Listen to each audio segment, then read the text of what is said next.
Hello duelists and welcome to the UK National Championship 2026. Even though a lot of people will be here for the main event, we also will be running public events across all weekend. And public events are some of the most fun I have playing Yu-Gi-Oh! As you get to play for different prizes in the usual main event.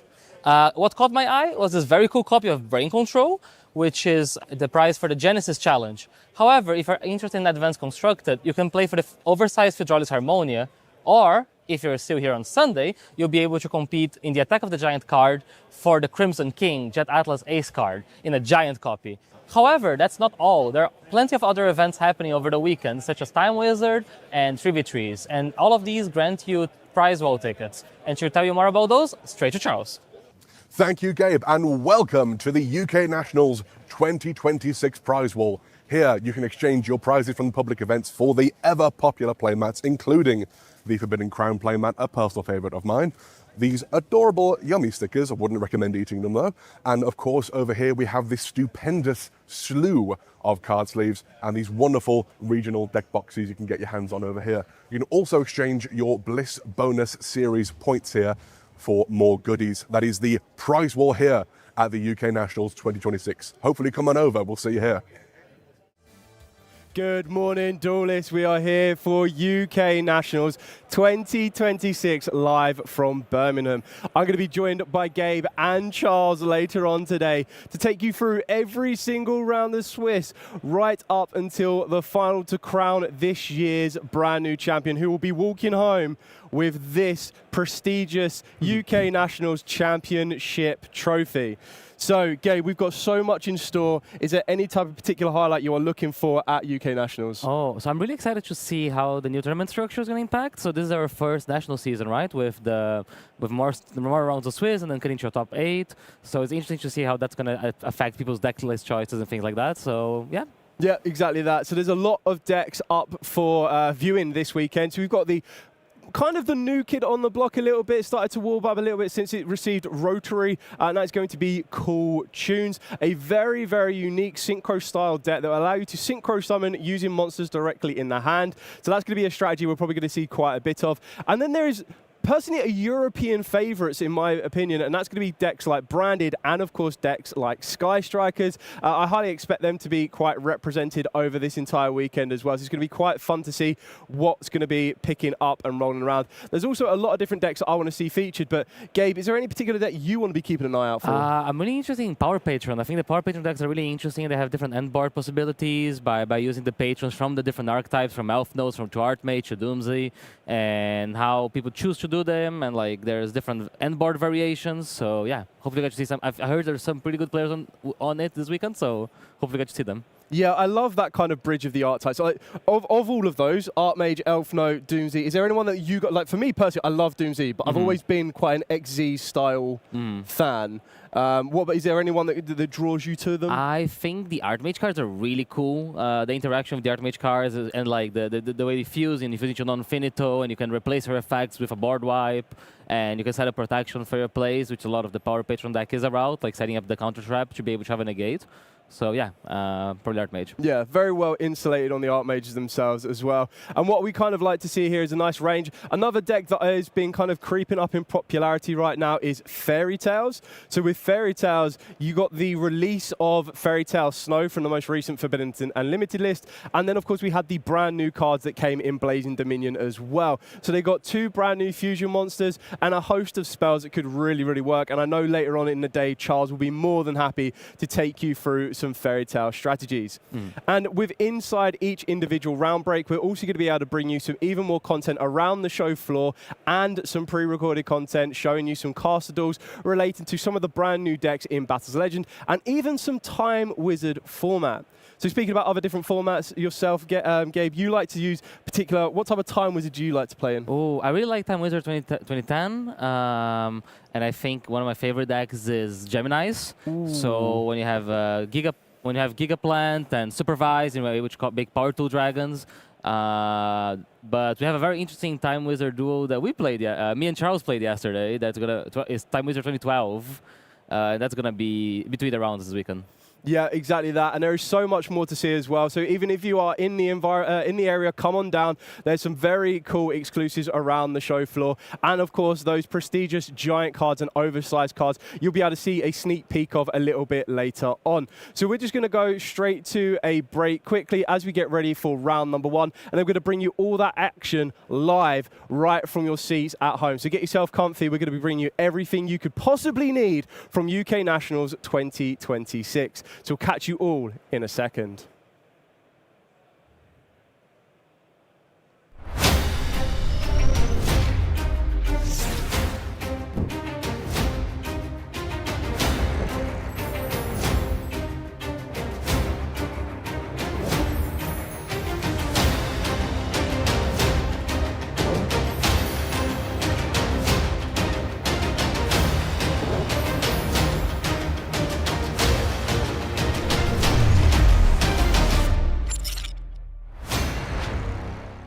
Welcome back, duelists. I am joined here at UK Nationals 2026 by my co-casters. So I thought this would be the perfect opportunity with all three of us together on the screen to talk about some kind of highlights throughout this previous season and then talk about some of the highlighting factors of what we would expect at the UK Nationals this year. So I'm just going to start off with something nice and easily. What I kind of want to know is your favorite card that's been released this season, because remember, there's been a lot since Doom of Dimension, bringing us some brand new DDD support, all the way up to the most recent one that we got, which was Battles of Legend Glorious Gallery as well. So let's start with you, Charles. Of this season, is there any particular card or your favorite thing that has stood out to you? Well, you know that I'm a big fan of the Fairy Tale strategy, and I love the field spell Fairy Tale Ball. I think it's so impactful in that strategy. It's a starter, it is interruption during your opponent's turn, and the name change comes up a lot more than people realize. I love using that card against Branded when people think they have Fallen of Albaz on the field. They don't. Yeah, an absolute great kind of card that's enhanced that strategy that can be found in Blazing Dominion. How about you, Gabe? Anything that stuck out for you? Yeah, so I think Illusion Gate's a really cool card. It has playability both in Advanced Constructed and in Genesis. And it's an interesting card as a triple Tactics Trust target, and it's another possibility of like Field Breakers. So yeah, it's really fun seeing it, and I'm pretty sure we're going to see it a lot in this weekend. Yeah, so I'm going to join you, Gabe, on that one. So one of my favorite cards did come out in Maze this year, and that is going to be Gaze of Timaeus. Now, me, I'm a massive Dark Magician fan, so any card that allows me to get access to Red Eyes Dark Dragoon, any quicker, any easier, is always going to be a plus in my book. So let's not forget that there has also been a plethora of cards that have also come out this year. This is also going to be, or just this season in general, this is the first year that we have seen extended art cards for the game, which is massively exciting. So speaking of that, I want to talk about a card to watch. What type of card do we think is going to be shown at this UK Nationals, or could be an absolute game changer? Again, Charles, let's go to you. I think a lot of people are actually cutting this from their decks in favor of the new kid in town. I think Forbidden Droplet is going to be very impactful at the moment. I think field-breaking cards and strategies are very powerful in the current format, and although Forbidden Crown is obviously an incredibly powerful card going first or second, I think that Droplet is not done yet. How about you, Gabe? Ooh, I believe Domino's Impulse is really well positioned. It's a card that sometimes decks that might be a bit lower powered in an engine sense, but have the possibility of playing cards like Domino's Impulse, and sometimes Domino's Spiral as well. Like Mitsurugi and Malus are going to perform pretty well. So yeah, I'm going for Impulse. Yeah, very, very good choice on that one. I think there's a lot of cards that you can also consider. Some that are going to have very high competitive impact. You've already mentioned Forbidden Droplet. You've got cards like Forbidden Crown, which seems to be the card that a lot of people are going to turn their attention to. We've got Super Polymerization as well, which is an incredible one. And then the brand new Dominus Spark. But I think one card that really does stand out, and I know this kind of seems like something you would expect, but the Fallen of the White. Like, such an incredibly good card. Now, mine personally isn't going to be the Fallen of the White, but a card that the Fallen of the White can lead yourself to, and that is going to be the Fallen and the Virtuous. Yeah. I just think that, for me personally, I don't just judge a card on what it can do, but I love the artwork on it as well. And I feel that that card itself is starting to find itself back into a lot of people's deck lists. Yeah. The ability of being able to, as you already mentioned, kind of pick apart a card on the field, but also regain that resource, I think is something incredibly important in the game of Yu-Gi-Oh right now. Also, not to discount the effectively quick effect Monster Reborn, insane effect on that card. Yeah, I think that's a fact that a lot of people overlook, but that definitely can be a massive, massive game changer. So definitely got to be watching out for those cards on the stream. Now what I want to get to is there's two kind of topics that I want to touch on. So the first of all I want to do is ask you, what is your underdog deck right now? A deck that not a lot of people are seeing in the current top cuts around, but something at UK Nationals could really, really kind of not come out as a surprise, but kind of put in a very good battle. So let's go with you, Charles. You know, I need more time to think. Go Gabe. Go Gabe. I need more time to think. We'll go over to Gabe. Yeah, so I think the Power Patron deck is something that has been gaining popularity. It did pretty well at YSS Columbus. And it has a lot of different variations, but it is a pendulum combo deck that tries to establish a lock of the Amorphages. So because of the way Keotun works, it's a really hard deck to hand trap. People kind of gravitate towards more field breakers, and setting up something like Sloth and Lacquery can basically shut off your opponents. So I'm going with that. Yeah, very, very good choice. Now, Charles, have you? I have thought more now. I didn't want to say this because I do go on about this deck a lot, but I think it is Fairy Tale. I love the deck. It's fantastic. And I think it has a lot more gas in the tank than some people would perhaps think, even without the Magista's cards necessarily being a huge part of it. I also do think that unless you are building specifically to deal with that strategy, it's quite hard to deal with. It's not very weak to breakers. It can play quite well into hand interactions. It can do a lot, and often it plays very heavy on the engine and less on the non-engine. So unless you're well prepared for it, it can actually take you by surprise. Is there any particular route of the Fairy Tales that you think is going to be? So you already mentioned the Magisters. Do you think that's going to be the best variant, or do you think there's going to be different ones? That I think Fairy Tale Magisters is the best variant. My question is, how much of the Magista engine do we really need? Now, again, I've spoken about this before, but I think that some people would play a very heavy Magistus engine and a slightly lesser Fairy Tale engine. I think maybe 50-50, or maybe pull it back a bit on the Magistus, more Fairy Tale, because I think that's where the real power of the deck is actually. Yeah, I completely agree on that one. For my one, I think it's a deck that it's always up there, and I think it kind of comes into the format. A lot of people think about it, but they never really provide some action to it, and that's going to be Lunar Lights. Now, I know that sounds like a deck that a lot of people should be expecting, which I would personally think so. Yeah. But it's always a deck that I haven't really been seeing recently towards this tail end of the season, kind of being featured around. But I know the deck can still put in a lot, and I feel that as an underpick of a deck that I haven't seen break into that top 8, I feel definitely here at UK Nationals we could see that kind of creeping into some plays. Every time you put in a deck list, you have to think, how do I out-align it? You really do. You actually do. It's interesting as well because although that deck, for example, I think has a poor matchup into, for example, Cool Tune, because it's weak to hand interactions. However, pretty much every other deck is playing field breaking cards, which it doesn't care about. So I think he's actually pretty well positioned at the moment. You think you might be right there? Yeah. Okay, so to wrap this segment up, what we want is I want the caster's pick of what deck is going to be crowned the UK National Champion of 2026. So, as always, let's go back into you, Charles. Which deck do you think is going to be lifting that trophy? I'd like to see, and I think we really could see, Mitsurugi. I think Mitsurugi's have been somewhat underperforming this past few nationals we've seen. There's not been too many of them in massive top cuts here and there, but I know of a good handful of very talented Mitsurugi players from the area and across the UK in general. I think Mitsurugi could see its way to being one of the best decks. Maybe not the overall winner. I'd like to see it maybe, though. Let's see it. How about you, Gabe? I'm going with a blast from the past. I'm going with Malice. Malice has been addressed in the Forbidden Limited list with different adjustments, but it does get the advantage of playing some cards other decks don't, like the Impulse and Spyro, and it also gets access to Dimensional Fissure, Dimensional Shifter, and as people gravitate towards field breakers, Malice always kind of has an edge. So yeah. Very, very interesting choice on that one. As I already mentioned, there's just a plethora of decks that the format right now is so varied that anyone could walk home with this. We've already seen previously that more national champions have been using this deck. We've seen previously, before even this current format, in years gone by, that this deck has also been able to walk away as a champion. I feel that we are going to be seeing either a branded strategy or a Sky Striker strategy lift up. Sky Striker was my second pick. Yeah.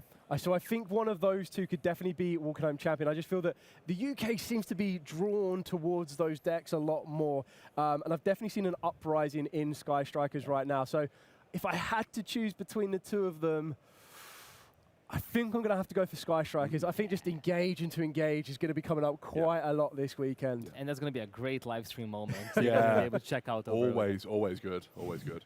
Absolutely amazing. So thank you very much there to my co-casters on this one. Let us know which deck you think is going to be lifting that trophy, and of course the accompanied duel list along with it. So we're going to be going back over to the live action and back to the stream for the UK Nationals 2026 here in UK Birmingham. So we'll catch you all in a second. Good morning, duelists, and welcome to UK Nationals 2026. Watch all of the action, every round of Swiss, right up to the final. So, the time has come to crown 2026 UK National Champion. Good morning, duelists, and welcome to the UK Nationals 2026 Round 1. Usually we'll be seeing our previous national champion, however, he won Irish Nats this year. So we are going to be seeing the winner of the UK Open Liverpool. Yeah, exactly that. I'm going to be really, really excited to see this one as well because he's brought a bit of a different strategy, but also the same. But it's also one of the decks we think is going to be the highest represented. But then on the other side of the table, we previously were mentioning the kind of the lore involving the Power Patrons being the Archmage, the Doomsday, and more recently the Elf Notes. So we're going to see Elf Note with a Power Patron package looking to kind of play alongside that as well. Yeah, I'm really excited to see this deck because the Power Patron strategy is going to be really represented in different ways over the weekend. So you're going to see like the Power Patron heavy decks and them also in the individual decks. So this is more of an Elf Node deck with some Power Patron support. Yeah, I love the Elf Note strategy itself. The synchro plays is really, really kind of cool, and it looks like our duelists are ready to go. So drawing our first hand of 5, the good old fist bump, getting ready, and let's see who won that all-important die roll. Yeah, I think this is pretty important. Both decks do benefit a lot from going first, especially so Thomas is playing Dracoteo, but Dracoteo with a heavier branded package. These cards are good, but they are better going first than they are going second. And it seems that Joshua has won the die roll and has activated on the Power Patrons. That's Genodo?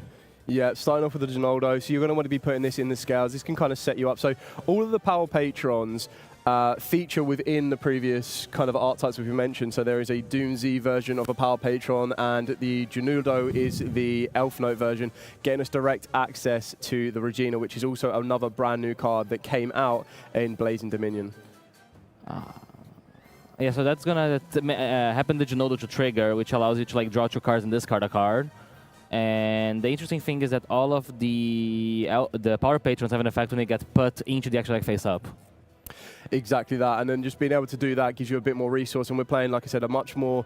It's only 4 cards for the Power Patron package itself, not including some of the spells, but that can lead you into a bit of resource here. And we can see that we're going to be discarding the Lucinia and then utilising the Regina as well in order to kind of get us a bit more resource. So we're starting to really build a field here. No interaction from Thomas as of yet, but that doesn't mean the game is over straight away, because it does seem that a lot of duelists are starting to move into a Field Breaker-esque kind of package to back up their system as well. And that's exactly what we're going to be looking at here. Yeah, it's really interesting. So what does this Elf Node deck usually going to try to end on? What's the objective that Josh was building towards? So your ideal end field is going to include quite a nice range of interaction from your synchro monsters. So what you're trying to aim for is you're trying to work your way into either cards like F.A. Dawn Dragstar. You definitely want to be getting yourself a Crystal Wing Synchro Dragon. You also want to try and get the Elf Note Synchro monster onto the field in rotation as well, because that can give you a bit more ability to rotate some of your other Elf Note monsters. In addition to that as well, you're also going to be looking to try and get the ability to utilize your column switching effects of your Lucinia, your Tania, and even sometimes your Fortunia, because those abilities will give you the... each one respectively will allow you to make your opponent discard 1 card from their hand, or banish 1 card from their hand. You've got the Lucinia, which will let you destroy one of your opponent's monsters that is level 6 or lower, and then you've got the Fortuna, which will allow you to destroy one of your opponent's face-up spell or traps. So each of those can be a disruption, respectively. Yeah, and another really cool thing about this deck is that it gained a pretty big boost from the last time we've seen it with Fidralis Harmonia, right? So that's another interaction that Joshua has in his deck, and it doesn't affect him too much. He does play some fusion monsters, but the main strategy are the synchros, and he's able to use it as like a double interrupt. Yeah, so this is going to be very interesting to see now. So Thomas has used his first interaction being the Draco Tail Mana. We're going to be fusing with the Fallen of White, treating itself as Fallen of the Albaz and Cartasia. And then we're going to be using Albion's effect on the field to go straight into a Mirror Jade during Joshua's turn, which is very, very interesting to see now because having a Mirror Jade on the field, we're about to see this interaction that Thomas is going to utilize, send in what looks like possibly a Titaniclad here. And the best thing about that is it's not only going to disrupt Joshua's flow, but it's also going to allow Thomas to set up a search during the end phase as well, with Cartasia coming back from the graveyard to the hand, and then Titaniclad getting direct access to a monster that can be treated as Fallen of Albaz. Yeah, there's a very potent interruption from the engine, and it's one of the advantages of playing Draco Tail that other decks don't have. Making Mirror Jade specifically compared to Artalion on your opponent's turn is really, really important because the Mirror Jade is annoying to deal with, right? Even if you choose to remove the Mirror Jade now, it will still interact with your whole field at the end phase. So you kind of are forced to keep it there, but that means you're going to get another send during Joshua's next turn. Correct, and we're now seeing how resilient the Elf Notes can be, because as long as you can keep that center main monster zone clear, you're going to be able to still present Elf Note monsters to the field. So we got to see Axel Stardust, Synchro Dragon here, bringing back the Elf Note Power Patron, and now we've also been able to see Lucinia enter the field of play down the center main monster zone, and that's been able to search ourselves out to Nia, and we're possibly going to see Joshua create a Synchro Summon here. So even though Thomas is going to get some sort of resource in his own during the end phase, I still feel that Joshua is going to be presenting a very, very powerful field for Thomas to be able to try and play through. Yeah. Oh, that's a Shooting Riser Dragon, so that's a very interesting card. What does he usually send? So Riser Dragon is a level 7 monster that when it gets summoned, it sends that monster from your deck to the graveyard and reduces the level by the monster you sent. And it allows you to quick sync with your opponent's main phase, I believe. Yeah, so I absolutely love this because it's being able to send your Medius the Pure from deck to grave. And Medius the Pure has an amazing graveyard effect that allows you to shuffle a monster back from your field or hand into the deck to bring it back to the field. So it kind of sets you up with that ability to not need to rely on your normal summon, but also gives you the ability to get you access to another Power Patron. And it looks like Joshua's already gone through what he needs right now, and he's going to want to utilize during his opponent's turn the ability to Synchro Summon, and the manipulation of Shooting Riser Dragon's level can be very, very important sometimes as well. Yeah, so Shooting Riser Dragon, the monster it sends, it can't activate the effect for the rest of this turn. Correct. So he's basically setting up this Medius as follow-up here. It's interesting because that is a level 11 synchro being presented on the field, right? The Axel and the Riser, but they both have the ability of synchro summoning. Yeah, correct. So if you can summon more monsters in the field, he can synchro summon multiple times. Well, one thing you want to kind of keep your eyes out for is we've just seen Flodrolis Harmonia being activated here when Thomas has tried to use Fallen of Albaz, which is actually really, really important here because you can't really allow Fallen of Albaz to resolve because when you're looking at the type of cards on the field, that could possibly be you looking to utilize Riser Dragon as fusion material here because we can only control one Mirror Jade, so we're not going to be seeing a second one of that. But definitely don't want Fallen of Albaz to utilize that as well. Okay. Yeah, so he chooses to destroy the Cartesia with the Hydralis and send it back with the Malong. So bouncing the Mirror Jade back means it doesn't trigger because it's not a public location, so it can't activate the effect to destroy the field. So considering everything, pretty good first turn from Joshua here, but Thomas does have a lot of follow-up. Yeah, I mean, if you're going to start off with any particular spell in your hand, you're going to want to go for the Key2 Dragatail, and that's going to get met with direct response with the Elf Note Trap card. So as this one is going to start to resolve, you're going to ultimately end up leading with a negation. So while you control a monster in your center main monster zone, which currently Joshua doesn't, which is absolutely fine, it means your opponent cannot attack except to attack that monster.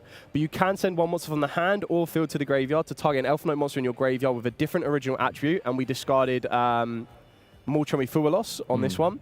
You then special summon it, and as long as you control a synchro monster, you get to negate a card effect on the field. So plenty of synchro monsters on Joshua's field here, so negating that Key 2 is not going to be much of an issue. We also special summon back the Stratlzia, which is the synchro monster, right? On the rightmost monster zone. Guys, this is interesting because this is a level 7, so it does open up for a possible level 10 quick synchro with the Shooting Riser Dragon. Yeah, exactly that. And I think we've also got the ability of Axel Stardust Dragon, which is going to be going into Stardust Dragon itself. And it looks like we are going to perform that synchro level 10. And we're going to be going for back-to-back, so B2B, Cool Tune. Yeah. So you see this card a lot in the Q-Tune deck, but it is just a tuner and a synchro monster. Yeah, I really do like this card, just kind of how it could be utilized as that level 10 monster. And Joshua's not done. He is still going with that Regina during Thomas's play. He really does not want that Cartasia, and it looks like Thomas sees a writing on the wall. He's going to be moving into game number 2 on this one. Very strong showing there from Joshua to show exactly what the Elf Note Power Patron strategy can do. Thomas did try his best being able to utilize that Firmino during his opponent's turn, but that Mirror J just wasn't quite enough, and it looked like Joshua knew how to navigate that branded kind of end field. Yeah, and honestly, it's a kind of hand interaction I'm used to, right? Sometimes you're expecting something like an Ash Blossom, an Infinite Impermanence, but a Mirror Jade spawning in your opponent's field during their turn is really scary. And you got to think about a lot of different variations, because it's when do I ban? There's a Banish, and there is the Mirror Jade Destruction effect if it leaves the field, and there is a follow-up of the Titanic Light in the graveyard summoning a Quam on a Cartesia. So yeah, really well plotted by Joshua there. Yeah, I think Thomas played that really, really well as well to get as many disruptions as he could with that play. But the one thing you've also got to remember is when you are bringing a deck that is expected to be featured quite highly, you also need to be prepared that a lot of the duelists in the environment will know how to kind of counter and play with that one. And we definitely saw that with Joshua's strategy and Joshua's approach to that one as well. But it's going to be quite interesting to see exactly what Thomas wants to bring in, because Thomas, you would assume, is possibly going to be going first on this one. Yeah. And then you kind of have to take into account what type of cards you can be bringing in from your side deck that could help you benefit against the Elf Note strategy. Without going into too much detail, we'll kind of hold some of Joshua's and Thomas's side deck options on this one. But with what you've already seen here, do you see where the weakness comes with the Elf Note? Like, what point of the Elf Note strategy do you want to try and... Because remember, quite like Firmina, Regina could be utilized during your opponent's turn as well. Yeah, I think the main thing that was annoying for Thomas during game 1 is that his deck is set up in a more field-breaking way. It did have one of the rare rand interactions in the scenario that was a 5-mana, but he didn't have something to pair it with. So, and because the Elf Note strategy is so, like, the end board is really strong, and you have the trap is really hard for Draco Tail to interact with. Once that gets established, he doesn't have a way to get back. So I assume during game 2, going first, he probably swapped some of those cards, but even game 3, he probably will swap a bit more from field breaking into trying to prevent Joshua from establishing the board. Yeah, exactly that. So our duelists are kind of getting themselves shuffled up and ready on this one to get back into duel number 2 of round number 1. Just before we get back to the table on that one, is there anything particularly in a branded strategy? What do you want to try and achieve going first? Like, what does your end field want to be? Because they don't usually... In comparison to the Elf Notes, we saw at the end field of that Elf Note, there was kind of like 2 cards along the spell and trap zones, then there was kind of 3 Synchro Monsters and the ability to kind of gain back some Synchro Monsters into rotation as well. But the branded can be a little bit more controlled, I suppose? Yeah, so especially now since the last Judgments on the Forbidden Unlimited list about the Draco Tail cards, the Draco Tail branded deck became more of a branded deck. It relies more on branded fusion, and the main objective is to present some types of interruptions to your opponent and survive to your next turn, because your follow-up is really strong. So you want to set up enough bodies, enough interactions that they will get on the way of Elf Notes. Yeah, exactly that. So we're going to be seeing Thomas start off with, and that's not a bad start, being able to use branded in High Spirits. So Branded High Spirits is pretty good in his deck, because he plays a bigger branded package, so he gets more benefit of his branded cards. Yeah, what I like about Branded High Spirits is I don't think I've really, apart from in a branded versus branded matchup, I always see the opponent read the Branded High Spirits, because it just has so many different effects. Yeah. And just trying to understand like the whole reveal to what you're trying to gain. It kind of reminds me of Small World a little bit in its own branded way. Yeah, and like it's Small World, but imagine the card you banish actually has an effect, because it's like the card you're sending from the extra deck. So you're seeing the Titanic Lad being sent here to add the Fallen of White, and now the Fallen of White will send an Albion. So by the start, Thomas already has like 2 cards that he's going to get in end phase, like a Summon and a Set. And that's one of the reasons the deck is really strong, that it's so hard to interact with Fallen of White.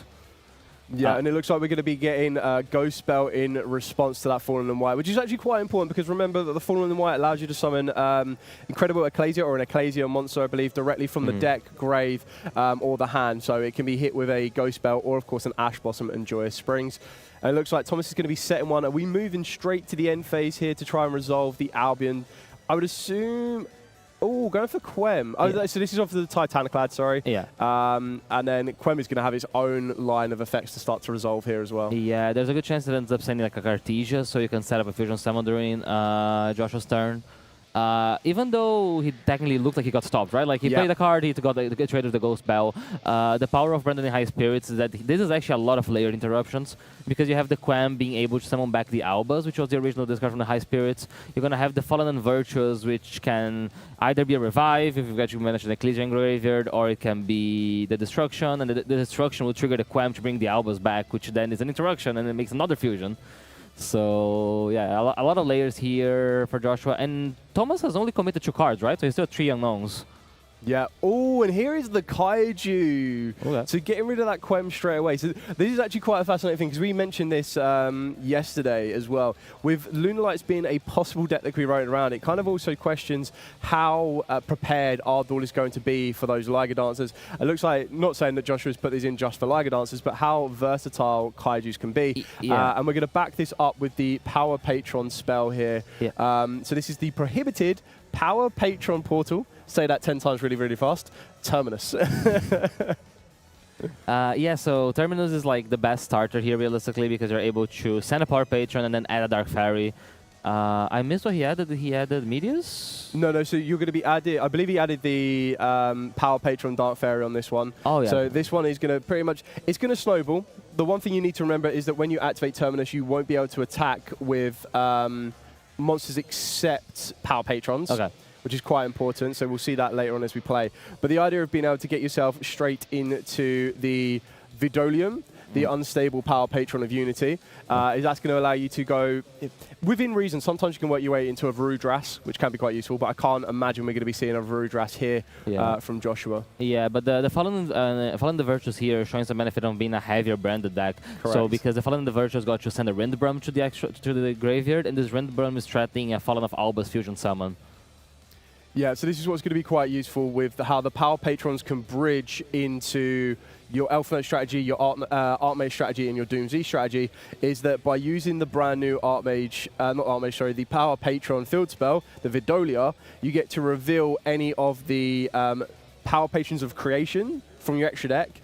And in this scenario, we're going to be revealing the Elf Knight Power Patron, the Gennaro, and this is the Power Patron tune-in, and it's going to get you direct access to the Elf Knight Power Patron, the level 1, and then being able to combine that with some of your other monsters, you're going to be able to work your way into more synchro plays. Oh, that is a Mudora. I was going to say, is that one of the Shizu That is cards? one of the Shizu Tournament Classics. So it's a card that Joshua does have access. I assume a lot of times for shooting Riser Dragon. Yeah, well, Super Polymerization is going to be dealing with that one pretty fast. So it's really interesting here from Thomas that he chooses to fuse with the Elf Knight Power Patron, because this way the Mudora is on the field. So if he wants to choose the effect, he has to lose the body as well, because they can banish themselves from the field. So for the people that are not familiar, that don't play back on the Shizu Element's heyday, Mudora and Kaldo, the counterpart, are able to banish themselves from the graveyard or from the field to target 3 cards on either player's graveyards and shuffle them back to the deck as a quick effect. Yeah, which could be quite useful because when you consider how many cards Thomas wants to put into the graveyard, all of those different branded fusion monsters, being able to make sure that they resolve in the end phase and you can make sure that they're not there in the end phase could be very, very important here. And it's interesting it came in going second in this matchup. It's something that I would expect as part of this going first planning to Brandon. But we're going to see Fidelius Harmonia being revealed. Be interested, we're going to go for Malong or Pabi. So we'll go for the Malong on here. Okay. So the good thing is that Fidelius Harmonia is a tuner on the field, right? So it allows us to keep going here. Correct. Do we play any level 11s that can be made here? Oh, we play Psychic End Punisher. Ooh. And Psychic End Punisher could pay life to make himself unaffected. Yeah, I believe that is the only level 11. But it does put it would put the Mudora in graveyard. Correct, if you wanted to go that route. Although, are we going to the end phase here? Oh no. Oh no, he's shuffling back with the effect of the fusion, of the branded fusion that got destroyed. I mean, you are correct though. There's still that Rindbrum in that graveyard as well that could be a disruption here for Joshua. Yeah, but this Mudora is actually kind of checking the Rindbrum, right? Because whenever he chooses to use the Rindbrum, the Mudora is realistically going to end up trading with the Fallen of Albus. Yeah. So it does basically allow him to establish a second Punisher, which is a bit of a beater, but it's a beater and Thomas couldn't play last turn. So there's a chance he also doesn't have a play the turn after. Yeah, I think definitely with that Medora, this is going to be quite a game changer here because, exactly like you said, trading off with the Rindbrum and the Albaz kind of takes away Thomas's final form of interaction here. Yeah. So we're kind it's... Yeah. Oh, okay, so he's choosing to use the Mudara here. Yeah, so the Rinbroom, the Cartesio, and it looks like Thomas is chaining the Rinbroom. Oh, so I think this is actually a pretty interesting play from Joshua. So realistically, the second Punisher is not affected right now by the effect of Fallen of Albus. So if he Correct. chose to summon Fallen of Albus and try to fuse, it would not resolve. So he would make Thomas use another card in his hand. However, he is able to summon Fallen of White and get a Cartesia, which now might backfire as he's able to get back into Engine. Yeah, very, very good there. I mean, it's kind of allowed Thomas to still present the rule. It looks like Joshua is out of cards as well. Like, so we're just... I believe and so, we can't yeah. attack with Psychic Game Punisher because it's not a Power Patron. Oh, that is true, right? And I assume it's only affected by opponent's activated effect, so this doesn't bypass the restriction on the Power Patron Terminus. Correct. So yeah, that might be a problem here, because you might be allowing Thomas to just go back to his turn with an Ecclesia Synchro setup. Yeah, I think Josh was realizing about the Mudara situation. And we're getting a Brandon High Spirits back in the end phase. Yeah, so this is what makes Branded so good, is that its resource management is very, very kind of effective. When you've got the Cartesias coming back, you've got Ecclesias that can come back, you've also got Brandon High Spirits coming back, and then straight away Thomas is going to be able to perform a Synchro Summon here and going into Ecclesia, the Darkest Dragon. Yeah, and now this is really strong because the Ecclesia Dragon is resolving, but we haven't not even used Fallen of Albus, Fallen of White yet this turn. So we're able to like reestablish our loop of resources. So as you're kind of staring down this Psychic End Punisher, so as long as the life points are less than or equal to your opponent's, it's completely unaffected by your opponent's activated effects. So apart from becoming stronger than 3,500, how are we looking to try and deal with this Power Patron here? So I think... not Power Patron, sorry, Psychic End Punisher. I think Thomas's easiest way of answering it is attacking with a smaller monster into it first. So, for example, if you make a monster, you're attacking into Psychic End Punisher, you make your own life points lower, and then you can deal it with the main phase 2 by resolving like a Dracoteo Arphalion. Yeah, that sounds like a pretty good approach on this one here. And that's exactly, well, not exactly what we're seeing to do, but we're going to be seeing the Rahu Dracotale. We're going to utilize the Arphalion to recycle some materials here again. And it looks like we're also going to try to use Quem to bring back the Cartesia. And this is where just kind of, like, the comparison to duel number 1, where Joshua had all of the resource, all of the advantage, we're now going to see this from Thomas's side as well. And it's starting to look more promising for Thomas now, going straight to the key to Dracotale. And obviously Sting. Sting could be quite useful, being able to disrupt Joshua's graveyard as well. Yeah, this is exactly what Dracoteo wants to be, right? Like, it did a turn 1. Again, it might not have looked really impressive because he technically passed through a Ghost Spell on the Fallen of White. But because that Fallen of White generated like 3 cards, with the High Spirits coming back, the Trap, and the Quem, it costs Joshua resources. So as long as Joshua can't basically establish a game shot and Thomas can resolve 1 engine card on the Crackback, as we're seeing here with the Fallen of White converting into the Incredible Ecclesia, we basically got into Dracoteo, and from here on, it's probably smooth sailing. Yeah, it does look like the resource is definitely in Thomas's favor here. So we're just going to kind of see what we've got. So we're going to be able to add back the Lucius from the graveyard to the hands. Yeah, that was the Urgula, right? Like the Correct, yeah. And then we haven't even normal summoned yet, so we're going to normal summon down the Lucius. Going to grab ourselves a 5 mana, which is going to set us up with some form of... Either going to use it now, or we're probably going to save that for... during our opponent's turn as another disruption. Not that I don't think Thomas really needs it here. Yeah. Plenty of time left on the round as well, so we're just going to see where this one kind of plays out. Yeah, he has... I don't know... Oh, he's Mirror Jade... Oh, he didn't summon the Mirror Jade this game, right? So he has a possibility of attacking into the End Punisher and then fusion summoning the Mirror Jade, or if he comes into the battle phase with a Mirror Jade. Yeah. And then using the Mirror Jade in battle phase once their life points are lower to then out the Psychic End Punisher. Interesting. Well, he's definitely done exactly what you mentioned. So we've just used Lucius to attack the Psychic End Punisher. It looks like we're going to be taking 2,000 attacks worth of damage. We're just having a look at the Vinola, the field spell for the Power Patrons. Just checking if there's any attack manipulation here. Yes. So monsters your opponent control lose 100% for each banished card. So there should be 3 banished cards right now? 4. So there's 2 on Joshua's side and 2 on Thomas's side, from what I can see. So yeah, there's a bit more life points. Oh, but there's a super polymerization, yeah. So similar to what we discussed, right? It just fuse it away. Well, that's going to be your Mirror Jade there. Have we got enough? You can go Albion into Mirror Jade. Yeah. So we're looking at 3,000 from. I know because they still lose 100 for every banish, right? So yeah, and there's two more. lose a bit more here. I don't know if it's game, but I don't think it matters too much. There we go. I Oh, think that's a pretty smart play. Some of the KOs Yeah, there we with go. the Albion. Very well piloted there by Thomas. Very, very well.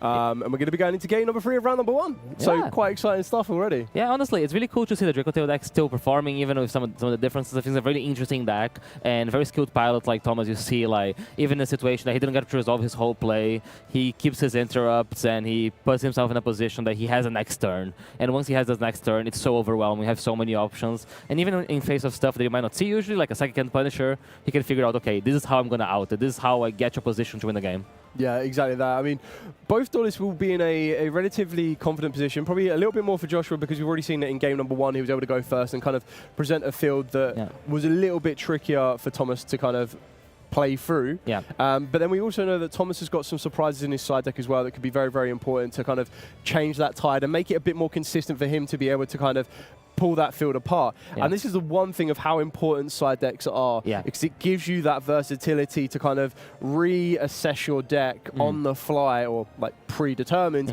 but also be able to kind of navigate through different types of matchups you're going to be facing. Because I suppose when you're coming to an event like this, you might have the back of your head. You could possibly face an Elfanote Power Patron style deck. So you always need to keep that in mind. It's also interesting because you gain information as the games go on. So for example, now Thomas is aware of the Mudora in Joshua's deck. And Thomas is a smart player. He will recognize that it's probably a card that is meant to be sent by the Shooting Riser Dragon. So that makes him trying to commit into breaking breaking Joshua's field really hard, because the Mudora would be able to kill all the follow-up with the fusion monsters in the graveyard if you try to add back with Dracotail Artalion. Correct. So that probably guides him towards when to use more hand interactions. From Joshua's side, I expect him, a card like the Mudora is going to be a big thing, and he'll be able to get away from some of the interactions that are not particularly good into Dracotail into more generic going first cards, and that makes Thomas's life even harder, because not only got to deal with what he's representing with his engine, you also got to be able to push through the better non-engine in game tree. Yes, we've already saw in game number 1 like the consistency of elf notes as well. So they're actually able to work themselves from one to the other very, very efficiently. But when you are looking at the alpha notes, quite a lot with a lot of synchro style decks is that synchros need 2 components, quite like fusions more times than not as well, is that fusions need, the fusion spell and then the materials, whereas with synchros they need the non-tuner and the tuner more times than not, like excepting Cool Tune's example. Except if your fusion spell is branded fusion. Exactly that. So there's a lot of times where and Thomas will probably know this, that if you can keep Joshua off of either the non-tuner or the tuner, probably in the elf note approach is probably keep him off the tuner, it can make it very, very difficult to see. So we're going to be working our way into game number 3 of round number 1 of the UK Nationals 2026, and we're about to see which of these 2 duelists is going to be taking their first win of the tournament. So I expect Joshua to be going first here, and he does start the Terminus. I will not try to say the whole name. And Terminus is pretty strong here. Let's see what if Thomas believes that should resolve. He does not. He does get matched with a Natural Blossom Joy Spring. Is there anything more for Joshua to follow this up on? It does look like... Ooh, starting off with Lucina. Okay. Not bad. The only thing with this one is you do need to get... The one thing about the Alpha Knights is you need to clear off your center main monster zone. A little bit in comparison to Mech Knights as well. Mech Knights can kind of present any column as long as there are 2 cards in it. With Elf Knights, they can only kind of special summon themselves to the center main monster zone, so they're a little bit more specified in that kind of mechanic. But getting access to the Regina is just what the most newest addition to the Elf Knights that really, really helped them out. So now basically the objective is, can I get the Lucina out of the main monster zone so I can then special summon? Oh, I guess you can just send the Lucina to the Regina, right? That's what I'm gonna see here. It's access. So this is the most important thing for Josh and I. He needs to get access to that tuner, which is exactly what's going to be coming off of the Regina. Oh, and it looks like follows. Yeah. Yeah, so this follows is interesting. Do you know how Elf Notes can play through it? Like, how do you... Because we did see a lot of synchro summons coming from Joshua during game 1. Yeah, I think we can definitely see, well, we're seeing straight away with the Shooting Riser Dragon, giving Thomas 2 draws, which basically allows him to replace 2 of the cards he's already used, one of them being the Fualos, and one of them being Ash Blossom and Joyous Springs. So we haven't given Thomas too much as of yet. We're sending the Medora, which we've already kind of highlighted is a massive interaction against Thomas right now. So the question is, how far does Joshua want to go? And with Elf Knights, because a lot of their cards want to summon from the hand, you can keep it a little bit more reserved and be a bit more controlled, which we're going to see with the Tania here, which I'm assuming will be summoned with the spell card. We can then swap the Tania around with a different Elf Knight monster to set up the ability to try and take a card from Thomas's hand during his turn. And it looks like we're going to be starting off with the Fortuna here to get access to the trap card as well. So without playing into that Morchemi Fuelos so much, it looks like Joshua is probably setting up his ability to quick synchro during his opponent's turn, the trap card to negate, possibly Tania to destroy, to take a card from Thomas's hand. So it's still 3 forms of disruption that could be quite helpful here. Yeah, exactly. Yeah. I think the ability of shooting Rise of the Dragon here is really key because it allows you to present a synchro summon your opponent's turn. So, for example, if a copy of Fallen on the Virtues doesn't have to be necessarily negated because you can still use the shooting Rise of the Dragon to move it to synchro away, and you're still going to have a synchro monster for the Elf Node trap card. Correct. Although Super Polymerization might be a wrinkle. 2 light monsters. Oh, Darken a Spellcaster. Oh, yeah, it's a straight into a Sectarian Dragon. Wow. Oh, I didn't think about that, but Sectarian Dragon has some interaction in this matchup, right? Because it's like its ability to negate. Yes, Spellcasters, correct. Spellcasters and Dragons. Spellcasters and Dragons? Right, Draco Tail as well. Oh, that is a Draco Tail power, right? Yeah. Like, there's so many powerful cards. Yes, there's a lot of cards at one, but there's a lot of them. So you still have a critical mass of them. And Rahu is going to be Meta Flash Blossom. I feel like it's one of those cards that always gets Meta Flash Blossom if you have one. Yeah, I mean, more times than not, they do follow up with either a Key2 or a Branded Fusion. We're about to see this from Thomas's hand. It does look like there's a card he's about to play into his Spell and Trap Zone. It's Key2 Dragotail. Key2 Dragotail, okay. So it's interesting because Joshua does have the trap card, but he doesn't have a synchro monster on the field, right? So he's not able to use the negation effect. Correct. At this current moment in time, any special and spellcaster or dragon on Joshua's field is going to be negated, and that's quite big because most of the Elf Notes, well, apart from maybe the Power Patron Elf Note, is going to be a special summon monster. So that Sectarian Dragon can actually put in a lot of work here. Yeah, and this showcases what a lot of the decks are going in this format, which is the concept of rather than trying to completely stop your opponent with hand interactions, is basically stop them from doing everything they want with the hand interactions, and then have some way of dealing with the remaining half of the interactions. Yeah. So here you see, for example, the Fualos, yes, it only got 2 draws, and Joshua did set up a lot of things, but it did make his board weaker to the Field Breaker of Super Polymerization. Yeah, exactly that, and we're starting to see, you know, the add of Lucaeus here. So we're going to normal summon down the Lucaeus. We're going to be able to add ourselves Dracotail, Fire Mana. So that's either going to be utilized now, or Thomas might want to use that during his opponent's turn. Joshua still has 2 cards in the hand that are unknown that could be forms of interaction against Thomas trying to present a field. And we also have that first effect of the Rhapsody of Madness, the Elf Note trap card, but it doesn't look like we're going to be able to utilize that just yet. Yeah, although, like, I don't know how much Thomas can actually play this time, right? Because he didn't have to use the Rahu and got Ash Blossom, and then his Cat 2 had to get, like, a play. So he doesn't have necessarily that many cards to resolve a 5 mana here. So it might come back to Joshua. Yeah, so it looks like exactly what's happening here.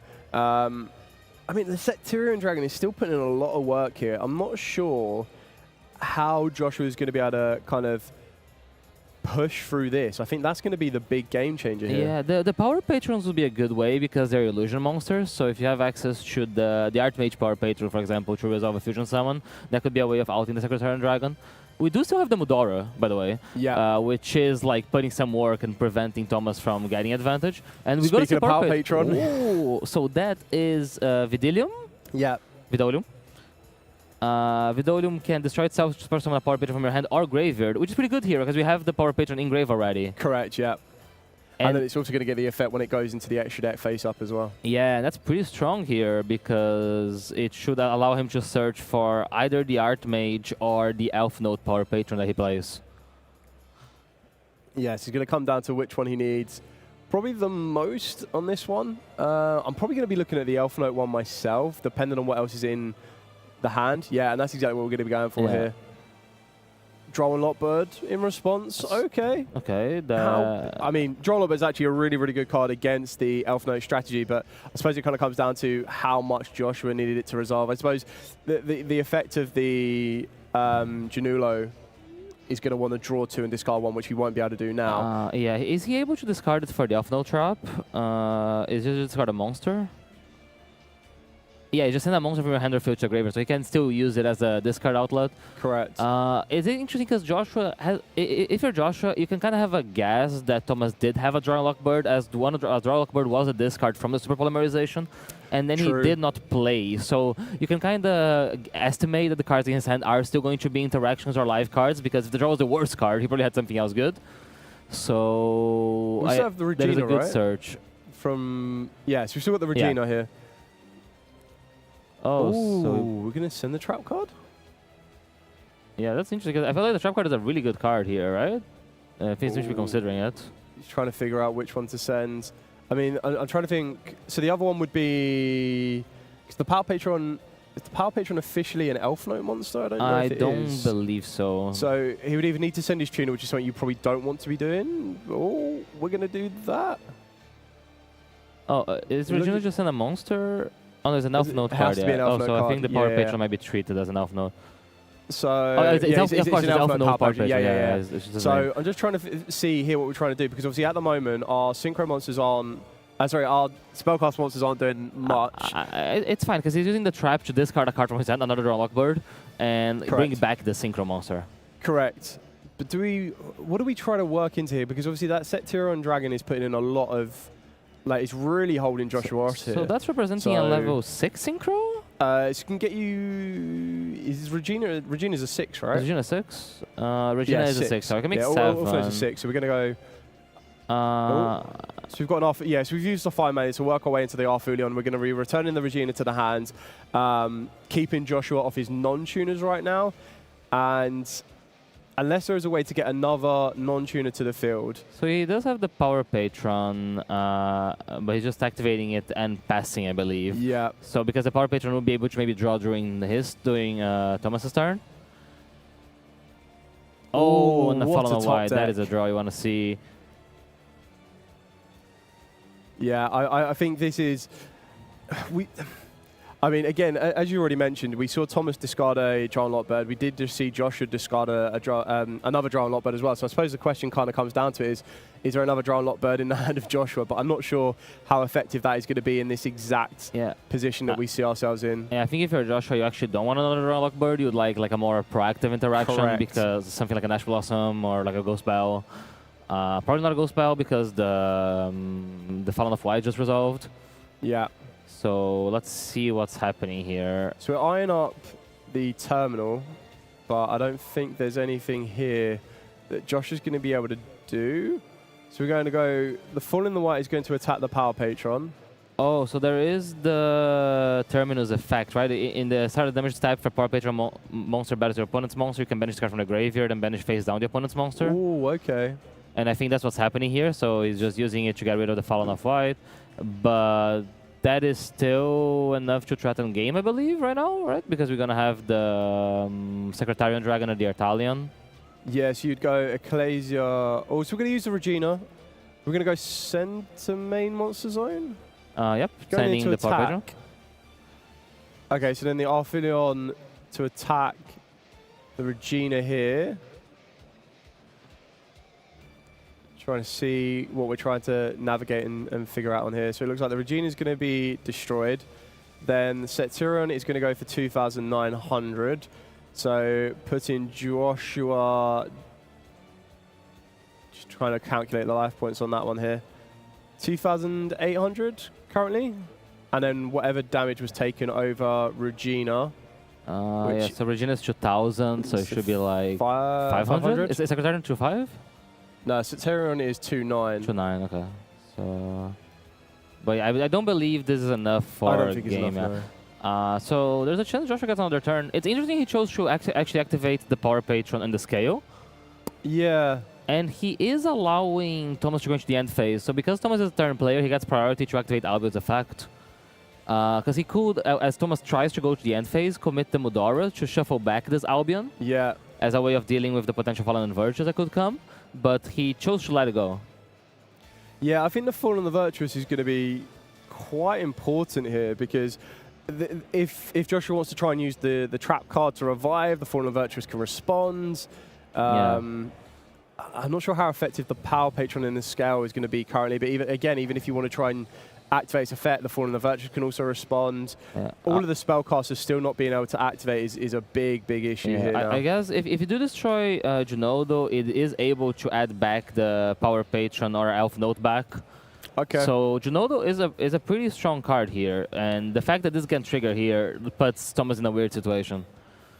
Okay, so it looks like we're specialing down the Tania here. We're going to try and trigger the Ginaldo to do the draw 2 and discard 1 card. Yeah. Obviously, the Tania cannot really do anything here.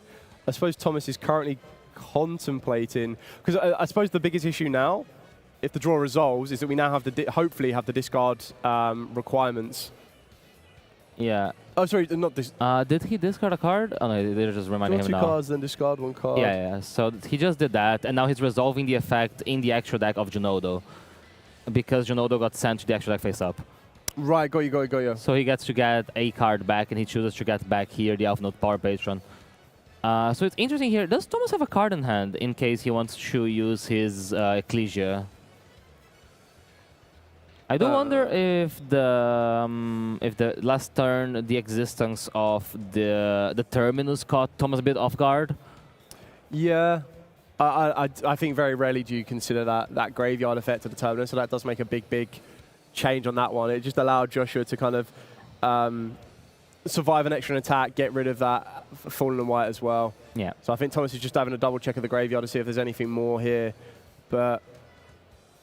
Because yeah, as far as I can see right now, the only interaction we really have is going to be the Fallen and Virtues, right? Yeah. Because I don't believe this Ecclesia has a card in hand to convert from the Albus. Correct. I think the other thing we've got to remember here as well is that the Fallen and the Virtues, in this position now, Joshua has the ability to perform a Synchro Summon.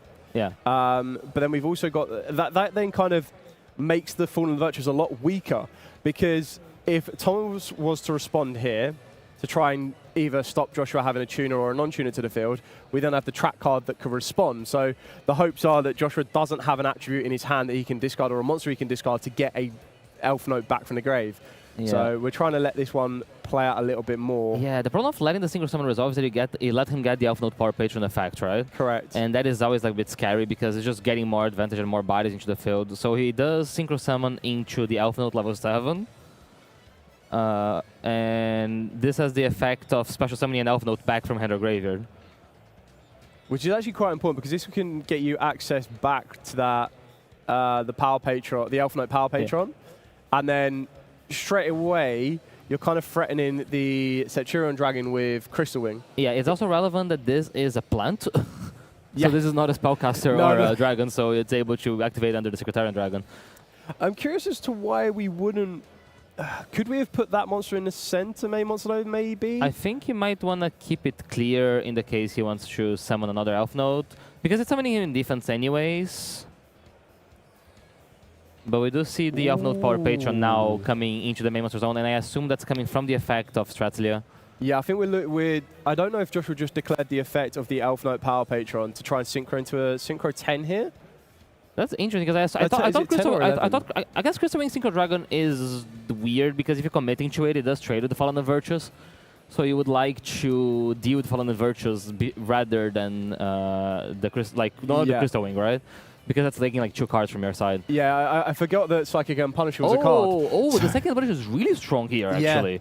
Massive attack stats. The life points of Joshua are a lot lower, so he's unaffected. Yeah, and second Punisher does have the effect of gaining attack equal to life point difference, correct, right? Yeah. And the fact that it's a Psychic as well kind of makes it immune. So, for example, he can also pay 1,000 life points to banish target a monster he controls and a card opponent controls and banish both. Yeah. So if that happens, the life point difference would be on 7,200, which means second Punisher attacking over Secretarian Dragon would be game. Wow. So that's, I think, is what Josh was trying to establish here. Setting up a monster on the field. Yeah. In order to do that. It also gets to trigger the effect of Vidalius to add a card here. And Psychic and Punisher for a game might be coming back in 2026. What do we have here? So you need to target a monster you control and a card your opponent controls, and you have to banish them. So does the Fallen and the Virtuous, like, is that the saving grace here? Does Fallen of Virtues like stop that monster, or is I suppose Joshua still has enough because he hasn't even used that trap card yet, right? Yeah. So basically, I think from Joshua's point of view, it's not even about the card that he banishes. It's just about banishing a card, banishing 1,000 life points. Correct. Basically, yeah. you want to pay 1,000 life points down, so you go to 800, and that's gonna make the second Punisher go to 3/5 plus 72. And that over one of the monsters in attack position should be enough to find game here for him. So really well piloted here. We saw a lot of those things so far in game 2, right? The second Punisher, we did to the Mudora, they came back on game 3. Let's see if Thomas has anything that I'm missing so far. I think he's considering the Fallen on Virtues. Yeah. Oh, okay, so he's using it here, and I assume that might be in trying to prevent him from doing the second Punisher play. Yeah. However, he does still have the trap. Yeah, I don't think there was much of an option here on this one, just because of that trap card. You had to take that risk that there wasn't a monster in Joshua's hand that he could utilize the trap card off the back of. He could always send the monster he targeted as well, right? He could always send the fusion that like is targeted by the Punisher, by the Fallen Virtues. Yeah, so exactly what I mean. So with the Fallen of the Virtuous, I'm assuming that Thomas used it to try and get rid of that fusion monster, so there wasn't that monster on the field that could be used for Psycho and Punisher. Oh, okay. And you had to take the risk that Joshua's hand did not contain a monster in order to bring one back with the trap card. But because it does, we're now in this position where it doesn't matter which one Joshua gets rid of. Yeah. It's still going to maintain on the field. Yeah, and we see here the power of the Power Patron, right? The Power Patron that was in scale last turn, it got hit by the Draw and Lock Bird, generated so much advantage. It drew 2 cards, it added a card back, this card back became the Elf Note Power Patron, searched another card, and it basically snowballed into the second Punisher situation we're seeing. Yeah, exactly that here. So Thomas is able to set up some monsters in defense position. I assume he does not want that Ecclesia in attack mode, but the second Punisher is looming. Yeah, I think in this position here, Joshua's set up contingencies as well. So we've got the Nerve of the Power Patron. We've also got the Elf Note Synchro Monster level 7 as well, which is currently in the center main monster zone, so that's going to be 3,000 attack. So just in case Psycho and Punishment can't get the job done here at the start of the battle phase. Ooh. No. Are we not using? Doesn't look like we declared the effect. Oh, okay. Straight over the Sectorion Dragon. So that is... Oh, it didn't declare the effect to gain? I don't think it declared the effect for the 1,000 life points. No, I think because so there's 2 different effects, right? During the main phase, you can use the effect to banish. Yeah. I don't know if he declared the effect to gain attack. Ooh. So that attacks over the Nerva of their Thailand. I mean, Thomas does not have very many cards left, right now? Correct. So you'd have to get, I mean, you get rid of the Ecclesia here, sticks it in the graveyard, and it's all about what Thomas can draw for turn. But he's also got the card that he sent with the Fallen of the Virtuous. Yeah, but he does have the Mudora if he wants to use the Mudora to exchange with Thomas's graveyard resources. Yeah, which I think is what he's asking now. So yeah, I think he did not use the effect. I think he did use the effect to gain, but maybe he didn't use the effect to banish, so it wasn't enough damage over Thomas's field. Yeah. And we're going to be seeing the Mudora here being used to trade with the graveyard resources. So we're going to prevent the Albion, the Titanic Cloud that got sent by the Fallen Virtues. Yeah. Maybe one of his own cards. I mean, is it still a pretty strong position if you're Joshua, right? I don't know if you have an interrupt. Like, does this trap convert into an interrupt? Oh, I guess it does, right? Because it can negate anything, because you have Synchro Monsters. Yes, yeah, so it's got the Synchro Monsters to negate, but I believe you have to be able to revive to do that. But you can send a monster from the hand or field. So you'd be able to send one of your monsters on the field, summon one of the Elf Notes back, and that would be able to negate like a branded fusion. Correct, that, yeah, so no top deck can that Thomas could draw here, I believe. Yeah. So yeah, you see the Mudora, the long Mudora who was in the graveyard, really relevant here to prevent like a second copy of Fallen Virtue that could trade to the trap and then allow a top deck for a comeback. Yeah, and there's the fist bump there. Ooh, very well piloted there. That was actually a really good duel. I completely forgot the Psychic, even though we saw it in game on 2, I completely forgot the Psychic and Punisher even existed, and then I saw the levels and I was like, oh. And this is one of the really cool things about this Power Patron, the Elf Node deck, is that you have this flexibility, right? Like, you have access to the Vengeance Dragon, you have access to the Riser Dragon to dump like a side card, and you also have the Second Punisher as like one card that... These types of cards force people to respect what you're doing, Yes. because they can't just hold their interrupt forever, because you do get punished for holding them for too long. So there, if you don't respect it at all, eventually you get hit by the Second Punisher, and once it's in the field, it's not leaving that. Yep. So it kind of would force Thomas to have used interruptions a bit earlier to then prevent the Punisher from being summoned. Yeah, I think it was still a very, very big gamble, though, because I think Joshua piloted that really, really well. Because, as you already mentioned, the Power Patron Ginaldo, Yeah. there was not really a point where it was worth the risk and reward to destroy it, really. You kind of had to, with the field that was presented at the end, it was kind of tricky to justify it. And I suppose the big turning point was the terminal in the graveyard. Yeah. So I don't know if there's a chance Thomas didn't realize that the terminal in the graveyard would not had an effect, because Correct, it prevented him from going to Incredible Ecclesia with his Fallen of White and his Ecclesia. Yeah. And that Ecclesia resolve would have given him a decent amount of advantage. But that's one of the advantages of Elf Nodes. The cards have a lot of effects. There's a lot of different things going on, and this is not one of the matchups you come as prepared for as some of the other decks. But it's not over for either of the duelists. Definitely not Joshua right now. But Thomas would not be a stranger to be in a position like this before. So he's going to be kind of carrying back through for a couple more rounds of Swiss as well. We're going to be back with our winners interview with Joshua. So we're going to get a bit more of a deep dive into his deck kind of build and strategies, especially that Psychic M Punisher. So don't you go anywhere. We're going to be back with round number 2 and, of course, the winner interview very shortly. Here with Henry here today, and we're going to be talking about trivia and naming cards from different archetypes. Sounds like fun. So, to start off, can you name 5 different TCG cards with pot in their name? Pot, I want to say pot of greed, pot of generosity, pot of avarice, pot of duality, and pot of extravagance. Ooh, okay, yeah, those are 5. And how about 3 different cards with Rika?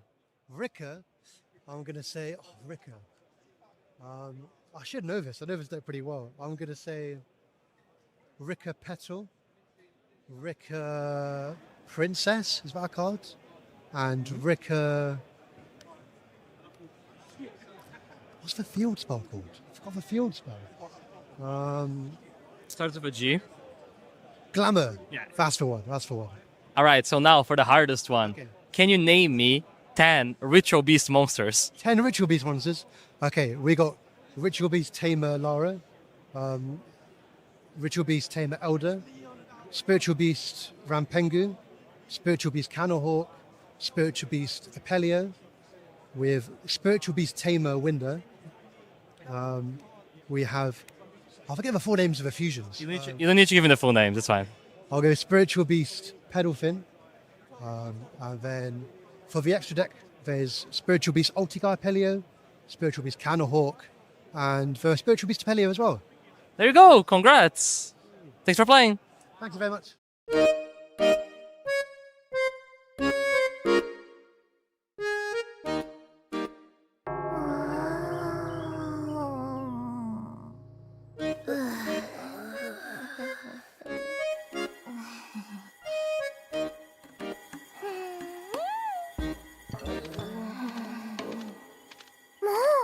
二人ともやりすぎだよ。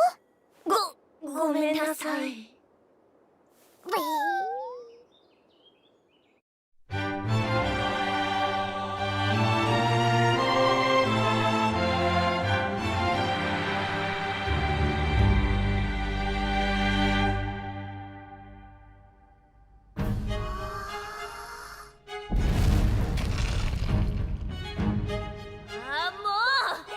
私の全力！ヒーターコントロール！え？あっ！うわなん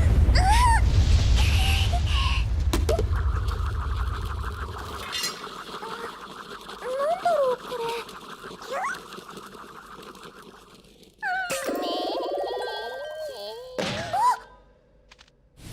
暗くなってきたし、そろそろ帰ろうよ。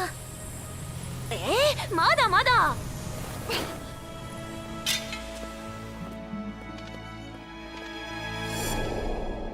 申し訳ございませんでした。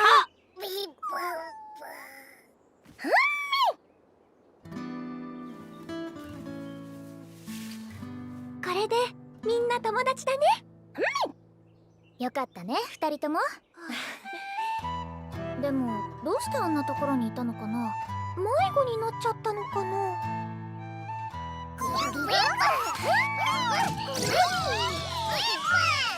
一緒に遊びたいって。よーし、それじゃあ私が。ヒータは僕と修行。ヒータはまだ霊力のコントロールが不安定だからね。あの大岩を動かすには修行あるのみ。ほら行くよ。よーし、一緒に遊ぼう。1、2、3、4。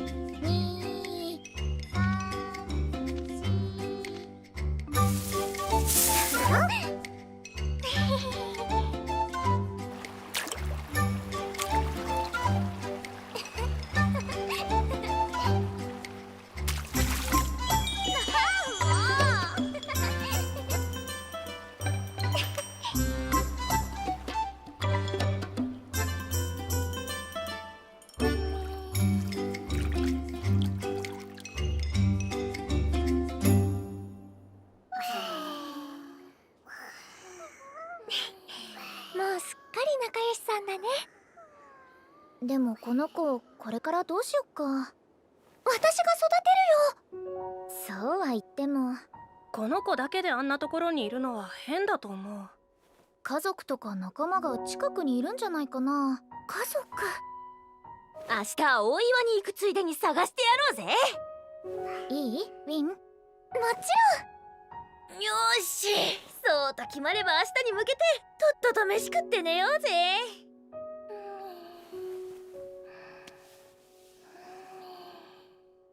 君の家族見つけてあげるからね。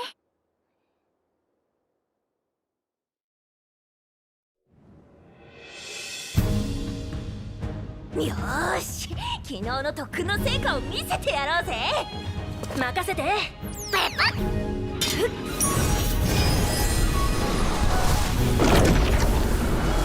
ヒータ行くぜ。いっけー。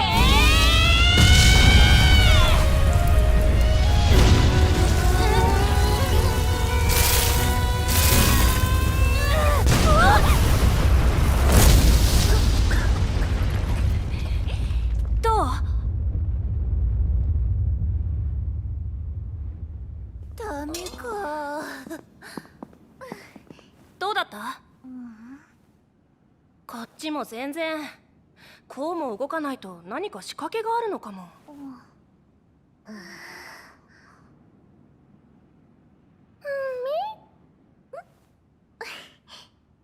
困っちゃったね。どうしたのBat Duelists, I'm here with our round 1 winner, Joshua, even though he's Joshua, I'm Dale. So, round 1, great way to start off the UK Nationals, an incredibly exciting duel. We got to see in round 1, you presented like a very, very powerful field, even through a Mirror Jade. Was there at any point, because you didn't even seem to blink when that Mirror Jade hit the field, was there any point of view, or what was your thought process through that? When the Mirror Jade hit the field, the thought process was, the hand was just all gas. I didn't care about the one monster. To be fair, it could have mattered there for the Fortuna had I not opened the trap. But then the reason I summoned the Fortuna that way was to sequence it because I had the trap. So that hand, even though the trap is kind of like, you don't want to open it, with everything that was in my hand, I didn't mind having it. So yeah, I wasn't worried about the Mirror Jade, and it baited the Mirror Jade, and then it was just easy to get rid of with the Harmonia. Go from there. Okay, so you were able to take game number 1, then we went straight into game number 2. Now in game number 2, of course, your opponent gets to go first on this one. It kind of repeated around game number 1, but when you're seeing the field, so you activate Ghost Belt, I believe it was, kind of stops him there, but then as Branded are, they're very, very resilient in going into the end phase, and when they're in the end phase, they start to do kind of these little minute intricate pieces that can kind of line up forms of disruption. You gave away your tech choice with Medora, but you tried to power for it. At what point, when you're playing that through, when you're navigating that through, seeing the end field that he's presented, how far do you feel how much do you want to show? I didn't mind showing the Medora there because it was post side and I opened it as a brick. So ideally, usually I slide it in for going first. The reason I kept it in going second is just because if it was back and forth, because I play so many hand traps, I think I believe on like 15 to 17 hand traps. If I open the right amount of hand traps and I could have stopped him on his turn, I can still set up the Rise of Dragon, and then having that extra layer of interruption on his turn, even though I was going second, would have been very beneficial. That's why I sided it in. It was unfortunate that I drew it, but because it was like quite a bricky hand, and I had a way to summon the Power Patron and then turn them into an 8, it actually kind of worked out. That's why I showed the Medora. Yeah. Because had I not summoned the Medora or had not had a way to summon the Power Patron, I would have just scooped. Yeah.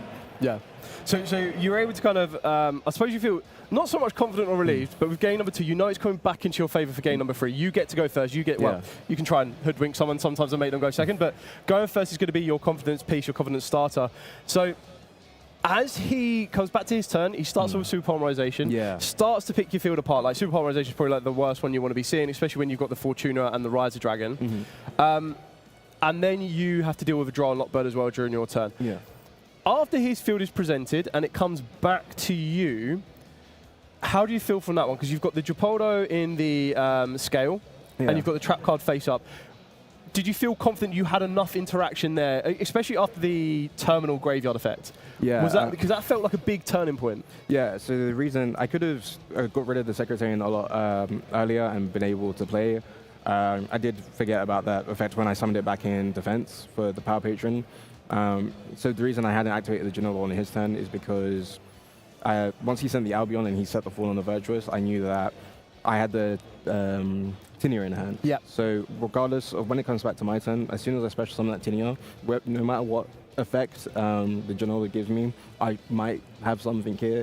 I was struggling to deal with the Secretarian, and if I had summoned the Power Patron, that would have been like the easiest way to out it. So it was a lot of doing like mental gymnastics to try and figure out the best way to deal with it post that. He didn't pop the Ginaldo, and off the draw I got both Vidolium and Noverdo, which is literally what I needed to out his boards, because I had he used the Fall in the Virtuous. I could have used Nerva to threaten the board and blow it up, and had he not done that with Noverdo, still gets me interruption. So. Excellent. So you made a very interesting choice coming into this. What made you decide? So, well, two-part question on this one. How prepared have you been against the branded strategy, including sometimes the Draco Tail? You've been working on that one pretty hard? I've been working on branded. So I think this is Power Patron Alpha Note is the strongest version of Alpha Note, I believe, just because Alpha Note is a deck that struggles going second quite a bit, but the Power Patron really helps layering that weakness from the deck, because you can make so many pushes and it pay out so much interaction from your opponent. And what was the other part of the question? Sorry. No, it seems like you kind of answered my question. I was going to ask why you chose to use Elf Notes, but you've kind of answered that perfectly. You've already said that you've practiced quite a lot against branded. I suppose that's kind of a matchup you're a little bit more comfortable against, but it's always a very, very strong deck right now in this format. So just to wrap it up, congratulations on round 1's feature. You can go shake off all of that round 1 kind of jitters, move into round number 2. We wish you the best of luck. Hopefully we'll be seeing you back here tomorrow and maybe later on, but we'll take it step at a time. So thank you very much for every single one of you watching. Congratulations to Joshua on that one as well. So we're going to be back with round number 2 very, very shortly here from the UK Nationals. Don't go anywhere. Go get yourself a cup of tea or a coffee, because we are going to be getting locked in for the rest of the day. Here with Henry here today, and we're going to be talking about trivia and naming cards from different archetypes. Sounds like fun. So, to start off, can you name 5 different TCG cards with pot in their name? Pot, I want to say Pot of Greed, Pot of Generosity, Pot of Avarice, Pot of Duality, and Pot of Extravagance. Ooh, okay, yeah, those are 5. And how about 3 different cards with Rika? Rika, I'm going to say, Rika. I should know this. I know this deck pretty well. I'm going to say Rika Petal, Rika Princess, is that a card? And Rika... What's the field spell called? I forgot the field spell. Starts with a G. Glamour. Yeah. That's the one. All right, so now for the hardest one. Okay. can you name me 10 Ritual Beast monsters? 10 Ritual Beast monsters. Okay, we got Ritual Beast Tamer Lara, Ritual Beast Tamer Elder, Spiritual Beast Rampengu, Spiritual Beast Canohawk, Spiritual Beast Apelio, with Spiritual Beast Tamer Winder. We have, I forget the full names of the fusions. You don't need to give me the full names, it's fine. I'll go Spiritual Beast Pedalfin. And then for the extra deck, there's Spiritual Beast Ulti-Guy Apelio, Spiritual Beast Canohawk, and the Spiritual Beast Apelio as well. There you go, congrats. Thanks for playing. Thank you very much.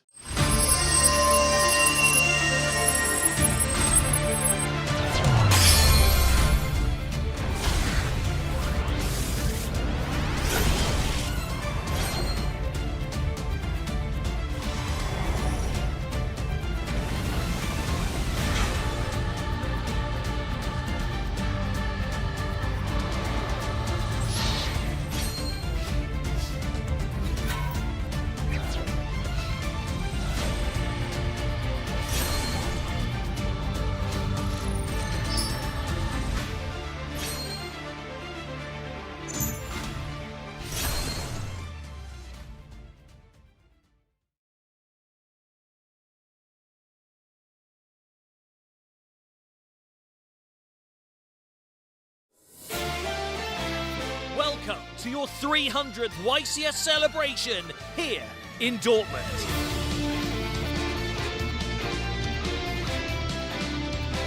Whether it's the main event or public events, every single one of our participants will be sat at these tables duking it out to become the best of the best.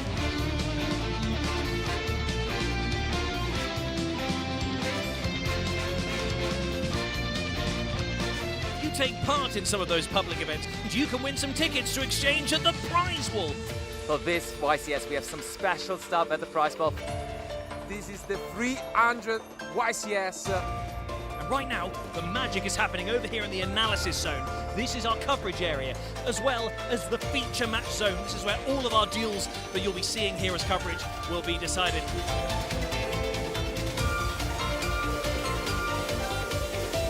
Stick around, we've got loads of great coverage coming your way.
Welcome back, duelists. We are here with another World's possible participant. We are here with Jordan Gallagher, who has been working incredibly hard this season to accumulate many a World's points. So first off, congratulations, Jordan, for making yourself into this position here. What I want to start off with is, what made you decide to start this World's journey?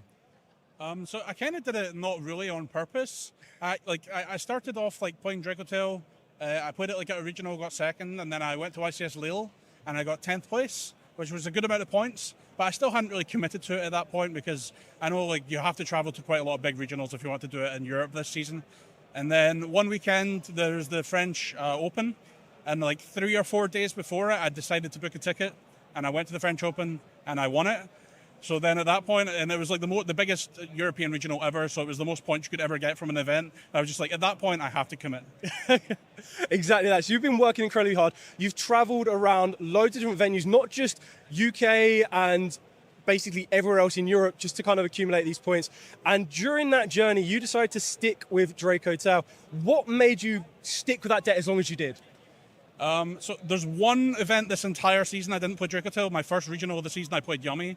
But then after the Forbidden Limited list, where they hit the Vanquish Soul deck, and that was like the Draco Tail deck's worst matchup, I played a regional the week before Frixel came out, and I got second place, and I felt really good. And I took it to the YCS the next week, and the deck just felt so fun to me, so rewarding. I felt like my gameplay mattered a lot, and just like throughout the entire season, with all the support that I got, and how the deck just kind of panned out, I entered every event with it in the future, and it just felt good every time. It felt worth it. Exactly that, and as you've already mentioned, Forbidden Limited List and just general formats, new products, kind of shake it up, change up the decks. When you're preparing for stuff like this, how important is a dedicated testing circle? It is quite important. I've generally I've been a bit inconsistent with the testing circle the past few years, unfortunately. A bunch of my friends that I used to test with a lot stopped playing every once in a while, but recently, before YCS Dortmund, I joined a new testing circle, and then YCS Dortmund went pretty well for me, so I think it is quite important to have people who are like-minded, who want to get better at Yu-Gi-Oh!, who want to improve, who want to discuss the game, and it helps a lot, definitely. So this being the last UK Nationals for the season, or the last Nationals for the season in general, how has it kind of felt for you? Because you kind of got yourself solidified in that Worlds playoff position at Euros next month quite early. Has that been like a burden off your shoulders? Yeah, ever since like maybe earlier on in the year, I'd say maybe after Dortmund, it kind of felt like I was solidified a little bit. I was still a little bit nervous that I wasn't sure, so I did play like another UK Open, another French Open, and generated more points. But yeah, it has been like since the French Open, I've been a lot more relaxed. I don't have to worry about traveling every weekend or like worrying about points all so much. Amazing. So there's an incredible journey, a very, very good story behind that as well. We wish Jordan the best of luck at the playoffs at Brussels, coming up very, very shortly next month. Hopefully you will be at home as well, cheering in on, and hopefully both Josh and Jordan can make their way to Worlds with those positions. So congratulations, Jordan. Thank you so much for all the hard work you've been putting in this season. I wish you the best of luck here at UK Nationals, but also the best of luck in the playoffs as well. Is there anyone else you want to give a final shout out to before we leave you? I just want to say thank you to all my friends for helping me this past year with testing and just talking about Yu-Gi-Oh! Thank you very much. And that is everything from Jordan. We're going to be taking it back to the stream.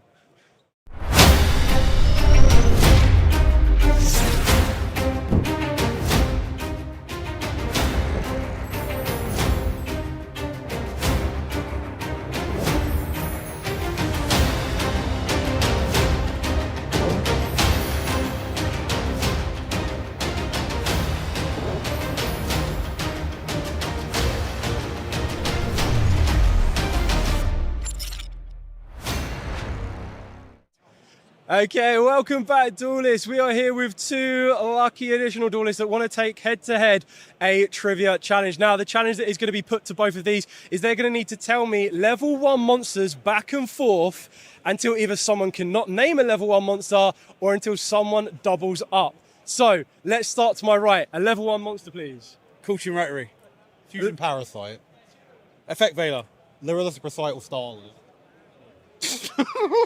I've already forgot. Lyrillus Grey something. Just to rub salt in the room, the next one there. There we go. Nice, short, sweet and simple level 1 monsters. Thank you very much. We're going to be getting some more trivia around the place, so we'll be back very shortly.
Hello, duelists, and welcome back to round 2 of the UK Nationals. Gabe, how are we all doing today? I'm really excited. It's been a great day of Yu-Gi-Oh! So far, and I can't wait to see the next couple rounds. Yeah, very exciting stuff. Before we get onto that, though, we're going to talk about the prizing that the players are going to be looking at the moment. So, as with the first place prizing is the travel and accommodation to the WCQ Continentals. That's really cool. I actually didn't know that. Yeah, so you get the hotel and the travel for the WCQ in Utrecht this year. And then you also get the VIP package, which allows you to get the 2 first-round buys. Amazing. So we get you start your day more rested while you try to find your spot in the World Championship. I mean, hey, you need that. You need that. Yeah. Round 2, of course, we have the video game console and a super rare copy of the YCS prize card, which also a fantastic prizing there. Yeah. And then third place, we have the super rare copy of the YCS prize card and 96 booster packs, which that's a good amount for a third place, to tell you what. Yeah, and this is not even accounting for the amount of points for the World Qualifying Playoffs. That is one of the main reasons a lot of players are here, which is trying to lock their spot on those playoffs. That really is what people are playing for at the moment here. This is people here to try and get their spots, try and get themselves into the playoffs, and hopefully get themselves to Japan this year for the World Tournament, which is very exciting for everyone, of course. Yeah, it really is. It's the ultimate objective of every Yu-Gi-Oh! Player. Absolutely. But that's enough about prizes. We're ready to go back into the game. So which matchup do we have today? We have, I believe, it was the Mitsurugi versus... What was it? It's Cooltoon. Cooltoon, thank you. I was going to say branded. We have Mitsurugi versus Cooltoon coming up here, which is, I think, a very interesting matchup because I would argue that Mitsurugi perhaps even has an edge in that situation. Yeah, I think Mitsurugi is favored. So Cooltoon is a deck that's really interesting, right? Because it gets full knowledge and it is really efficient, but it's also really fair. Yes. And a lot of the interactions in Cooltoon are things that destroy and remove. There's not a lot of negation. And Mitsurugi is the opposite. Mitsurugi is a deck that it's trying to resolve Mitsurugi Ritual, Summon Murakumo, and Regaki. Yeah, exactly. So it's a matchup where usually Cooltoon looks at your hand and he tries to stop you, but Mitsu has a lot of pushes. Absolutely. I do actually, I know that maybe a bit of doom and gloom around it, but I actually really enjoy the Cooltoon deck because it rewards good players. It rewards people who are very good at the game, and people who know each other's decks very well, of course. So this, I find, very exciting matchup because even if you know Mitsurugi, there might just not be a lot you can do to stop them from getting that Murakumo on the field. Yeah, and it's really interesting because you got to play a lot with, like, you have a lot of decisions, like on how you build your end board, on how do you commit into your hand traps, like, so you can like try to get extra copies of Ash Blossom and Ghost Bell, but that plays into cards like Dominus Impulse and Dominus Spark on your remix. So yeah, there's a lot of layers in this matchup. And of course, we have the non-engine that Mitsurugi is able to play. Some of the best in the format, obviously. We have the Dominus Spark, the Dominus Impulse. We have things like, I don't think, there it is, Dimension Shifter. Just the quality of non-engine that this deck can play, along with the perfectly fantastic engine as well. It reminds me a little bit in terms, well, say a little bit, it's the same non-engine as Malice. Yeah, exactly. It's one of those decks that are a bit older, but they have some hits in the Forbidden Limited list, like you only have 1 copy of Habakiri compared to the 3 by the time Mitsurugi did win UK Nationals last year.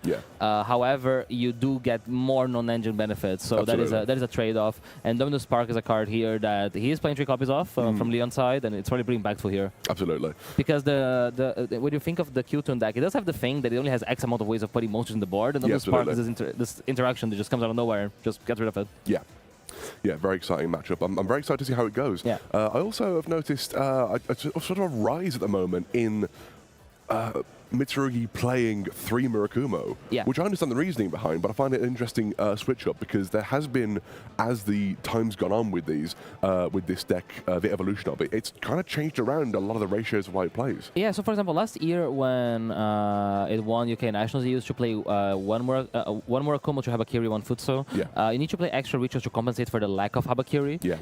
Playing multiple Murakumo has its advantages though, because you're able to finish on multiples, which play around stuff like super polymerization, and so it has some types of advantages, even if it's a card that by itself is more bricky than your Habakiri. Absolutely. If anything, it reminds me a little bit of the way you would build Dragotail, in that you don't necessarily have it in your hand as a starter. However, you need it there in a sort of, you need your whole hand to be playable rather than just one card. Exactly, it compiles well with the other cards. So this is usually how I think this matchup is more fun, is when you get to see them like this, which is Cooltoon going first. So Cooltoon is starting with a Rotary revealing... I believe that is Rico. Is it Rico? Okay. I could be wrong. I can't quite make it up for me. I think that's Rico. I think it's a Rico as well. So we're normal summoning the Rico, the effect coming out here to add a non-level 3 cool tune from deck or graveyard to hand. I actually do like as well how it's deck or graveyard, so you can hit this with an Imperm, a Veiler, an Ash, or a Ghost Spell. It's actually quite susceptible, but it's whether or not you actually want to be doing that. Yeah, so we're gonna see there's a couple of Charming Swallows though, so it's interesting because that does change how the Kill Tune deck does their end board here. Very much. Usually if you have Charming Swallows, you're really hoping the Kill Tune deck starts with Q, so you're able to get multiple draws. But here you actually see it's just being the Q. What is that We do card? see the Ash Synchro? Blossom coming out to stop the Cool Tune Synchro. Yeah. And now was that the extra normal? No, sorry, regular normal summon now of the Mix. That's the one. Yeah, so interesting to see if we're going to end up going to Track Maker or Remix and how many draws we're willing to give Mitsurugi here in this situation.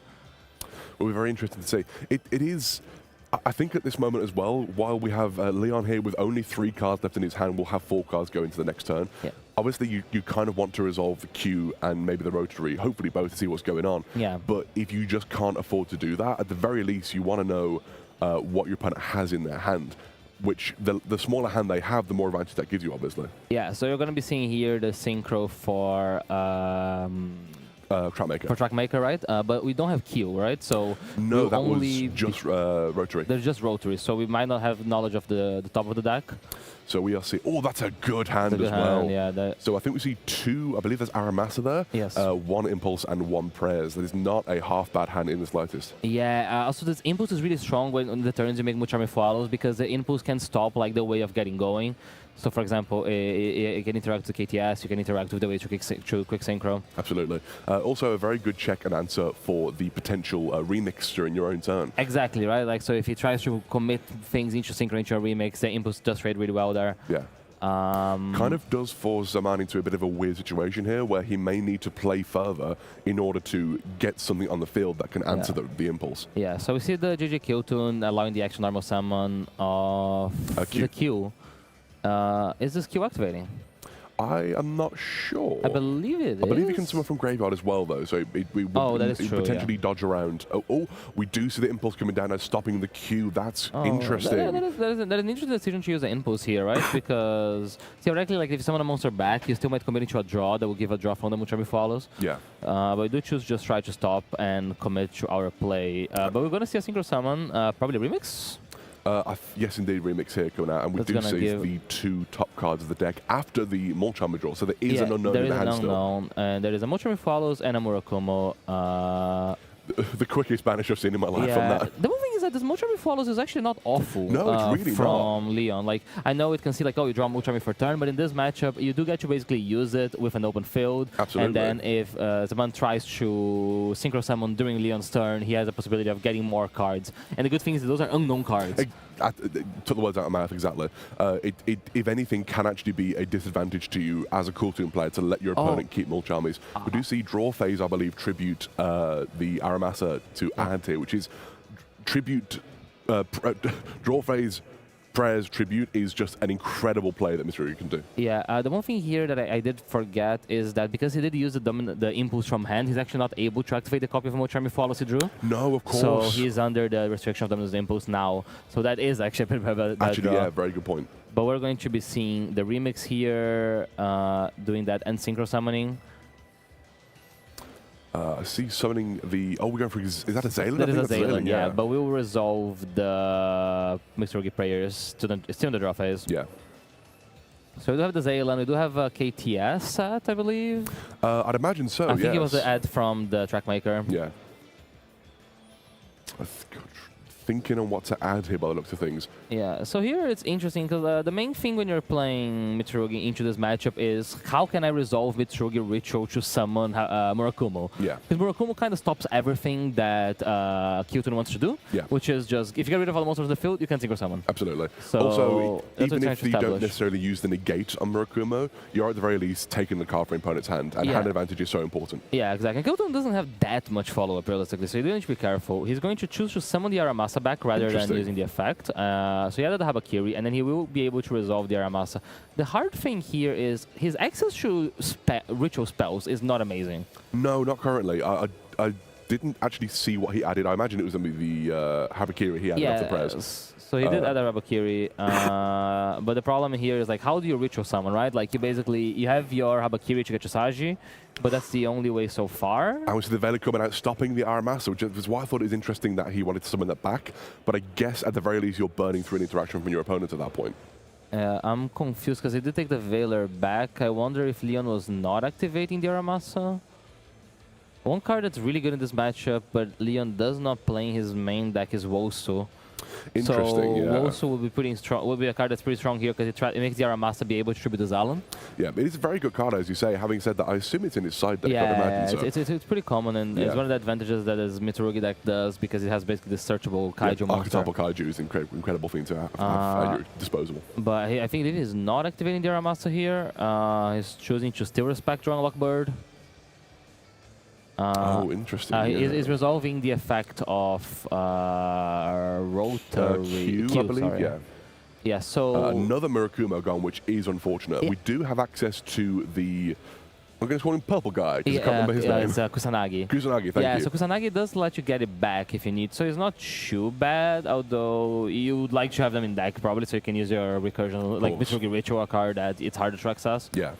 So those are two pretty good, and this is kind of the strength here of the Kyutun deck is that it just puts these like weird things in the way of your opponent when you're trying to play.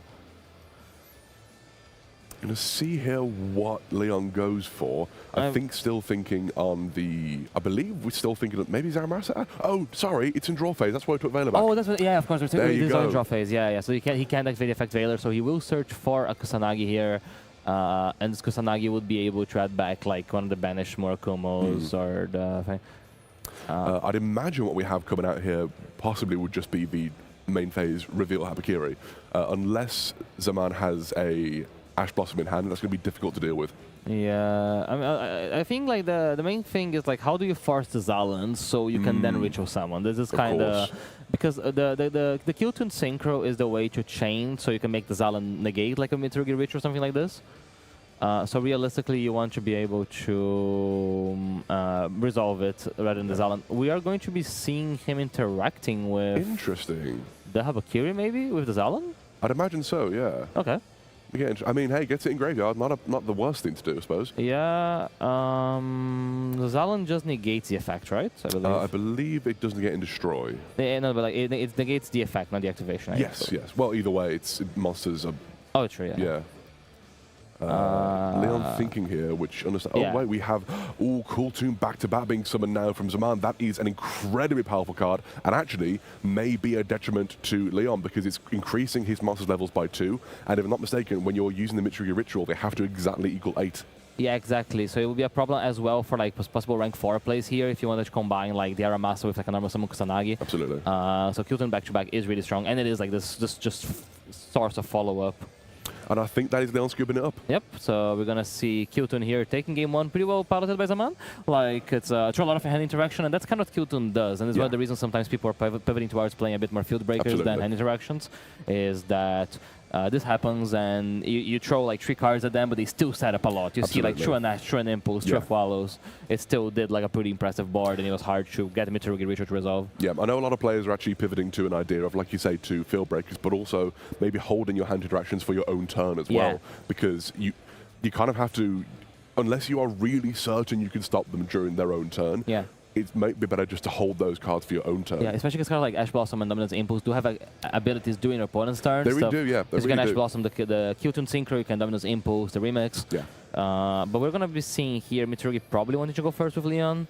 You do have some cards that are pretty strong in this matchup that you can see going first, like the going first trap cards, like the Solemns. We do also have the Dimensional Fissure in the side deck, which is going to be very difficult for Kultun to deal with. Not impossible with the right hand, but difficult. Yeah, the one good thing, Dimensional Fissure also interacts with Effect Failure from the Kyutun side and draw. So it's kind of like another card that can allow you to stop those cards that harm your strategy. Yeah, absolutely. So a good likelihood of seeing those come in here.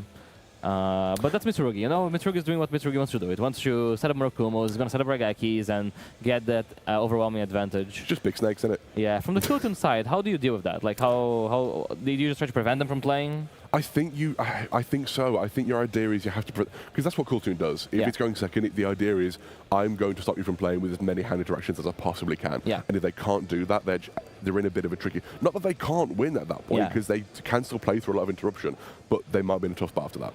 Yeah, so it's going to be interesting here to see which angle he goes. Because the Mitsurugi end board is not particularly that oppressive. It does just generate a lot of follow-up. It's another one that rewards very talented players. Yeah. It rewards someone who is patient, waits for the right moment to use things, but just the Murakuma might be enough because it is able to keep your opponent off of monsters on the field. Exactly. Which for Kultun is devastating. Yeah, so we're going to see here.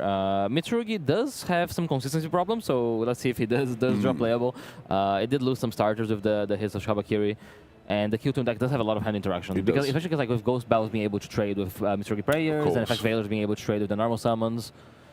But let's see, Leon probably choosing to go first here with his Mitsudak. I do see a copy of Prayers, and that's always a good start. Yeah, I believe I also see Pot of Prosperity. I could be wrong, but I think I see a pot in the hand there. Yeah, I believe that's a pot.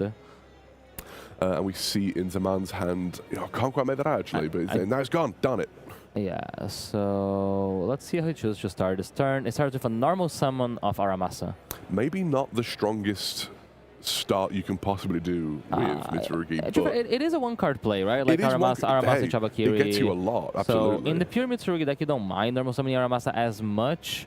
Basically, you just want to have more access to Habakiri. Yeah, absolutely. The main choke point tends to be here, which is like Mitsurugi has a lot of ways of getting monsters, not a lot of ways of getting spells. But Saji does seem to be resolving, and Saji should be able to get Mitsurugi Ritual from the deck. Looks like Leon's playing this game.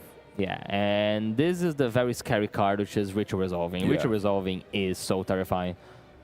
We're going to see Ritual here. I don't believe Zaman would have a way to stop that unless I'm much mistaken. Yeah, there's nothing in the list that I believe. If he's summoning from the hand, because he doesn't play Dominus Impulse. So we're going to be seeing the Murakumo from hand, and he's going to be dumping Kusanagi. And then Aramasa, the Aramasa already activated, the Kusanagi does get Ritual back.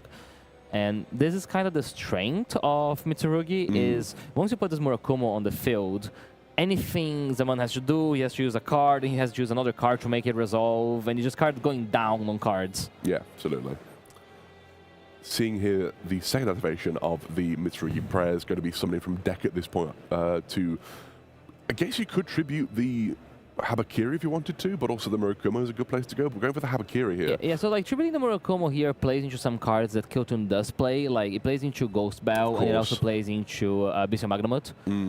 So a lot of the Mitsurugi players sometimes try to keep their ritual summon Murakumo on the field as long as possible. Yeah. And that's one of the benefits of playing multiple Murakumos as well, which allows you to get the search effect without having to tribute it. Absolutely. So this way, I able to access a copy of Prayers by tributing the Habakiri. Yeah. And now these Prayers can maybe tribute the Futsu, and we can keep the cycle going. There. Yeah, absolutely. Checking his graveyard here. I haven't actually seen Mirror being added to hand. I don't know if it was in hand already, but we might struggle to get the Habakiri onto the field without it. But we have ways of getting to it still. Yeah, I don't need to get Habakiri into the field realistically, right? Like, there is you could just use the Prayers here to tribute the Futsu. Sure. And then search for like follow-up piece and summon a guy back and then summon the Futsu back. We are tributing the Futsu here by the looks of things to search for something. Yeah, so like realistically going to be able to search a card, and then we will be able to summon back with the Prayers and summon back with the Futsu. It's interesting to see if Leon chooses to commit into rank 4, because there's a couple rank 4 options. The most two common ones are Baguska and Dugaris. They are very different, right? Like Baguska is this continuous effect, which does interact a lot of Kultun, because all the monsters that have effect on summon can do it. I know the synchros get stopped as well, but it does stop your own Murakumo. I actually don't know if it's even the best move against Kultun, in the same way that I believe a lot of floodgates against Kultun don't necessarily do a lot, because hey, it might be turn ending, you never know. But if they have a lot of engine access, they can just normal summon something, it's in defense. The condition that you can use something from hand can't be negated, so you can still just summon, say, an RS or a remix, and then the graveyard effects are not negated. You can get rid of those floodgates straight away. Yeah. So I'm not 100% sure if that would be the right move here. However, you can also obviously access links. You can access rank 4s, like you say. You could even summon Gallant Granite. I don't believe he does have that in his list, or the the Nibiru. However, that's an option you can go with. Yeah, so one of the you see the mirror getting added from the first search, and then the mirror gets used to tribute the Murakumo, to summon a second Murakumo, and that's one of the advantages of playing multiple here. Absolutely. Where basically you're always going to have access to it.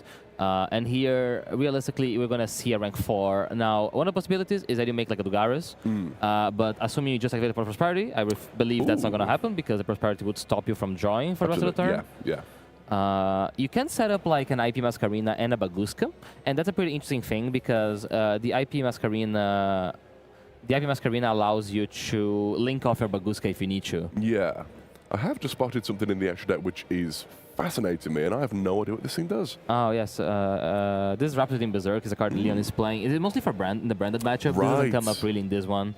Oh, I see. Yes. But we do see a very strong Prosperity here, hitting the new Solemn Accusation and the Solemn Judgment. That's huge.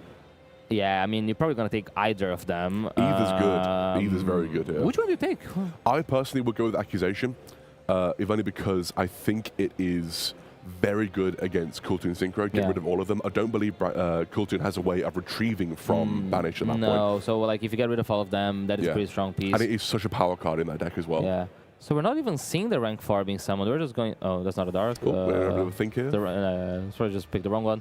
I believe that is an IP Masquerena, yeah. And that is the very strong play that Mitsurugi does like to end on, which is the IP into the Dynamondo. Absolutely. So that gives you another way of getting back to your Mitsurugi card. Yeah, absolutely. It's a very rare turn where Cooltoon did not have any hand interaction, so there is a chance of having some field breakers. I saw a lot of spells in the hand, so I think you're right. I think it might be a field breaking strategy, like deciding things. The problem is that like into Mitsurugi, when you don't interact with them, you do give them the possibility of drawing into those counter traps. And we do see the Lightning Storm coming down here as well, and you are correct as well. But we kind of have to answer the Lightning Storm with something here. It's difficult. I think the trap is most likely set, but do we go for the trap, the Mitsurugi trap, or do we go for Accusations here to stop the Lightning Storm? Yeah, that's basically the question got answered. Like, do you use the trap or do you use Accusation? And we are going for the Mitsurugi trap here to negate. But that's like one of the Mitsurugi situations start happening, which is, yes, we traded 1 for 1, but now this Futsu is coming back, and this Futsu is coming back, searching another ritual maybe for next turn. Coming back with a vengeance, you might say, because it definitely will. I also believe he's using the Mitsurugi Ritual as Chainlink 2, which is a really interesting thing that this deck can do, which is you can use this mirror as a way of preventing your opponent from activating an Ash Blossom or a Ghost Spell on the effect of your... And then you can just add it straight back to your hand because it's in deck by the time the other one activates. Exactly, really and then Mirror is really good because like you do start running out of cards in deck, but Mirror summoning from the graveyard allows you to have this resource, this Murakumo chain. Absolutely, yeah. We go for the Infinite Impermanence here onto the IP Masquerena, perhaps trying to force out the interaction here, trying to force out the effect. This happened in the main phase, right? Because you could have committed this Infinite Impermanence in the draw phase, because now he's still able to use this IP Masquerena to make a copy of like SP Little Knight, or... Which would still get a lot of value here. Yeah, exactly. SP Little Knight's a pretty good card here. Or even like Dynamondo, even though you have nothing to shuffle, it is like an extra way of interacting your opponent's turn. And bringing back Murakumo in more ways than one at that point as well. Exactly. And I can make Snapper. So we're going to see here what he chooses to go through. He does commit to it. Indeed committing to it. I imagine it's going to be a copy of Espilado Knight. Yep. A solid choice. Again, if your opponent normal summons and activates the effect, you can get rid of it straight away. So it's very good to use here. Yeah, I don't believe there is anything relevant to banish with Espilado Knight here in this matchup. Oh, Illusion Gate is tough for the Mitsurugi matchup here. That is going to be very difficult. I think you kind of have to answer that with Solemn Accusations here. Yeah, so this is actually a scenario where maybe making Dynamondo would have been a safe haven for Leon, because if you made the Dynamondo, you'd be able to use the Dynamondo, because it wouldn't be destroyed by the Illusion Gate because it was made of IP Masquerena, so you'd be able to let this resolve, and you'd still have a way of fetching back into Futsu, and Futsu fetches back into your home Mitsu engine. Absolutely. However, because we don't, we might be forced to use the Solemn here. It depends if you have a copy of Mitsurugi Prayers as well. I think answering with the SP, I was about to suggest, I think maybe if you're confident, Zaman only has a few cards left in hand. If you want to get rid of a couple of things here, you lose the Murakumo, that's fine, but you still have those powerful set cards, and if your opponent does have the Cooltoon Synchro in hand, you can still answer that and remove it from the game entirely with the Solemn Accusations. Yeah. There's also a truth, I didn't follow Leon's turn, but there's a good chance he does have a copy of Mitsurugi Prayers. Yes. And Mitsurugi players would be able to get him back to Futsu, which gives him back to everything. So he does allow to let the Illusion Gate resolve here. He does have a lot of follow-up with the SP and the Futsu banish, and that kind of puts someone in a position that you kind of have to, like, okay, like, you do something, but you need to finish the game now. Absolutely. Thinking on whether he wants the Rico to resolve here as well. Yeah. Wondering if he has a way to actually stop that at this point. I'm curious. Maybe just wondering if he wants to summon the Murakumo back yet. Yeah, I think like this is a pretty strong Murakumo if you're Leon, like if you have a prayers. He did just add Rotary to hand, which I don't know what the other card into man's hand is, but I think it's just another spell. There's another monster as well. Yeah, it's another copy of Illusion Gate. So a Murakumo here would be really strong. It would cost Leon a card in his hand, but assuming he has a copy of prayers, which he does, and this does not get met by like an Ash Blossom or a Ghost Bell, it's just a Murakumo, so he's going to be paying his card. Probably like an extra, probably search from the Futsu. Yeah. We're going to be seeing him ditching this Aramasam, and we're going to be seeing Murakumo coming back. And Murakumo here is pretty strong. Because very impactful here, yeah. Now, yes, it does going to activate its effect to destroy both monsters in Zaman's field, including Leon's own Murakumo. Yeah. And that's another relevant thing of having Ritual summon 2 Murakumos, because he couldn't have taken away his Murakumo access by thinking one of Illusion Gate. Absolutely, cycle it in and out. It's very good in that way, yeah. And now Zaman does have 3 cards in hand, but one card is basically has to be paid for Murakumo, and one card is going to be paid by the Solemn Accusation. Absolutely. Having said that, the accusation is only against spells and traps, and I don't think it has to basically wait here for the right card to be added to hand. And what we have here is more or less a guaranteed double search. We do have obviously the force discard from the Murakumo, but that can just be the Illusion Gate, which is fine. Yeah, it's interesting the decision of using the Mitsurugi trap before the Solemn Accusation is paying some cost here if you're Leon, because if you had the Mitsurugi trap here, or even if you gotten Solemn Judgment rather than Solemn Accusation from the Power of Prosperity, you'd be able to interact with Track Maker a lot cleaner. Very much so, yeah.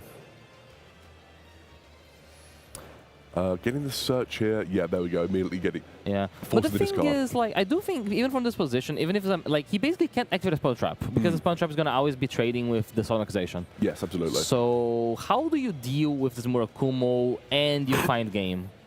Because you can't activate JJ Qtun, you can't activate Qtun Synchro.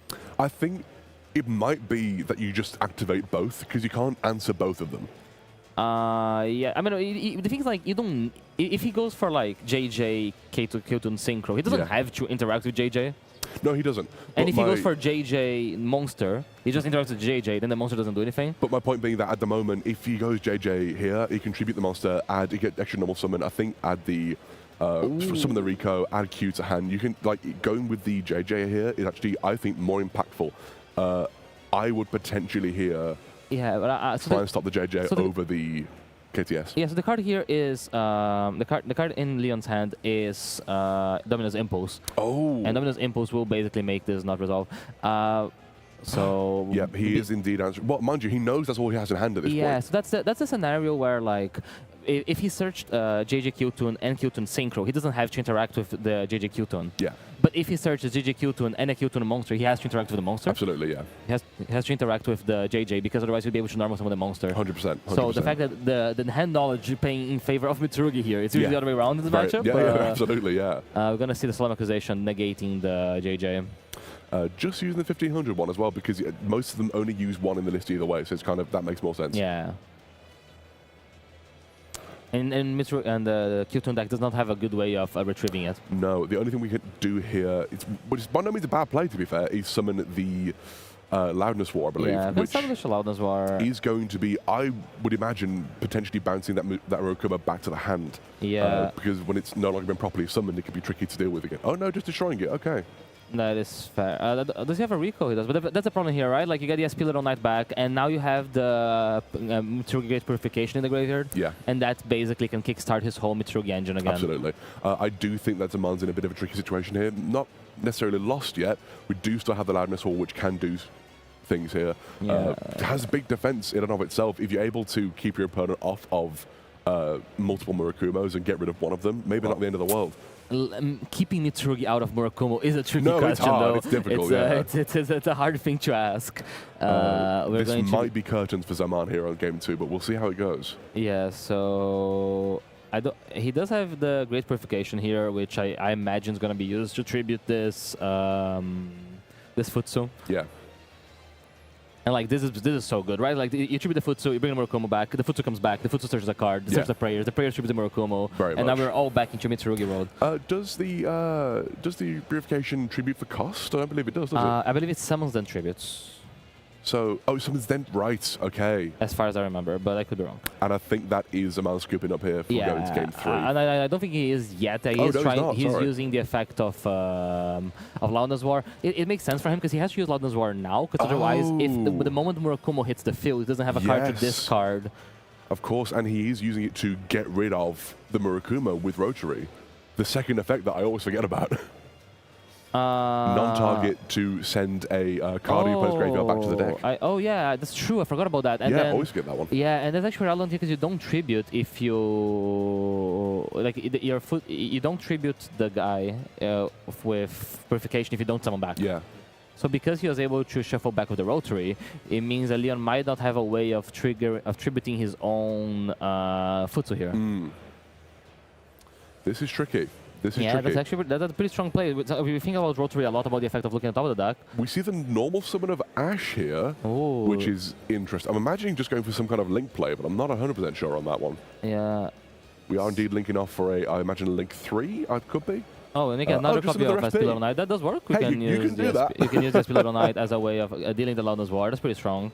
That's very strong, actually. It does leave Zaman on a completely open field. It doesn't have he can attack for turn. But maybe don't need to.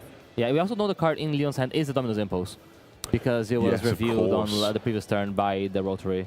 And we did set one pass. This might be enough. No, yeah, that's 16 plus 2,000, right, by the Futsu? Yes. And a set card, so Zaman should be on 400 life points. Yeah, I can add, but we do see Zaman scooping it up here. Okay, so yeah, we really play with Zaman though. Like those are actually pretty hard situation if you think about it. He had like 2 counter traps, and he had the Mitsurugi field set up, and he did put himself in a position to win the game. Yeah, very much. So really well piloted there. Both played well in that situation, to be fair. Yeah. I think that it was knowing that there was the accusation set did put Zaman in a bit of a difficult situation there as well. Yeah. Because it's all well and good when you can play around something you don't know is how to put it. When you play normally, you just kind of you play thinking that could be there, you're not sure. When you know it's there, it does put you in a very different mindset, and you have to really think about things. Yeah, I do think Zaman, the knowledge really helps Zaman that game. Very much like so. He played his turn knowing the accusation, and I think he played for the out that he had, which was Leon using Purification rather than accusation on the Lightning Storm. Yeah. So yeah, honestly, really impressive by him there. Both very well done. Both very well done. Leon also had to recognize there that it was more important to deal with the Loudness War on the field than the Ash Blossom in his hand. Very much so committing the Ash Blossom to make his second copy of Espilero Knight, as well the deck building decision of adding a... Usually for the Pot of Extravagance, but this time he did summon Shu. You can do that. You can just be doing that, and it works. Yeah. Also important because he did not banish the second Espilero Knight when he made the Prosperity. Right? Because when you use Prosperity, one of the common things you would do, you get rid of the duplicates. Exactly. But he chose to keep both Espilero Knights, and both came up, so that was a relevant... No, very smart play, very heads-up play on that front there. Because there's other cards like the Rhapsody that might not be relevant in this matchup. I have also just noticed the Lava Golem in the side deck here for Leon, which that's going to be tricky to deal with, actually. Yeah, it's really interesting. Lava Golem's a card that's really interesting from the Kyotun perspective, because you look at it and you're like, oh, I can't summon your monsters in the field, right? But even if you know it still has an effect on you, it's kind of like Super Polymerization. Exactly. Where you know it's there, and that forces you to make a worse play. So even if the Lava Golem is not activated, the existence of the Lava Golem is still impacting the end result. It is the exact same as Molchami, for example. If you Molchami a deck that can play very well into a Molchami, that's fine. You might not get very many draws, if any, but you are impacting the way they play the game. Yeah. So it's going to be interesting to see if he does bring the Lava Golems in here. A card that I'm really excited to see is Walso. Walso's a card he did not have access to game 1, but it would have been pretty good. Yes, because you can use like the Aramasa as a way of... basically, it makes your Aramasa Threaten Zalen or Threaten Remix. Yeah. And especially when you pair with things like Lava Golem, the existence of Walso is like, oh, if I don't tag my guy out now, it gets tributed. But if I tag my guy out now, both of them get tributed by Lava Golem. Very much so. So you get put into these weird positions.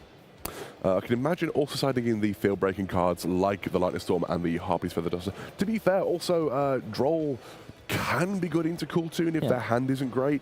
So it kind of depends on what we have going on here, what we want to do. A lot of going the into hand next game. interactions get considerably worse into Kyoto, and I wouldn't be surprised of seeing cards like Ash Blossom being taken out. Even Mochami Swallows is a card that is not amazing. Maybe from the Mitsurugi perspective, it's a bit better because you're comfortable with the end board, but you did see the impact of game one of It may just be engine or breakers you want to play here at this point. Yeah, Mitsurugi is a very tight deck, so let's just see what it's supposed to go. The Kyoto deck does get better going first. From Zaman's point of view, because he does have access to things like the Manadium Reframing, if he's able to summon the Visa Starfrost. And his Spell Fragrance would actually be devastating here if he managed to get that on the top deck. Yeah, so let's see how Zaman's turns goes. It starts with JJ. It's never a card you want to really draw. I think do I see the anti-spell in hand? I think I spotted it. But that is a very weak start, which is JJ, Tribody, and normal summon. And that gets matched with Mochami Follows. Goodness me. I'm going to Ash that. Okay. So, bit of a trade there. I mean, this is a starter. It's not the prettiest starter. The advantage in the Kyoto deck is that whenever you have to choose hand traps to play, you are able to add them back with Remix. Exactly. It gets you there. It gets the job done. So even if it's not amazing, it still gets you. So we're going to see JJ Kyoto here tributing to add the Q, which is the strongest normal summon in the deck, I would argue. Yeah, you also know you're not under the threat of Mochami Fualos now, because otherwise Leon would have chained the second Mochami Fualos to the copy of Ash Blossom, so you can safely normal summon Q without being punished by it. Absolutely. No Dominus Impulse, so that passes by, and we're probably going to see Kyoto play. It looks as though Leon may just have a handful of engine and breakers at this point, which... not necessarily a bad thing, but I guess we'll find out after the rotary's been used. Yeah, so we do get full knowledge, so as casters, Kyoto is interesting because we can start thinking the turn through.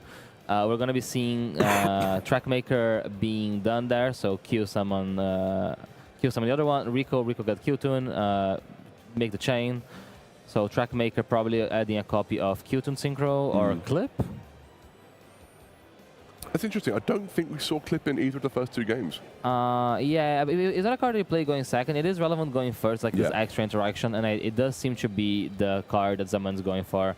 And we're going to be seeing that is... Ooh, that is a heavy engine hand. Yeah, but that's what Mitsurugi wants, right? This is a game say Mitsurugi is comfortable with, that's which not is bad. like, yeah, you're going to do your thing, I'm going to do my thing. I think my thing beats your thing. 100%. Also, that Prosperity is going to be very nice. There's kind of potential. Let's see what we get here, you know? Yeah, and we see... Oh, but that is huge. Hits the Habakiri of the... Betsy. Although, okay, the Habakiri is gone, but Kusanagi can add it back. It can, but that sucks. Yeah, it does feel bad. That's not fun. He does have two Murakumos in hand now, which is also not amazing. Not ideal. We're going to see a copy of Duelist Genesis being activated. I do think Leon is very much on the back foot here, which is very unfortunate, but we'll see how he manages to play through this turn.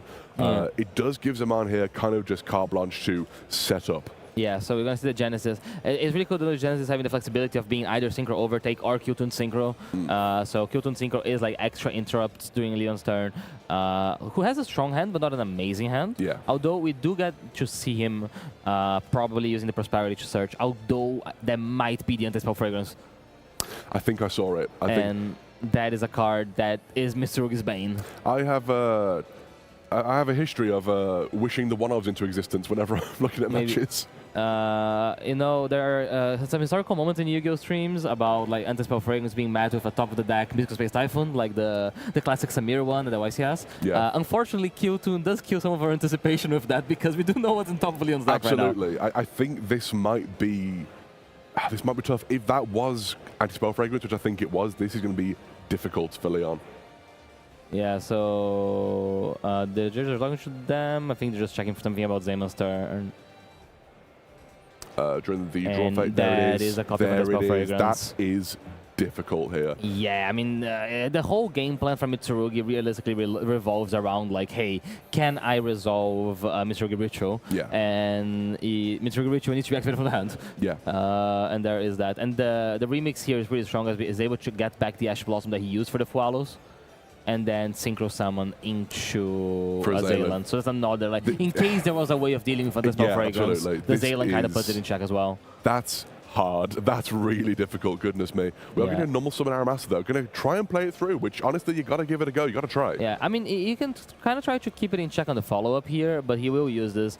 Very well noticed here by Zaman, because if you choose not to interact here, you're going to end up playing to Walso. Yeah. So the Walso would be able to like tribute one of the Murakumos in hand and then tribute the Zalan. Yeah, and we know what the hand is as well, so we know that he just doesn't really have anything here. Yeah, so Leon's going to have to set 2 cards here and try to survive until next turn so he can then use his spells and traps. Yeah. Which again, I think we know what the cards are. I think it is the... It's a pre-prep and Prosperity. Yeah. So, but yeah, now we're going to see the Synchro Summon.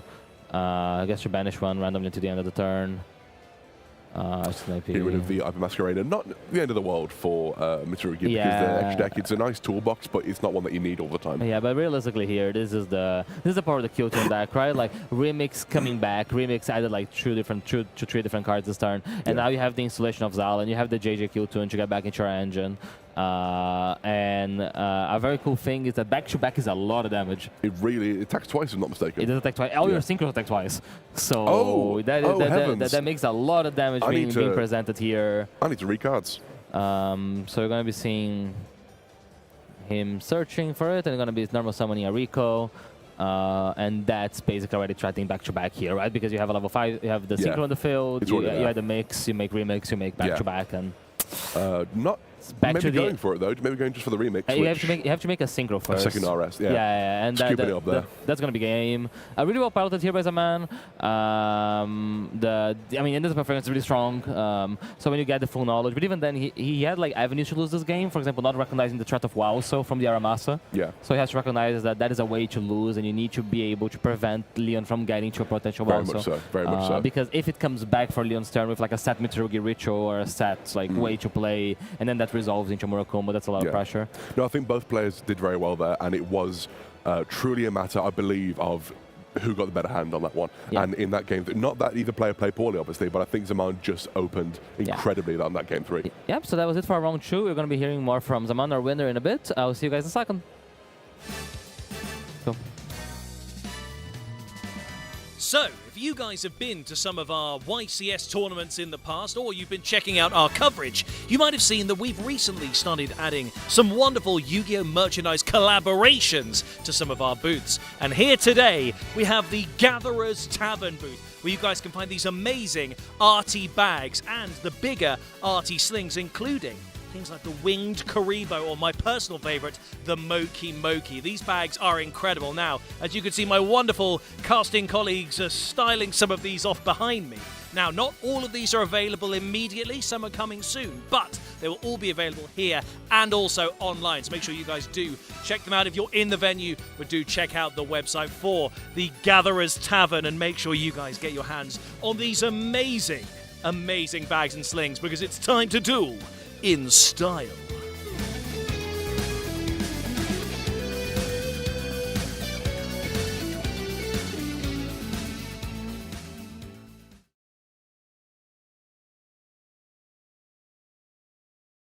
Welcome to the Yu-Gi-Oh! Championship Series live in Birmingham.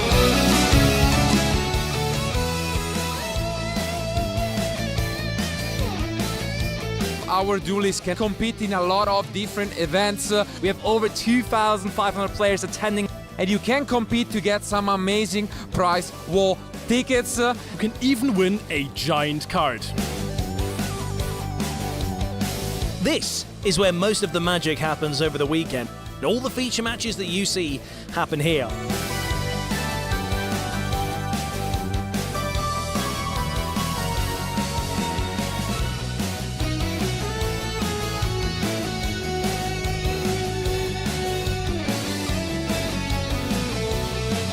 Don't go anywhere, we've got loads of great coverage coming your way.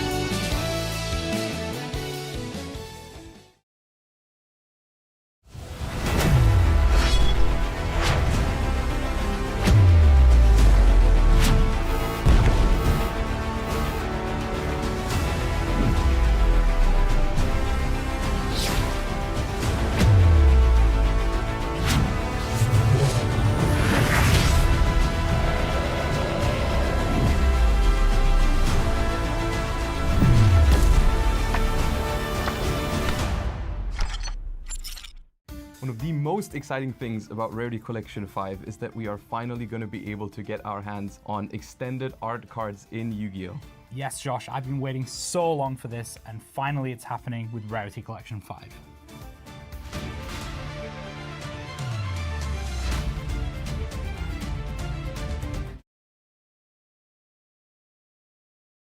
Man, congrats on winning the feature. Thank you so much. Yeah. So that's a very interesting matchup. I think like Mitsurugi Kyotun is like a matchup that gets there's a lot of interactions in the game. Yeah. Because both decks, the Kyotun interactions are pretty fair, each with the Mitsurugi deck's trying to do. Yeah. So what's your mindset game one when you see because like you kind of get the information once you resolve Rotary. You're like, okay, there's Mitsu. How does that? What goes in your brain? So obviously I know like Mitsu quite low on their like overall starters, but they play like a lot of powerful like board breakers and stuff like that. So I figured if I can at least kind of mitigate the kind of either end game piece of Arme or getting rid of the Hapikiri or something like that, it feels like it's a good way to kind of navigate that matchup. Yeah, and in game one, like, I mean, you did get hit by a lot of hand interaction, right? There's a Mochori Follows, there's a Nash Blossom, and there's a Domino's Impulse. Yeah. And that's one of the strengths of Kyotun, right? Is that like one of the reasons you wanted to play this weekend, like the flexibility to hand interaction? Yeah, being able to kind of like the deck can either just get stopped by one hand trap or it just kind of just keeps playing through everything. Yeah. I think Fua is like a scary thing to kind of play into, but I felt like I had enough non-engine to kind of interact with it, and I had enough engine to push through to set up like at least enough of a board to stop him from playing. Yeah, and be able to prevent him from resolving a ritual spell, right? Kind of like that's the name of the game there, is not letting Mitsurugi Ritual resolve, because once Murakumo's on the field, 2 effects are in the chain, it gets out of hand. Yeah, absolutely. So the game one, you take it pretty convincingly. Game two is really interesting because Kyotun is known for interacting with your opponent during their turn, but you did not draw any hand interactions while Leon was playing. So I actually had Impim Ogre. But I had the board breakers as well, and I kind of valued using Impim and Ogre as board breaker instead of trying to prevent him, because I know like Ogre's not going to do much into that matchup, and Impim, like they'll just force me to discard a card. So I figured if I use them as interactions to try and break his board instead, I'll probably get a bit more value out of it. Nah, that makes sense, and it did come up, right, because the Imperm on the IP made the IP become an SP, which meant it didn't become a Dynamondo that would be protected by the Illusion Gate. Absolutely, yeah. So that was really interesting. You know that he got the Solemn Accusation of the Prosperity. So I think that it was a really interesting turn, because you know that he can only negate spells, and he used the Purification before using the Accusation. Yeah. So basically, you know, like, oh, okay, I can still kind of play, and I set up this Loudest War scenario. Yeah. So I think that was really good, because you did put him into a position that he had to draw a card to keep playing, right? Like, absolutely. And but he did have the SP and the Futsu coming back, so he, as long as he had like a normal summon, I guess, but he happened to have But you're still putting yourself in the position of like, oh, if you draw like a ritual that you can't play, or like a spell that you can't activate, because if you had to like link the Futsu and the SP into like another SP, it means that at least the Futsu's not there for the absolutely, and then Game 3 is really it's a really scary hand, I feel like, if I'm in your position, because I do see the anti-spell fragrance, but I also see like, oh, my start's kind of weird, right? It's kind of like this normal summon hand trap, JJ Kyotun the hand trap. Yeah, so it felt a bit bad. That I see why people are playing like true JJ. I'm on one personally, but I found like you happen to have it. It was worked out. Yeah, so that's a hand that's really weak in Chumo Charming Follows, but it then happens to be the kind. You do have the Ash Blossom. Yeah. And we see the power of Anti-Spell Fragrance. Yeah, that card I think is I think more people should be playing it. Yeah. So I think it's really interesting. Kyotun is really cool. Can you just talk about it a bit more about why Illusion Gate? Like why is a card that some people play, some people don't play. It's a deck that's known for playing more hand interaction, but it is a bit of a field breaker. Yeah, so I was more on like hand traps. I was playing the Delta and Gamma for a little while, but I found there are certain matchups where you'd rather just have the board breakers, and I didn't feel like Harpies and Lightning were enough. I wasn't personally a fan of Evenly, so I found Illusion Gate just being able to break their board and bring something back, and also in the mirror match is pretty good. Yeah, and honestly, it performs really well here, because even like you got his Murakumo, and it forces him to discard a card to be able to keep playing. Yeah. So yeah, congrats on the win, and good luck for the next the round.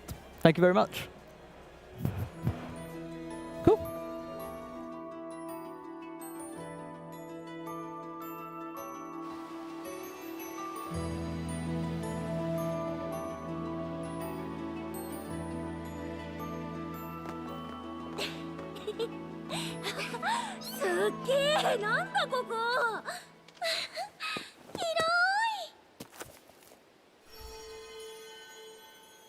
すべての試練の先に一輪は咲くだって。大霊術を試せってことだよね。どうアウス？複数の属性を調和させることで霊術の力を増幅させる働きだと思う。うまくいくヒントもありってか？よーし、早速やろうぜ。ちょっと待って。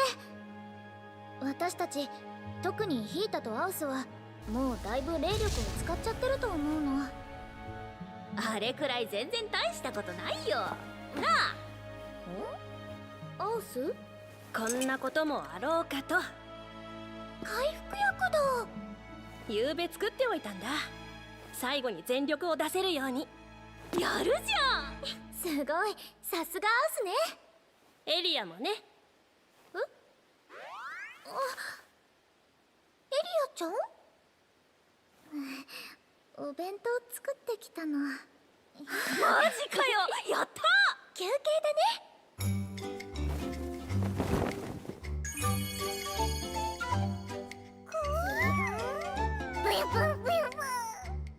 いただきます。はーん。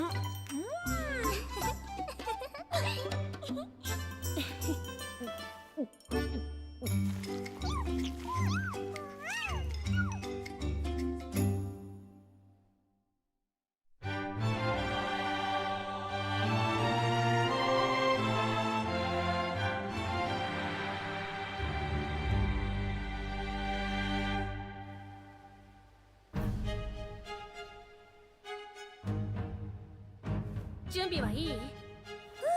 食った食った。大丈夫だよ。回復薬もバッチリ効いてるよ。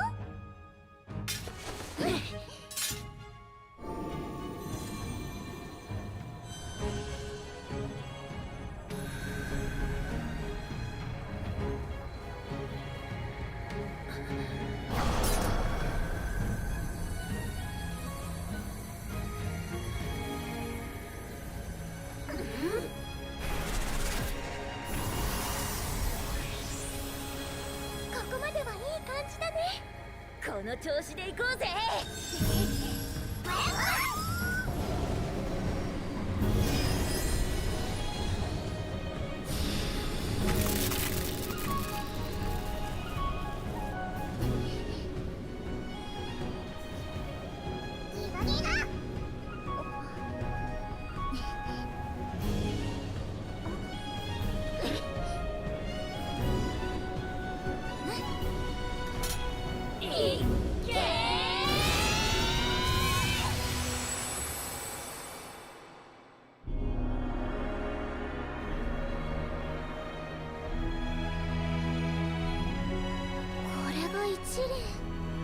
私たちできるよ。よし、今度こそ成功。霊力持っていかれる。みんな意識を集中して。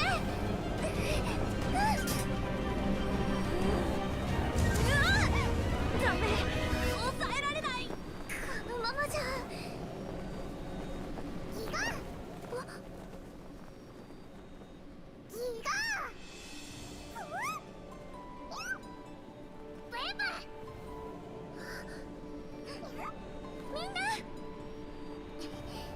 私たちも今度こそみんなで力を合わせて絶対に成功させる。いくよ、大霊術一輪。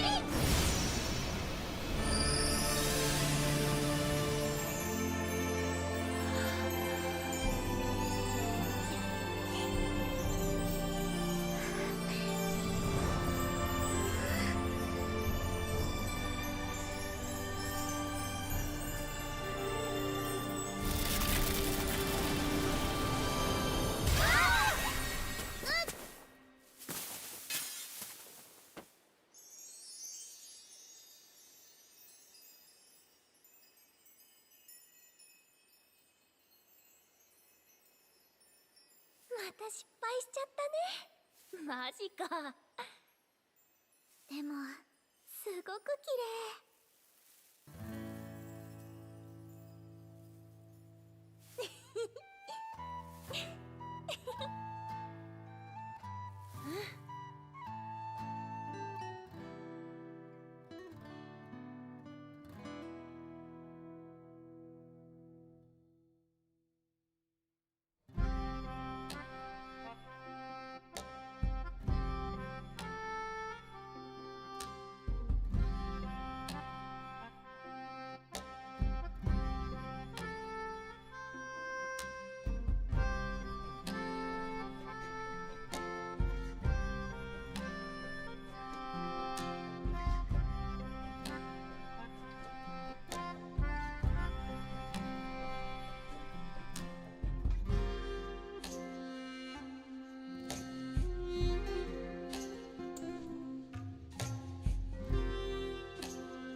どうしたの？もしかしてまた？未熟者たちへ試練を与えん。おいおい、振り出しかよ。みんなと一緒ならきっと立派な霊使いになれるよ。しょうがない、やるか。今度こそ絶対に成功させようね。大丈夫、僕たちパワーアップしてる。よーし、とりあえず飯だ飯。エリア、とびっきり美味しいの頼むぜ。ちょっとは手伝ってよ。わかってるって。私も何か作るよ。サンドイッチ作るよ。みんな待って。サンドイッチ好きなんだよな。もうしょうがないな。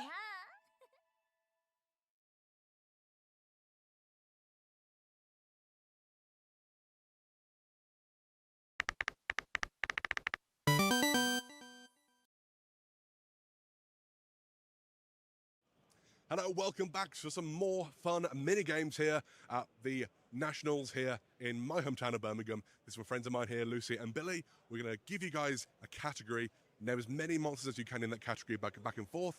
First person who can't name a monster loses. Are we ready? Yeah. Cool. Our category is going to be Hero Fusion Monsters. Starting from with who? We'll go ladies first, Lucy. Contrast Hero Chaos. Very good. Elemental Hero Sunrise. Thank you. Elemental Hero Flame Wingman. Wonderful. Elemental Hero Shining Neos Wingman. Spectacular. Elemental Hero Flame Wingman Infernal Rage. Wonderful. Destiny Hero Phoenix Enforcer. Incredible. Elemental Hero Absolute Zero. That is one. Mine's gone blank. You play Zero. I did. Mine's gone blank now. Can't. What does Absolute Zero go into? Oh, Master Heroes. Master Hero Acid. There we go. Elemental Hero Mudball Man. Wonderful. Can't do that to me. more Clayman fusions. Vision Hero Trinity. Wonderful. Wake Up Your Elemental Hero. Amazing. Destiny Hero Dogma. Amazing. Oh, Dogma's not a fusion. Oh, Billy, you are out, I'm afraid. Thank you both for playing. We'll move on to the next one. See you in a bit. Hello, duelists. I'm here with Josh Kelly, who's one of the best duelists in the UK this season, and he's more likely than not going to be part of the Rhodes Points playoff this year. So, Josh, how has your season been going? It's been really good, really fun. I travelled loads for Yu-Gi-Oh! Tournaments this year, so it was really nice. I got to see everywhere in Europe, France, Italy, Germany, all the big tournaments are there. So it was loads of fun travelling there, playing Yu-Gi-Oh!, meeting everyone. And I met so many people this year from all around Europe, so it was a really nice, really fun journey. Yeah, and I think it's really nice that when you do the Worlds grind, you end up traveling with the same people all the time, so you end up making friends from other places. And about that, what has been your favorite tournament that you played this year while looking for more points? At YCS Dortmund, I came 64th, which just the cut-off for points, so it's 33 points for 64th, which is a big lifesaver. And especially the YCSs are really nice because all my friends from the UK come. I meet everyone who I've met the whole season traveling around, and that was towards the end. So I'd made loads of friends across the year, and I got to meet up with them, say hi to all of them at that one event, which was really cool. Yeah, that's really nice. It's one of the reasons we love playing Yu-Gi-Oh! About like the actual decks and the format through the season, it's changed a lot, right? So what are your favorite like cards or decks, or what time during the year you think you were the best at? I really liked Jake Hotel towards just before when the new branded support came out, because it felt like you had so much control over the games. They were so back and forth, really fun. And the gameplay was just amazing. Like the Drake Hotel cards really promote interaction, and they're really fun to play with. Yeah, no, that's really nice. So Worlds playoffs coming on. We still have this weekend to play for, of course. There's more releases before that. But how are you already thinking of preparation for that? How is the experiences? Because it's a pretty tense tournament. You do all this work over the season, and you have this one final goal. So how are you approaching it? Yeah, so I've already started reading all the new cards from Chaos Origins because it's a set coming out right before Euros. So it'll be a new format. It'll be, I think, really interesting to see how everyone adapts to the new cards coming out and how it changes the meta. And so right now I'm just learning everything that's coming out and making sure I'm prepared and know all the decks that I could face against in the playoffs. Mm-hmm. Yeah, now that's really good, and you gotta know who are the other players you can face against. When I played it like 2 years ago, one of the main things is like, oh, this guy has played Snake Eye the whole season, so that he might be playing something like Snake Eye for the playoffs, and that's really interesting. How about this weekend? How are you taking? Because you're pretty much locked in for the point. So does it change how you choose your deck for the weekend compared to the other events in the season? Yeah, my initial thoughts going into the national championship were I want to play something really consistent, really safe, and then I'll go X2, X3, get a bunch of points. But I don't really need the points anymore, so I'm just going to go for the win, play something out of pocket, and try and win the championship this weekend. So yeah, best of luck to Josh, and you might see him on stream this weekend.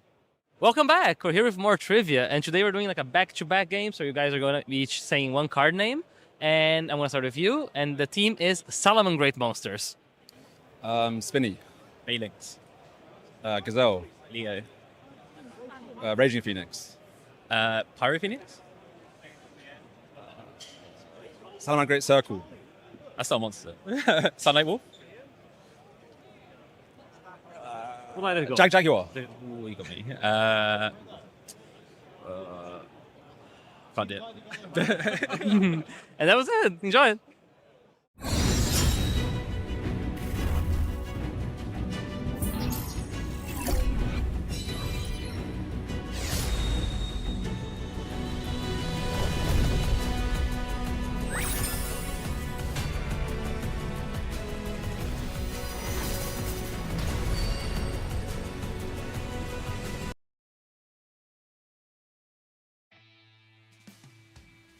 If you guys have been to any of our YCSs recently, you will recognize this behind me, Fine Chaos. Now, this is one of the brands that Yu-Gi-Oh! Have been collaborating with fairly recently. They've got some incredible merchandise that we've had on display at the last couple of YCSs, and they're here again this weekend for the 300th celebration. And we caught up with the team to see what they've been up to. So my name is Mark Christiansen Mølgaard. I'm the founder and creative director of Fine Chaos. The reason why we're here is because we have a collaboration with Yu-Gi-Oh! And this time we have brought a special collection for the 300th anniversary here in Dortmund. It all started with my passion for the game. I am a player myself, and that's actually where the whole thing started. It goes back to my childhood, watching the anime, playing the game. I have a dog now named Yamayugi, which is a Shiba Inu as well.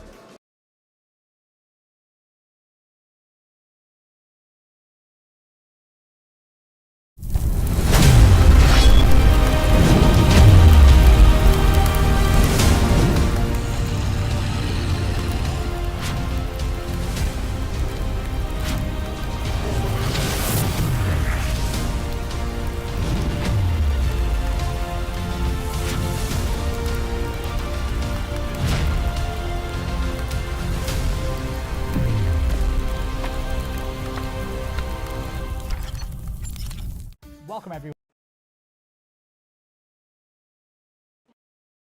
Raging Phoenix. Pyro Phoenix. Salomon Great Circle. That's not a monster. Sunlight Wolf. What did I go? Jaguar. Ooh, you got me. Can't do it. And that was it. Enjoy it.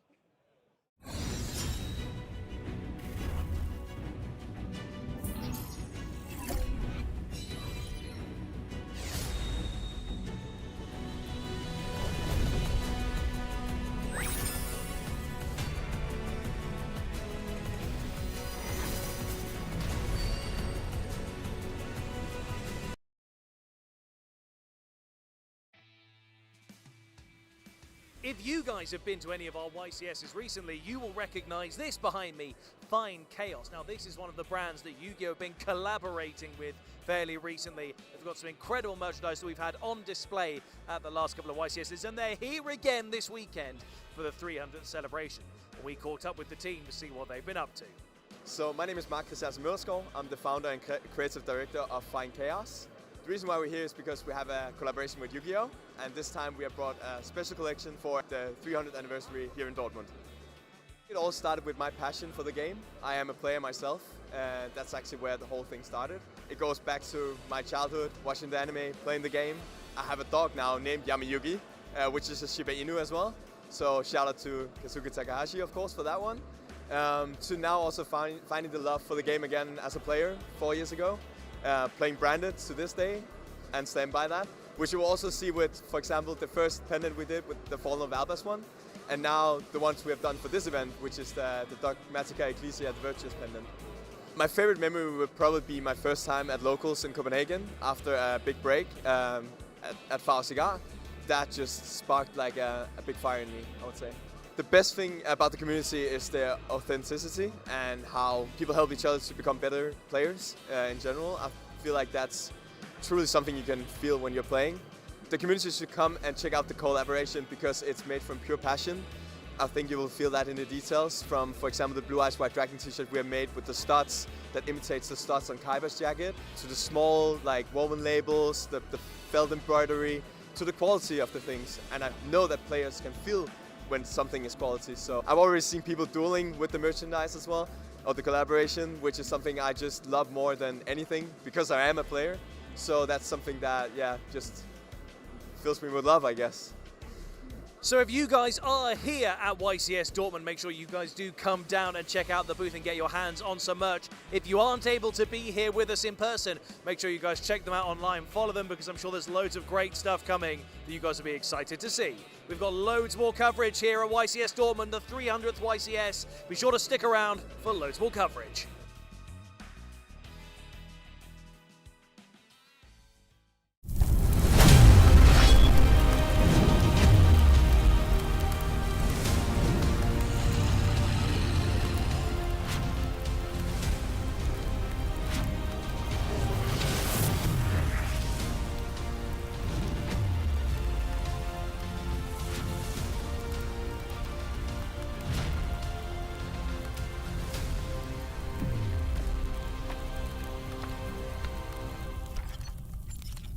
Welcome everyone.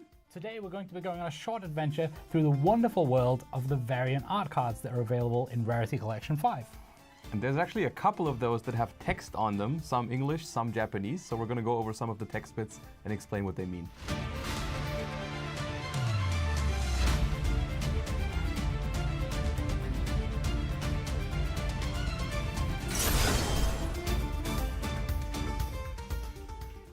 Do you have a favorite one so far, Josh? My favorite of the ones I've seen so far is the crossout designator. It has just the word no written all over it, and I think that's very funny because your opponent just activates a card that you have in your deck as well. You just tell them no, and you move on. Yep. Let's see what some of the other ones say in Japanese. Let's talk about Fateful Adventure.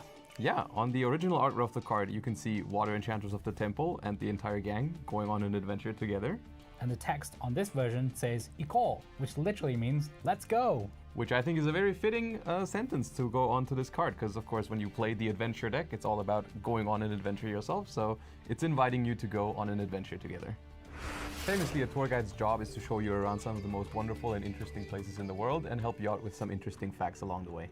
However, I usually get distracted and wander off somewhere, and that's when I hear the most famous phrase in the world of guides. Kochira desu, which means "this way please," and that's the text that we see on Tour Guide from the Underworld. So when you're getting lost in the Underworld, be sure to keep an eye out for Tour Guide. In the artwork of Mikanko Promise, we witness one of the most sacred of all vows, which is the Pinky Promise. Exactly. Hare, the sword Mikanko, and Nini, the mirror Mikanko, making a yakusoku to each other, which means promise. Aren't they adorable? Let's talk about Solemn Warning. Just as your opponent's about to summon their boss monster, and you give off a casual "chotto mate," which means "hold on a minute," and flipping over your Solemn Warning. Which I think encapsulates exactly how you feel when you play this card, where you just tell your opponent to hold on a second. Exactly. I want you to imagine that you're working very hard on a large field of monsters when you're going first, and then your opponent just activates a very powerful card to get rid of all of your stuff. I've definitely given a very firm hold up or a wait, and that's the exact phrase that we see on the variant art of Solemn Judgment. Mata, which means wait. Now, we all know from previously released alternate artworks of Nibiru the Primal Being that the Primal Being is actually living inside that rock as it's making its way onto the field. Well, the catchphrase on the new variant art of Nibiru is "Mukattemasu," which means "I'm on my way." So the next time you're summoning that fifth monster, just think, Nibiru might be on its way. Now we all know being attacked by one of your opponent's big monsters is not the greatest feeling in the world, but it very well might be if you have a magic cylinder ready to go. And now you can politely say, Okai shishimasu, which means returning this to you. But what if I don't want it back? Then I guess you have to say, Mata! Now, I was wondering, have you ever noticed that most people, when they send a monster to the graveyard with Foolish Burial, because the monster has a very powerful graveyard effect usually, it doesn't end up staying in the graveyard for long? Well, that's very appropriate, because on our new variant artwork of Foolish Burial, the phrase is Dashite, which means, get me out. So I'll grab the shovel, you grab the hand, and we'll get him out. Let's do it. My favorite variant art card that's in Rarity Collection 5 is Compulsory Evacuation Device. And that's because its catchphrase says Kaeru, which literally means I'm going home. That's a good choice, and I especially love about this one how they incorporated the text in the artwork of the card with like the motion blur of the evacuation happening. I think it's really fitting. Kaeru! That's why you meant to make me turn into a rocket ship.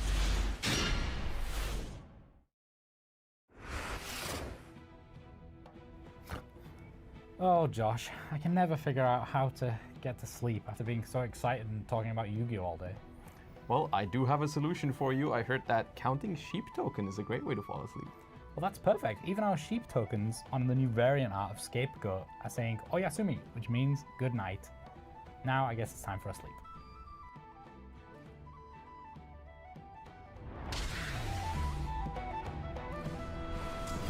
And those are just some of the amazing alternate art cards you can find in Rarity Collection 5. There's a lot more to discover, so I hope you're all looking forward to it.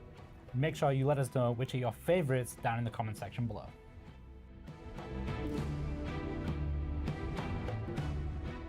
Hello and welcome back to some more of these fun games we have here at the 2026 UK Nationals. I'm here with Harry. Hello, Harry. Hello. And I'm here with Matt. Hello. Hello. We're going to play a game which is I'm going to get these guys to name as many light fiend monsters as they can. The first person who can't name one loses. Rock, paper, scissors, who goes first? Oh. I think it's that. Okay, go for it. Fabled Leary. That's a good start. Fiendsmith Engraver. There we go. Lacrima, the Crimson Tears. Oh, nearly. Lightsworn, Lightsworn Weiss. Yeah, that's the one. Yeah. We'll take Archfiends, but yeah, there you go. We'll go with Magical Musketeer Calamity. Wonderful. Fiendsmith Requiem. Fantastic. We'll go Fiendsmith Track. Let's go. Fiendsmith Lacrima. The fusion. You know what yes, it is, yeah. Yeah. Okay. I'm going to get you to name two now, actually, because Tract is the spell. Yeah. So we're actually going to get you to name two. We'll go Agmande, Fiendsmith Agmande, and then we'll go Fiendsmith Rextremende. Very good. And next? Desiree, Fiendsmith Desiree. Sure. Yeah. We'll go Magical Musket Max. Wonderful. It's one of the no. No. There's two synchros that I use very much in Alpha. Yeah. I can't. Oh, Moon of the Closed Heaven. I'll just. Wonderful. We'll go with Magical Musket Doc. Sure, you just know one of them at this point.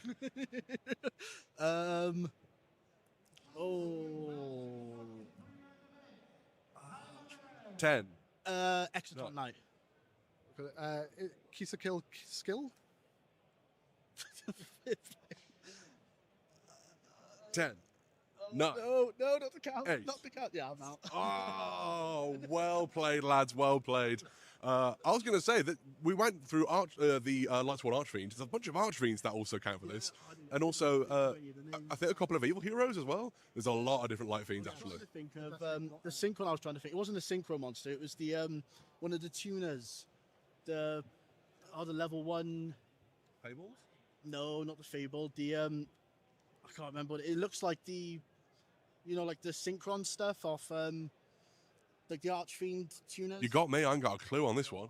Looks like... Oh, bear with me. Either way. Well, thanks for joining us both here, guys. We're going to move on to the next game. Let's go.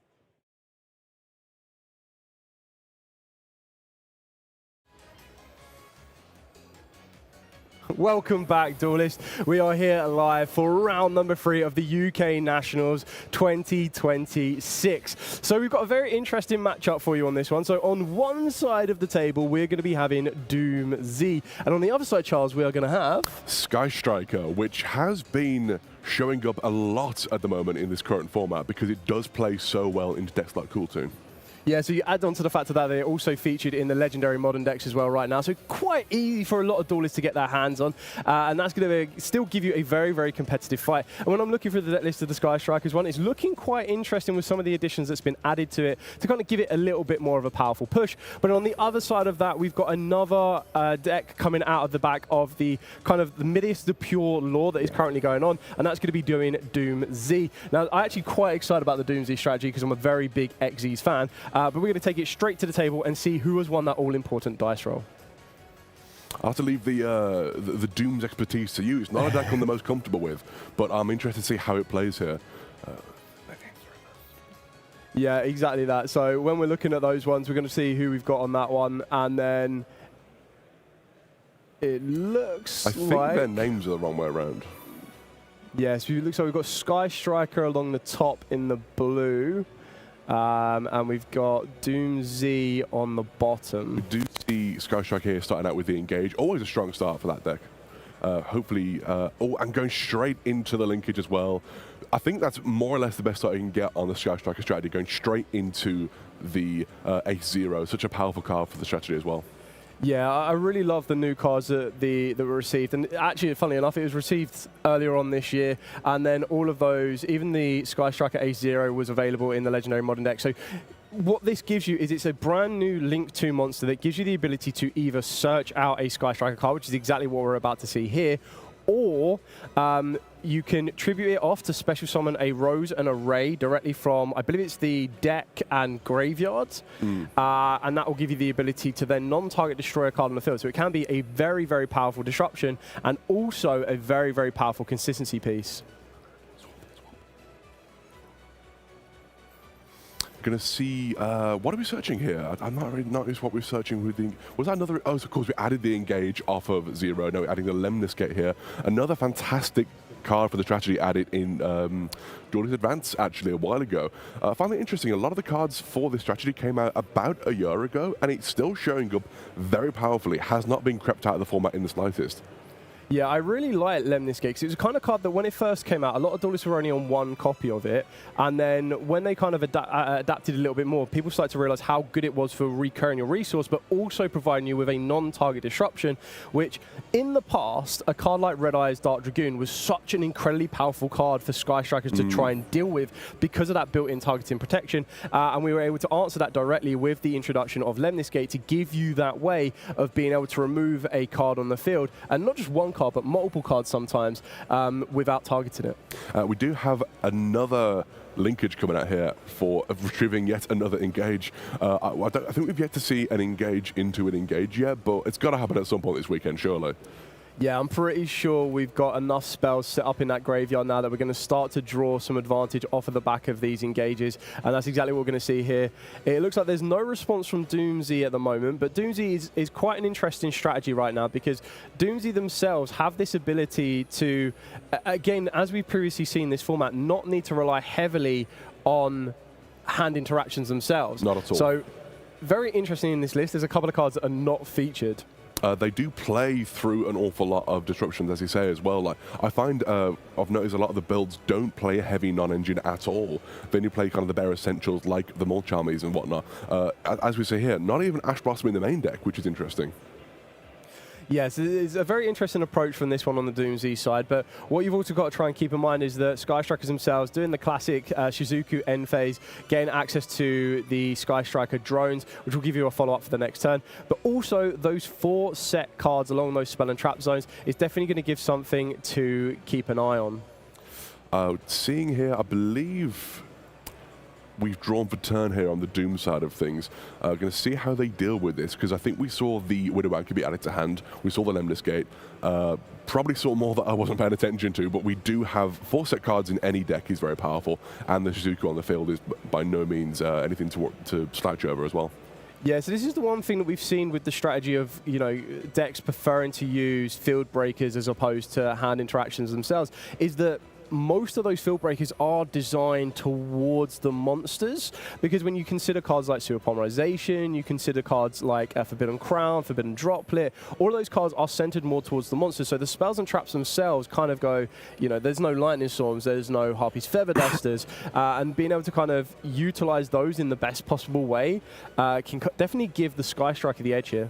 And we do see the Fallen of the Virtuous, a powerful, splashable card in many different engines, coming out here targeting the, I believe that was... Doomsday Raiders. Thank you, yeah. I'll double check on that. So it's very important with the Doomsday Raiders that you need to activate a card like the Fallen of the Virtuous in response to the Doomsday Raiders effect activation. Yes. Because you can only activate one of the effects per turn. So if you were to, for example, use Fallen of the Virtuous a little bit too early and destroy the Raiders will then get its on destruction effect. But as we've just seen here, Jamie has expertly waited for Nathan to declare the Doomsday Raiders effect first. Yeah. So that's the first effect activation. And then obviously, because it's a continuous spell card, no longer face up on the field, it does not resolve. I think Nathan's scooping it up already, going into game 2 straight away. Honestly, if you can't get started, that's it. You just kind of can't play at that point. And it's better to scoop things up early, save on that time, and get into hopefully a longer, more drawn-out game 2.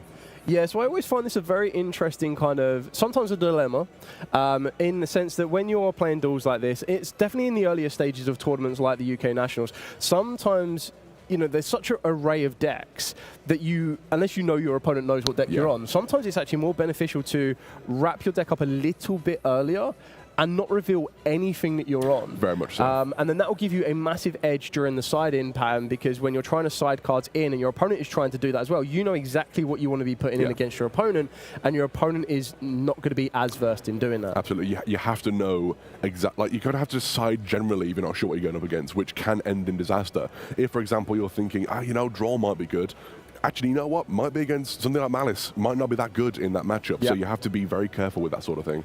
There's a lot of interesting side cards here that I'm seeing in the list to come in for Doomsday.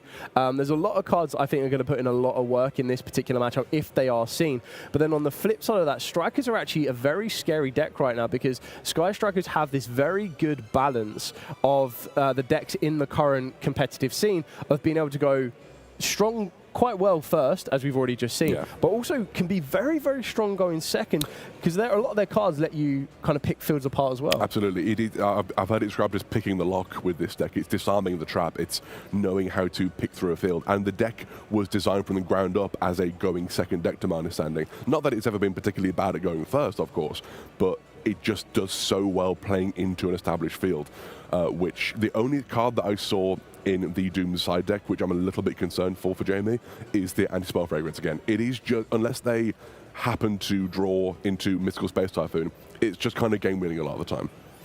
Yeah, I think it can actually be a very, very big component in this one. But then I'm taking a look at the side deck for Strikers themselves, and Strikers still have a lot of variety that could be utilized in the Doomsday matchup, because what you need to kind of take into account with Doomsday themselves is when you're trying to break down the deck at that particular moment is they like to XZ summon. So there is that odd chance that they're going to want to try and summon from the extra deck quite a lot on this one. You've got to be very careful as well, because a lot of the Doomsday cards have destruction effects. You need to be very careful with how you're utilizing your field breakers and everything else in between. So we're going to see who is going to be starting us off. I would imagine Doomsday are, and they're going to be starting off with the Power Patron Terminal. Also a very powerful card that we have, I think, new in Blazing Dominion? Blazing Dominion, there you correct. go, thank you. The last two started with B, and I get confused. But yeah, very powerful card in a lot of different strategies. All of the Medius decks can use it to great effectiveness, and it's fantastic to see getting started here. Summoning the, I believe that is that a mouth? Yeah, so that's that's 7. So that's trying to remember the exact name off the top of my head. I think it's Alara. Alara, thank you. There we go. So this is what I love. So the brand new XZ that we received, and all of these artworks will look quite familiar to you, because as we mentioned, the Medius, the pure kind of lore overlaps. So going into the brand new rank 5 Glyphario, kind of seems familiar from one of the monsters that is in the Archmage deck strategy. Hey, I know him. is actually incredibly powerful for the deck because you get the ability to destroy a card as well.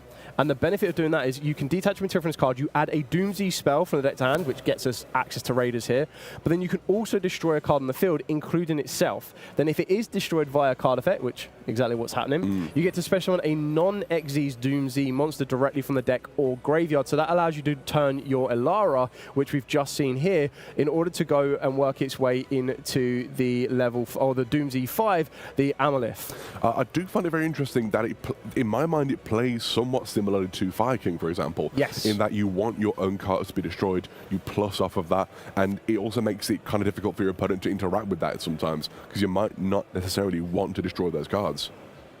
Exactly that one, and I think this is what we've seen here is that the Amalith has been able to add the Drastrius, and the Drastrius is just an incredible card for this deck as well, because this one does something is kind of quite unique in how it works, but you target a Doomsday card you control, so anyone, whether that be the spell or one of the monsters, and sometimes in scenarios maybe a trap card, you special summon it from the hand, and then you get to an equipped spell directly from the deck. Now, not just specifically a Doomsday equipped spell, but any equipped spell. So I remember prior to the new support we received, there was Angelica's Ring being used. Yeah. I know there's a lot of talk as well of things like Premature Burial being used in certain builds. Just the fact that it can just do generic equip cards really does open things up a lot, actually. It makes me think of the Fairy Tale one, which I don't think would particularly work very well, but hey, you could. I've kind of explained this deck a lot to some of my friends, is it's kind of like this perfect mix of like Noble Knights and Infernoble Knights with the Fire King strategy as well, like you mentioned. And when you see hybrids and strategy styles of decks like this, it does make it very, very awkward, because being able to manipulate different equip spells in the deck, but also being able to manipulate different destruction effects and benefit off the back of them can make it quite tricky for your opponent to deal with. And the next best thing about this deck as well is it can work its way into the Firions, which we're exactly about to see here in the Spring Guns Merrymaker, into Spring Guns Champion Sargus. And Sargus is now going to be able to get us a bit of insulation from a monster effect, but also to be a spell effect as well, being the Firion King Regulus. Such a powerful card in any strategy that can run that. It's a bit of, you know what, is it even a brick? Because if you draw it, you can just summon it. It's not even necessarily a brick to have in your deck. It's just not maybe a combo piece, but very powerful card to have on your field at the end of the turn. Still wondering how we're going to play through this from Jamie's side of things. He did try to ash something earlier by the looks of things. Whether or not that helped, I don't. Hey, Nathan's still playing, so I doubt it did. Yeah, so that ash would have been it kind of, not even a precaution, but that ash is used on the Terminus, and the reason you use it on the Terminus is because that can very quickly snowball into giving you direct access to either your Doomsday engine if you don't already have it, or can work your way into the Vrudras. So what you kind of need to think about is you've traded, or Jamie has traded an Ash Blossom, in a sense, for Vrudras. Sure. So... And Vrudras is nothing to sniff at, so that's pretty, you know what, not bad, not half bad. So the Enfield is definitely going to be a tad weaker from Nathan, but I completely agree with you. It'll be very interesting to see what Jamie has in order to kind of combat this, especially when we've got the Drastrius, set up. And the idea is that you want to keep this set up so that you get to use it during your opponent's turn as a quick effect to special on a Wind Xyz. But it looks like we're just going to jump straight into it now, because that can be a little bit risky. And we're going to be going into the Drastrius. I don't believe now I'm not sure where you get this from, because I'm not an expert at the strategy. I know there's the trap, which is effectively like a Droll and Lockbird, which again would be fairly devastating against Sky Striker. It's a kind of difficult matchup here for Jamie at the moment. Having said that, it's very possible that he just has Harpy's Feather Duster, Lightning Storm. There are ways to out that at the moment. Yeah, I mean, with Nathan setting 3 additional cards here, I'm just having a look at their current deck list, and it's going to be very, very interesting to see, because there's a lot of very, very powerful trap cards that could be along that spell and trap zone. And as you already mentioned, the Doomsday Destruction, which is the trap card, could already be one of those set cards, which would explain why we've gone into the Drastrius early, because the Destruction needs to target a Doomsday Xyz you control, and you equip this card to it with the following effect. So it kind of allows you to play a little bit around Harpy's Feather Duster, and it means you can do it as early as possible. And I guess we're also going to see if there's anything in the standby phase to maybe use an anti-spell Fragrance at this particular point. Doesn't seem to be an anti-spell popping off here, so it might be that Jamie's in the clear on that front. this might still be in the draw. I can't. Ooh, that is Droplet by the looks of things. Correct, yeah, Forbidden Droplet. So we're being a little bit cautious here of the Drastrius and the Fearonkin Regulus. So send in a spell and the Lightning Storm. Monster. Oh, Lightning Storm. That might signal he has another one in hand. I agree. Definitely agree on that one. But then surely in certain scenarios, you'd... yeah, there you go. That's the exact one. Wonderful. Are we going to be... is it going to be a solemn accusation or a judgment? There's definitely something. It's something, here. something going on. Oh, okay. Forbidden Gratis, neither of those two track cards. That is interesting. It does at the very least protect Nathan for the turn, I believe. It's going to be, I mean, you can get over, attack over it perhaps if you have enough attack or attack directly with Hayate. But at the very least, I don't think Jamie's going to be getting game this turn, depending on how this goes. Oh, and there was the Doomsday Destruction set along that spell and trap zone as well. But I think this leaves Jamie with one card in hand, unless I'm much mistaken. So hopefully it's a good one. I mean, Engage is always going to be pretty good with that many spells in the graveyard. If it's Engage, we might be here. We might be doing pretty good here. But we do see Nathan continuing to play here, activating or setting maybe the Power Patron Pendulum from the deck. And there it is, the Engage. Wonderful start here for Jamie on game 2, adding the Ray immediately and then going, yes, can indeed draw a card here. That's a fantastic way to start the game for Jamie. Yeah, very, very powerful here. Being able to open up those Forbidden, the Forbidden Droplet plus the 2 Lightning Storms as well, and the Engage. We've got the Ray. Ray can obviously give you direct access to that Engage again, and we're pretty much going to rinse and repeat what we saw when the first Engage was activated. Unless there is an interaction from Nathan's hand here that could stop this happening here. So we're going to go into 0. Are we going to be using 0's effect? It looks like we're going to be grabbing another effect here. So we're going to be grabbing an Engage. Goodness so me. At the very least, we're going to see 2 Engage resolutions here. I mean, if we go for a Kagara here, we could get the 3rd at minimum. Yeah. We could just fill up, because I don't think the game plan here for Jamie even possibly could be to win here. I think it's very much going to be set up and see how you can play through the next turn. Yeah, so I mean, the Drastrius is obviously currently protected via Crown, Forbidden Crown. You definitely need to get rid of that Fearonkin Regulus, so I suppose that's going to be one of the attack targets to your monsters, and it's currently going to be half its attack stats. Very much so. And then we've got 0 to be utilized during our opponent's turn, but just I guess Jamie's just double-checking any effects that might come back in the graveyard. Good to know what's going on there. Good to keep appraised of what's going on in any situation with this deck. I think just attacking directly there into the Fearonkin Regulus, which again, a pretty good way to go. You got to get rid of that for next turn.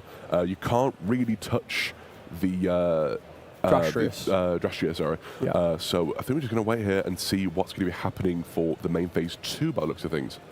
So Nathan's going to be able to get the search off the back of the Power Patron card on this one. So the Power Patrons just work so well with all of these. We've already saw it in the previous, in round number 1 with the Elf Notes. So being able to utilize Draprido, when it goes into the extra deck, you get to add a Power Patron or a Doomsday spell or trap directly from the hand. So straight away, that is going to give something else for Jamie to need to worry about. You could kind of make the assumption that the draws from Engage probably haven't been that effective for him. And maybe trying to work the way into getting something like... maybe we needed a linkage, kind of just to clear off the 0 in order to kind of get ourselves into that Kagari, which is what we're going to see here. Curious if we're still in the battle phase. Oh, okay. So moving on to the Kagari, we could just go for the... Yeah, there you go. Yeah. Which, I guess... I mean, I don't know what the other card in hand was. I might have missed that. If it's another linkage... I mean, you could attack over the help me out again. Drastria. Get more damage in at the very least. And then if you have another linkage, you can go for maybe a Hayate, but I'm not sure you'd want to do that. But this is, I think Jamie's in a fairly good position here going into turn 3. But then having said that, Nathan does still have a lot of gas in the tank, as it were. A lot of some cards in hand. I imagine some plays from the graveyard. I don't know what the top deck will be yet. And the Drashtia is still on the field. So it's not like they're out of the game yet. Yeah, the Drastrius is still going to be quite important here, but we still have this Engage that's going to regain us a little bit more resource as well. So that's going to be the Widow Anchor, so that's going to give you at least some form of disruption during your opponent's turn. And then we've also got to take into account anything else that we could be drawing off of the back of this Engage as well. Like, if you wanted to cherry pick any card as your single card left in the hand, Engage was definitely one of them. Yeah, very much so. So we're going to be setting to, I can imagine we're going to be going into Shizuku here just to get us a bit more resource for the follow-up on the next turn as well. I imagine the set 2, I don't think I saw him add a Lemniscape, but I could be wrong on that. I might have just missed that. But yeah, I'd imagine the set 2 is most likely going to be a oh, well, there we go, added to hand there. Yeah. So we definitely have the Widow Anchor set at the very least, but it could be something like a Shark Cannon or whatnot. So this is actually a very common play on the Shizuku sometimes as well, especially if you feel that you're going to be going second, is because not only do you have the direct search of the Lemniscape, but that ability to kind of allow you to recycle your resource and then disrupt. Even if your opponent clears your field, so the worst case scenario, you always got to kind of prepare for the worst case scenario, how you can come back from this. And that's exactly what we're going to see with Nathan here now as well, is because we still have that draw. We've got a couple of cards in hand. One of them obviously was directly searched off of the back of the Drapredo, and there's a lot that can happen off of the back of Terminus as well. And we're going to start off with Doom Z Change. Again, just an absolute incredible card for the strategy on this one, because it lets you destroy a Doom Z monster either on the field, but also directly from the deck as well. So like any Doom Z card, so you can start to trigger their destruction effects, which can be massively game-changing. Yeah, the card quality for Dooms is really fantastic. In fact, for the Medius archetypes in general, the card quality for all of them is solid. I couldn't say there's particularly a worse one of the bunch, because they all have their place and they all can do something quite powerful and quite strong. Also quite different to each other, which I think is very interesting as well.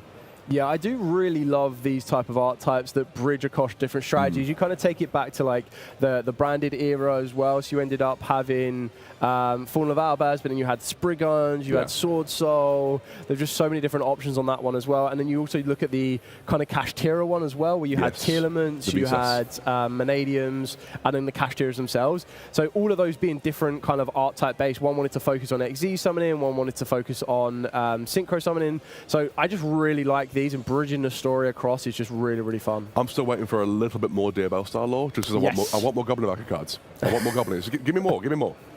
But we see here the summon of the Doom's Power Patron here. Yep. The pendulum one, not the little guy, the big guy. The Drapredo. There you go. So this is actually quite good on the field as well, because it has the ability to destroy itself and destroy a Doom Z.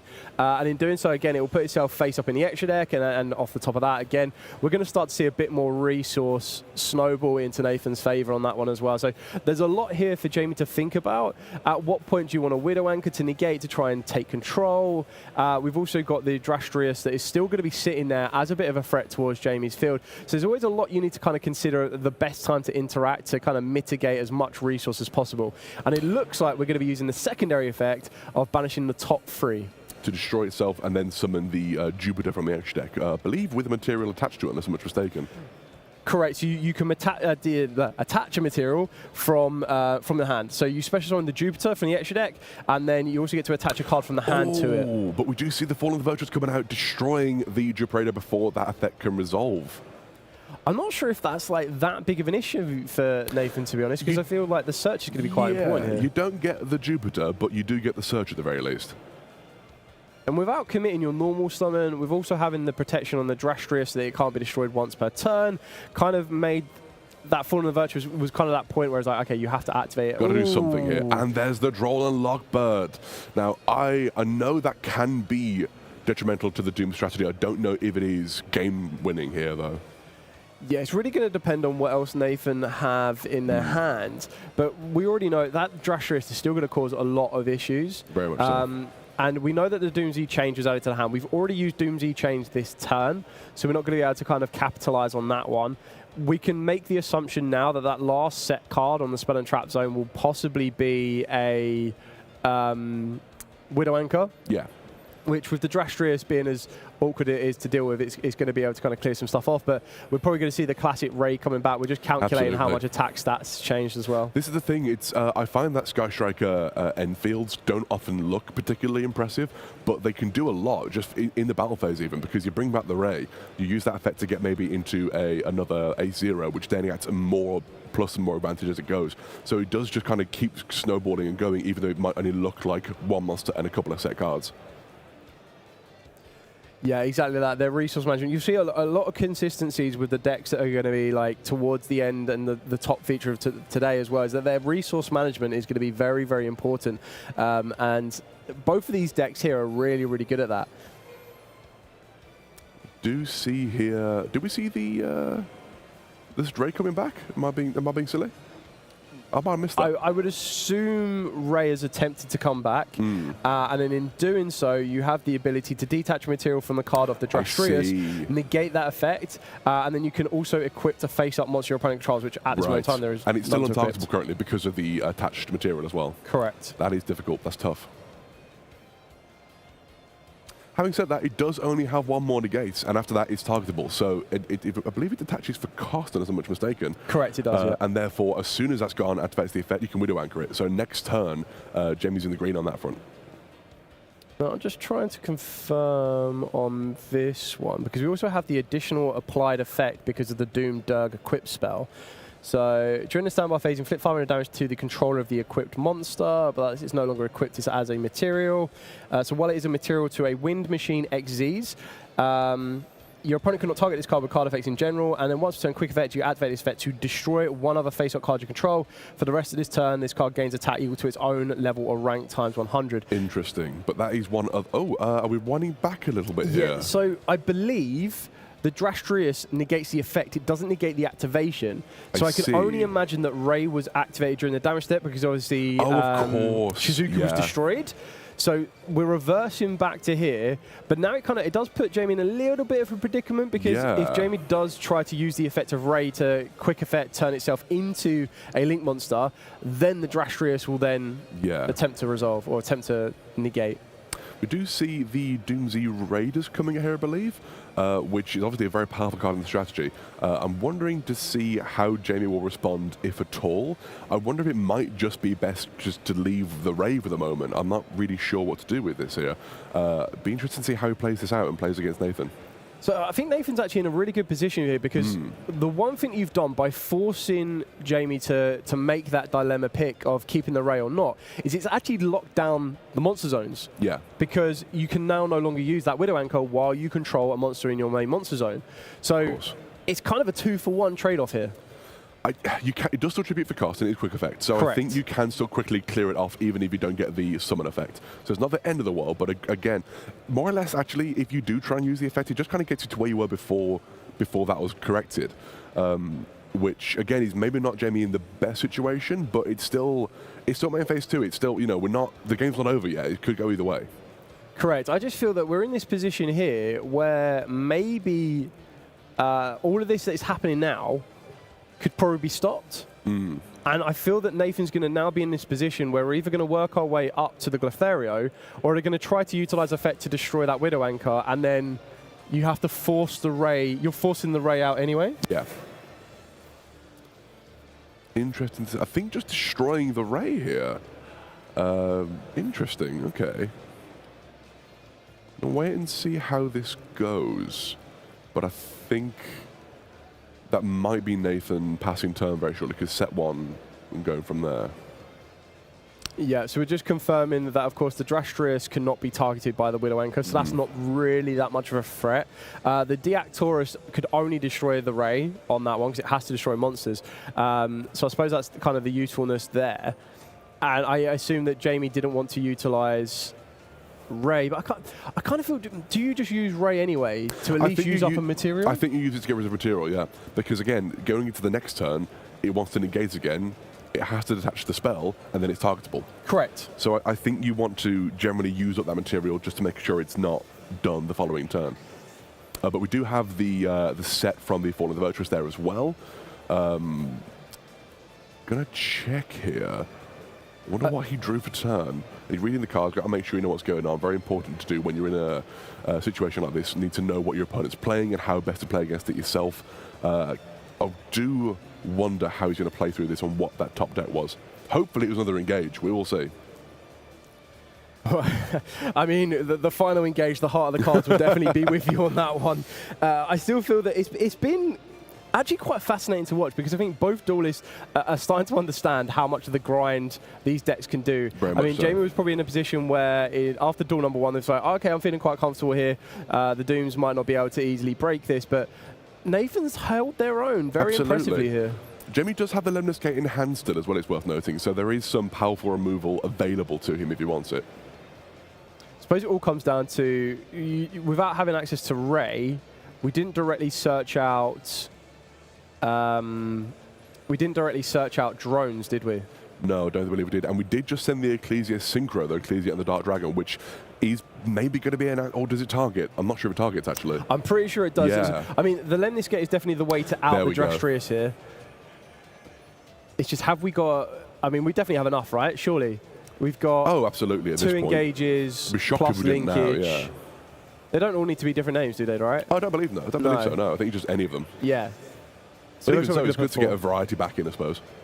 Yeah.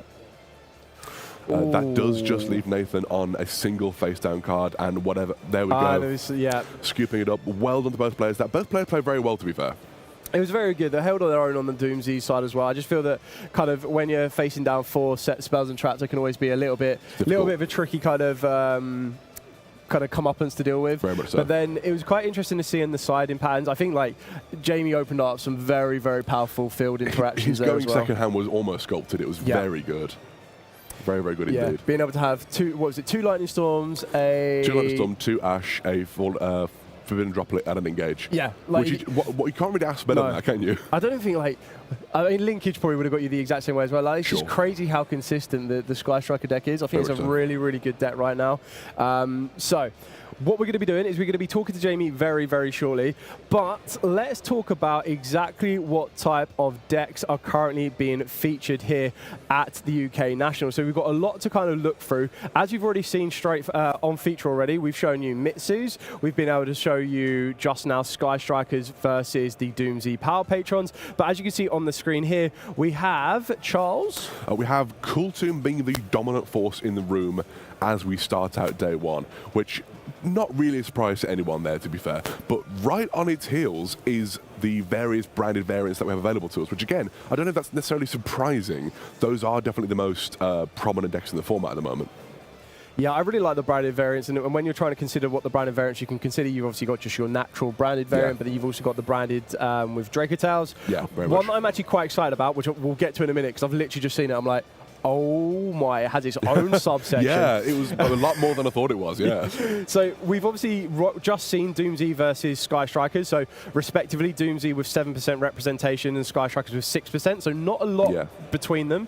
And then just under that, another 6% is the Mitsurugis. It's a very wide format. You see, Other is huge in this format, which is insane. I know that, for example, I looked earlier, about 2%, so just below that, is the Dragatail branded variants. We didn't include that in branded because I think it's indifferent enough of a variant of the deck. It does play very similarly, but if anything, it plays like old branded, where it's around these power spells and not just a grind game, you know?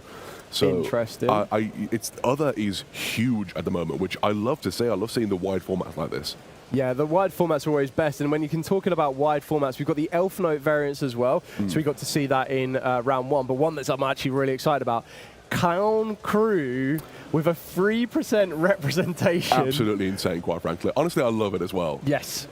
I can't wait. So we get 2 brand new cards in Chaos Origin, which is just around the corner. Have you tried to make it work with the Genesis yet? Because I know you like doing that. I do like the idea, because the fact that the Bianca Viso is 2,500, it just works out so nicely. But like my go-to right now is the Nouvelle spells. I think they're pretty. They are so powerful. They're so good in that deck. So good in that strategy, because not only does it give you a Pendulum monster that could search out your Ritual monster, but it can also give you a Fusion monster that is a Pendulum monster. Absolutely. So you get like 2 draws for 1. Oh, it's 100%, great. Yeah. But then you add that onto it as well, is that the deck can be utilized with Mitsurugi, but it can also be mixed with loads of different variants, like you've already said. The Regenesis as well is one variant. I quite like the Kashtira variant, because nothing scares my opponent more than a Fenrir or a Unicorn. No, very much. Just having that on the field is a threat to your opponent at that point. I have seen someone try a branded variant. Didn't work, but they tried it. But that's the best thing about decks like that when you consider the Clown Crews, is they have certain restrictions on them. They're kind of saying like, okay, well, you can't use special on monster effects from the deck or the extra deck for the remainder of the turn. But then it opens up the creativity of a lot of duelists out there that start to go, okay, let's see where we can push this. There are strategies and decks that don't need that, and that's where the strength is as well. Yeah. Exactly that. So speaking of creativity, let's talk to our round 3 winner, utilizing the Sky Striker strategy, and we're going to be back very, very shortly to talk them through it. Hi, Duelists. We're back here in the UK Nationals with more trivia. So we're going to be listing up to 10 Elemental Hero monsters. So, okay, Elemental Hero, Wildheart. Doglaw. Doesn't matter. Oh, sorry, Burstinatrix. Elemental Hero Avian, that's 3. Shining Flame Wingman. Elemental Hero Sparkman, that's 5. Straddles. 6. Elemental Hero Shadow Mist. Bubble Man. Mask Hero Dark Law. Elemental Heroes. Oh, it has to be specifically Elemental. Okay, Elemental Hero Shining Flare Wingman. Sparkman. I said Sparkman. Sparkman, one more. Oh. Elemental Hero. Need help? Elemental Hero Clayman. There you go. Teamwork. Oh my god.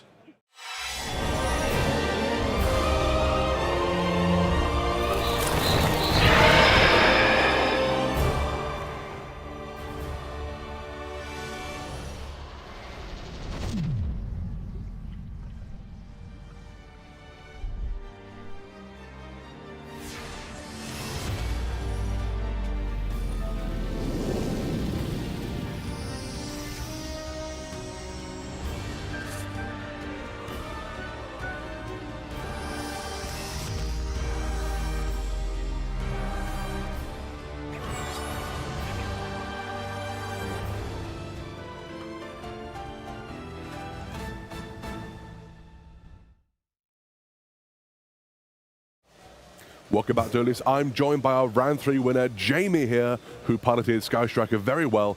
Jamie, I need to ask you some of your deck building choices here, because it's fairly standard, but there are some cards in the strategy which have been omitted or changed or whatnot.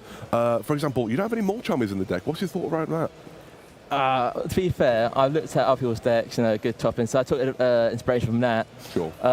Multi-wise, I felt like most of what I've come up against didn't really, had a big enough impact, and I want to see the spells. I want to see, if I'm going first especially, don't really want to see Multi-Charm. You can't do literally anything, not even for any links or whatever. 100%. So it's not the greatest. No, you make absolute sense there. And we do see, obviously, the heavy Sky Striker package in the extra deck as well. Just 3 Kagari, 3 A0. Great for the grind game, obviously, doing that. Yeah, I mean, I'm a bit rusty. I'm probably all of you can tell that I was a bit rusty on the stream. I mean, I've got a good hand. But especially, I think when you're a lot better over the deck as well, you can probably forego 1 or 2 of the 0 Kagaris. But I was like, it was a last minute change. I was like, just in case. Just in case. And it has come already. It's so good for the grind game as well. Yeah, it's just easy to play. If I make a misplay, I don't get punished too hard. Absolutely. I do want to ask you as well, what did you think about your Game 2 hand going into it? Because I'll say personally, I think your hand would have been 2 Ash, 2 Lightning Storm, a Droplet, and an Engage. What was your top deck going into No, my top deck was a Droplet. So I'm there I'm sure people at home would not have seen me. I had no idea what I was doing against Doomsday. I was like, what? I was getting the cards. My parents were very nice to explain everything as they went along. So I was like, what can I target? What can negate? Okay, well, drop isn't target. I've got 2 Lightning Storm here. I don't want him to respond to anything. I'm just gonna go for it. I was like, why not? I mean, it was wonderful because we weren't sure what the last card in your hand was, and then we were like, absolute cinema. The last card of hand being engaged was incredible. Yeah, I mean, the problem with that on stream, am I doing the right play? Literally more things, but I thought, I don't care. If I lose, this is round 3. I'm sure people wait to round 4 to see someone a bit more competent than me, but. No, I think you did really well there. I think you piloted very well. I don't think you made any major mistakes. It was really good to see you play so well on that front as well. So yeah, thank you for joining us here. No worries. And we'll move on to the next one. Thank you. Thank you very much. Hello Duelists! We're here for a Time Wizard Duel of October 2012 format, which is a very fun format, and we're excited to display some really cool decks, right Charles? Very much so, yeah. This is actually the format I believe we both more or less started playing in back in the day, so it's very exciting to be able to play these cards again. I haven't played this deck in a long time and I miss it very much. So let's get to our table so we can show the decks we're playing today. Charles, you're going first, so good luck. Good luck, mate. And seeing as this is the 2012 format, I do draw while going first, which feels insane in this format current day, but there we go. Yeah. I will enter my main phase. I will set 1 card face down, set 1 monster, and I'll pass turn over to you. I will draw for turn, and I will set 2 cards face down, and I'll pass the turn. Okay. So it's interesting. That's usually a Gergia start. You're not wrong. I will draw for turn. Yep. Enter my main phase. I will flip Raikou face up and target this spell and trap to destroy it. Oh, so I have a response. I will respond to Torrential Tribute. It's not getting that much value, but at least it gets your Raikou. Gets rid of the Raikou, you're not wrong. Yeah, although it does put a light in your graveyard. You did do that. Oh, and that could come back to hurt me. Speaking of, let's have a think here. Let's have a think. I am going to send one Light and Dark Master from my hand to the graveyard to summon the Light Pulsar Dragon in the graveyard. Okay. Unless I'm much mistaken, I think I did get the effect here of Light Pulsar Dragon when it's sent. And I believe it's when it's sent from the future graveyard. You might be right. It is, yeah, correct. Yeah. Been a while, been a while. It's been a minute, yeah. I will 14 years, to be more exact. it's been a bit. I will then use, I will banish, what I'm going to banish for this, I wonder. Yeah, that makes most sense to me. The Sangan and the Raikou. To summon Black Soldier and both at the beginning. Okay. Yep. Let me have a little think here as well. It does a monster it targets. Yeah. Oh, do I just go for it? I might just go for it. Yes, I'm going to banish another Light and Dark to summon a Dark Flare Dragon. Oh, okay. Yep, that is fine. I will attempt to enter my battle phase. Okay. I'll attack for 24. I will take 24. I will attack for 25. I'll take 25. 31, I believe. Yeah? Yep. And I'll attack for 3,000. I'll take 3,000. So I am at 100 life points.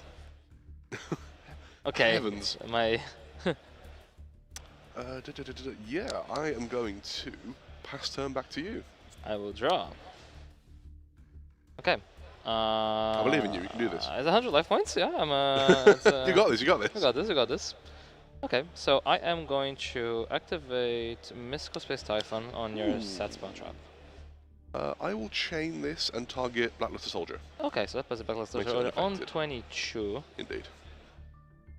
That might help. Okay. How many cards in hand you have? Just the one. Just the one. Okay. So I am going to normal summon Gargi Arsenal. Sure. And I'm going to activate Gargi Arsenal's effect. By all means. So I get to special summon a Gargia monster from my deck. I will then special summon a copy of Gargi Armor. I am in the trenches here. I think this is a real sort of the dichotomy of this deck is that it can sometimes brick and not do very well, and sometimes you can just get a slew of powerful monsters on the field very quickly. Yeah, exactly. I do have a play though. I have Monster Reborn.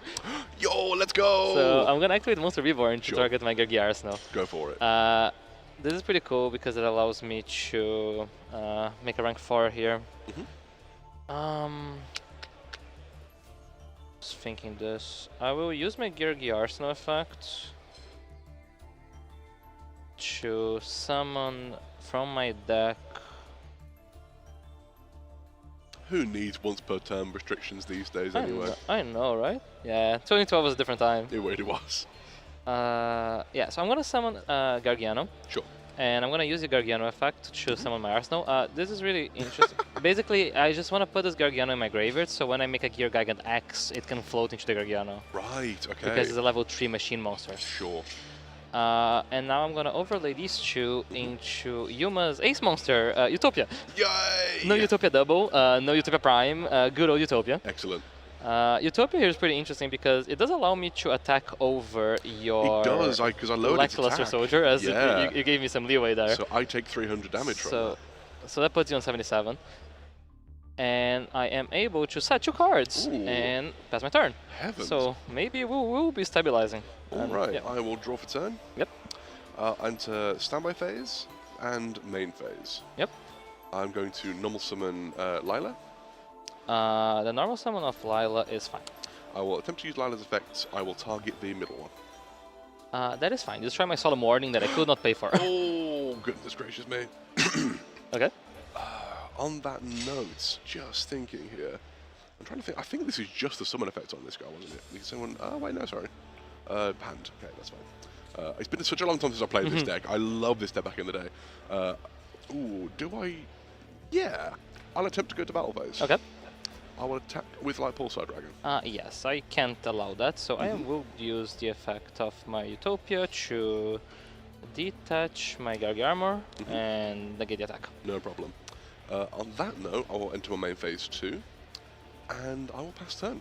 Okay, so we're in the end phase. You have to trigger your I Lila. do, of course. Apologies. So let's see what gets milled Which there. is what I want, really. Yeah. Okay, So there's a lance, oh, a oh, maxi, well, and there's a heavy storm. That wasn't great. I'm happy to see that out of the way. Yeah. The comeback is on. The comeback very much. If you win this on 100 life points, I'm gonna. You know what? I'll be happy for you. Yeah. Okay, because we're getting there. We're getting there. I will. Redarkler. I'm trying to remember what all their effects are. Yeah, there's a lot of cards. I will go into the battle phase. Sure. I'm going to attack with Utopia into Dark Lord Dragon. Sure. I don't believe it has any effect for destroyers. No, it should just. So it should take 100 points of damage. 100 indeed. And then I will activate Call of the Haunted. Ooh, okay. To reborn my Gargarmer. You go for it. I will then use my Gargarmer to clear the Lila. Wonderful. I will then go into main phase 2. I will use Gargarmer's effect. Set down. Sure. I'll set a card, and I'll pass my turn. Wonderful. We're back. We're still fighting. Still fighting. I'll draw for turn. Yep. I'll go to my standby phase. Just you go for it, yeah. And my main phase. Yep, that is fine. What best to go with here? There's a way to do this. There's a way. You know what? I don't need to overcomplicate this. I'm going to normal summon Torguide from the Underworld. Okay. Attempt to use the effect. Oh, I will use Maxi. That is fine. I will allow this. This is okay. This is Maxi will resolve, okay. It's fine. I don't care. It's fine. I don't care. Also put another Torguide. So I'll draw a card? Sure. Just going to think here. There's a way of doing. There's got to be a way of doing this. I might be overthinking this. I'm worried about the what's the face down is more than anything here. That is the Gergia thing. There's so many cards face down. Gotta be aware for all the possibilities. I just remembered as well. Now that when that flips back face up, it's no longer worried about the Callbath Grave. That's just it will. The Callbath Grave is basically not linking to anything at this point, so it's just like this here. I will overlay these two. Oh, that sounds like a free draw. You are only on 100 life points though, so. And see, this is the tricky thing. The negate is actually kind of tricky. I know the Utopia's been putting in work. He's putting in real work. It really is. Oh. Would this be the play? No. Oh, good. I'm bumpering. I'm bumpering. Right. Okay. How am I going to do this? You know what? I don't think I can get game here. So I'm just going to play it safe and go for a Zenmines. Zenmines. That gives me a second draw, which I'll gladly take. I'll move to the battle phase. Okay. And attempt to attack into the face down. I will once again negate with my Utopia. I will then pass turn back to you, my friend. Okay, we are back. The comeback is on. How many life points are you on? I'm on, I believe, 77. 77, okay. I will draw for a turn. 76. 76, yeah. So we are now on the Gergia zone. How do we do this? I do need to. The Zenmain is annoying though. I like this struggle to clear it. I'm trying to get my head back into the game of what 2012 was like, because obviously nowadays I'm thinking let's go for game, let's try and do it, because I might not be able to play any further after this game. But, no, exactly, that makes sense. But no, 2012 would take it slow. There's time. Yeah, absolutely. Okay, I'm thinking. Being at 100 life points does change the dynamics a lot, because I'm really afraid of like. You're in a tough spot. You're in a very tough spot. Putting anything on the field. I will for sure start my turn by flipping up my Gargarmer though, and activate its effects. By all means. Yeah, let's use a Gargi Armor, and let's use it to get a copy of Gargi Accelerator. I'll do this. Okay, yeah. Yeah, I got a Gargi Accelerator. Sure. And then I will special summon my Gargi Accelerator. By all means. And I will overlay. Yeah. Into Garganax. This is the tricky bit. Wow, this is actually pretty tricky. Can I clear the light pulsar? So if I make the Gigant and then I search guy, I attack, I crash into the light pulsar, but then the light pulsar, when it's destroyed by battle, does it trigger? Yeah, it's whenever it's sent anyways. Oh. Yeah. But that is tricky. So that Dark Flare is coming back. The Dark Flare is coming back, and the Dark Flare is spelling my demise right now. I will just summon my Gear Gigan X in defense. And then I'll activate the effect of my Gear Gigan X. Sure. And I will use it to search my Machina Gear Frame. Sure. Okay, and then I will equip my... I'll normal summon my Machina Gear Frame and activate the effect. Yep, go for it. So this searches a Machina monster. I will use it to search Machina Fortress. I will then discard my Gargiano. Sure. To special summon Fortress. And I will then equip my Machina Gear Frame on my Machina Fortress. By all means.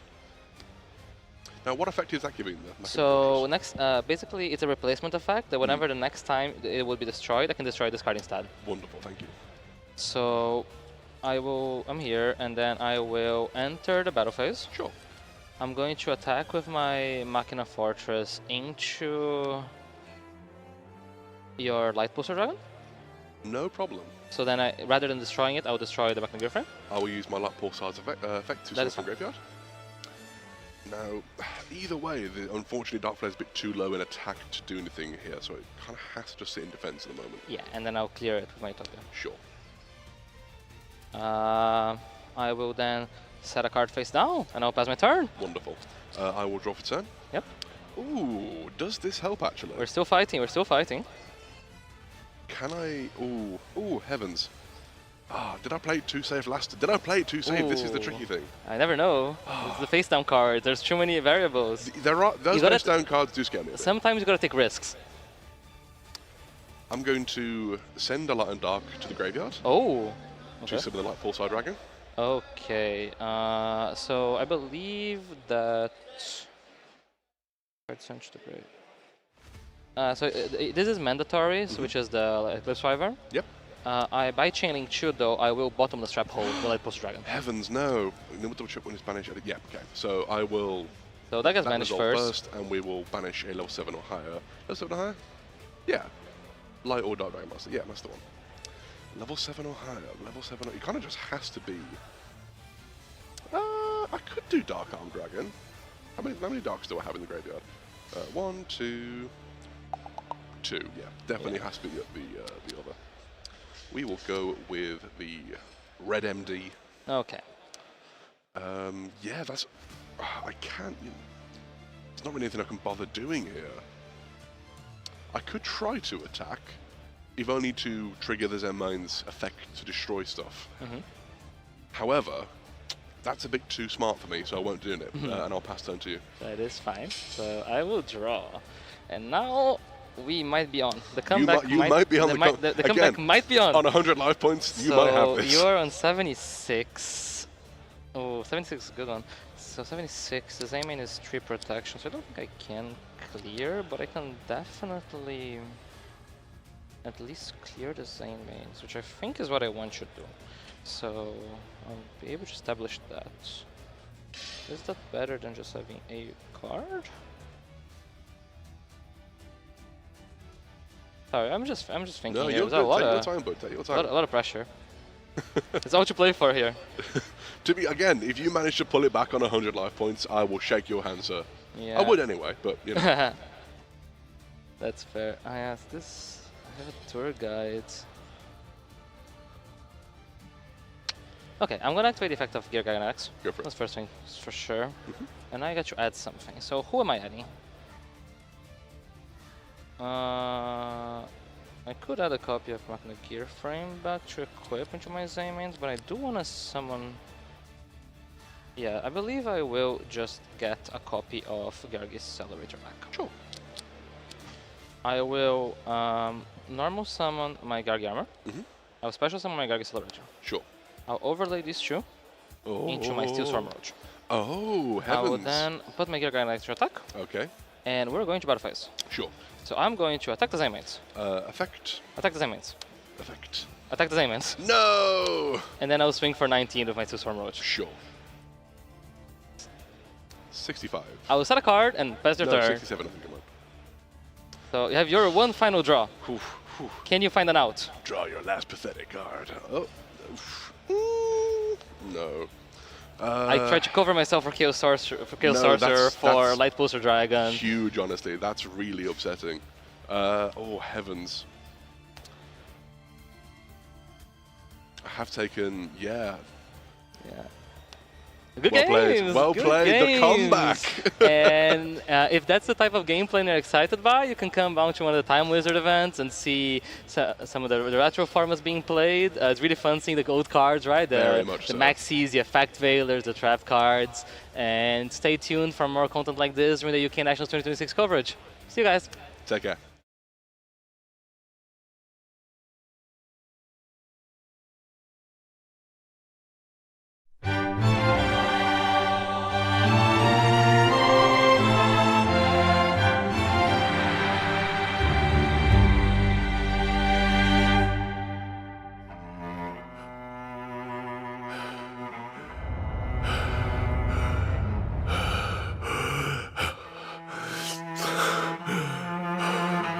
あとを頼む。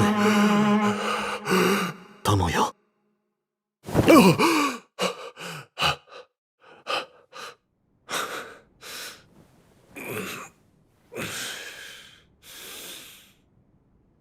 またあの夢か。防衛線を形成しろ。町を守るんだ。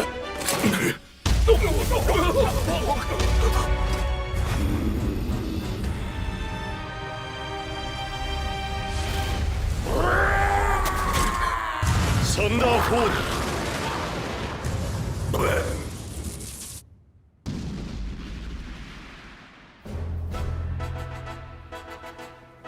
エンディミオン様。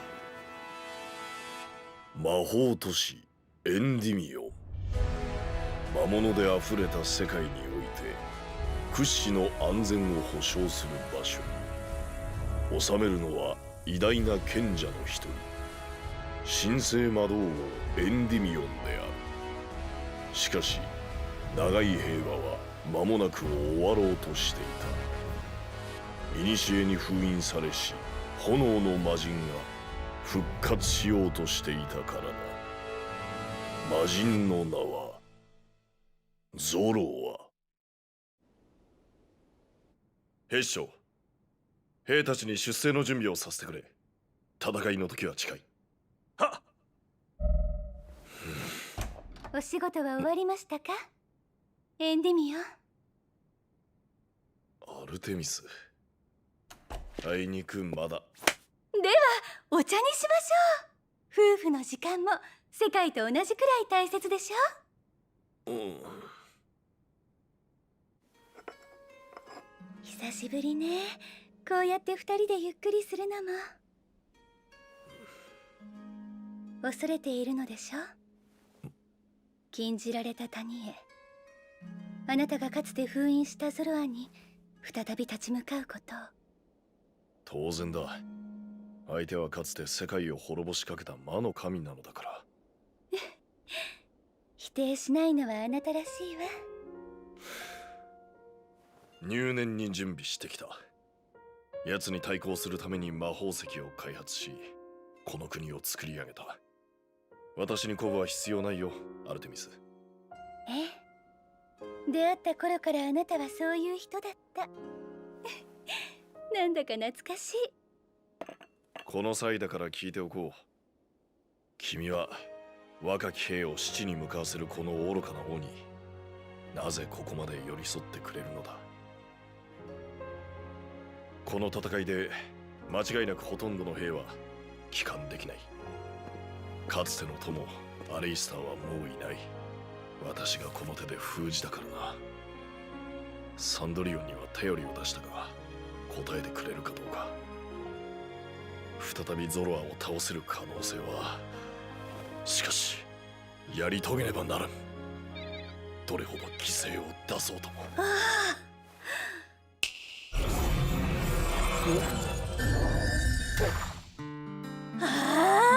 まったくあなたって本当に不器用なんだから。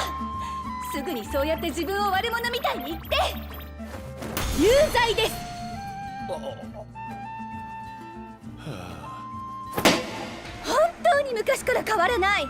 兵士たちのことが心配でつい先頭に立っちゃうところとか、友達のことをすぐにかばうところとか、表では軍備のためと嘘吹きながら魔力を持たない人間に魔法を使えるようにしてあげたいって頑張っちゃうところとか。だから私はあなたを好きになったんだけど。アルテミス、一人で行くつもりでしょう。ゾロはかつての友のもとに兵たちに戦いの準備をさせているのも自身が不在の間に国を守らせるためなのでしょ。女神に隠し事はできないな。ええ、お見通しです。あなたをずっとそばで見てきたんだもの。私に心配させたくなかったの？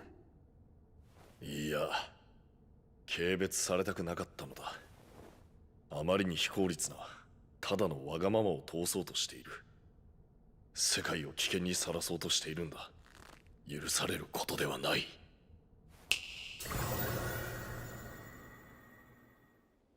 かつてあなたたちは異界の扉を開いて世界を魔力で満たした。それは良いことばかりではなかったかもしれないけど、私はあなたに出会えたわ。綺麗な空しか知らなかった私に土の安らぎを教えてくれた。あなたが世界を救ったんだもの。一度ならわがままを言う権利はあるわね。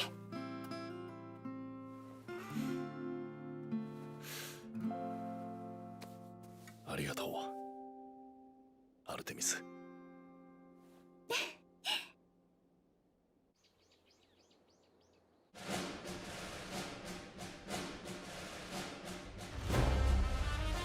この町に住む全ての民よ、聞いてほしい。間もなく魔人の封印は解かれる。奴が復活すれば世界は混沌に逆戻り。故に兵たちに命じる。皆命を懸けてこの町を守護せよ。魔人の討伐には私一人で行く。これは賢者としての責務であり、私のわがままだ。君たちが背負う必要はない。どうかこの愚かな王の最後のわがままを許してほしい。必ずや魔人を倒してみせる。はっ！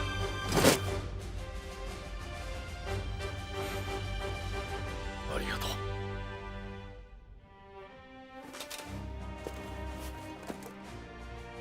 う。いってらっしゃい、エンディミオン。お土産期待してます。ああ、行ってくる。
Hello duelists! We're here at UK Nationals for more trivia, and because we're at UK Nationals, we'll be asking about previous national champion winners.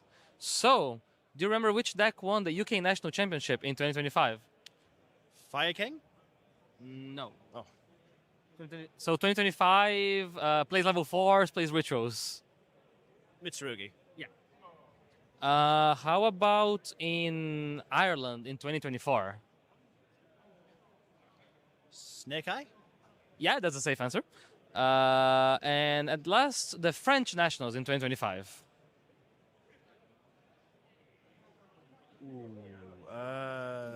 Hint?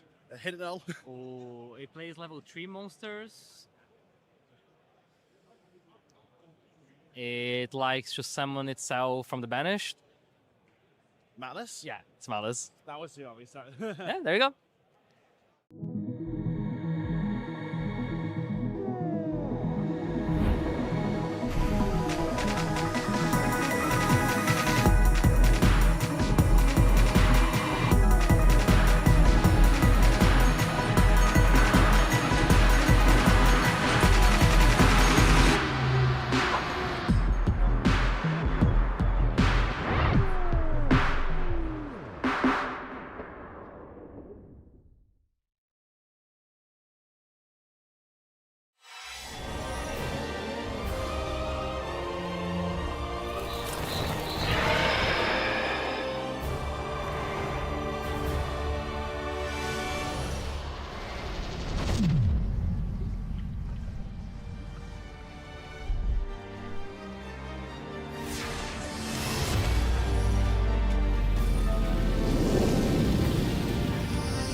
Hello, Duelists, and welcome to this extremely exciting, in my opinion, Duelist and deck showcase for the Archmage and Power Patron strategies. I'm joined by Luke Tyler here, a very prominent player in the scene at the moment.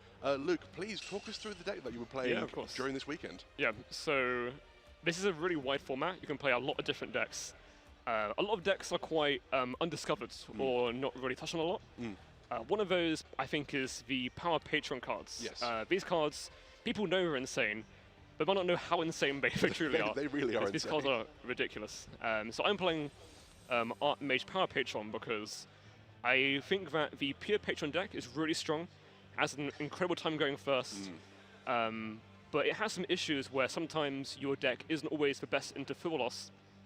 And going second, it can sometimes just run out of gas quite easily. Sure. Like, you'll push into a board, and then once you've gone through, like, your names, that's it. Sure. Whereas the Archmage cards in the deck, they add just a lot more layers to how much you can do. So it really raises the ceiling of the deck quite a lot. So I'll go over what I play in the deck, really. Wonderful. So in any deck playing this lore archetype, you play Medius. Absolutely. Because it can get to any Patron, so that is any of these 4 cards here of level 1. Yeah. And one reason why I like this deck a lot more than pure Patron is because this card is amazing. I don't want to be biased, but I think that it is the best level 1 Patron of the 3 lore archetypes. Because I think it's got the nicest design, in my opinion. Yeah, like it's really cool. It's cool because the Doomsday one has to be destroyed. Yes. And the Elfin one has to be singled off. This one has to go from hand or field to grave in its searches, which is like it's very easy to get the effects. Yeah. So into a board, it's amazing because if they negate it, you can just crash it. Yeah. If they pop it, you can search anyway. So it trades really well into interaction, which is very nice. And it can fuse, we'll get into in a moment, into these cards here. Yeah. Most Archmage decks don't play like a huge engine of Patrons. They'll play like this red one, yeah, the Nevado and Jupredo, which is the Doomsday one. Sure. Like in Doomsday, they'll play more copies of the Doomsday one. We play more copies of the Archmage one in Archmage. I play 3 of it in this deck and 1 of this. I play a larger engine than most people, where I play also the Genaldo, and I also play Pendulum Treasure. So very good card in this Yeah, deck. yeah. This card's really good because its 1-card combo is kind of weakened to draw, but as they extend it, it's really good because you can put this into the extra deck face up to summon this card, or this card from the deck, or any of these 2, which is really good. Yeah. So into a board, you can go Treasure, put this, and then summon this from the deck, which is insane because it's quick effect to fuse, which is really, really good. And then normally if you already have this card live, the counter trap to negate monster effects, and you can play into draw a bit more safely, you can go Treasure into Jupredo, or if you want to like ignore draw, you can go this into Jupredo, and this card adds Terminus. Yes. And this card you might be a bit more familiar with. This card Very is much so, yeah. in a lot of decks right now. It's insane because it dumps a Patron monster from deck or the extract to the graveyard to add a Dark Fairy, which is Medius, Vidolium, or Shade. Shade, our new card for the TCG, is incredible in any of these big Patron decks. It's really strong. Any Pendulum deck needs this card, and it's Yeah, such a good card. it's so good. This card's fantastic. I don't play more than one of it because it can be a bit weird into removal going second. And it's so easily searchable in this deck as well. Yeah, exactly. It's very easy to search. So it's also got very high scale too, which is very nice. But normally you're going Terminus into Medius and then either summoning from deck this to make your Link 2 plays or adding this. There's a lot of different options you have with this deck. Your hands and your combos change a lot depending on what they do and what you have. Sure. But normally the idea is that you get Medius into rotation early or into a bit later when you search for Terminus, and this gets you into the Owl, and the Owl can fuse into any Artmage Fusion monster, so it can fuse into Non-Finito. Very good card in and of itself. Yes, so the reason why I like this deck a lot, the Artmage deck and not pure Patron, is because this deck is incredible in a deck that can play it. So it's really good in pure Patron, because you can just contact fuse with this from my hand, and then this can set the counter trap from deck, which is a monster negate. Yeah. It can use this turn it's set as well. Or you can set the Assault to add Medius. So typically in pure Patron, you'll see people will play like one, I think maybe two Finito, and then like these cards. Sure. But in Artmage, we have access to the other cards too. Actually, missing a card here. We have the Field Spell. Yeah, the Artmage Field Spell, yeah. Yeah, so this card is really strong. The Artmage Field Spell is technically 5 times per turn, because it can search for any name.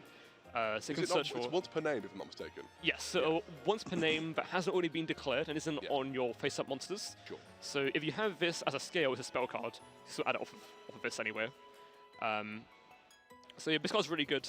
It's great to get to later in your combos, because you have to be careful. It does lock you into... It's a bit of like a loose lock into Artmage monsters, Medius, and from the extra deck. So you can summon most things anyway. You can do a lot of stuff with that still, yeah. Yeah, the extra deck especially, you can make like all your Link cards and whatnot. Absolutely. It most means that you can't reborn from grave anything that's not like an Artmage. You can't like reborn like Beast from Grave, for example, right? Yeah. Or summon with some hand with this effect.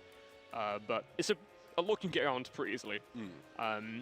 There is also the other field spell, which is the Dolia.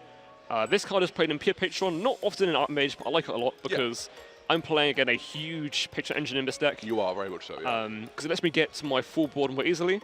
And sometimes against Branded, you can do the full effects, which is that when you have each of your extra deck Patrons, which is the Jupiter, Genora, and Nerva, they can't use any effects in the graveyard. So it's actually not too hard to get to this, because you just need to get to all 3 on board and then just like banish 9 cards. Sure. So yeah, it's pretty good. Has a pretty nice attack debuff effect too, which can be relevant, but it's not what we play it for already. Comes up. It comes up, yeah, exactly. Yeah. And then you're going back to the Patron, this can make this card too. Yes. Deactus is a very common end-board piece because it's a Omni Negate. It can negate anything. Not dissimilar to Desiree in the way it works, if I'm not mistaken? A bit different. Desiree negates from Resolution. This is just negate. Oh, I see. Yeah. Okay. Yeah, so it's like, I guess, more so like Barujas. Sure. So you end on both Barujas and this, so you have 2 Omni Negates. Yeah. It has the effect too, which is that if it's destroyed, you can summon Medius. So if they Virtuous it, you get summon Medius from deck, which is pretty good. Wonderful, yeah. What is cool with this is that in the end board, it's good to like use this card, try to hold it for later on, because if they negate it like Droplet or whatever, you can fuse it off with Non-Finito and then bring it back from graveyard with Littera. Sure. So it's very easy to have a more layered end board with Littera and this card. I always find Littera is actually, in this deck, a rather impactful Ghost spell. For Yeah. Not to give too many hints against this deck, obviously. Yeah, of course. Yeah, normally in the combos, if you go like off uninterrupted, you'll get to this at the end, so that wouldn't affect you. By that point. Yeah. Not a big issue. Yeah, but Littera is probably like one of the only bricks in the deck. Sure. Because like these are all fine to draw. Littera by itself doesn't really do much. It has to add back from grave, but it's still fine. It's okay. I guess to add more to like the layers of the end board, of course we have the counter trap cards. Mentioned before, you can use it with turn it set with Non-Finito. So even if you cannot end on this, in their turn you can go Non-Finito to fuse into a second one to set it from deck, because Finito is a soft once per turn. Right. But the summon's once per turn. Yeah. So you can go like in their turn fuse into another one, and then set from the deck, and then the second one confused again. Sure. Into Stapelia or into whatever you play, Sylvia, etc. Goodness me. And yeah, the extra layer on the end board, apart from your huge field, is this card here, which is the Archmage normal trap card. This card's crazy. It's so insane because its best effect is in the graveyard, but on the field, it summons Media Sword Archmage monster, and then it applies like a branded lost effect, I guess. Yes. So they can't use things in the fusion response window. So it's really strong, but it's also mostly in here for the effects of a graveyard. Wonderful, yeah. What can be banished to bounce one back and pop a card on the field. So you can recur your advantage and destroy cards too. Yeah. So even if they like drop your entire board, you still have these two cards, so it's pretty good. Yeah. And yeah, there are some crazy things you can do post-siding too, but generally the end board that you'll see, at least what I go for, I don't play the Charmer Link 4 because I play other cards in the extra deck, but I end on SP, I'm going to start my extra deck, I end on like... plenty of interaction, I imagine, yeah. Yeah, there's a lot. You have SP, typically this will be just chilling over here. Sure. You have this counter trap set, this one in the graveyard. You'll have Non Finito, Varudras, Deactorus. Varudras in and of itself is a fantastic card as well. It's really strong, yeah. Especially when paired with Deactorus, you have like two of them, so it's very nice. Insane. And then you also have Litera and Finmail. Typically, if you see people play the Link 4, they end on the Link 4 up here instead, but I make this end board. I'm not sure you always need it, you know?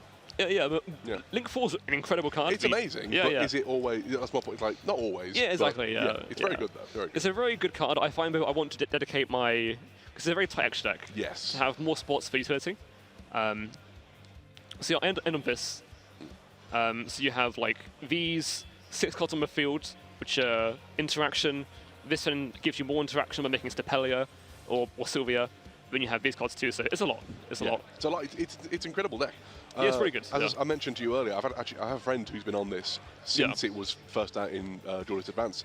So the deck has always been a fun option. Was obviously very powerful in Genesis for a while. Yes. And is now, I think, a real threat in the meta when paired with these Power Patron cards. Yeah, yeah. It's sort of like a good bit of success with K9 before. Of course. But now it's seeing, I think, a even greater like energy that has more synergy with it with the Patron cards because they have like direct interaction. It gives you more like common pieces with this card. Very much so. Well, I think that's all we've got time for at this. But thank you very much for talking us through the strategy. It's absolutely fantastic. Best of luck in the tournament in the next couple of days. I look forward to hopefully seeing you on feature. Thanks for watching, everyone, and hopefully we'll be on to another game very shortly.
Welcome, duelists, to UK Nationals 2026 live here in Birmingham.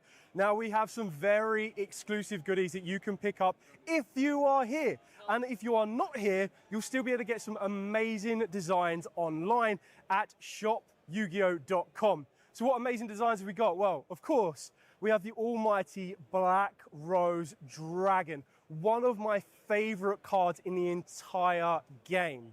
Now, speaking of favorite cards in the entire game, another one of my personal favorites, and even Yugi's favorites, that's going to be making an upgraded appearance in the brand new core boost set of Chaos Origin coming out later on this month, is of course Black Luster Soldier.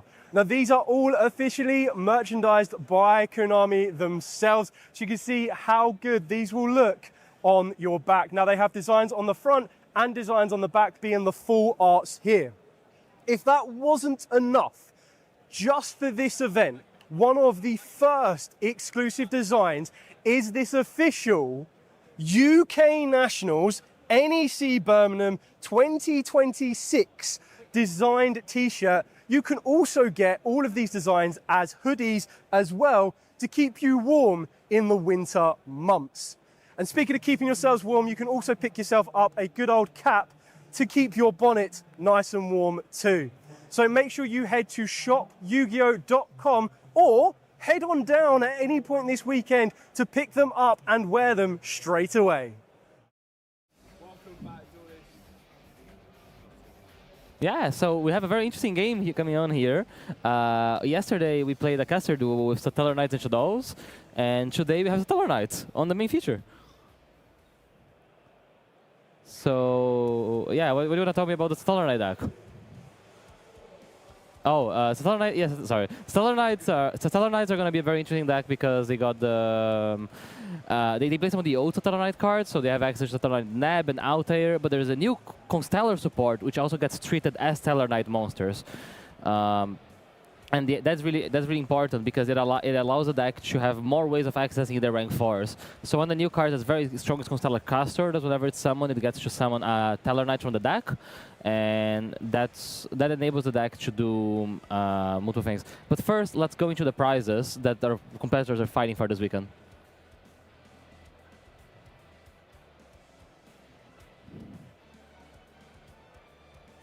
Yep, we can bring up the prizes.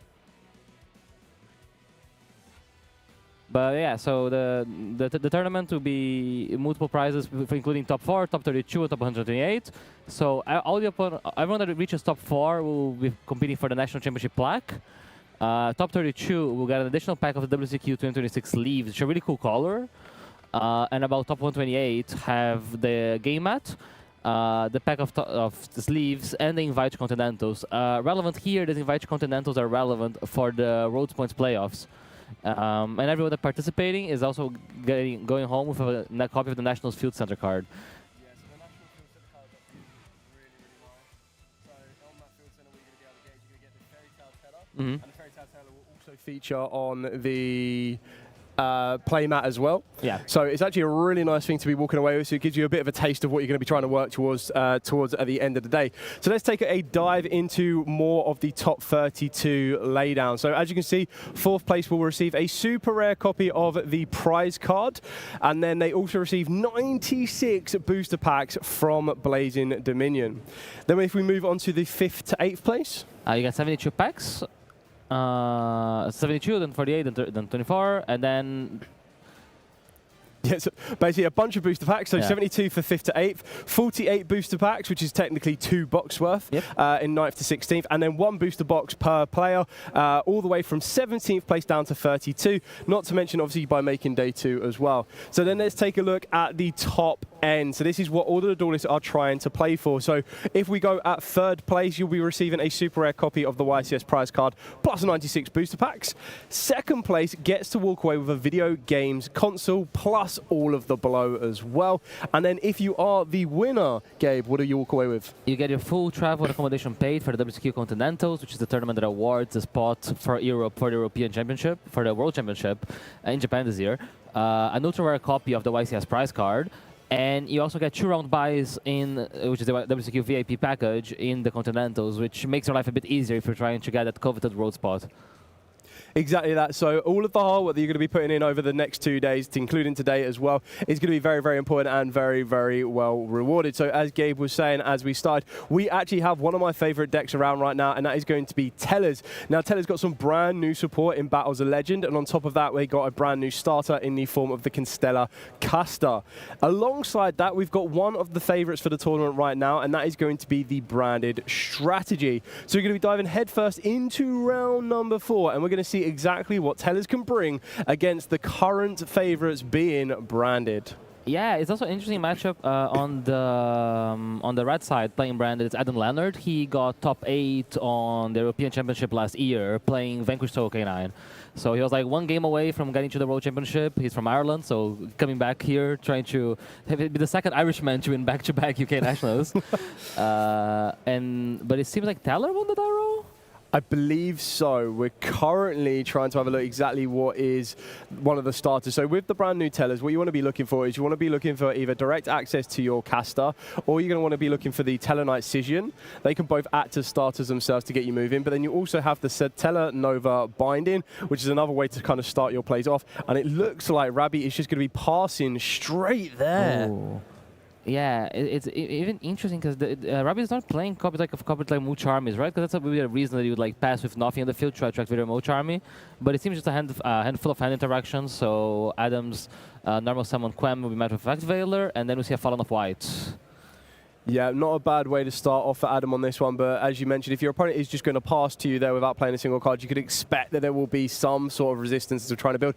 And a call by the Grave on the second Effect Veiler, not even on the first. I guess it makes sense if you're Adam, because you're happy with the Quem being interacted with because you have the Fallen of White, and with Effect Veiler, even if let's say he only cared about the Quem, he would be Rabbi would be able to chain the second Effect Veiler to the activation of Callback in the first one. Yeah. But we do see the Ecclesia being summoned here after the resolution of the Fallen of White. And this is where Branded starts getting really scary because, yes, you're using hand interactions, but like you have so many ways. Your card's already generated advantage. Like you already dumped the fusion that's gonna trigger in the end phase. The Ecclesia will come back, and that's part of the strength of the deck. Yeah, so the resources here. So I suppose if you're sitting in Rabbi's kind of seat here, unless the next card you draw is something pretty incredible when you're trying to take into account what the Tellers can do themselves and all the different ways that you can start here. Ooh. Oh, or we're just Adam's going for very game. aggressive. Yeah, so the Super Polarization here, making the Garura, which does do double damage, and it has discarded a copy of the new Tri-Brigade Spriggan's kit, which allows someone back. Oh, but it can't be the Garura? 2 monsters, same type? I think it's same attribute, different types? Yeah, so is the Super Poly not a legal activation? Don't believe it is. Yeah, because the Garura would be 2 monsters with the same type. I think it's same type, different attribute? Same type and attribute, but different names. Right, got you. Oh, is Ecclesia a dragon? I thought Ecclesia was a spellcaster. Ecclesia... It's a spellcaster, yeah. Oh, it's a light, though. It's a light. The Ecclesia is a light that comes a dark. Correct, right, yeah. That's why. So we can activate the Super Poly here, apparently. But, I mean, that still puts Adam in a very comfortable position, right? Where he has the Quem, he has the Ecclesia able to tag out.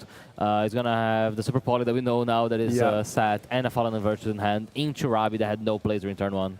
Yeah, I feel in this particular position here, after seeing that Super Polarization, I feel that... Rabbi's in a good position here in the sense that if Adam doesn't know exactly what they're playing, as we saw in the previous round, it might be more beneficial for Rabbi. No matter what he draws here, is just kind of... And that doesn't look like the best one you want to be looking for. And he's going to scoop you straight out. Yeah, that makes sense. So this way he denies Adam of the information of what was playing. A really cool play about Adam that we missed is that on the end phase, he actually, rather than sending Albion, he sent the Tri-Brigade fusion, the Dragon that Devours the Dogma. Yeah. So this way he added the Fallen and Virtues. And then he activated the Fallen and Virtues still in the end phase, sending then the Albion and using it to reborn the Ecclesia, making sure he has an extra resource on the field. Yeah. So this way, basically, in comparison to just setting it, you end up with another one set from the Albion and an Ecclesia on the field. Yeah, pretty good play there from that. It's going to be quite interesting on this one now because, I mean, it wasn't the most favourable start, unfortunately, for Rabbi there. But there is still quite a lot that they can work through. And I'm just having a look on like how many consistency pieces there are there in the position. And then when you're looking at the side deck, a lot of the side deck is kind of go second focused. Yeah, there's a lot of trust. There's a lot of trust on the ability of Teller Knights to go first, right? Yeah. Like on his, because even like he doesn't play many of the going first cards, like Constellar Sombre or some of the options that might make your end board a bit more explosive. So, and he's not siding more either, because I don't believe a lot of those cards have a lot of utility into branded. Yeah, I think this is going to be quite interesting because one thing that Tellers might struggle a little bit with is that super polymerization. Yeah. The benefit that Rabi does have is that he knows exactly what his opponent is on. So you would like to think, again, with Branded being so heavily represented in the current format right now, that you will have a bit more practice against it. Yeah. And I feel that's probably going to give Rabi a little bit in the edge on this one now for going into game 2. But then there's still a lot of the unknown that still needs to be kind of addressed in regards to... Like we can't have a repeat of the game we've just had, really. Yeah, exactly. And if you're Adam, it's actually kind of hard, right? Because you have no information. You know it's a deck that plays multiple hand interactions. Correct. Like, that's what you can go by. So you've seen multiple of effect Veiler. That does limit the purpose of decks. Like, you know it's not a branded mirror, for example, realistically. You know that it's realistically something on the Keltoon domain, on the more hand interaction heavy decks. But I don't believe his first guess will be Teller Knight. So, I mean, with the way that Branded is currently built, in more ways than not, you know, you look at stuff like Super Polymerization, Crown, Fallen of the Virtuous. Do you even side anything? I don't even know. Like, looking at this, like, there's a chance he just doesn't side. Maybe copies of Motram and Perulia could be good, generically. Because, like, you might want to take, like, Triple Tactics Talents or some of the cards that are not as good going second. But we'll see Rabi going first here. Let's see. It does seem to have a playable hand, so... Brilliant. So starting off with the brand new Satella Nova binding, it's just explaining exactly what that card does. So on resolution, you discard a card, you get to special summon a Constellar or a Teller directly from the deck. So you can see that Adam probably isn't as fully familiar with the deck like this. But it's definitely one of them cards that straight away, if you have Ash Blossom, you're probably going to use it. Yeah. It's interesting because Branded like usually doesn't side as Ash Blossom like going second. It's not really part of its strategy. Yeah. And here we see Tellers do have some very good going first options into Branded. Constellar Play, this is really strong. If we could establish a 7 material Teller Knight Ptolemaios to skip Adam Leonard's turn. Yeah, I mean, in the past, that probably wouldn't have been as easy to achieve on a consistent basis, but the new Teller Knights themselves are really, really good. So what we're going to be seeing here is we're going to be seeing the Constellar Caster, which is going to allow you to special summon any Constellar directly from the deck, and in this scenario, we're going to be summoning out the brand new Teller Knight Sijian. Now, the one very important thing to remember about more of the more modern Teller Knights is that they can treat themselves, they're always treated as a Constellar monster as well. So we're going to be searching ourselves out a Constellar Caduceus. The Caduceus will allow itself to be special summoned to the field as long as you control another Constellar. And then moving on the back of that as well, you get to add a Constellar spell or trap. Yeah. And in this scenario, we're probably going to be adding ourselves a Constellar Teller Knight. So it snowballs very fast. Yeah, and we have not even normal summoned yet, right? Because this all started from the binding summoning the caster. Correct. So we still have a normal summon, so we can have a copy of like maybe the old Teller Knight Altair or the Nab to like have another layer of extension. Yeah, it's going to be very interesting to see how we navigate this one as well, because there's actually a way where you could even go for the good old-fashioned Teller Knight Vega. So it looks like we're going to be activating the 7th Tachyon right now. So we're going to be revealing, I can only imagine, number 104. Yep. And that's going to bridge you into a level 4 light, which in this scenario for Rabi is going to be... Is that a Lyran? It's a Lyran, yeah, that's the new one. What does Teller Knight Lyran do? So if a Teller Knight or Constellar is normal summon to your field, you can special summon this card from your hand. And if it's summoned, you can add a Teller Knight spell. Correct. At this current moment in time, you can even search out the Constellar Teller Knights, or you search yourself out the Teller Knight Skybridge. Okay. So we're already, yeah, probably going to look into getting the Skybridge because we already have a copy of the Constellar Teller Knights in hand. Correct. So we're just going to be going into the brand new Constellar Deltaros here. Now, again, with people watching at home, you might be like, hang on a minute, that requires 3 level 4 monsters. Well, luckily, the Teller Knight Sijian can treat itself as 2 materials for a Teller Knight or a Constellar monster that requires 3 or more materials. So that's how we're going to be able to kind of express that step. And the brand new Teller Knight Constellar Deltaros is going to give you the ability to add any light monster from a Teller Knight or a Constellar monster from the deck to the hand, and then immediately after the effect resolves, you normal summon a light monster. So this is an additional activated effect. It doesn't use up your normal summon or anything like that. And that is why being able to add the Lyran is going to be very important here, because whatever we choose to add a normal summon, we should be able to block any interactions from Adam by chaining the Lyran as chain link 2. Yeah, that's really cool. It's also important that Rabbi still has his normal summon. So in the scenario, like he could go like summon the Nab, use the Nab to get the Altair, and then the Altair could be normal summon still. Correct. I'm seeing a lot of level 4 monsters. I don't know if Adam is in his head is Ptolemaios like a card, like because last time we usually see Ptolemaios as this overlay into Cyber Dragon Infinity in the old like Pendulum decks as a way of basically converting 3 level 4 monsters into any rank 5. But here there's a chance that we might be seeing it for the second effect. Yeah, so we summoned out the Telenai Unukalai. Unukalai sent from Detsgave the Altrian. And then it looks like we are adding the Skybridge as well. So Adam's just reading Skybridge to confirm exactly what it can do.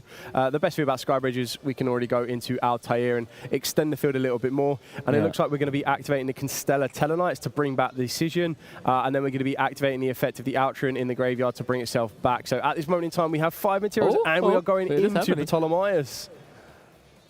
I can only imagine Ptolemaios, so we're going, Caduceus. Oh, it's because you can rank up the Ptolemaios on top of the Caduceus, right? Yeah. So it made the Caduceus.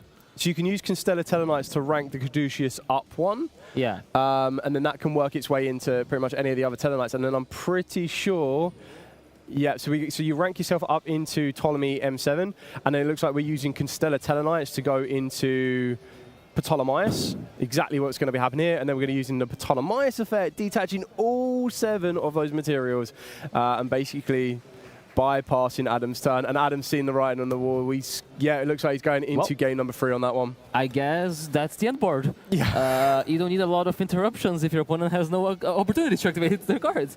So Ptolemaios there coming back and then showing some of the power of the Stellar deck. Yeah, very, very, very interestingly piloted there one. And I suppose this is going to be quite an interesting thing because when you approach the current format, and we've already kind of talked about how a lot of duelists are trying to shift away from less hand interactions, more to field breakers. But if you do that, you're just giving a Telenite deck the ability to play more uninterrupted and then not worry about the breakers because you're not going to get to use them. Yeah, so for example, if you think there's a matchup that they don't have a lot of hand interactions, you can respect it less on your side deck, and that gives you more room for other matchups. So there, just being able to basically play fully interrupted, and even in a scenario that, let's say, he had like copies of Muchami Fualos and Muchami Purulya, if you're only using those cards to draw into field breakers, I don't care if you draw 20 cards, you don't have a turn. It's going to be quite interesting to see now. We already saw in the side deck for Telenites what type of side deck we have there presented. But we now also have the ability that both players know exactly what each other is on. We know how good and versatile the branded strategy can be. So it's really going to come down to how effective the Telenites can probably pick apart the field that is being presented now from Adam? Or even prevent, right? So if you look at the Telenite list, it is a very preemptive list. We've seen even on game 1 or just the multiple hand interactions, like copies of cards like Effect Veiler, of Imperm. You got access to Dominus Purge playing Telenite, which is pretty good because you can swap copies of like High Spirits and Aluber and the ways branded ones to start playing, getting Fallen of White. So I think, especially looking at Rabbi's side deck, it's more of a preemptive thing. Yeah, completely agree. Also, a card like Lightning Storm is really strong against Branded, especially if you can force them to not do all of it, and then you have Lightning Storm to clear the Fallen the Virtues and the other interactions. From Lenny's side, he has the Diabells. Yep. So that's something that Branded tends to play as their way of beating field breakers from other decks, which is you can dump this with a bunch of ways. It's an illusion. Then you can dump with Branded Fusion, etc. And then you reborn it with mainly with the Fallen Virtues, and that's basically a way of preventing your opponent from using other quick play spells, right? So the Super Polys, their Fallen Virtues, Chants, whatever. I suppose in this approach, kind of a good thing to kind of think about, which might put Adam at a bit of a disadvantage, is do you kind of need to understand what you've just seen is that Telenites are very, very good at going first. They want to try and skip an entire turnover. So maybe you take that assumption that possibly your opponent is going to be counter-siding to play more field breakers themselves. So do then you stick with your field breaker kind of approach and go, right, well, I don't mind setting this particular card and that particular card, or do you change it up and go, right, well, I need to be a little bit more reserved here. If my opponent does break my entire field, I still need to have some interactions from my hand to stop getting turn skipped like we've just seen. Yeah, so I think I think you need to play pretty safe, but considering the deck definition, I think I would go with the idea that it's gonna be a deck that's trying to hand interact me. It's not trying to like let me set it up, because a deck that plays multiple copies of Effect Failure is not realistically a deck that's going to be full on Field Breakers. There's only so many cards you can side in. Yeah. Also, if he knows Totalize, he might be able to guess the Dominus Purges, right? Like they contextually make sense. Yeah. But we're gonna see here him starting with the Shrouded Dragon, sending the Fallen of White to draw a card. Is this an ideal one you want to start with? Do you fear anything at this point? It is a bit weaker into drawing Lockbird. But the advantage is that you just put a Fallen of White in the grave, so if you have a Quem to revive it and stuff like that, you can have more ways of getting there. So there is like a normal summon of a Cartesia, a special summon of Cartesia, right? Because you have the Albas in grave and Fusion into Grangugnau. Oh, it looks like Adam opened up. Does he play 2 Albion, the Shrouded? 3, yeah. 3, okay, so it looks like he opened up 2 in that opening hand. The one advantage that the Album the Shrouded is treated as Fallen of Albus, Yeah. so now and it will be engraver to be able to use its effect maybe in a follow-up turn, just send like a copy of Branded Retribution. But this seems to be a pretty slow start by Adam, although he has a Nadir Servant. Yeah, taking it back. I remember Nadir Servant being utilized in branded decks. You kind of see it less and less now these days, but it's still an incredibly powerful card, being able to send another one of your fusion monsters from the extra deck, and it's going to get met with an Ash Blossom. Yeah, no, that's a good Ash Blossom, because realistically it's trading with 2 cards, right? It's trading with the Quem or the Ecclesia, which would be the search target of the Nadir Servant, plus the card the Nadir Servant sends. Yeah. So well recognized by Robbie there. Recognized that he doesn't have to interact with the first play, but the Triple Titanic Talon looking at hand. So this is quite an interesting hand, because if I was to kind of dissect this hand a little bit here, Forbidden Drop, it probably isn't putting in a huge amount of work with what we're seeing right now. So that's probably not the biggest threat. The Sigian is on itself is still a very good starter. The Caster is also probably the best starter you have. You're probably not going to want to put back Una Kalai. So it looks like we're putting the Forbidden Droplet back. So Adam maybe has a plan to put a bit more field presence for Rabi to try and interact with. Yeah, I think it makes sense, because like realistically, how well can you use the Caster and the Sigian together, right? Very true, yeah. Like you kind of, right now he's stuck committing a normal summon to one of them. Correct. So Adam will have the Titanic Clad being triggering the end phase, probably to summoning a Guiding Quem. Yep. The Guiding Quem will be able to then dump like another one and set maybe Fallen and Virtues. So you set up like kind of this branded half board we've seen a lot. Yeah, Arabic Sand is really normal summon heavy. Ooh, original Ecclesia, the Virtuous. Not Virtuous, just original Ecclesia. Oh, there's original Ecclesia, okay. And then he searches a copy of Fallen and Virtues. Ooh, going to be activating it on our own Grand Grignol. Okay. Oh, I think I can kind of see it here. The Grangugnau being engraved still has the effect of tagging out into Guiding Quem. So this is pretty similar, right? Like the Grangugnau is the Quem, and this way you have the Ecclesia to tag into Albus for like another interruption. And the Albus is pretty strong because they're light monsters, right? So you can use like a non-actual like monster to make Albion, and then convert that Albion into Mirror Jade.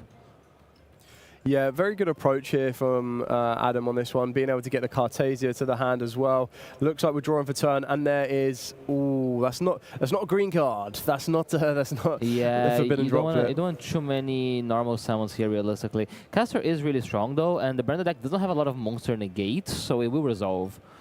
I suppose the question kind of now comes down to it is the familiarity with the Tellarknights themselves. Yeah. In regards to like when do you interact? So it looks like okay, so we got Lyran, special summon directly from the deck, which is interesting instead of the Sigian. Yeah, I was thinking of Vega, right? You could go like Vega and then like Vega summon the Sigian from hand. So Caster can only special summon out Constellars. Oh, because only Constellars. Yeah. Oh, okay. And unfortunately, it's only the more newer Tellarknights that are treated as always treated as Constellars. That's true. You got to keep aware of that when playing this deck. So what this play ultimately does, rather than going down the Sigian route, is by going into Lyran. Ooh. Oh, there's a good Ash Blossom that interacts with the Grand Grignol. Yeah, with Adam's ability of getting Guiding Quem. Because Guiding Quem would be like a lot of pressure, right? Because it is like the Reborn and the Sand. Yeah. So this way we have the Ecclesia and a Fallen and Virtues as our interruptions. So what Rabi's done here, by getting the Lyran directly from the deck rather than a Sigian, is it allows him to play around, draw a lot better a little bit, because I can imagine we're probably going to be adding the Constellar Tellarknights, because then that will give us a revival from the grave. And we might actually see Constellar Caduceus used not as just a rank up material. Yeah, it's also it's important from Adam here to see how much he learned from the previous game. I would be surprised if he was really familiar with the Talonite cards before. So he's choosing now to interact with it and use the Fallen Virtues to dump the Rindbrum. I don't believe he has the old Albas engraved, right? So, but he has the Ecclesia that could tag into it. Yeah. So he seems to be going with the path of let's just try to stop 2 level 4s from touching the field.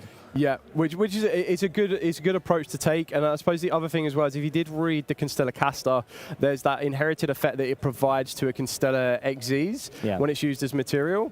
So it looks like we're going to use the Constellar Tellarknights to special on the Scission from the hand.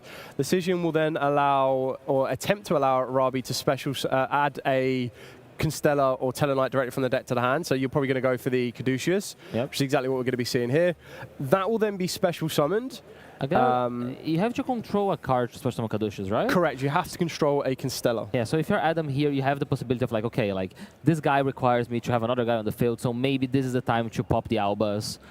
And like try to get rid of both my opponent's monsters by like fusing with one and mirror jading the other. Yes, if you can definitely do that, you'll put yourself in a big advantage here. So we are seeing the Fallen of Y. It's being reborn by the Rindbrum. The Fallen of Y is going to trigger to summon. It summons a copy of the Ecclesia, and the Ecclesia is going to tag probably for the Albas here. Yeah, I think you're completely right here. Clearing both of those monsters off is definitely going to be the benefit for Adam here. So dumps a copy of Cartesia, which will come back during his next turn. He can also do that, right? He can fuse both of them for the Dogma. The Dogma requires Ecclesia on the field, correct? So now it's completely unaffected? I don't remember exactly what it does. Yeah, I think this is... Yeah, so Ecclesia monsters in the field or graveyard. So it's completely unaffected. And you can also special summon 2 cards from each graveyard or banishment. Okay. So you'll be able to recycle things. Yeah. He could have done Mirror Jade as well, right? Like directly, like have made Mirror Jade and use Mirror Jade to banish one of them. Does Rabi have an extension? Doesn't look like it. And now we're gonna see what Brenda does best. Yeah. I think unfortunately for Rabi, I don't even know if Forbidden Drop would have helped here. I mean, it would definitely, because like I think like this Albas might have been Adam's like last interaction, right? So if you're able to interact with this, this Albas, you'll basically be able to resolve your true rank 4 play and keep going from there. Yeah. So what have we got going through now? We've currently have 3,500 off of the back of the Dragon that Devours the Dogma, 1,500 off of Ecclesia, 1,500 off of Cartesia, and then 1,500 off the Fallen and the White, which puts it up to exactly game, I believe. The Ecclesia can still tribute herself, right? Yeah, to fusion summon. Yeah, she likes to bring a guy, and that seems to be game. Yeah, that's the game on that one. Very, very interesting duel, that one, actually. Yeah. Kind of a bit of back and forth in the second one, and it kind of shows that Adam knew some very good kind of points to interact as well with the Tellarknights. Like you said, I think you read the Albaz coming back and then fusing very, very well. Yeah, exactly. Like it's he recognized like, okay, there's 2 ways of playing usually in decks like this. You either let them do their thing and you try to interact after they do it, or you just try to stop them from getting going, which is like the first rank 4, the first link monster. Yeah. In this case, he recognizes the value that the caster provides by being 2 materials, and he recognizes the threat of the 3 material Tellarknight XYZ. So he was like, okay, I'm just going to, every time caster hits the field with another level 4, I'm going to get rid of it. So first we Fallen Virtues it, then we use the Albas to fuse both of the targets away. Correct, yeah. So really well played there, learning on the spot. Yeah. I mean, I can't imagine you coming to this tournament very well prepared on Tellarknights or Tellers in general. But that was a very, very good duel from both duelists on that one. We're going to be back with the winner interview very, very shortly. And that is round 4 of 9 rounds of Swiss that we're going to be streaming for you guys today. So don't you go anywhere. Winner interview and then straight into round number 5 shortly after that. So we'll be back in a second. Hi, duelists. We're back here in the UK Nationals with more trivia. So we're going to be listing up to 10 elemental hero monsters. So? Okay, elemental hero Wildheart. Doglaw. There's a master. Oh, sorry. Burstinatrix. Elemental hero Avian. That's 3. Shining Flame Wingman. Elemental hero Sparkman. That's 5. Straddles. 6. Elemental hero Shadow Mist. Bubble Man. Mask hero Darklaw. Elemental heroes. Oh, it has to be specifically elemental. Okay, Elemental Hero, Shining Flare Wingman. Sparkman. Oh, I said Sparkman. Sparkman, one more. Oh. Elemental Hero. Need help? Elemental Hero, Clayman. There you go. Teamwork. Oh my god.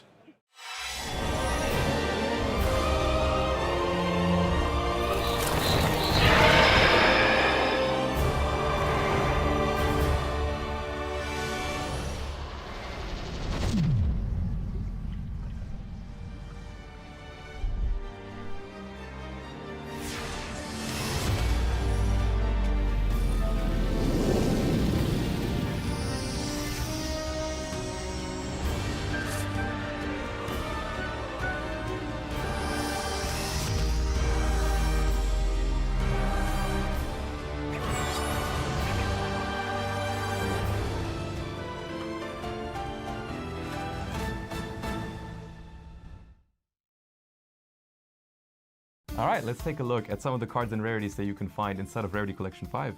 Absolutely, Josh. All of these different rarities are going to be the ones that you're looking out for.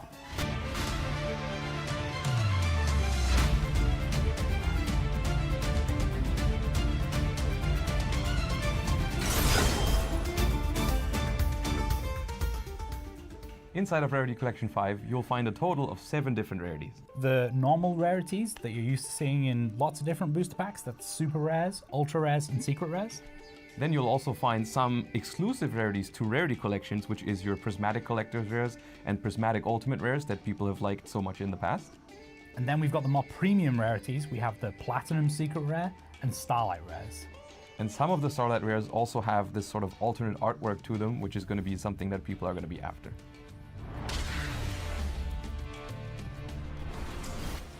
Alright, first let's take a look at some of the normal rarities that people are already used to seeing inside of Rarity Collection 5. Yes, Josh, we've got the super rares, which people are used to seeing in their core boosters, and you can always tell those by the shiny illustration on the card. And then for the ultra rares, on top of that shiny illustration, you'll also have a gold text on them. And for some of the ultra rares, you're even going to find them with an alternative artwork inside of Rarity Collection 5, which is really exciting. And the last of our normal rarities, the secret rares. You see them with a rainbow patterned foiling on their name and a diagonal foiling pattern through the illustration. Next up, we have the Prismatic Collector's Rares, which is a rarity exclusive to Rarity Collections. And what makes this special is that you have this textured foiling on the card artwork, but also around the border of the card. The last exclusive rarity, we have the Prismatic Ultimate Rare. The unique thing about these is that you see the raised varnish across different elements on the card. It has a very tactile feel to it.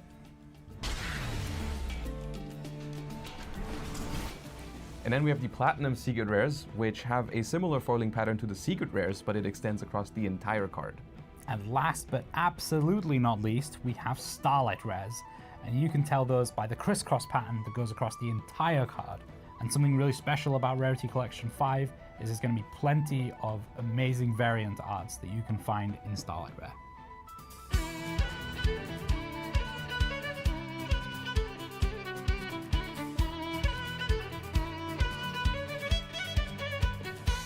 Not all of the cards come in all of the different rarities. So for example, some cards that have previously been printed in Starlight Rare won't ever again be printed in Starlight Rare, so you won't find them as Starlight Rares in Rarity Collection 5. Alright, now that you know all about the different rarities in Rarity Collection 5, you can let us know your favorites and which version you're going to hunt your favorite cards in.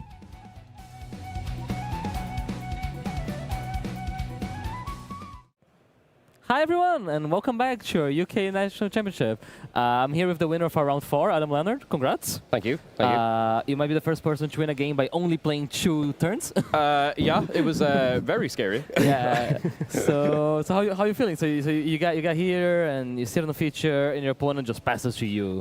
It felt pretty good. Yeah, it felt pretty good. And then he, I believe he he double Veilered me, I believe, yeah, right? like a Veiler and a Quam and a Veiler yeah. He Veilered Quam and he Veilered Fallen of the White. So like my initial thought process, like obviously like he ends up conceding that game because he has no play. Yeah. So my initial thought process is like the only deck that's playing Effect Veiler right now is Cool Tune. Yeah, exactly. So I slide as if it's Cool Tune, and he starts summoning Tellarknight monsters, and I'm like, oh, I don't think these cards that I've sided didn't do anything actually, and then he skips my turn, and I'm like, oh, right, okay, that's the end of this game. So we were talking about this because one of the things in the Tellarknight deck is that it does kind of mask his Q-Tune during your opponent's turn, and the way that the branded strategy wants to play into Q-Tune is not by preventing them from playing, it's just letting them play and them dealing with whatever field they do, right? Exactly, yeah. So exactly. you kind of give Tellarknight a leeway as like, oh, you can't let that deck play. Exactly. If it plays, you don't get a turn. They just draw for turn again, and then you get OTK'd. Like. So how much did you know what was happening while he was playing? I was reading every single card when he activated it. The only one that I knew was Unokalai. When he summoned that one, I was like, that one's Foolish Burial. I don't know what the rest of them do. No. And then he summoned Ptolemaeus and he attached 7. I was like, I know that skips my turn. That's all I know. Yep. It was when he summoned M7, I was like, ooh, I know that one. And then it immediately went to S. It was a material though. Yeah, it did its part. He was the 7th material. It was part of the play. So now that was really cool, but then like you go into game 3, right? So the game 2 happens and you're like, okay, that happens, but I do get to go first and I'm playing. Like, that's really good going first. How do you prepare for it? Like, do you expect him to play more hand interactions because you've seen like the Veilers game 1, or do you expect him to have like breakers? Do you put like the going first options like the Diabels? Yeah, I was expecting him to like side into board breakers because the hand traps are fairly ineffective against branded. Like you saw in the game 1 how ineffective they were, and that I ended on like essentially a full board as well. You get so much value from like the Fallen of White just basically being a 2-for-1. Exactly, like you need 2 hand traps to stop that card, and he only had 1 card that didn't even stop it. So even though like obviously I'd call by the grave for the Effect Fighter, it still would have been fairly fine. Because you still have like the effect on the grave. The Titanic Clad and the Albion, yeah, exactly. But for game 3, my side pattern was just take out the 3 Full Loss in my deck for obvious reasons, put in 3 Ash Blossom in that slot, and then put in the Diabels over the Bestial Saronir. Okay. My thought process behind that was like I figured the Bestials were fairly decent into the matchup. Yeah. But the problem is everything is engine, and going first you want to guarantee you're going to have a play. Yeah. So I figured that like valuing the Diabels over the Saronir was worth it because I knew that he was mostly going to be siding into board breakers, as we all saw when I talents looked at his hand and saw a Forbidden Droplet, which my hand was awkward, so I couldn't do the line to get to Diabels, so I had to do the line where I just like set up to continue playing essentially. Yeah. So that's why I had to put the droplet back. Otherwise, it's irrelevant. Yeah, because your hand was like double Shrouded Dragon and Cartesia, right? So we have to start by going to then try to play. Yeah, it was Shrouded Dragon, Cartesia, Nadir Servant, and then Magnamut. Oh, and the Shrouded drew another Shrouded, and I was like, okay. And the talents as well, I thought about talents drawing for a while, but I was like, I think I've set up enough here to survive.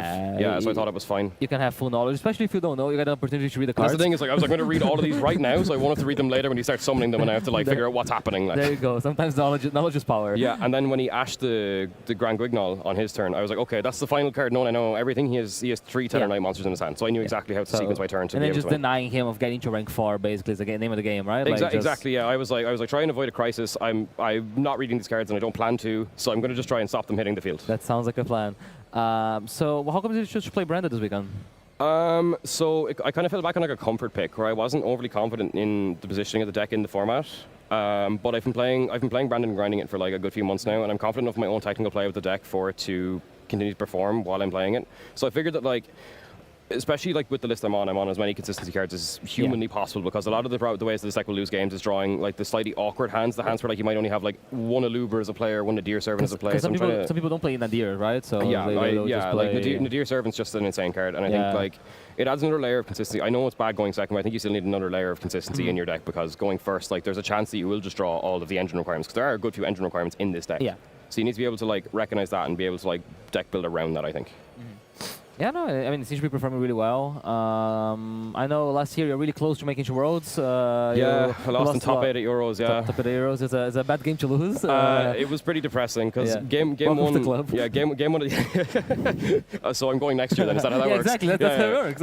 Cool. Because I draw my hand game 1 in that match, and I've bricked unplayably in the Vanquish Soul Mirror match, and I'm like, well, this is there's something poetic about this. Yeah. So my plan is to lock in for Euros this year and just try and grind as much as possible. I couldn't do Worlds race because I live in Ireland, and it's just logistically not feasible for me. Yeah, no worries. So last year, an Irishman won the UK Nationals. Do you think it's going to happen again? He did win, and this year he won our Irish Nats, which I casted. That's the plan. The plan is to go back-to-back with Irish players winning the event. So So far, so good. 5 more today, 5 more tomorrow. Yeah? I have no complaints. No Q-Tune back-to-back in your deck, but hopefully you get to see tomorrow. That would be strange if I put it in, to be fair. Yeah. That would be, I don't know what the... yeah, you could maybe make it, I guess. If you follow the virtues of monsters. Yeah, you just start stealing all of the cool tune monsters and you just make it back-to-back. But yeah, that's it for this round. Stay tuned for more content here. You can nationals. Welcome back, duelists. So we are going to be here with a caster duel. This time we are going to be utilizing the brand new cards in Battles of Legend Glorious Gallery. So Gabe has joined me here and he is going to be playing the brand new Shadow strategy, while over on my side I will be using the brand new Teller strategy. So I will be going first on this one. So starting this one off. Okay. It's a very interesting matchup, right? Like just like back in the day in Duelist Alliance. It does take you back, exactly that. Like sometimes you either fall on the Shadow side or you fall on the Teller side. And I think we both ended up with the decks that we kind of fell with in that particular moment. So I'm going to start off by moving into my main phase and using one of the brand new cards, Satella Nova Binding. So this is a spell card, but I cannot special summon from the extra deck except XZs for the rest of this turn. But I discard a card on resolution, and if I do, I get to special summon a Talonite or a Constellar monster from the deck with a different type of monsters I currently control, which at the moment is none. So as we resolve the Satella Nova Binding, I will be special summoning out the brand new Constellar Caster. So this card, if it is summoned in any means, I get to special summon a Constellar monster directly from my deck. You need to discard a card, right? Correct, I do need to discard a card. Thank you very much. No Let's get rid of the Lyran. Okay. So this will then allow me to get a Constellar directly from the deck. Yeah, so this is interesting because now we have Constellars and Tallarnites, right? Correct. This is going to get me direct access to my Talonite Stygian. So this is another one of the brand new Talonite monsters, but it's always treated as a Constellar. So remember that I could only summon out Constellars with the caster. This is always treated as a Constellar monster, quite like Lyran and the Altrian as well.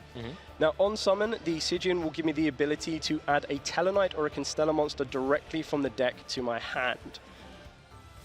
Yeah, that can resolve. So this will allow me to add Constellar Caduceus. Oh, okay. So Stygian has some very interesting effects. It allows it to target itself and then one other light monster I control, and I can manipulate their levels to become both level 5. Oh, so it's like Constellar Cows Correct. back in the day. On top of that, it can also treat itself as 2 materials for the XZ summon of a Talonite monster that requires 3 or more material units. Oh, so you can make like the Triver and Doutaros with like less monster. That's really interesting. Exactly that. So I'm now going to use the hand effect of Constellar Caduceus. So as long as I control a during the main phase, as long as I control a Constellar monster, I get to special summon this card from the hand. And in doing so, I will then, on a new chain, attempt to add a Constellar spell or trap directly from the deck to the hand. Yep, that resolves. So the spell that I'm going to want to try and grab on this one will be my Constellar Talonites. Okay. Now, don't worry, I'm not going to activate this one just yet, but when I do get to that period, I will let you know exactly what we're going to be doing with that card there. So the next move to make, keeping in mind that I have not used my normal summoners yet, is I'm going to use the Stygian and declaring that its effect to use itself as 2 materials for the XZ summon of a Talonite that needs 3 or more materials. And I'm going to be going into the brand new Talonite Constellar Deltaros. So my opponent cannot target rank 5 or higher Talonite or Constellar XZ's monsters that I control. During my main phase, or once per turn, I get to detach material from this card to add a Talonite or a Constellar monster from my deck to the hand. Then immediately after the effect resolves, I get to normal summon a light monster. So we're going to attempt to use that effect, detaching the Talonite Stygian, and allow me to add a light monster and then normal summon a light monster. Okay, there we go. So we will add from our deck to our hand our Constellar Sombre. Oh, that's old school Sombre. Old so school. Constellar was one of the first decks I played. It was a deck I played from my first YCS in Brazil. Ooh, taking it back. Yeah. So we will normal summon down the Constellar Sombre off the back of the Deltaros. And then in doing so, I will attempt to use the Lyran effect in the hand because I normal summoned a Constellar or a Teller. I get to special summon down the Lyran. Yep. So we'll special summon down the Lyran. And then Lyran's effect on the summon will allow me to add a Satellite spell or spell directly from the deck. Okay, so it's just a spell. Correct, yeah. So no Satellar Nova Alpha yet. Oh, I wish it was Satella Nova Alpha, unfortunately. Okay. So we grab ourselves the Satella Knight Sky Bridge. Okay, so Sky Bridge like tributes, it will target a monster. Yeah. So this one lets me target a Tellarknight monster specifically, so obviously I can't target my Constellars. And then I special summon a Tellarknight monster with a different name from the deck, and if I do, I shuffle the target monster back into the deck. Okay. So we'll hold on to that one for now. And then we're going to overlay our Caster and our Lyran. And we're going to work ourselves into the Tellarknight Constellar Caduceus.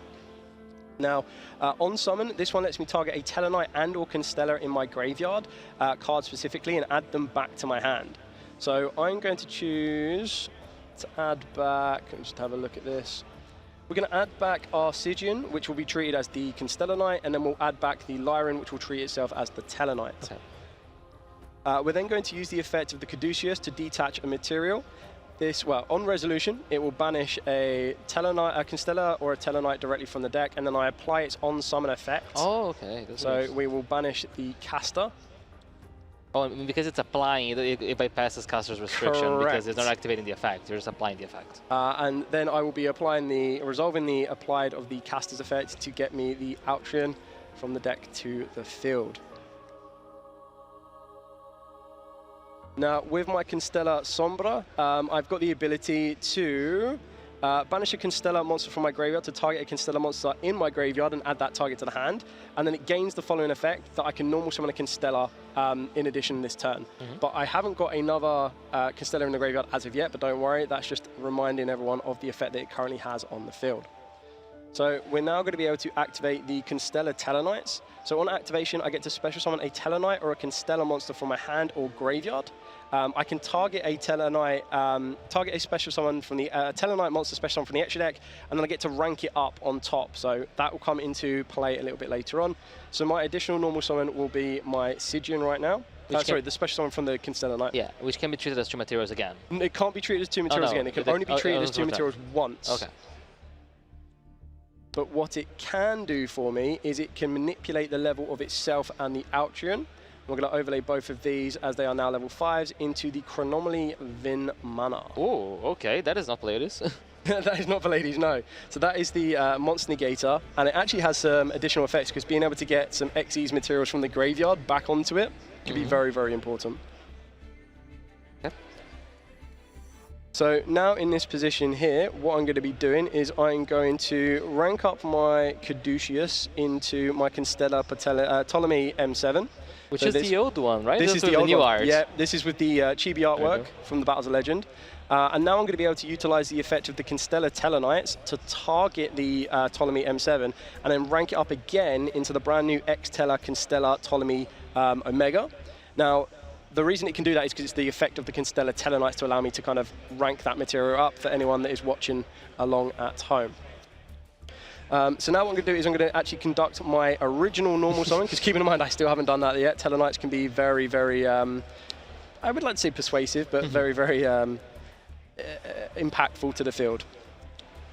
Now what I'm going to do is I'm going to overlay my Sombra and I'm going to overlay my Lyran, and we're going to go into Ptolemaeus. Okay. And then what we're going to do is we're going to move to the end phase, and let me just double check that this is the end phase effect on this one.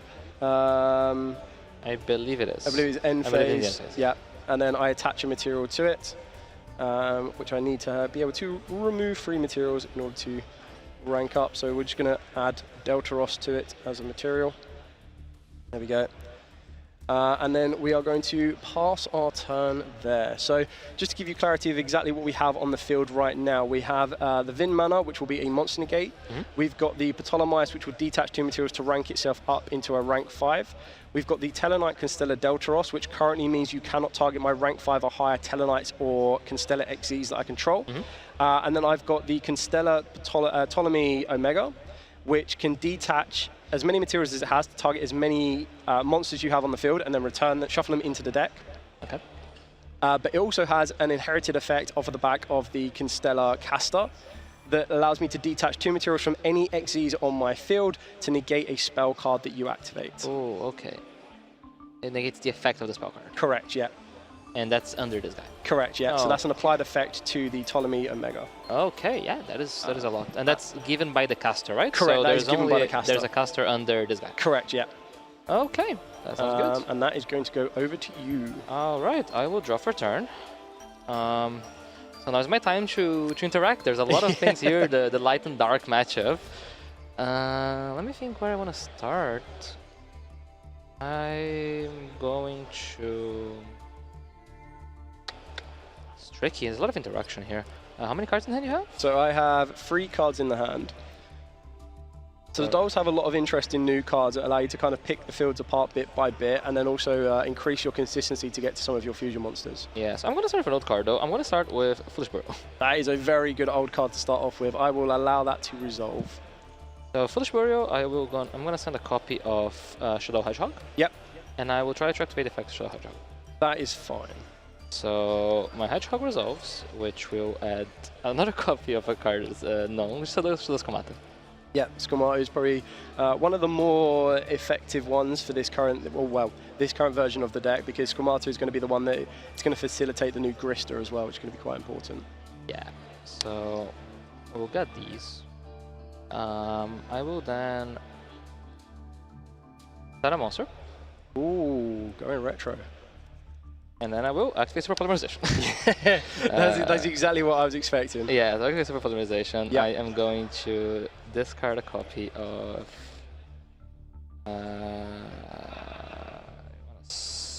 just thinking. My hand's too good. I have too many options. It's not what you want to hear as a Tellarknight player against Shadows. I know.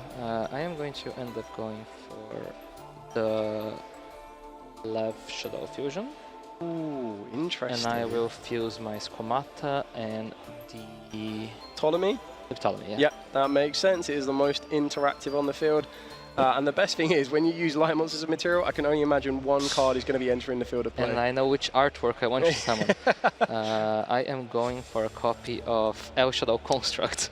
Yeah, so the brand new chibi artwork of El Shadow Construct with the giant puppet head. Yeah, so then I'm gonna create my chain. I am going to activate as Chain Link 1 my Shadow's Komata as it got sent to the field for a card effect. And as Chain Link 2, I will use my... So this is the gate, right? The Correct, yeah, that has the monster negate. Yeah, so Chain Link 1 is Komata, Chain Link 2 the Construct. I will go Chain Link 3 Ptolemaeus. Okay, that is fine. You guys resolve it. We will resolve Ptolemaeus. We will rank ourselves up into Pleiades. Oh, so let's play this. There you go. I know that one. So resolve my construct first. Yep. Just thinking on what I'm sending with my Shadow Constructs.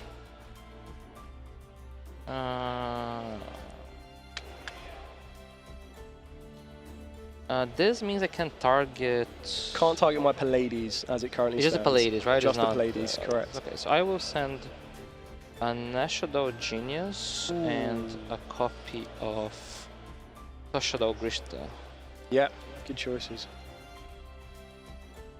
And then, because I don't want my Shadow Grista to be negated, Shadow Grista is one of the new cards, which, when it's sent to the graveyard, it allows me to conduct a fusion summon of a Shadow monster by banishing materials from my hand, field, and or graveyard. Yeah. So basically, what I'm trying to do here is be sneaky and sneak it under the ability of Vimana to negate it. So I will activate Grist as Chain Link 1, and I'll activate Shadow Genius as Chain Link 2, and to target the Vimana. So the Genius will not let the Vimana activate its effects.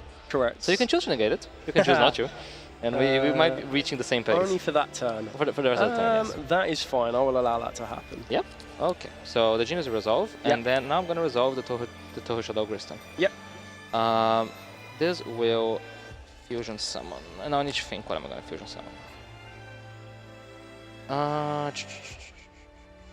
Yeah, so the Shadow Extra deck has a lot of great options right now, especially when they receive 2 brand new fusion monsters in Battles of Legend as well. Both of them could be quite useful here, but I think one might stand out above the rest. Yeah, I can make the wind one.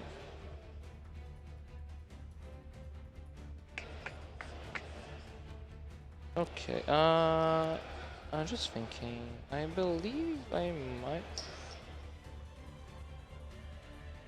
Because like my Pleiades does, the Pleiades does put a bit of a wrinkle in my plans because I'm not able to summon Mesha here. I mean, I could summon Mesha here, but I can't interact with it. So I will choose instead to just summon a copy of El Shadow Abkalon. Yep. Actually, no, never mind. Let's go Mesha here. Let's go Mesha. So I'll summon the Mesha here. Yep. And by banishing the material, so I'll banish the Grista, which is the Shadow, and Earth, which is the Genius, and a dark, which is the hedgehog. Yep, perfect. I am summoning this. Is this fine? That is fine.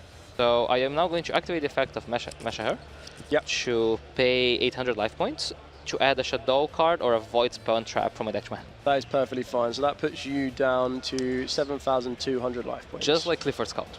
Yeah.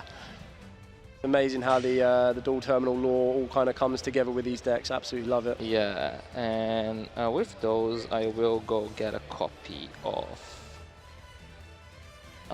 say, Shadow's Kiss. So there's two Pleiades, which is mildly annoying. It's but I have more plays. I have a card that is really good and is the best Shadow card, in my opinion, which is Shadow Fusion. That is what we want to resolve all along. Some things have never changed. Yeah, Shadow Fusion is a very, very good card. That is absolutely fine. And because I control a monster special from the extra deck, you're going to be able to use your materials directly from the deck. So basically Branded Fusion. Yeah. Branded Fusion before Branded Fusion. Yes, I just need to read what our Solar Knight does. Doesn't interact much now. Correct, yeah. Right? Okay, so let's dump a copy of Shadow Beast. And I want to go for Shadow Wendy? Yep. And I will summon from my extra deck Shadow Upcolon. Yep. I will then build my chain. I will try to go Chainlink 1 Wendy, Chainlink 1 Beast, Chainlink 2 Wendy, Chainlink 3 Upcolon, targeting the Pleiades.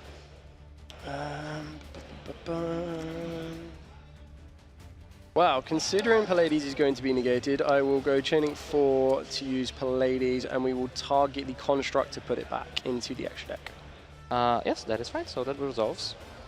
I'll resolve my thing, so I'll resolve my Wendy to set Shadow Monster. And then I will trigger some things. Let's go Wendy summon. Who do I want to summon Wendy? I believe I want an interaction, so I'm gonna go with a copy of Shadow Dragon. And then I'm gonna draw from Shadow Beast. Yep.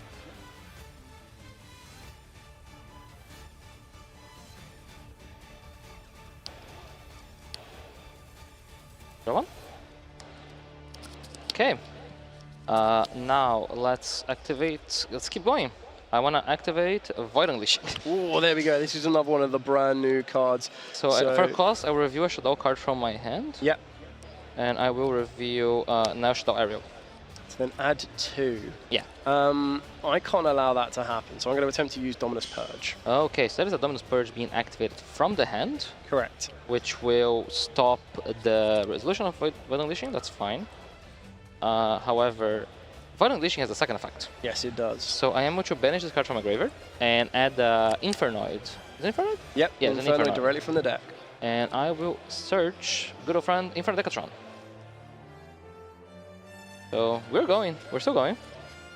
Yeah, this is what I love about both these decks here, is that they can both set up very impressive fields, but they can also have the ability to break fields or pull fields apart, which is really nice to see with the dolls. They have so many powerful spell cards as well. It's really good. Yes. So here the Pleiades is basically not doing much. I will proceed. This is a 25 still? This is correct. It's still 25. Okay, so I will enter the battle phase. Yep. I am going to attack with a Messenger into Vimana. Yep. And then I will attack with Upcolon into Deltaros. Yep. This doesn't get destroyed by battle. No. The random effect coming on here. Most important effect. I know, right? But wait, there's more. I am going to activate. What am I going to do? I'm going to activate Shadow Fusion. Yep. So I'm going to fusion summon my Messenger and my Upcolon to special summon a copy of El Shadow Window. Ooh. And then I'll activate the effect of Upcolon Chainlink 1 and Messenger's Link 2. Yep. So the Messenger allows me to summon back my Upcolon.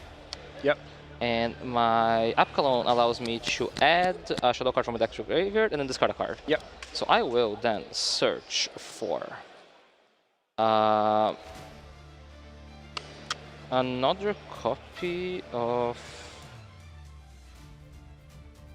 Oh, I can't. Oh, there's only one copy of Shadow Fusion in my deck. Yep. Okay. Yes. How do I want to? Okay. Oh, it's fine. It's fine. We have alternatives.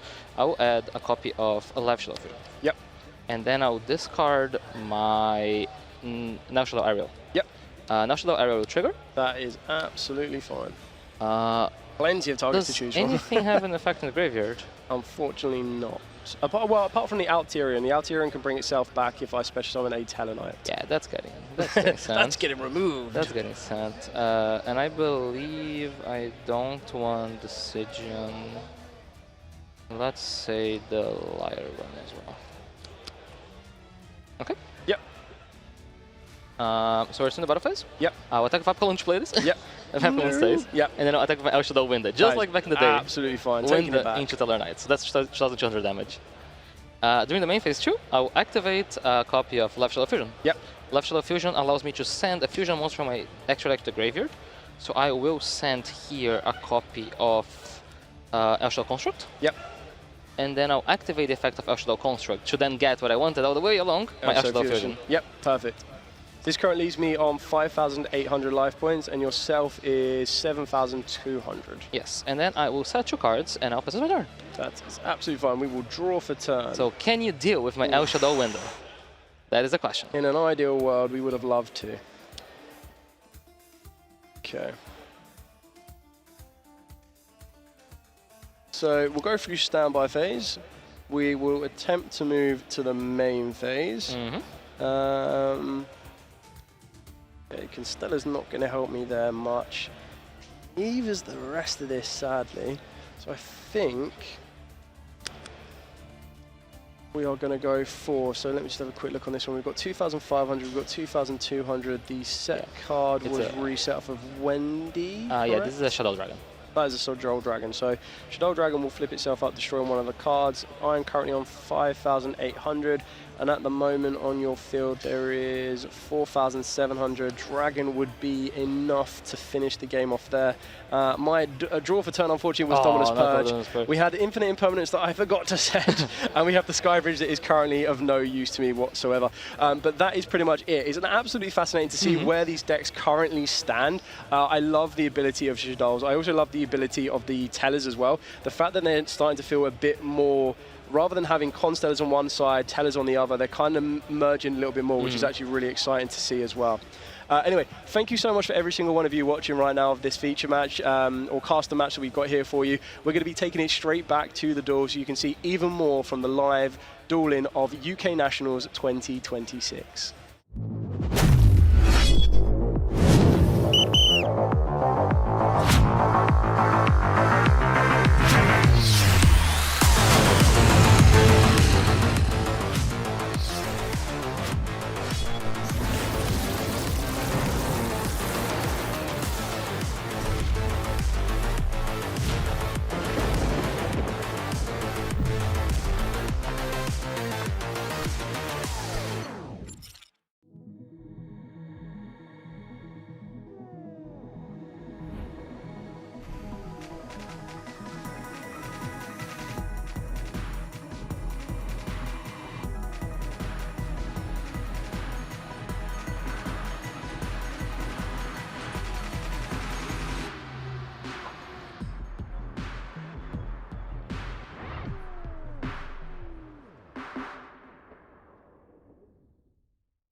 Hello, welcome back to the next minigame here at the UK Nationals 2026. I'm here with Ollie and Jack.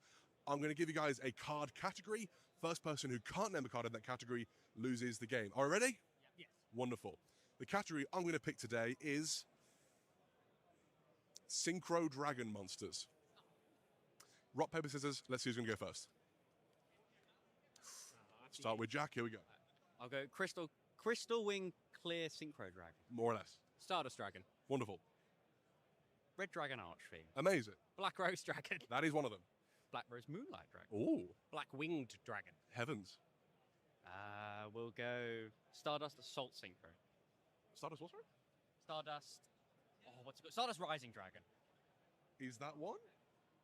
Is that the new Chrome one? I thought it was Stardust Riser Dragon. We'll give it to you. We'll give it to you. I was not sure. We'll give it to you. Trident Dragion. Sure. Sangunpai Bident Dragon. There we go. There's literally one more of those. Yeah, I just always go by the nicknames. Ancient Fairy Dragon. Wonderful. Sangunpai Transcendent Dragon. There we go. Of course you knew all the names. I don't know any of them. I'm just bubbling. 10. That's it. 9. 8. 7. Regular Crystal Wing. You didn't. Regular Crystal Wing. There we go. Crimson Dragon. Ultimaeus Zolkin. Cosmic Blazar Dragon. Cosmic Quasar Dragon. Yeah. I'll go. Oh no, I'll go Centurion.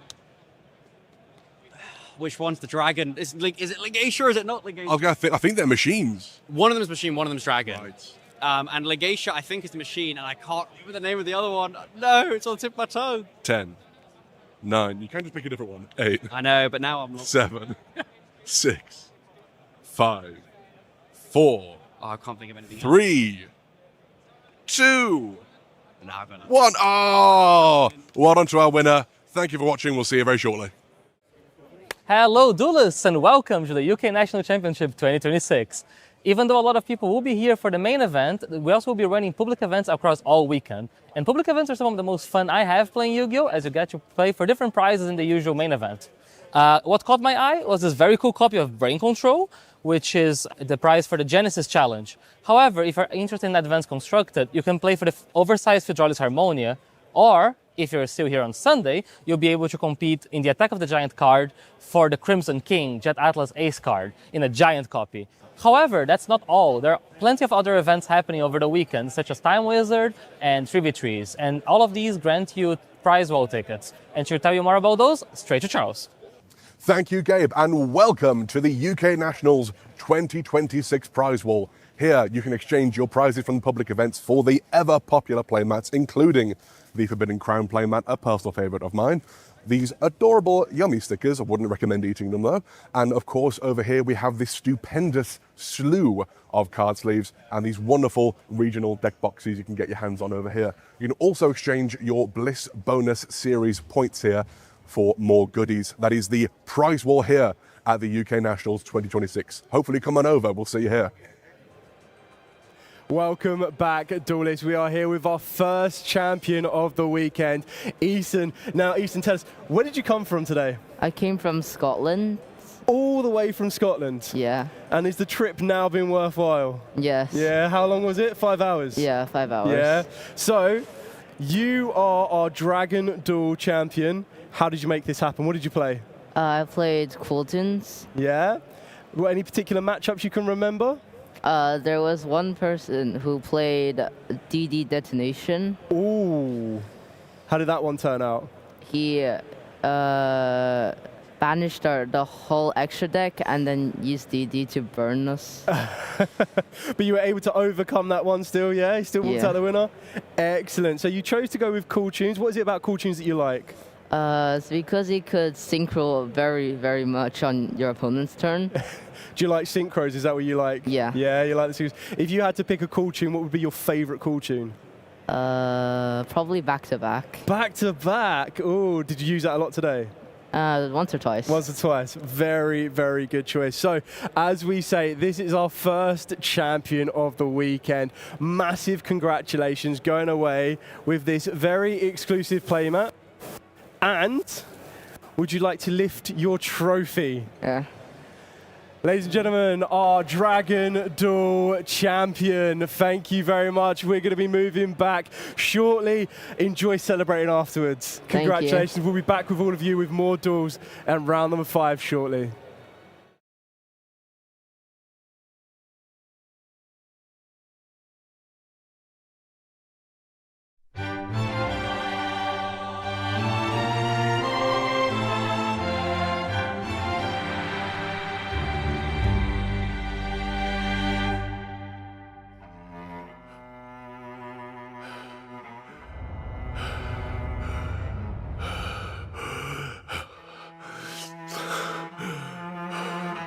後を頼む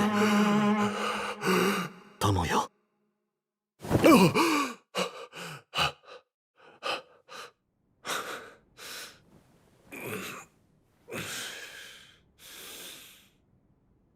またあの夢か。防衛線を形成しろ。町を守るんだ。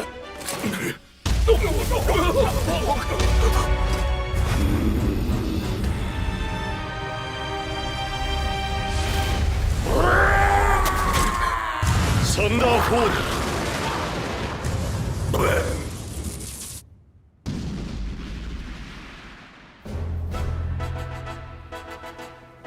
エンディミオン様。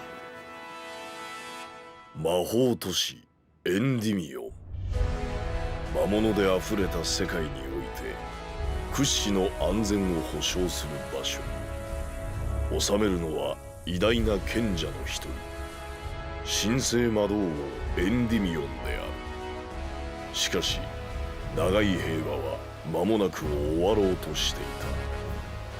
古に封印されし炎の魔人が復活しようとしていたからな。魔人の名はゾロア。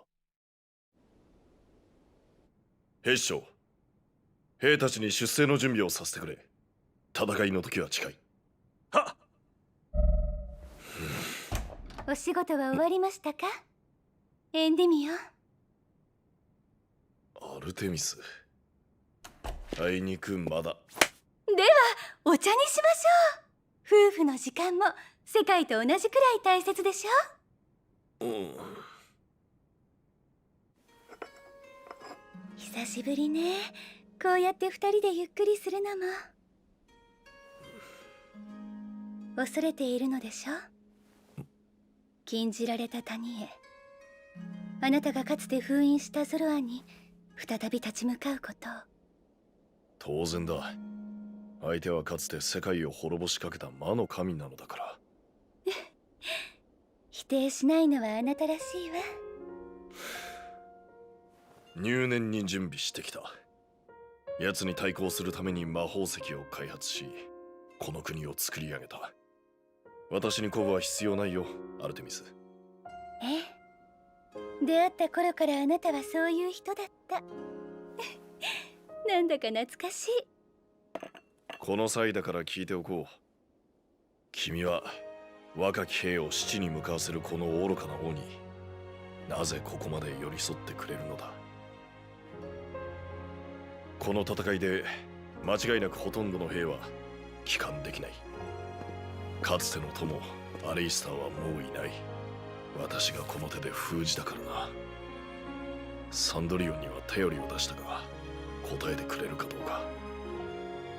再びゾロアを倒せる可能性は、しかしやり遂げねばならん。どれほど犠牲を出そうとも。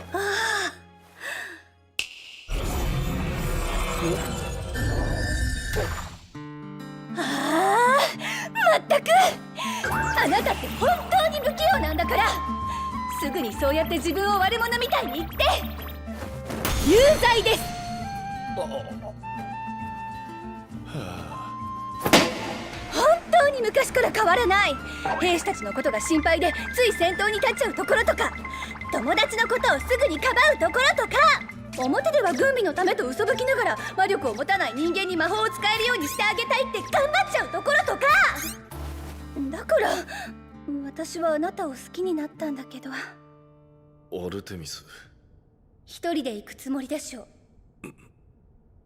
ゾロはかつての友のもとに兵たちに戦いの準備をさせているのも自身が不在の間に国を守らせるためなのでしょ。女神に隠し事はできないな。ええ、お見通しです。あなたをずっとそばで見てきたんだもの。私に心配させたくなかったの？いや、軽蔑されたくなかったのだ。あまりに非効率なただのわがままを通そうとしている。世界を危険にさらそうとしているんだ。許されることではない。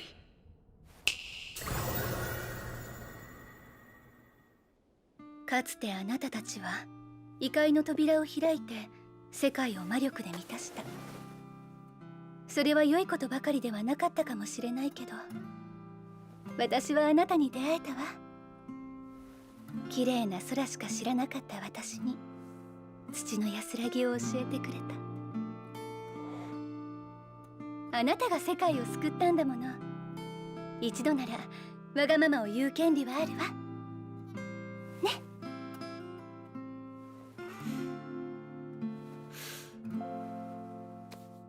ありがとう、アルテミス。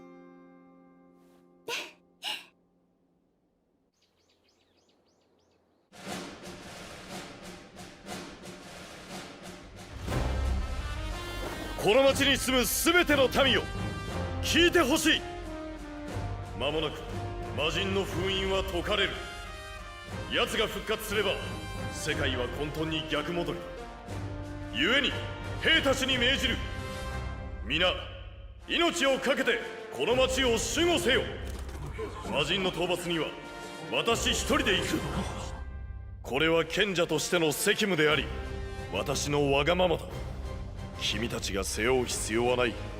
どうかこの愚かな王の最後のわがままを許してほしい。必ずや魔人を倒してみせる。はっ！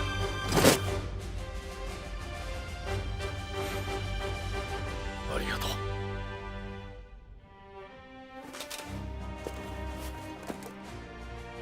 う。いってらっしゃい、エンディミオン。お土産期待してます。ああ、行ってくる。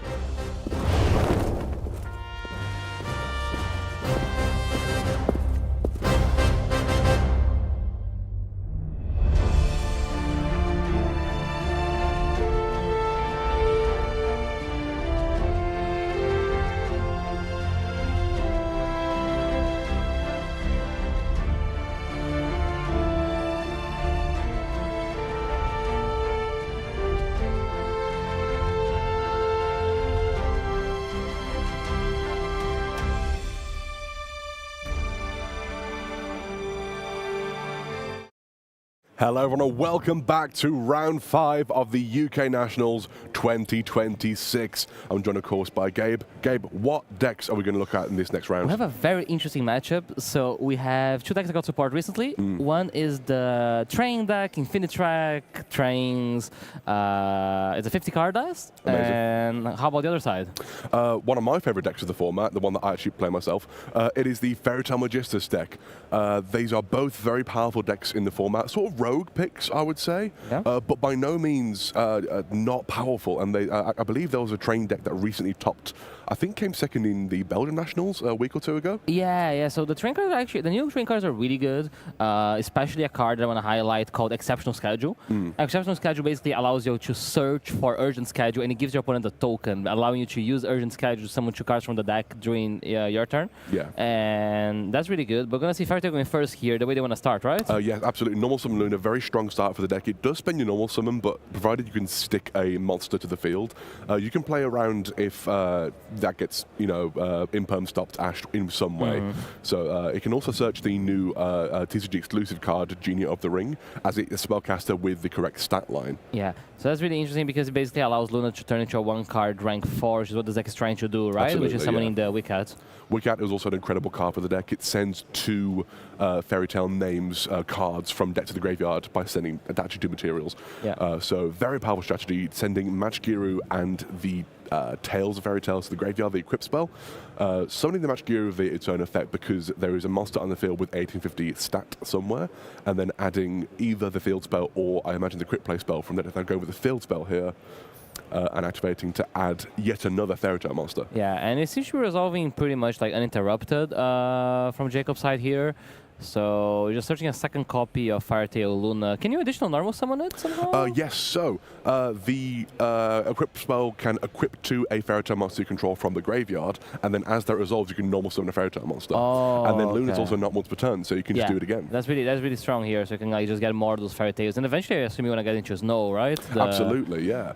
I think usually after this next summon, you're going to want to add Snow for this. Yep. And then, of course, the equip spell can also fuse, which you get to Snow into the graveyard, goes into your place. And you basically start setting it up, the Snow for the Book of Moon effect. Absolutely, yeah. So here we see the good old Fairy Tail, the one most people know, which is Fairy Tail Snow. It's a fantastic card, truly a fantastic card. Getting that in the graveyard is pivotal against many decks because it just does so much. And of course, here we have the Teller of Fairy Tales, truly powerful boss monster for the deck.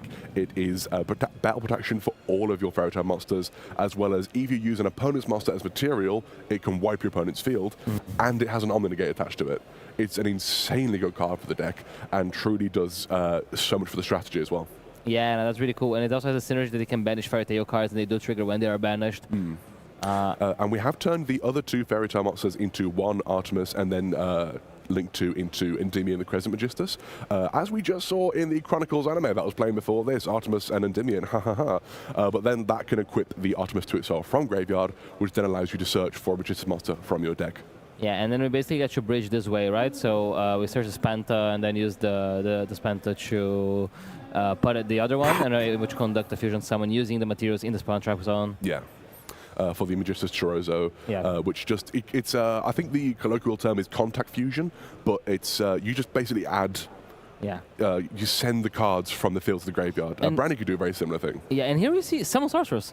Summon Sorceress, yeah. So you can, this is a way the deck has of essentially searching Droll and Lockbird, or Dimension Shifter, or any spellcaster you can think of.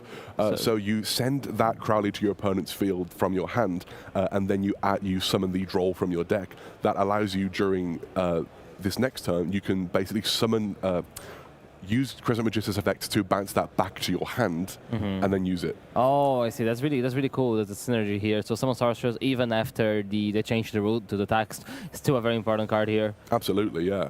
And it is a spellcaster to make the other link, right? You can make Charmer Quartet with it. Oh, interesting. We're going for... Oh, Akashake, okay, so I mean, that also does... Oh, that's really interesting. I've not seen this combo used before. So you turn that into a Acacia Magician, which allows you to bounce both of the Crowley and the Droll back to your hand. The Crowley, when added to your hand, can summon itself. You go from there. So he now has to set up an Omni-Negate, a Monster Negate, a Infinite Impermanence / name change type effect in the field spell, and Roll in hand from that combo. And the Fairy Tail's now in graveyard. And the Fairy Tail's in graveyard still, yeah. We did summon Snow, so we have banished a great deal of material here. So we might not have the other Snow during the opponent's turn live. Yeah, probably will, because you can banish other things, right? So you're gonna have like the Drawn Lock Bird that will hit the graveyard. Sure. You can always pay for Snow. It depends if you want to be able to, but you can always find a way. So yeah, the Drawn Lock Bird is gonna be interesting here. Jacob's deck does search a decent amount. And we're going to see him starting with the Infinite Track Harvester, which is a card that searches on someone that allows you to add an Infinite Track monster from the deck to the hand. I believe so. He's aware of the Drawn Lock Bird. So he had the possibility of choosing not to play here and just trying to go into a game 2 if he believed he didn't have a chance. Yeah. But he does look at the Drawn Lock Bird and he's like, I got this. Yeah, he may. Or he also just might have the Call by the Grave.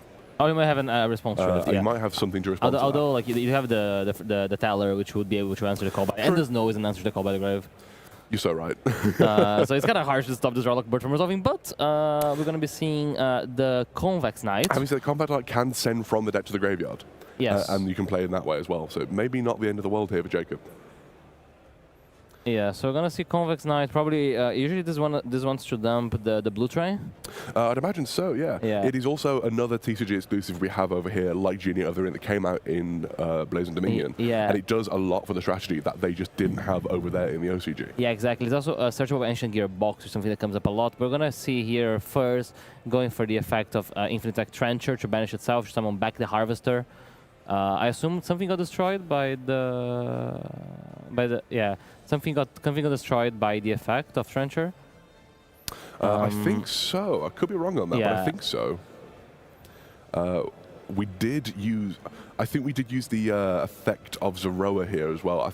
Potentially sending itself. I'm not sure why else it would be gone at this point, but maybe it just got destroyed.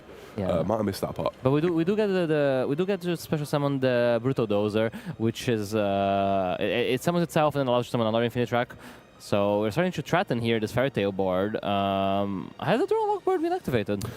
I don't think so. I could be wrong. I didn't see it. I haven't seen it. I do. I think it was. Sorry, because I think Jacob just scooped up there. Jacob tried to get it through. It's difficult to play through, especially when you have all those negates and everything on the field. But it's really impressive about the Fairy Tail deck, like the flexibility that you have about like searching a specific hand interaction. It's really cool that you mentioned you started with draw, but you could even go for Dimensional Shifter, right? If you ban it, you go for Veiler. You can go. There's so many powerful spellcasters you can use from your hand if needs be. Yeah, as well. you can even set up your Dimensional Shifter by banishing materials with the Fairy Tail's No, which is really interesting. So now we do get to see the Earth Machine / Train deck go first. And this deck, as some of you might be aware, has a very threatening thing if left uninterrupted, which is the No Ghost of Mox. It does do a little thing called FTKing, which is, I won't lie, I'm not rooting against Josh, but I kind of hope we see it because that's kind of cool. So Ghost of Max does 2,000 points of damage. How many Ghost of Max he plays? 3. How many times he resolves it? Probably 6.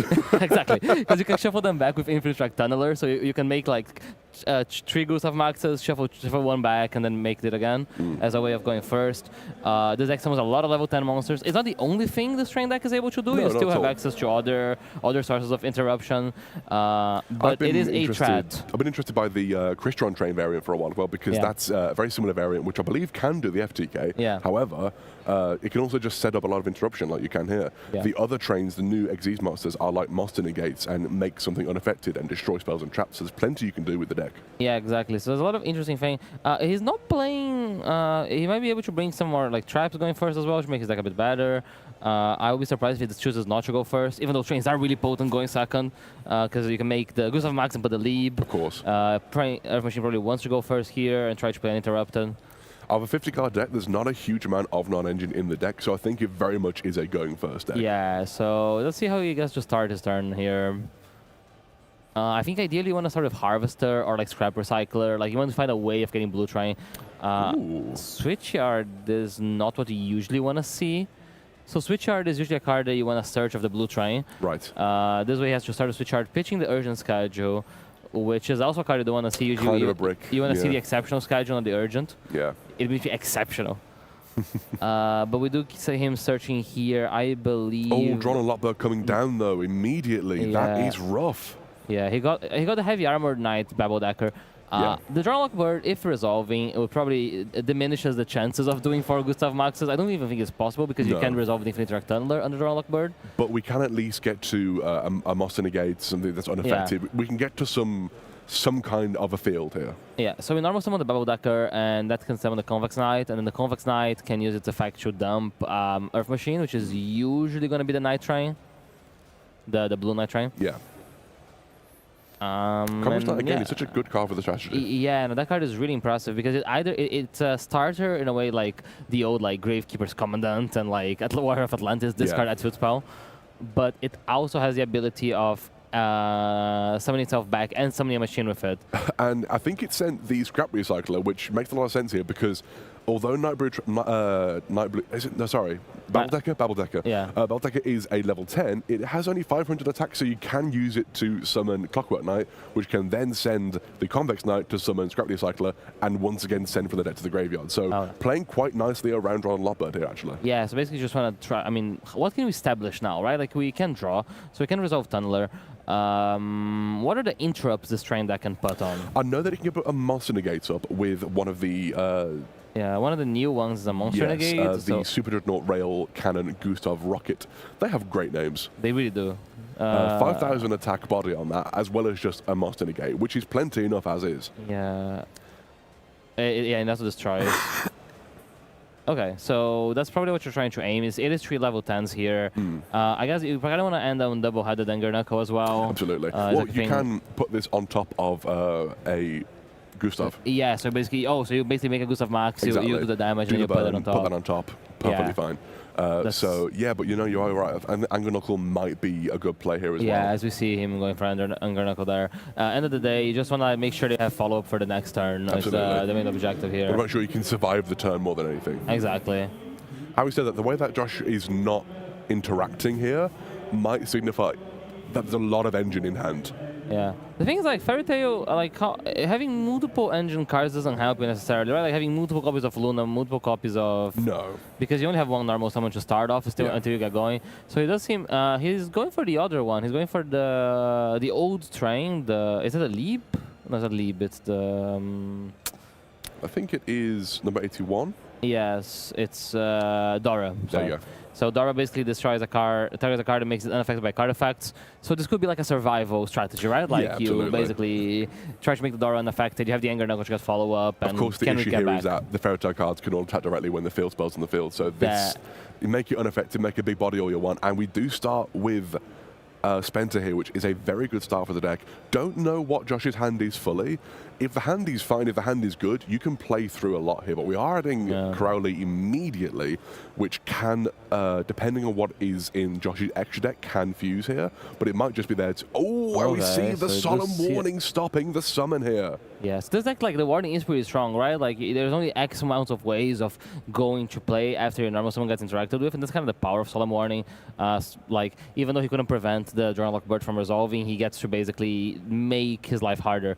But we do see a Luna... second Solemn Warning has hit this field. Goodness gracious me. That might be curtains here for Josh. I'm not sure what else in hand, but let's see. And we do see the instant fusion. That is huge. That is potentially the best one-card starter this deck has. Because there's not a lot of ways of going other than normal summon. Instant fusion is definitely one of them, and we'll see it like being very important here. It's probably going to go for the Weaver. Weaver is by far just the most powerful starter this deck has if you can just instant fusion it. Because it just summons from deck and doesn't spend a normal summon. Having said that, the normal summon has been spent here, but as an extender, obviously, amazing. Yeah, so that's a way of getting to Luna, right? And so generally you'd want to summon Match Gear off of this. Oh, because then it searches. Exactly, and then you can detach to search more, and then summon Match Gear again off its own effect. That makes sense. So it's creating value off of that. Yeah, I guess the question here, if you're Josh, is like, okay, Jacob does not have a lot of resources. He'll I think he's using the he has the old train on the one that when detach destroys a card. Oh, it does, but we do see the interaction here from the Their Magic Lacrima of Light. A very powerful card. When your opponent tries to do anything and interact with you, you can use the effect to summon a Magistus, is it level spell? No, Magistus or Witchcrafter from your hand or deck. So again, just more ways to extend, more ways to keep playing here. Yeah, so it's just summoning a different one, so that's the Zero? We're summoning Zoroa here.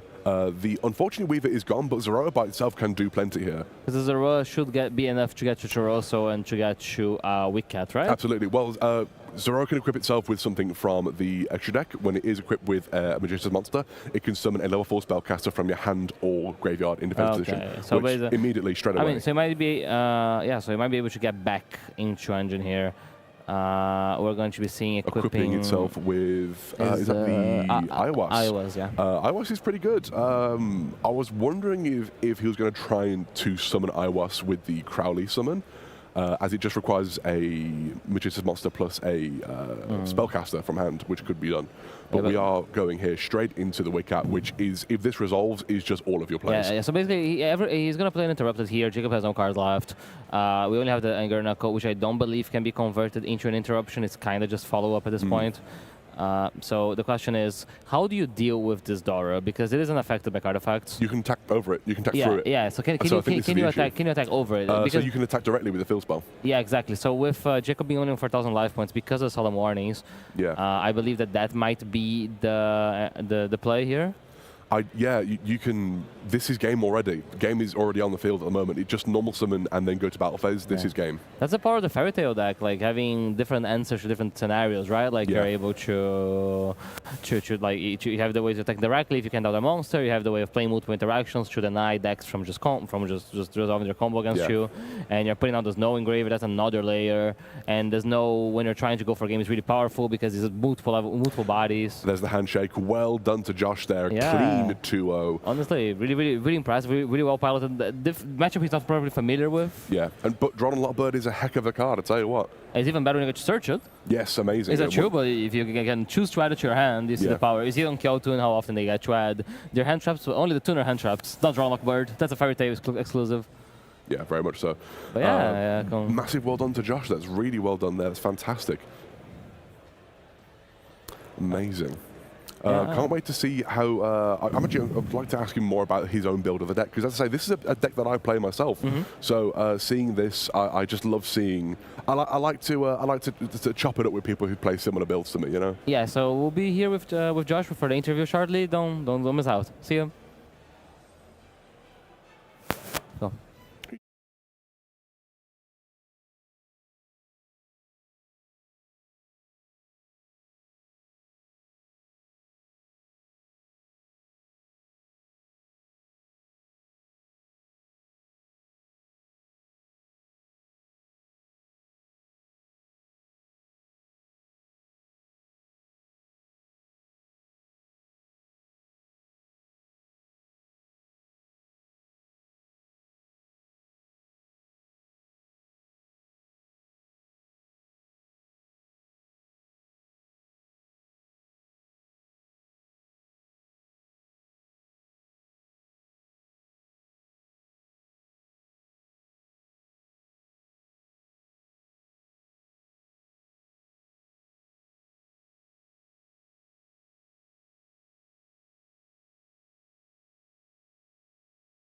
Hello duelists! We're here at UK Nationals for more trivia, and because we're at UK Nationals, we'll be asking about previous national champion winners. So, do you remember which deck won the UK National Championship in 2025? Fire King? No. Oh. So 2025 plays level 4s, plays rituals. Mitsurugi. Yeah. How about in Ireland in 2024? Snake Eye? Yeah, that's a safe answer. And at last, the French nationals in 2025.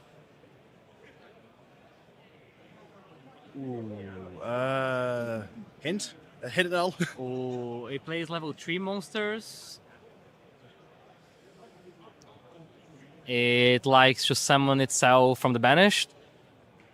Malice? Yeah, it's Malice. That was the obvious. Yeah, there you go.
Welcome back to Early Time, joined by Josh here, who piloted the Fairy Tale Magician's deck very well in that last round. Josh, how are you feeling? I'm really happy with my win. It's been really fun today. It's been a great time. Good, wonderful. I want to talk to you a bit about some of your deck building choices here, because as I mentioned, this is a deck that I play myself, and it's quite a different build that we have here.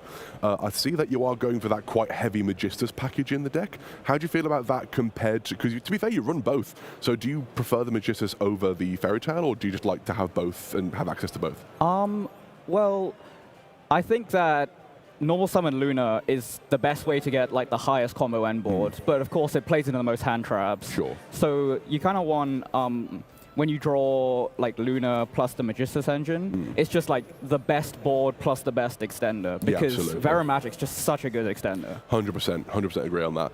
Also, I see you've gone for a very heavy hand interaction build rather than a field breaking build. How do you feel about that in the current format?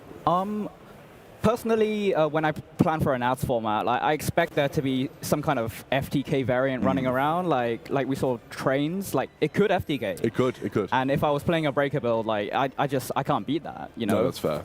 Very reasonable, reasonable. I also would like to ask you about the Acacia Magician. Of course. I love that card. I've not seen it in this build before. It's, so it makes the Droll, because Searching Droll is such a powerful combo. The Akashic Magician is just like the easiest way to get Droll to hand. And the fact that it triggers the Crowley which you give to your opponent with Summon Soul, it flows really well. Yeah. Like, the only real downside is you use your Snow relatively early. Yeah. Yeah, so if you only have the one card Luna combo, you functionally give up an early Snow on your opponent's turn.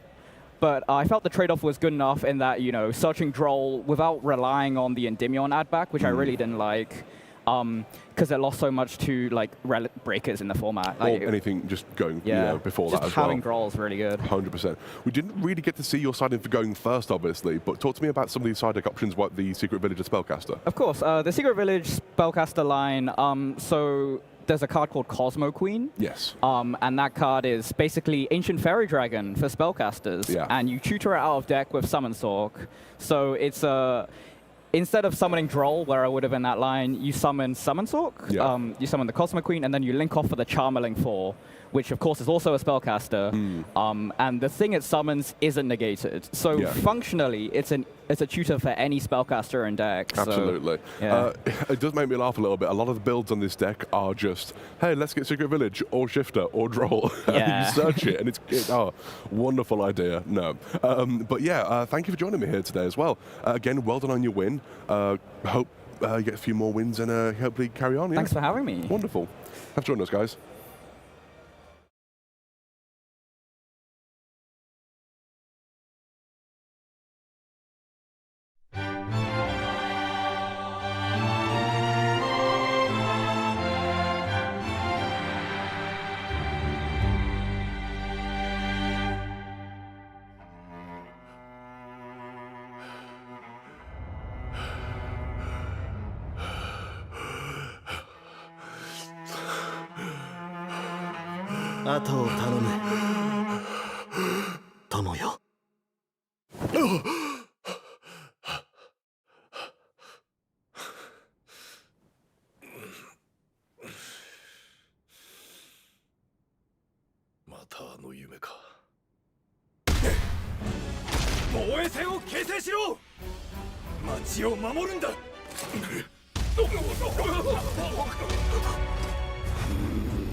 お仕事は終わりましたか？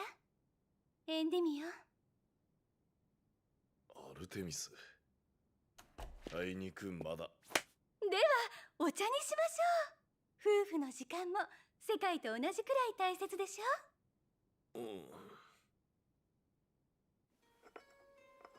久しぶりね。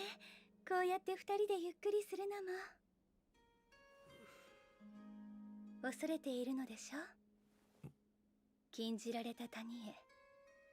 あなたがかつて封印したゾロアに再び立ち向かうことを。当然だ。相手はかつて世界を滅ぼしかけた魔の神なのだから。否定しないのはあなたらしいわ。入念に準備してきた。奴に対抗するために魔法石を開発し、この国を作り上げた。私に鼓舞は必要ないよ、アルテミス。出会った頃からあなたはそういう人だった。なんだか懐かしい。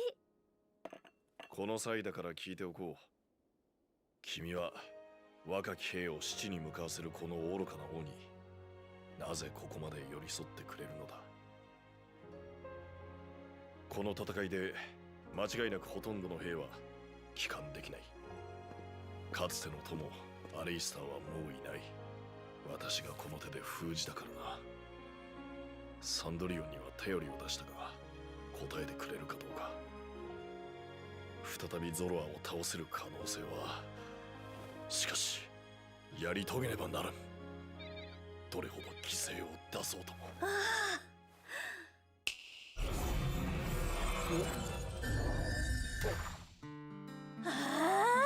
まったくあなたって本当に不器用なんだから、すぐにそうやって自分を悪者みたいに言って。有罪です。本当に昔から変わらない。兵士たちのことが心配でつい先頭に立っちゃうところとか、友達のことをすぐにかばうところとか、表では軍備のためと嘘吹きながら魔力を持たない人間に魔法を使えるようにしてあげたいって頑張っちゃうところとか。だから私はあなたを好きになったんだけど。アルテミス、一人で行くつもりでしょう。ゾロはかつての友のもとに兵たちに戦いの準備をさせているのも自身が不在の間に国を守らせるためなのでしょ。女神に隠し事はできないな。ええ、お見通しです。あなたをずっとそばで見てきたんだもの。私に心配させたくなかったの？いや、軽蔑されたくなかったのだ。あまりに非効率なただのわがままを通そうとしている。世界を危険にさらそうとしているんだ。許されることではない。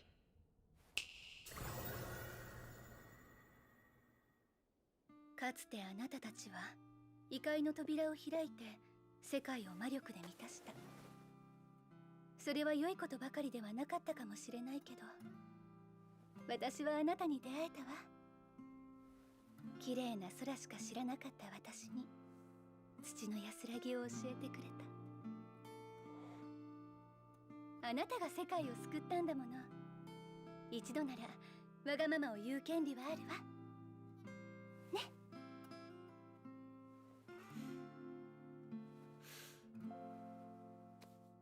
ありがとう、アルテミス。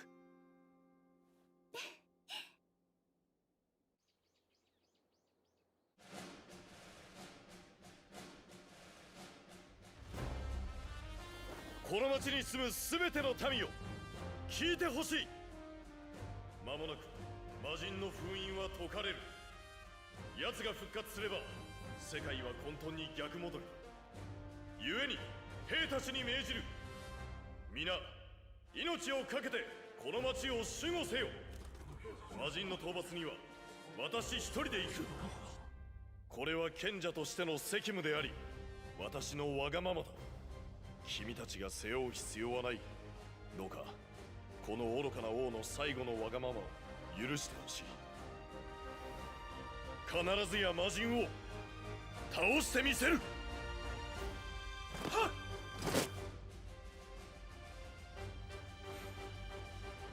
ありがと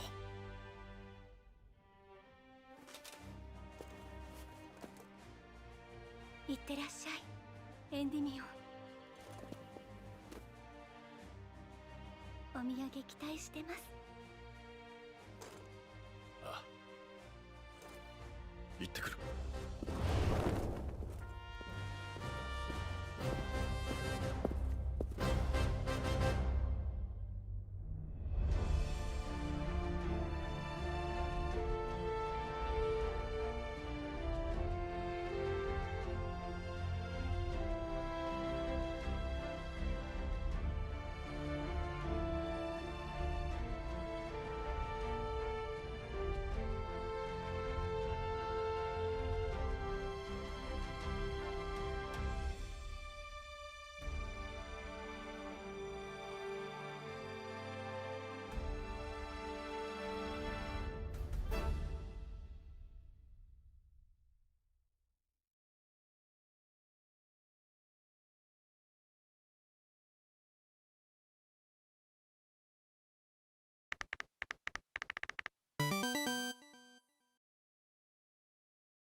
Welcome back, Duelists. I am joined here at UK Nationals 2026 by my co-casters. So I thought this would be the perfect opportunity with all three of us together on the screen to talk about some kind of highlights throughout this previous season and then talk about some of the highlighting factors of what we would expect at the UK Nationals this year. So I'm just going to start off with something nice and easily. What I kind of want to know is your favourite card that's been released this season, because remember there's been a lot since Doom of Dimension, bringing us some brand new DDD support, all the way up to the most recent one that we got, which was Battles of Legend Glorious Gallery as well. So let's start with you, Charles. Of this season, is there any particular card or your favourite thing that has stood out to you? Well, you know that I'm a big fan of the Fairy Tale strategy, and I love the field spell Fairy Tale Ball. I think it's so impactful in that strategy. It's a starter, it is interruption during your opponent's turn, and the name change comes up a lot more than people realise. I love using that card against Branded when people think they have Fallen Valbars on the field. They don't.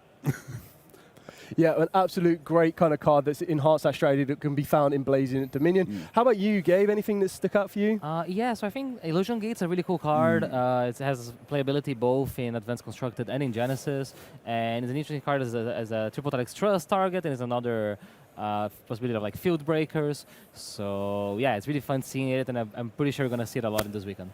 Yeah, so I'm going to join you, Gabe, on that one. So one of my favourite cards did come out in Maze this year, and that is going to be Gaze of Timaeus. Now, me, I'm a massive Dark Magician fan, so any card that allows me to get access to Red Ice Dark Dragoon any quicker, any easier, is always going to be a plus in my book.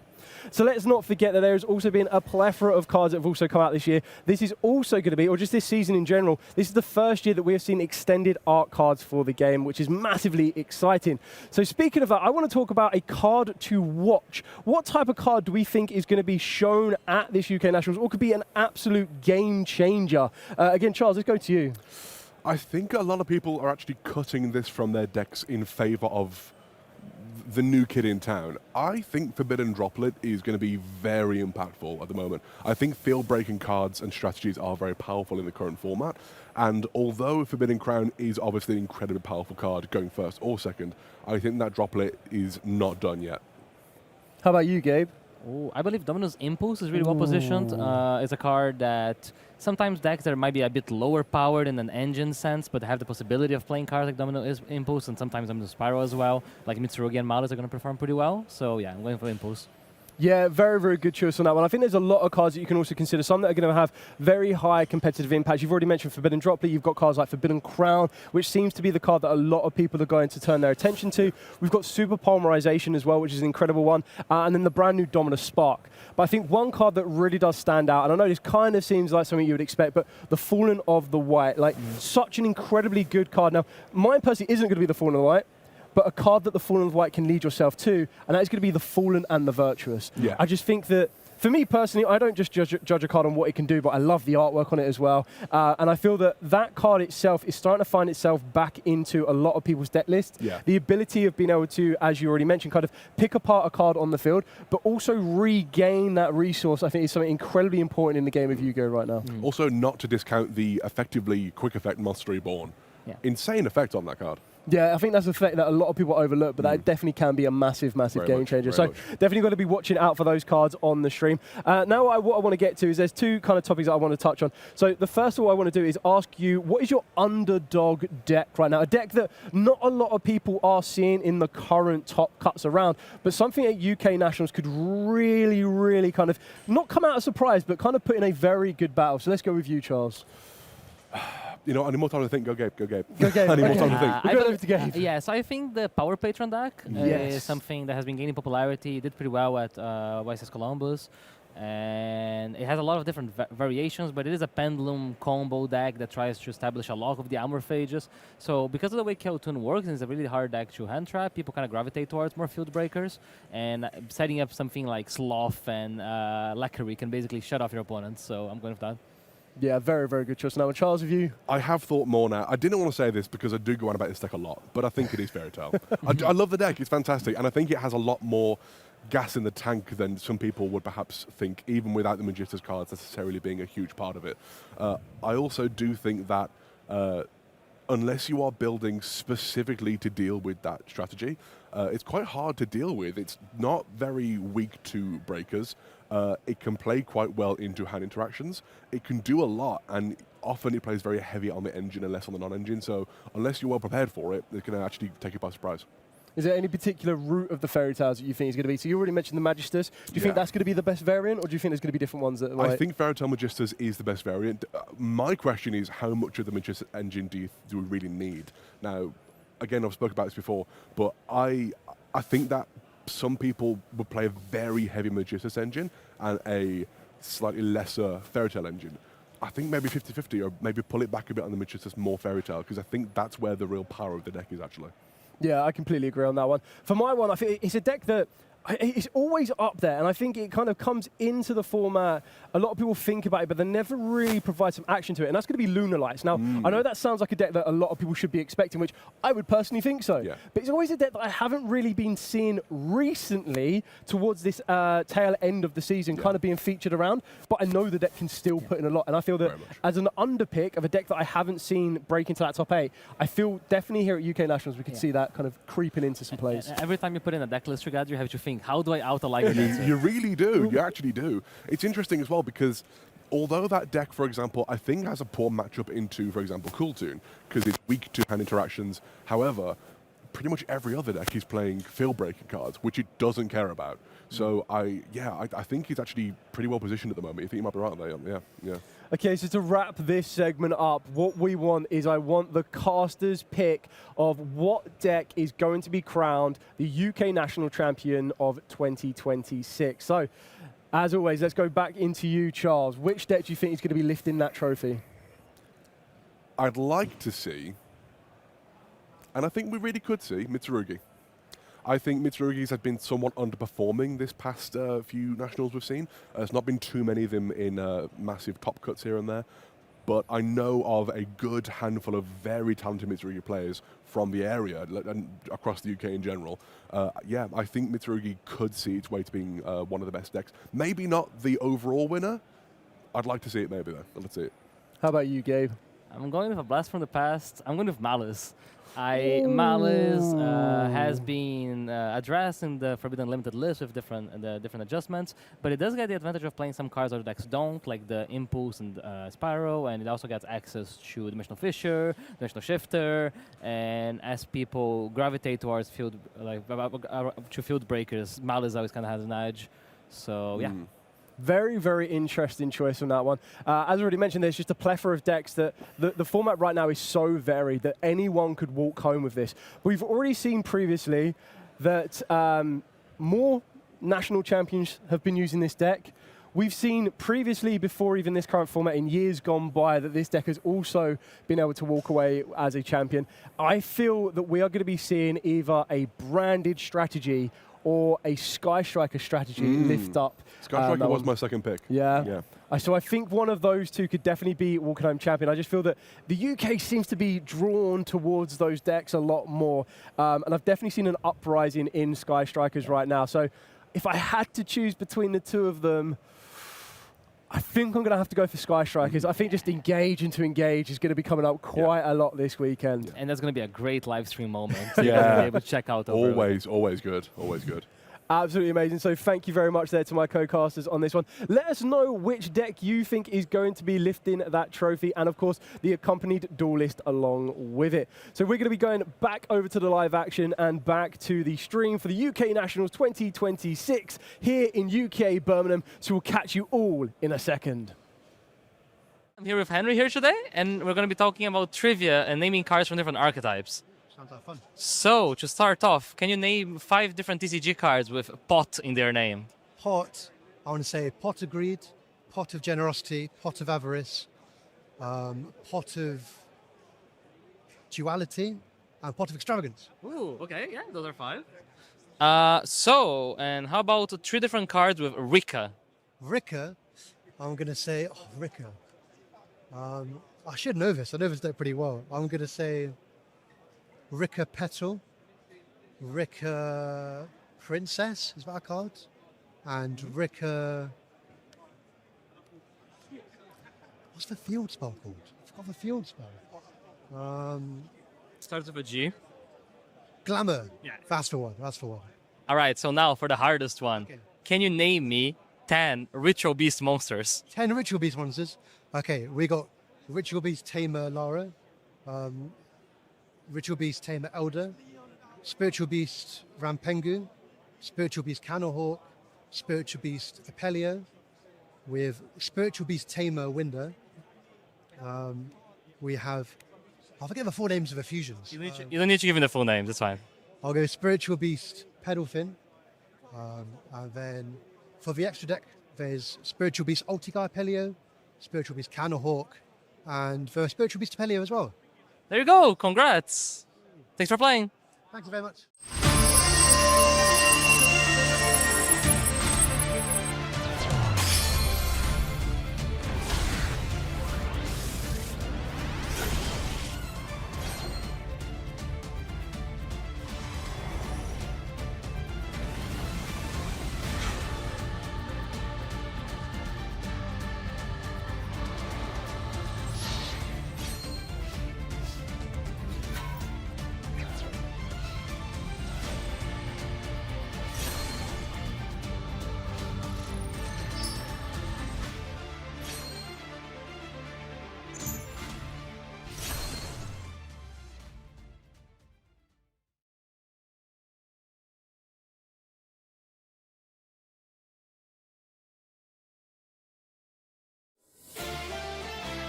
Welcome to your 300th YCS celebration here in Dortmund.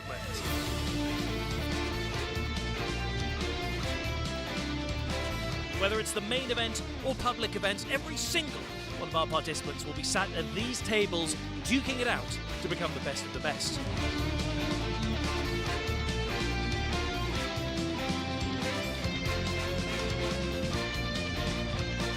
Take part in some of those public events, and you can win some tickets to exchange at the prize wall. For this YCS, we have some special stuff at the prize wall. This is the 300 YCS. And right now, the magic is happening over here in the analysis zone. This is our coverage area, as well as the feature match zone. This is where all of our duels that you'll be seeing here as coverage will be decided.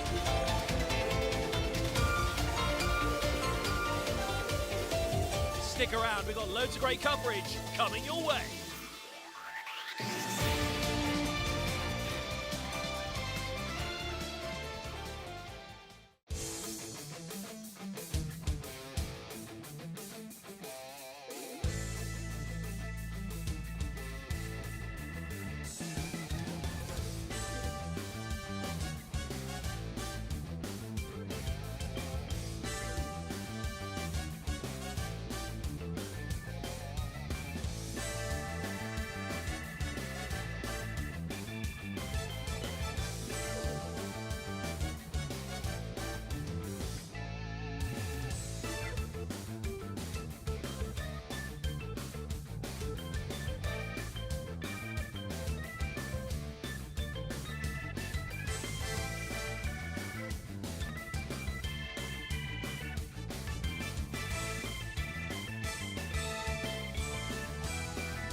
Welcome back, duelists. We are here with another Worlds possible participant. We are here with Jordan Gallagher, who has been working incredibly hard this season to accumulate many Worlds points. So first off, congratulations, Jordan, for making yourself into this position here. What I want to start off with is, what made you decide to start this Worlds journey?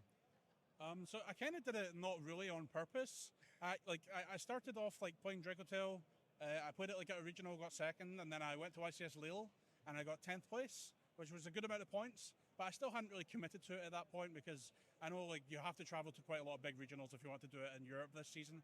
And then one weekend there's the French Open, and like 3 or 4 days before it, I decided to book a ticket, and I went to the French Open and I won it. So then at that point, and it was like the biggest European regional ever, so it was the most points you could ever get from an event. I was just like, at that point, I have to commit. Exactly that. So you've been working incredibly hard. You've traveled around loads of different venues, not just UK and basically everywhere else in Europe, just to kind of accumulate these points. And during that journey, you decided to stick with Draco Tail. What made you stick with that deck as long as you did? So there's one event this entire season I didn't play Draco Tail. My first regional of the season I played Yummy. But then after the Forbidden Limited list where they hit the Vanquish Soul deck, and that was like the Draco Tail deck's worst matchup, I played a regional the week before Frixel came out, and I got second place, and I felt really good. And I took it to the YCS the next week, and the deck just felt so fun to me, so rewarding. I felt like my gameplay mattered a lot, and just like throughout the entire season, with all the support that I got, and how the deck just kind of panned out. I entered every event with it in the future, and it just felt good every time. It felt worth it. Exactly that, and as you've already mentioned, Forbidden Limited lists and just general formats, new products, kind of shake it up, change up the decks. When you're preparing for stuff like this, how important is a dedicated testing circle? It is quite important. I've generally I've been a bit inconsistent with the testing circle the past few years, unfortunately. A bunch of my friends that I used to test with a lot stopped playing every once in a while. But recently, before YCS Dortmund, I joined a new testing circle, and then YCS Dortmund went pretty well for me. So I think it is quite important to have people who are like-minded, who want to get better at Yu-Gi-Oh!, who want to improve, who want to discuss the game, and it helps a lot, definitely. So this being the last UK Nationals for the season, or the last Nationals for the season in general, how has it kind of felt for you? Because you kind of got yourself solidified in that Worlds playoff position at Euros next month quite early. Has that been like a burden off your shoulders?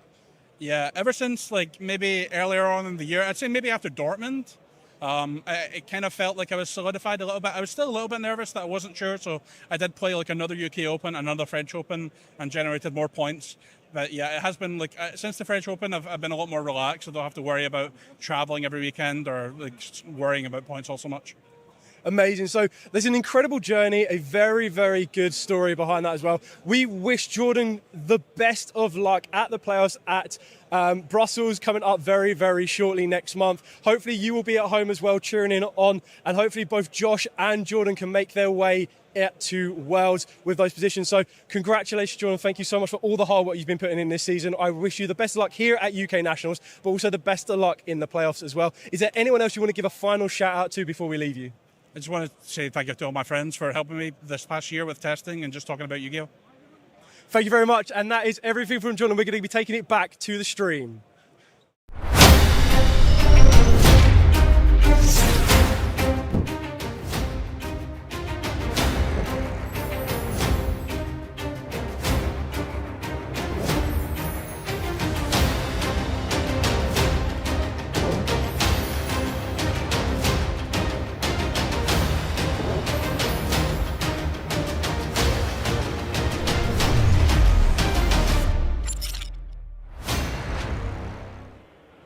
Hello and welcome back to round 6 of UK Nationals. I'm John once again by Dale. Dale, what sort of decks are we looking at in the next round, my friend?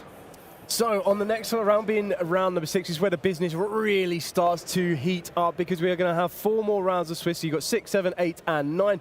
And then you're going to want to try and qualify for day number 2. So on the docket for today, in this particular round, we are going to have Mitsurugi up against Lunar Light, which we've not seen yet today on feature. And I still like the deck. I think actually, I think it's well positioned in this format, apart from against Cool Toon. Yeah, I think that when we did the chat yesterday about like a kind of an unexpected deck or an underdog-esque deck, Lunar Light was kind of my choice on that one. And I think we all kind of had the same feeling on that one, is that it all comes down to how prepared duelists are in order to deal with Liger Dancer. Yeah. Speaking of ways to deal with Liger Dancers, there's many different options. You can utilize cards like Ra's Fear Mode if your opponent puts 3 monsters on the field. You can use Lava Golem. You can use Kaijus. And the question that's going to be asked here is, what could we possibly see in the side deck for the next one, but we'll get to those a little bit later on because Mitsurugi do have a very particular card that do that job for them. Indeed they do. Very exciting matchup, as I say. And I think they're both running Impulse, unless I'm much mistaken. I know the Mitsurugi one definitely is. Let's have a double check. Interesting that it's not actually. Don't think it doesn't have Impulse. Both Impulse usable decks, I'll say, but Impulse is going to be very good against Lunalight here because, of course, you can stop those powerful fusion spells and whatnot. Yeah, what I like about Lunalight is that, as you've already mentioned, powerful fusion spells. But a lot of people kind of refer to powerful fusion spells. You've got like Super Polymerization. It's got super in the name for a reason. But we need to take it back to the original spell card just being Polymerization itself anyway. And then we also want to be going for the other kind of options that we have available to us. So, keeping in mind that this is round number 6, so we're just getting our duelists settled down and ready to roll. Literally, with the dice for who's going to win it on. There you go. Thank you. Have to bring up my own puns these days. So, okay, as we're going into round number 6, we've got to keep in mind exactly what these duelists are going to be playing for. So, they're all going to be playing for that coveted trophy, so to become the national champion of 2026. But alongside that, there is a particular prize that you are a little bit envious of that you are unable to get yourself, and that is going to be... I really want the Teller of Fairy Tales playmat. I want it so much. I'm going to have to try and trade for it from someone. I need it in my life. And since I'm not playing the event, I can't get it. Don't worry, there's plenty of more nationals that you could take part on. You're true. You're not wrong. So keeping that alive and well ready to go. So we're just going to be waiting for our duelists to kind of settle up. But keeping in mind as well that the duelists will also receive booster packs of Blazing Dominion, the newest core booster set as well. And talking about Blazing Dominion, we've got Chaos Origins that is going to be hitting the stores not too far away. So if you're a fan of Blackluster Soldier or even Magician of Black Chaos, you're going to be able to pick up some new and improved versions for that deck. Very alongside something that might be quite interesting, being Alistair the Invoker.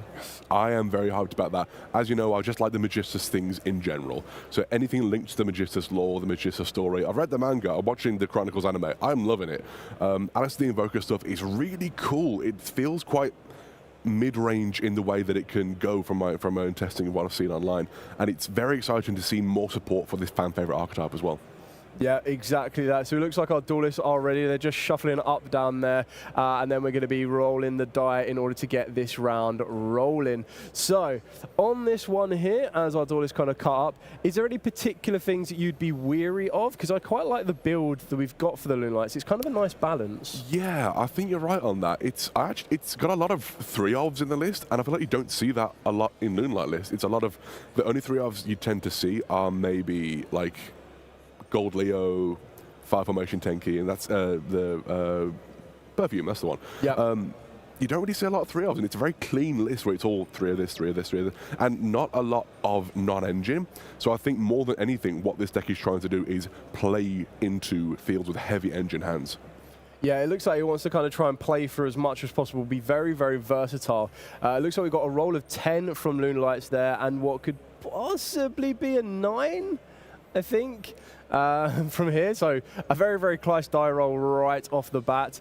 So hopefully our duelists are ready. We're going to be heading over to the table very, very shortly and getting this one rocking and going. So other than that, on the other side, let's get started with round number 5. Very exciting stuff. Let's have a quick... I didn't see what the rolls were myself. You said 10 was the one. I didn't see the other one. I feel it's 9. You think it's 9? To the side, yeah. I feel it's 9. Oh, it is. Yes.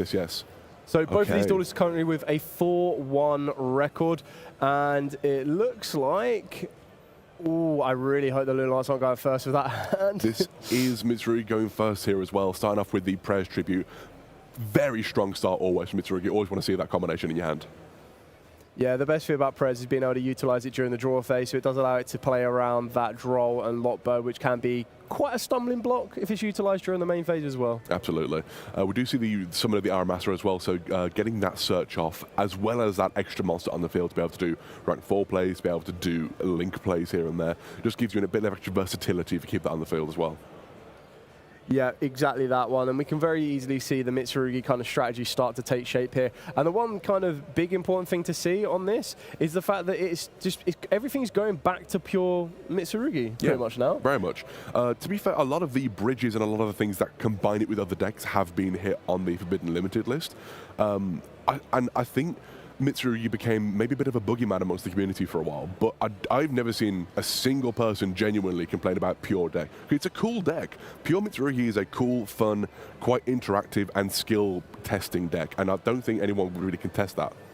Yeah, I really, really like these, and obviously you can get hold of these in Legendary Modern decks right now. So again, very easily accessible. It's kind of a reason that a lot of duelists are utilizing Sky Strikers and Mitsurugi strategies here this weekend. But as you mentioned, the pure version, what it gives you is it gives you a lot of space for supporting cards. Yeah. Whether that be supporting cards for consistency pieces in forms of cards like Pot of Extravagance, whether it be consistency, whether it be aggressive pieces in forms of Super Polarizations, Forbidden Droplets, or whether it just be the general cards that will really slow your opponent down and interact from your hand with cards like Drawn Lockbird, Ash Blossom, and you already mentioned previously, Dominus Impulse as well could be massive here. And we are seeing a Call by the Grave on the first Fualos and a second one following up shortly after.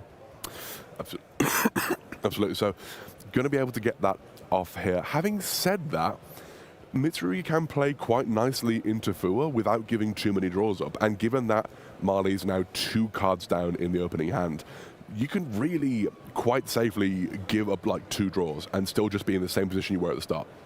Yeah, I completely agree. I don't think there's anything that we need to be worrying about here from Ruben's kind of position. The best thing you're doing is giving 1 draw, if that. I'm not sure if the Call by the Grave, how big of an effect that's had. Like, what I'm trying to say is, could we have held the Call by the Grave? I personally, it's weird. I generally, if I'm going to use my Call by the Grave on it depends on the deck, to be fair. If I were playing this deck, I think I would have held it for the second one. You don't necessarily want 2 to resolve. 2 to resolve is quite a lot. But we do see the Baguska coming down here, actually, which is quite detrimental to Marley, I believe, because, for example, it's basically just a skill drain on legs, and that is tough into Moonlight. Doesn't affect Liger Dancer, obviously, but you might not be able to get to Liger Dancer through Baguska. So, speaking of cards that are not going to affect Liger Dancer, that is a Hand of Green. That is potentially very bad. I want to double check. I'm not too sure I'm trying to remember off the top of my head, but I'm pretty sure there is one spell card that I feel would be very, very costly, but could very easily change the tide of this game. We do see the Moonlight Masquerade coming out here. Very powerful card, obviously, added, I believe, last year in Duelist Advance. And it's just a fantastic way to get the combo started in the deck and whatnot. Sending the Lunar Wolf, yeah, to the graveyard. So the Wolf, with a little bit of setup, can set you up, or can set Marley up with a bit of an interaction here as well. We're just trying to resolve everything we need to off the Masquerade. We're going to be able to get ourselves our Lunalight Kaleido Chick as well directly from the deck. And I suppose what we currently see, we know we've got Purifications. We know there's Murakumo. We, of course, know that there is Baguska. Not Murakumo right now, because obviously under Baguska. Yeah. But there are those types of interactions that could come from Ruben. And of course, the Kaleido Chip being such a powerful card here because it does just send for cost, which is all you want. The main effect of changing the name doesn't come up that. It comes up a little bit, obviously. You want to use it as the name Leo Dancer sometimes. However, a lot of the time, you're just using it for the send for cost, which is happening here, and hopefully getting Marley further into his own plays. Yeah, so just kind of checking out Ruben's graveyard here to make sure there's nothing that's going to come back with a bit of venom. And is that looks like a... I can see what looks like a polymerization. Heavy polymerization. Oh, goodness me. That could be a real game changer here if that's not going to be stopped. But having said that, there is the Mitsurugi Trap, which I believe is coming out here. That is going to be quite detrimental if there is not another heavy polarization in hand. It's not once per turn, I believe. No, it's not, and it only takes the damage of the monster you use as material. So at this moment in time, that's not a direct cost for Marley Essence, and I think Ruben's just reading it now to confirm if he could use a second copy. If there is a second copy of Heavy Polymerization in rotation for Marley's availability, that could be something that could be quite effective here. It really is the second heavy poly that gets you sometimes. It really does get you like that. But we do also have the prayers here coming out and tributing the Futsu, which I'm not sure entirely... I didn't see what was added there. I think there's another Murakumo added to hand, if I'm not mistaken. Yeah. But that does also obviously give the opportunity, if wanting to... bit of a question here as to what's happening by the looks of things. So I think they're just having a bit of clarification over heavy polymerization, confirming if there is any life points to be taken, if there's any cards to be sent, but and just confirming how purification negates. But there isn't really anything there directly that you only take damage of the attack of the things you send. Correct. So if you haven't sent anything, no damage is taken. So we still have 3 more cards in Marley's hand here. We now know that Ruben is going to be bringing back the Murakumo and the Futsu here. We know that there is a guaranteed Prez, and then one more unknown. We're just about to search an additional bit of resource here as well, being the Mitsurugi Mirrors. Playing 2 in the deck as well, which I have seen a lot of people moving over to playing 2 of that. Obviously, it is a very unfortunate brick if you draw that plus pre-prep, because that just means you can't use pre-prep at that point. So it's good to use 2 for that, but also you can just use 2, and it's not a bad thing to hard draw with one of the rituals at all. Ooh, and here's a Tenki. So 5 formation Tenki, we're going to be able to get, which, apart from Baguska, there's obviously going to be a revival off of Futsu at some point if there is no interaction from Marley directly. So you kind of need the ability to fusion someone now, right? Yeah, I'd say so. But I'm by no means an expert at Lunalight, so I'm struggling to find the line here myself. I'm not saying it's impossible, of course, but I'm not sure how we're going to get there with this. Yeah, especially with 2, we know that there's 2 spells. Yeah. Or we consider there's 2 spells in Marley's hand right now. So going for a Martin is not a bad one, because again, we haven't even committed our normal summon. So if we can get Martin to the graveyard, we can utilize Kaleido Chick again and send another material there. We could also possibly, if we have a Link one, which I don't know that we do, I could be wrong, but we could just go for like an SP here and out the Baguska straight away. I don't believe there's a Link one, so we're not going to be doing that. Okay, so we're going to be using Polymerization here. So we're just going to be using it into go to Perfume Dancer. So that's one way to get your Martin and your Kaleido Chick off the field. And going into the Perfume Dancer here. And I think this is where we're going to start seeing a bit more resource go into Marley's favor now. Yeah, if I'm not mistaken, again, on the effect of Martin, I think it can summon itself from the graveyard here. And in doing so, now you can go into SP, out the Baguska. Correct. I'm not sure what the last card in hand is for Marley, but it might be the way that lets him play here. Yeah, so we're just building the chain links here to make sure that we are happy to resolve. So we're just going to add that Polymerization back from the graveyard to the hand. And then we're going to be able to get direct access to one of our Lunalights from the deck, which I believe we're going to be going for the sheet. Oh no, Lunalight Fusion. That's not a bad one to go for at all. Not at all, not at all.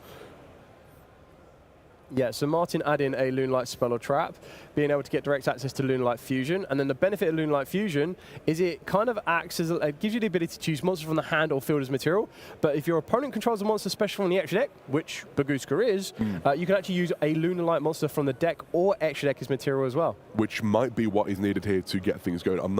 Having said that, I think Like Dancer needs more material than Marley has available to him currently. So it might still be in a bit of a tricky situation here before we can get going properly. You see the Lunalight Perfume coming out here as well. I think targeting the Kaleido Chick, which makes a lot of sense. Yeah, so the benefit of Kaleido Chick is we will, I believe we can still activate, we can pay the cost. Exactly, yeah, and it's not a hard ones per turn at all, so you just keep, as long as you can keep recycling that Kaleido Chick, you can keep using the effect to send bodies. We can use Perfume here, so we could need to discard a card, and then we get to... So any response? No response here. So we're going to be able to utilize the Perfume. So I think this is where the resource is going to be able to add a Lunalight monster from the deck to the hand. So this is going to give Marley currently... We haven't sent anything off Kaleido Chick yet, but we do have the ability to utilize the Lunalight Fusion. Do we go for maybe a Lunalight Wolf here? Potentially, yeah. I'm going to be intrigued to see how this plays out. Again, I'm not sure how we're going to be able to play around this Baguska. I think unless there is a way to just actively and quickly summon Liga Dancer, you kind of have to do something to do with the Baguska here. Yeah. Because it really is style. He's playing exceptionally well, all things considered. Oh yeah, 100%. Having to play through, obviously, called by a grave on your full loss straight away is going to be pretty painful. But and I think that is the Liga Dancer coming out here as well. Boom! There we go.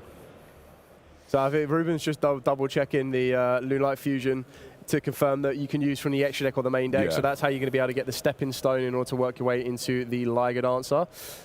This is going to be difficult for Ruben here to come back from this. Not impossible by any means. Oh wait, having said that, No, I actually think he might be done here, because if Liger Dancer just activates the effect to clear Ruben's field, it can attack twice here, and that'll be game.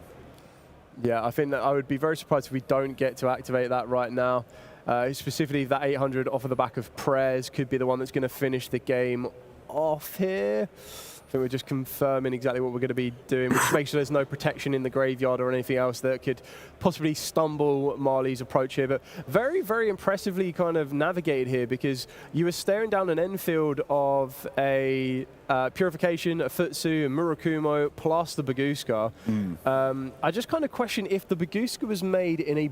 Like, was the Baguska necessary? Because the Baguska gave a draw, and on top of that, it kind of made it a little bit awkward. It wasn't impossible for Marley to get for, I suppose, but maybe that's because you don't know exactly what your opponent's on at that point. I think this is the thing. I think not knowing what your opponent's on, I think Baguska, without the knowledge, may be necessary. Even again, hand dependent would have been enough to stop that there. For example, Infinite Impermanence and Effect Veiler, generally speaking, are very good into Moonlight, and that's an effective skill drain on the field, which is going to do a very similar thing. So yeah, I don't think that was a bad play at all. I just think it didn't work out in this scenario.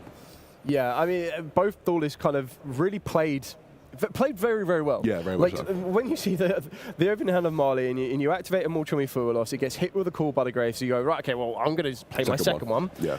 You still don't see any direct starters. And then when we saw from our position here that it was just a hand of spell cards, which in Moonlight is not a bad thing, because we saw the Masquerade, we saw the Tenki, and then the amount of fusion spell cards he was able to navigate through was very well done. Very on much that so. one. Very much so. Yeah, excited to see what goes on next game as well. We do also see the super duper polymerization in the side deck, which I'll be honest is not a card I know a huge amount about. I just love the name. Yeah, very interesting name choice on this one, but kind of makes it a little bit duper to go with it. But we'll have a look at that a little bit later on if we see that in play. There's also, so as I was mentioning previously, one thing that you need to respect with the current format and Liger Dancers and Moonlights in general is the ability to remove them from the field. Now, the big difference, or what the Mitsurugi strategy has is they have a very effective card that they can play that does not affect them when they go first. Yeah. But then they also have the ability to utilize cards going second as well. Now, I will be shocked if we see those go second cards now. Yeah. I definitely think we're going to go first. But there is 3 particular cards I'm looking at, and I'm not going to give it away just yet, that could be pretty impactful against the Moonlight strategy. Having said that, if you are confident that you can break apart the Lunalight field, it's not a bad choice to go second against them, because once you out their Liger Dancers, there's not a huge amount of follow-up they can always do after that. So if you are confident in your ability to out those Liger Dancers, it might be an option to go second as well. I don't think that's the worst approach. I actually quite agree, because you saw the heavy polymerization, which will be regarded activated regardless. I suppose it really kind of comes down to putting 2 Liger Dancers on the field, which is sometimes what a lot of duelists do try to go for with the Lunalights, just to back themselves up if there is a Kaiju or a single monster removal there that affects the Liger Dancer. But then on the flip side of that, again, there's another card in Ruben's side deck. So again, it does look like Ruben is very well prepared for this particular matchup. I'm not Very gonna much lie. so, very much so. Hey, you only lose the Liger Dancer when you don't prepare for Liger Dancer, and some people still have to be prepared for it. Going into game 2 now, and I'm going to wait and see who's going. I'm assuming Ruben's going first. I would assume that. Otherwise, it would be a very, very impressive move during... there it is. The one card. The Di-Fi. That is difficult. I'll say, to be fair, again, not impossible to deal with, just hard. Yeah, I think this makes it a little bit tricky, because I was saying this, I believe, in round number 1. When you look at the type of field breakers that a lot of duelists are playing, more of them lean themselves collectively to monster removal. Sure. Now, the only card currently that can do both jobs, that is consistent and doesn't take out a huge amount of space, is Lightning Storm, which is great. And we did see it earlier on as well. There is always that opportunity of seeing 2 Lightning Storms. But I think the one thing that's got to be a little bit cautious on this one here is I would be very, very surprised if Mitsurugi do not end with Purification as well. This is the thing as well. It's... we also see a card in Marley's side deck which could be truly game-changing here, depending on what his opening hand is. I don't see it in the hand. I think I see the Lightning Storm in the hand there. So I don't think the Diapha is actually that much of an issue unless they want to protect it with the trap card. But there's another card in here which could be very nice if we rip it off the top deck, but that's going to be tricky to see. Yeah, there are still definitely ways for Lunalights to play under Dimensional Fissure. There's definitely a couple of powerful spell cards that will let you bypass your need for the graveyard as well. Yeah.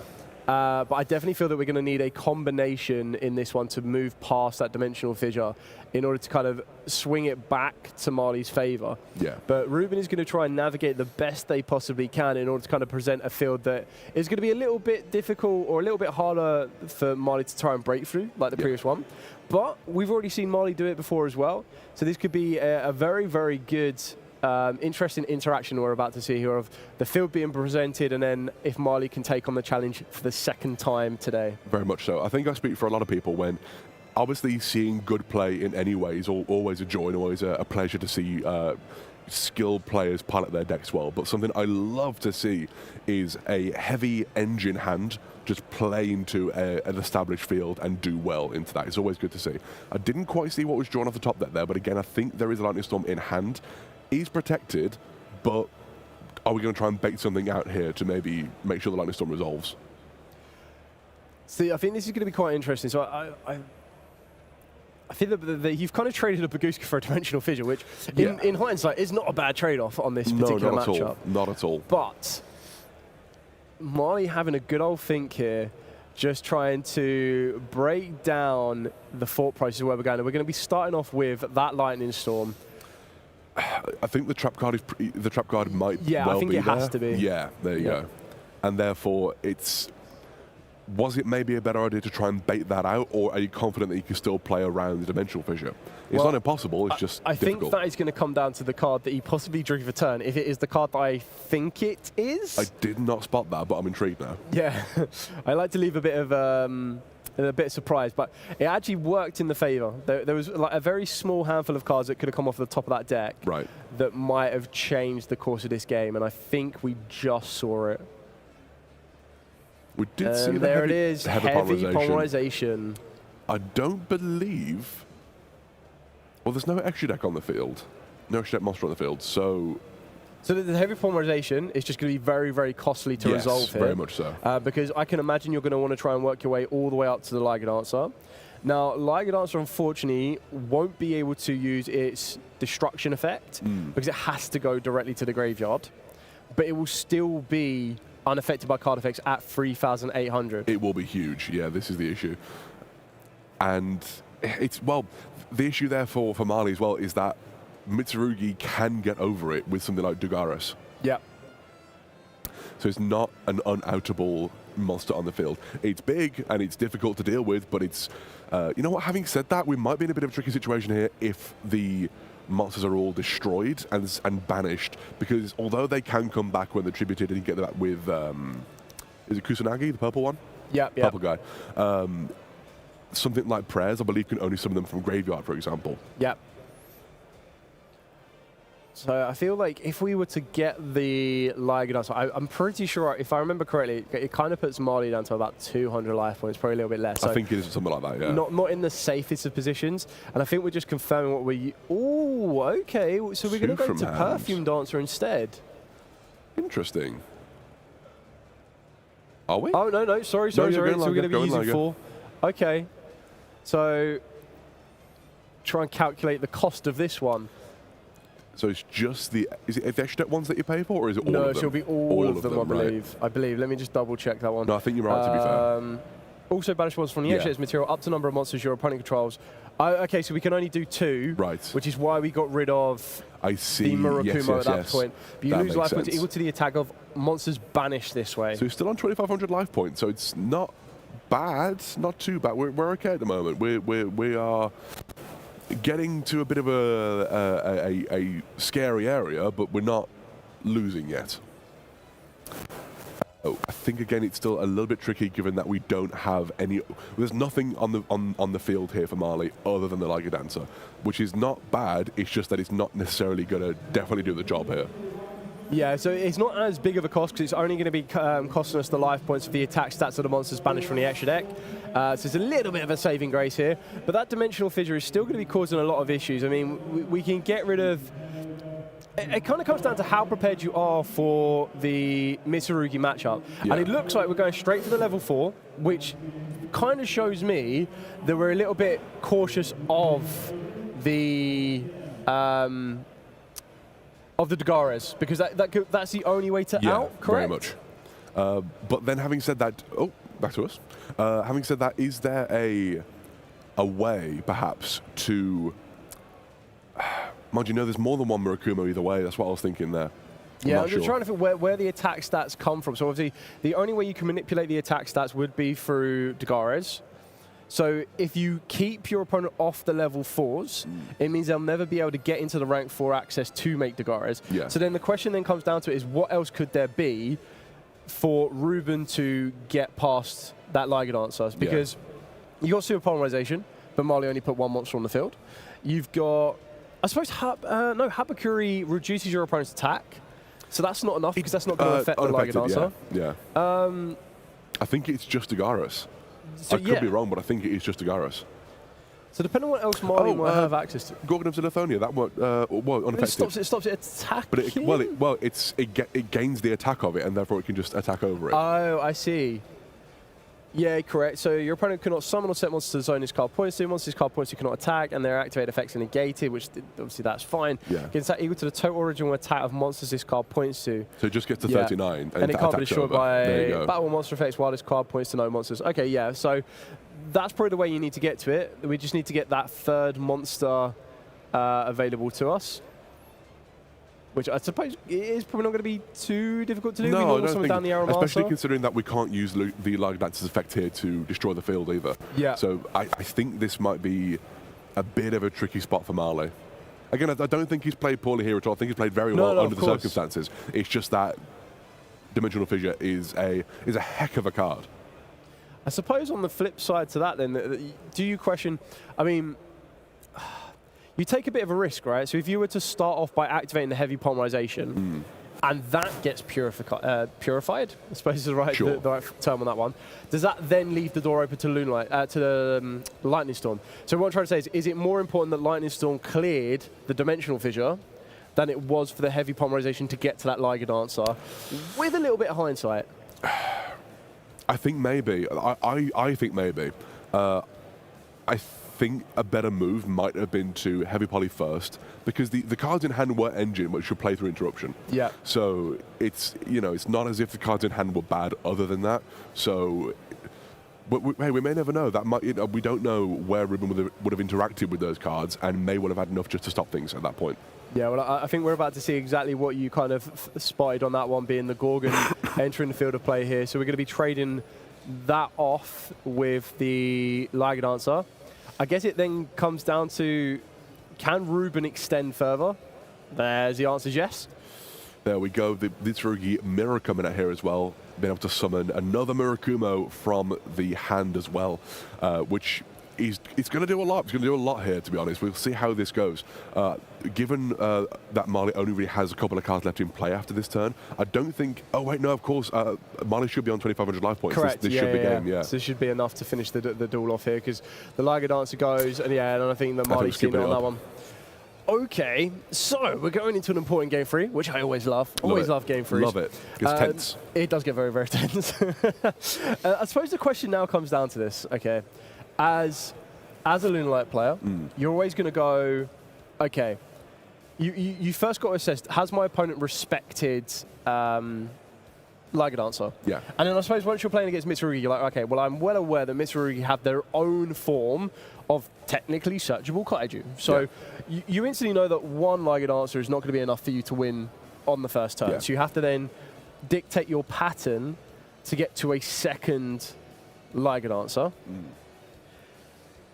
So, just like we thought maybe you make Lunalights go first, does the thought of even letting Mitsurugi go first cross your mind and make them clog up on those cards that tribute your monsters? I think that's actually a very good, very heads-up play, because again, we saw in the first game Marley can play through a lot. Yeah. Marley knows the deck very well, clearly. It's all engine, it's all just like all gas, no brakes. And he knows how to play through interruption and whatnot. And if you are siding him for going second, you just don't have that many things to help you going first at that point. It's not that you're left with nothing, but you're left with a lot less than you had before.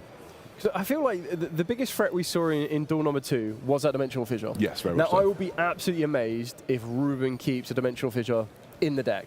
You know what? Stranger things happen. I don't think it's even the worst idea, because at the very least, if you open up your turn going second with that, you do turn off a Liga Dancer Destruction. Yeah. So it's maybe not even the worst idea to do that. So as that precaution, doing that, I'm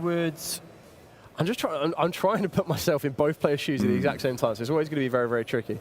Because instantly as the Mitsurugi player, I'm going to go, right, okay, I'm going second, so I need ways to out the Liga Dancer. They're already going to be present on the field, and then build back from there. Yeah. But then on Marley's side, I would kind of like try and double guess my opponent and go, well, they're going to put in cards to out my Liga Dancer. Yeah. They're going to take out the Dimensional Fissures, which was the biggest stumbling block I had. Yeah. And very rarely will they keep a Purification in. Maybe. Very much maybe so, you yeah. take that out. I'd imagine so. I think you swap that for the Wosu normally. Yeah.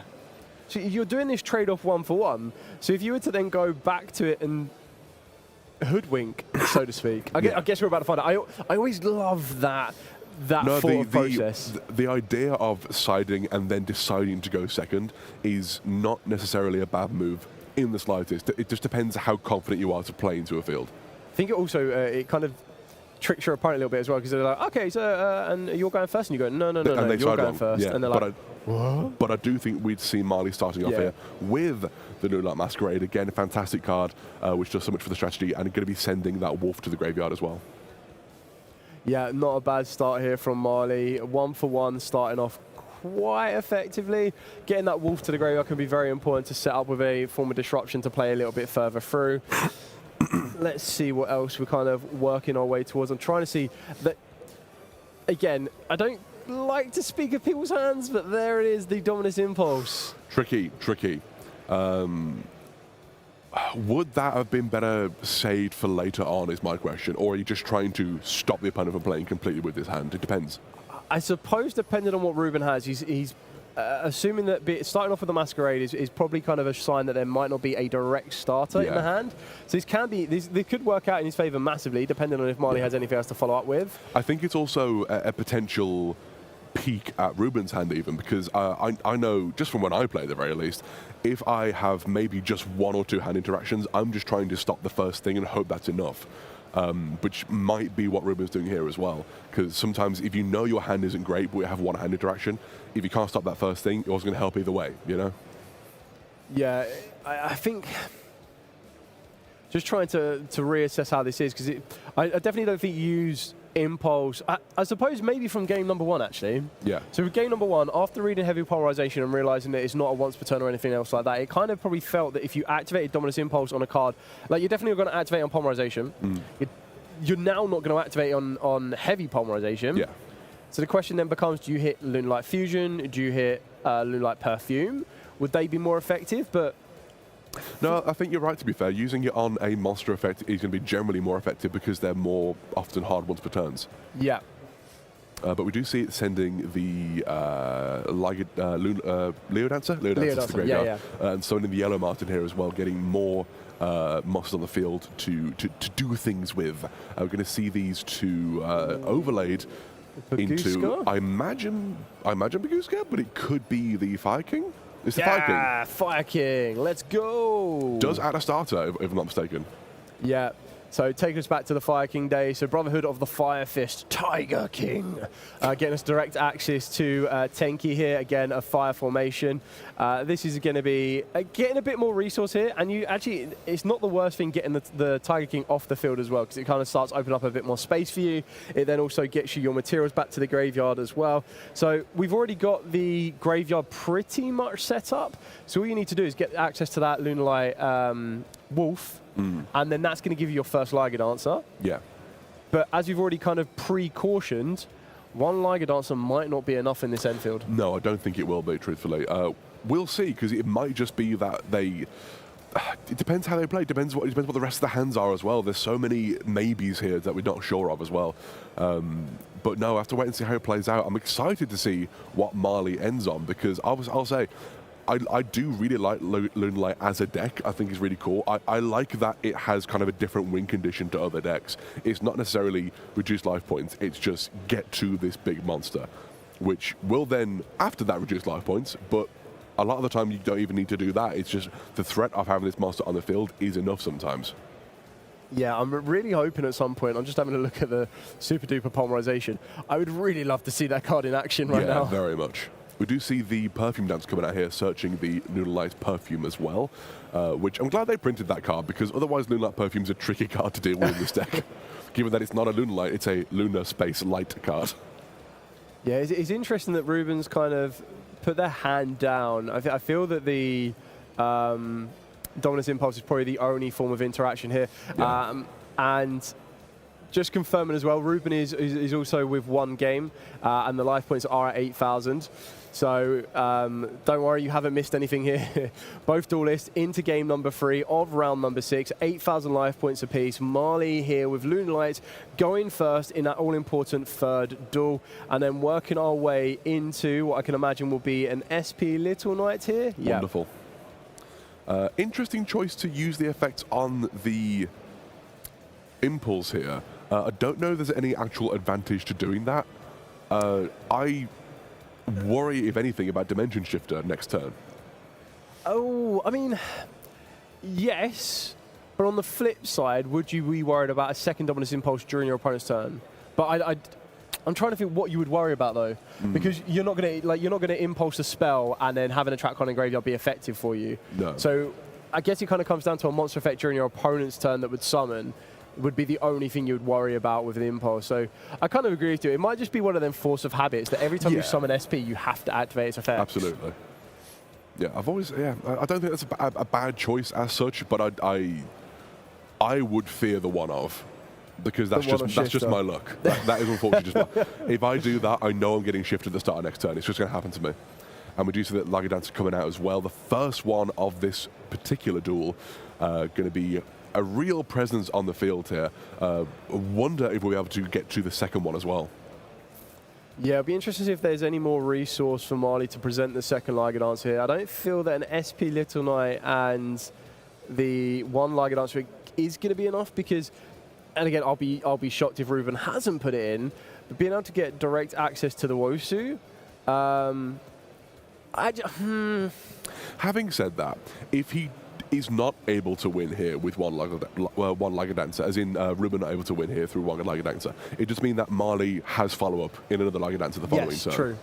So there might be some merit to leaving one. And I do think we've passed turn here. Yeah, it definitely looks like we've passed turn here. I suppose that the question now comes, because Wosu is actually quite specific. You need to tribute another reptile monster from the hand or a monster your opponent controls. Keeping in mind with Mitsurugi, the idea is that they have... I think that's a handful of spells, actually. Yeah, they have a limited amount of monsters that they can actually have. And okay, exactly that. So Marley straight away is reading that and getting rid of the Aramasa straight away. Just to be safe. I mean, you could still get direct access to... Yeah, there's the Wosu. If there is something along the lines of any kind of searcher in hand, this might... Oh no, there was a monster. Yeah. There goes that first Liger Dancer. Goodness me, this might be a tricky situation here for Marley, actually. As I said, if he can survive the turn, his follow-up would be rather substantial. But that's if he can survive the turn. Yeah, is there any ritual spell here?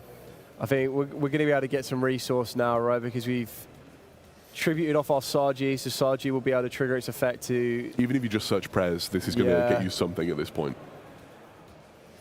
Having said that, no, you can obviously just tribute the Wosu from the field. Correct, yeah, and then that's your half of your effect. I think the Murakumo is in hand. I thought it was all spells. I clearly can't see. Yeah, I think we're just confirming that now. So unless there is another, have we got? I'm trying to remember off the top of my head what the Silver Hound. The Silver Hound requires you to have. Silver Hound, I think he's gone either way. Now. Oh no, there we go. It was there. Banish this card and Lunalight Fusion Monster Grey and negate the activation. So we're getting rid of the ritual spell.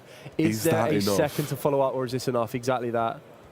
We did see the prayers added though, which is going to be able to... Oh, okay, look interesting. at the hand. Oh, okay. I think we actually knew what the hand was, if not mistaken. I think it was more just to stop follow-up, perhaps. I don't know if we knew the Masquerade. That was added back to hand by the right, Martin, okay. yeah. So we've got the prayers in hand.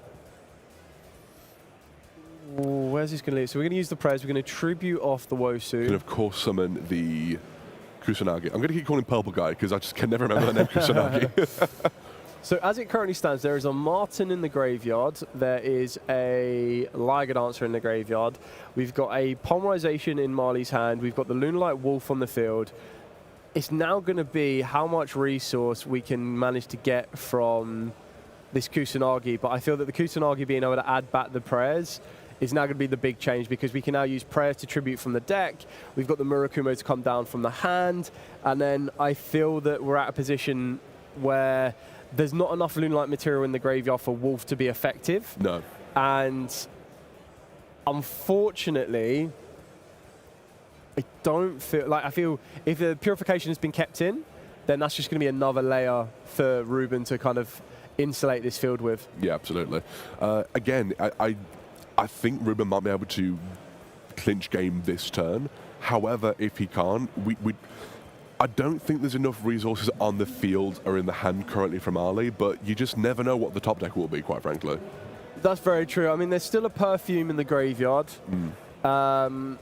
We've also just got to think that the first, possibly, if the field ends with a Murakumo, it doesn't look like it's a Purification, so I'm assuming that might have been taken out for the Wosu, as you kind of correctly... I don't believe that was properly summoned, so that will stay in the graveyard now. Correct.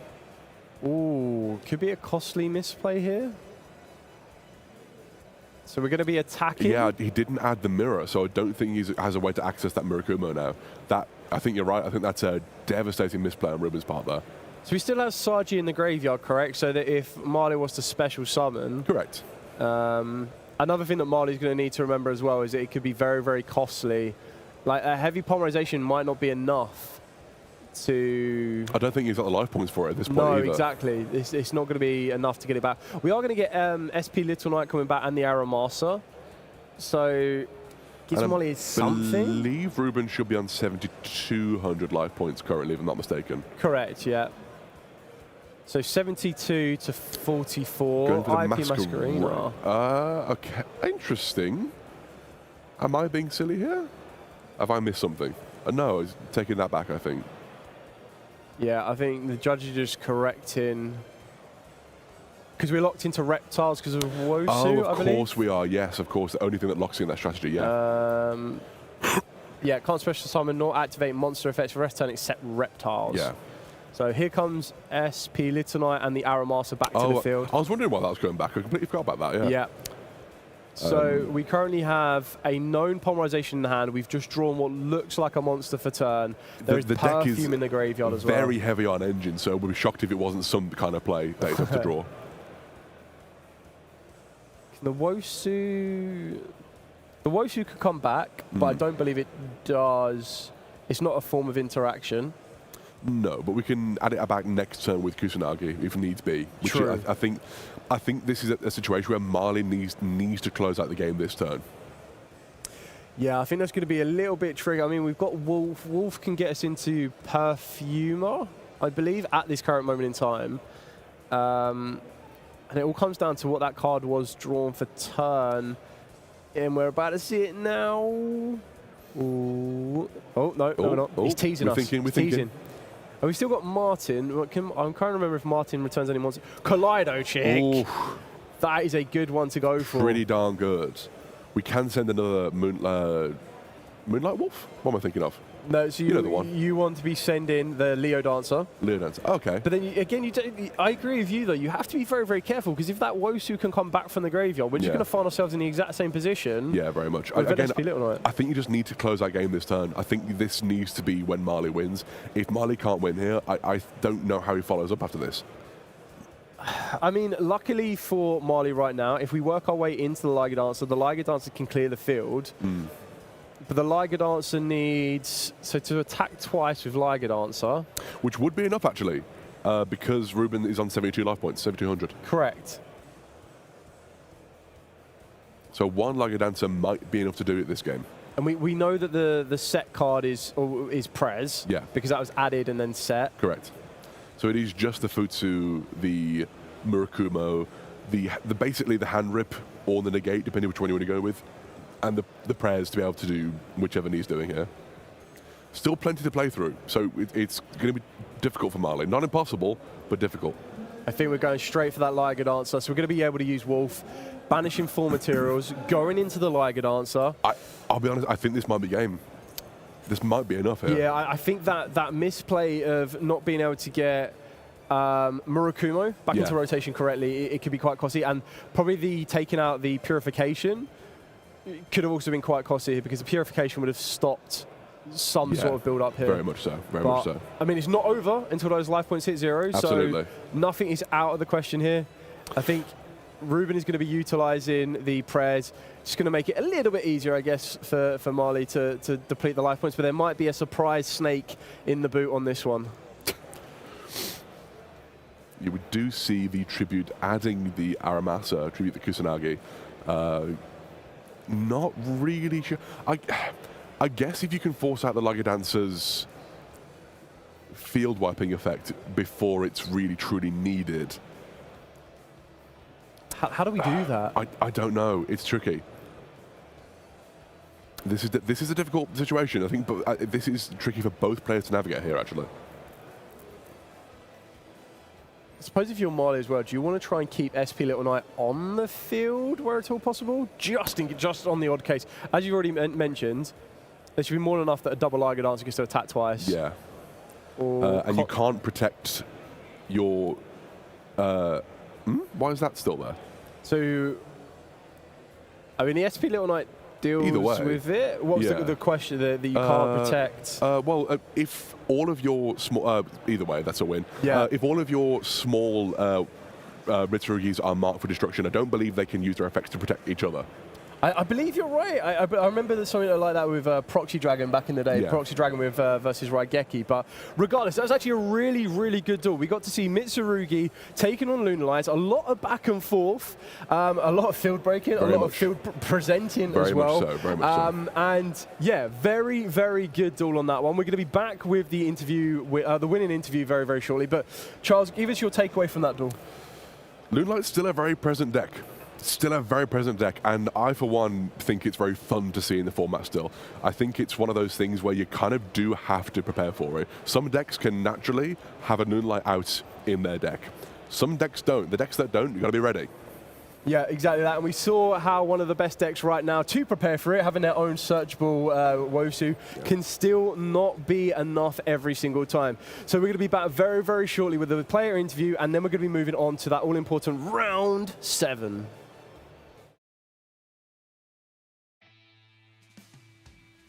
If you guys have been to any of our YCSs recently, you will recognize this behind me, Fine Chaos. Now, this is one of the brands that Yu-Gi-Oh! Have been collaborating with fairly recently. They've got some incredible merchandise that we've had on display at the last couple of YCSs, and they're here again this weekend for the 300th celebration. We caught up with the team to see what they've been up to.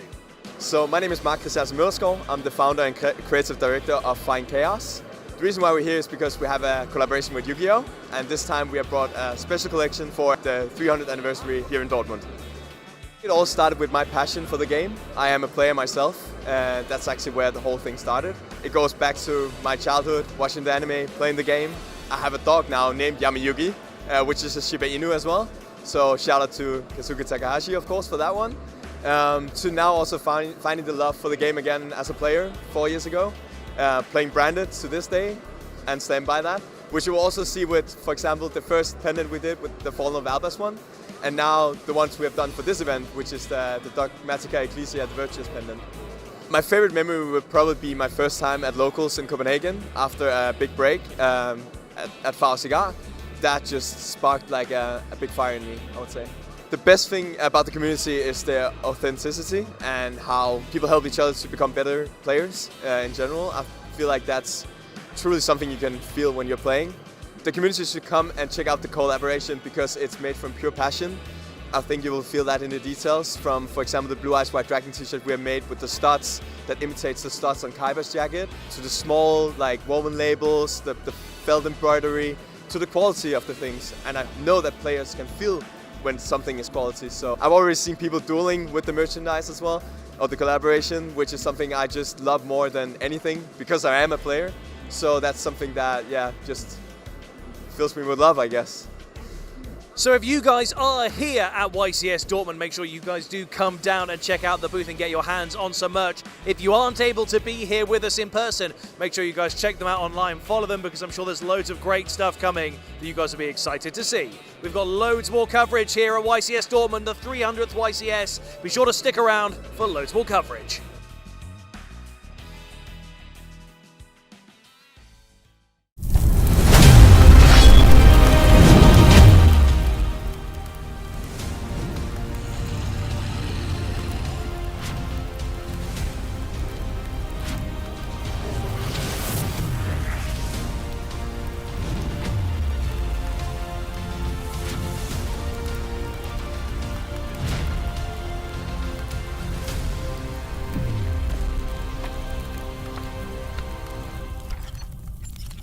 Hello and welcome back to some more of these fun games we have here at the 2026 UK Nationals. I'm here with Harry. Hello, Harry. Hello. And I'm here with Matt. Hello. Hello. We're going to play a game which is I'm going to get these guys to name as many light fiend monsters as they can. The first person who can't name one loses. Rock, paper, scissors, who goes first? Oh. I think it's that. Okay, go for it. Fabled Lurie. That's a good start. Fiendsmith Engraver. There we go. Lacrima, the Crimson Tears. Nearly. Lightsworn, Lightsworn Weiss. Yeah, that's the one. Yeah. We'll take Archfiends, but yeah, there you go. We'll go with Magical Musketeer Calamity. Wonderful. Fiendsmith Requiem. Fantastic. We'll go Fiendsmith Track. Let's go. Fiendsmith Lacrima. The fusion. You know what? Yes, it is. Yeah. Yeah. Okay. I'm going to get you to name two now, actually, because tracked is the spell. Yeah. So we're actually going to get you to name two. We'll go Agmande, Fiendsmith Agmande, and then we'll go Fiendsmith Rex Tremendi. Very good. And next? Desiree, Fiendsmith Desiree. Sure. Yeah. We'll go Magical Musket Max. Wonderful. It's one of the sync. No. No. There's two synchros that I use very much in Alpha. Yeah. I can't. Oh, Moon of the Closed Heaven. I'll just. Wonderful. We'll go with Magical Musket Doc. Sure, you just know one of them at this point.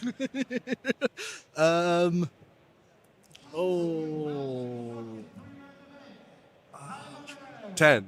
Exoton Knight. Kisa Kill Skill. 10. No, not the count. 8. Not the count. Yeah, I'm out. Oh, well played, lads. Well played. I was going to say that we went through the Lightsworn Archfiend. There's a bunch of Archfiends that also count for this. And also, I think a couple of Evil Heroes as well. There's a lot of different Light Fiends, actually. I was trying to think of the synchro I was trying to think. It wasn't a synchro monster. It was the one of the tuners. The level 1. Fables? No, not the Fable. The I can't remember. It looks like the, like the Synchron stuff off like the Archfiend tuners. You got me. I ain't got a clue on this one. Looks like. Bear with me. Either way. Well, thanks for joining us both here, guys. We're going to move on to the next game. Let's go. Welcome back, duelists. We are here with round number 6 winner, Marley. Congratulations. Now, I suppose that first of all, you go do duel number 1. You kind of pick the Mitsurugi field apart. Very, very nicely done. Mm-hmm. So, have you had much practice in the Mitsurugi matchup? A little bit. Not greatly, but I'm familiar with the deck. Yeah, the way they want to kind of present. And you're obviously quite confident with the Lunalight strategy itself. That it's obviously a little bit stronger going second, but it's still very, very good going first because Liga Dancer itself is an incredibly powerful card. So when you face the Mitsurugi matchup and you're now going into game number 2, do you have a fear of Dimensional Fissure? Is that in the back of the mind, or are you more focused on just the natural Mitsurugi plays? Just the natural Mitsurugi plays, because one, you have to hard draw it, and 2, I did kind of forget about it. So, so yeah, I'm not really too worried about it. Yeah. So I mean, obviously it made it a little bit sticky on that one to try and kind of clear that one off. Yeah. But you dusted yourself off, went into that final game 3. Now, in the game 3, it gets a little bit nervy when you get impulsed. Yes. Because straight away you already have a game plan of where you want to achieve. Now, are you aware of Wusu? You know, like Wusu for yes. the yeah. So you know that's going to be coming. So you're already kind of setting yourself up to get the 2 Liger Dancers. You end on SP Little Knight and you end on the Liger Dancer. What are your thoughts when Wusu is added? Do you feel that that's it, or kind of how does that then? I knew it was coming, so it was just hope for the best, I guess. Yeah. Like rely on the opponent. It's like I could have done different plays. I could have tried and gone into Baguska, but I kind of didn't go into it because I think I misplayed a little bit. I could have changed something.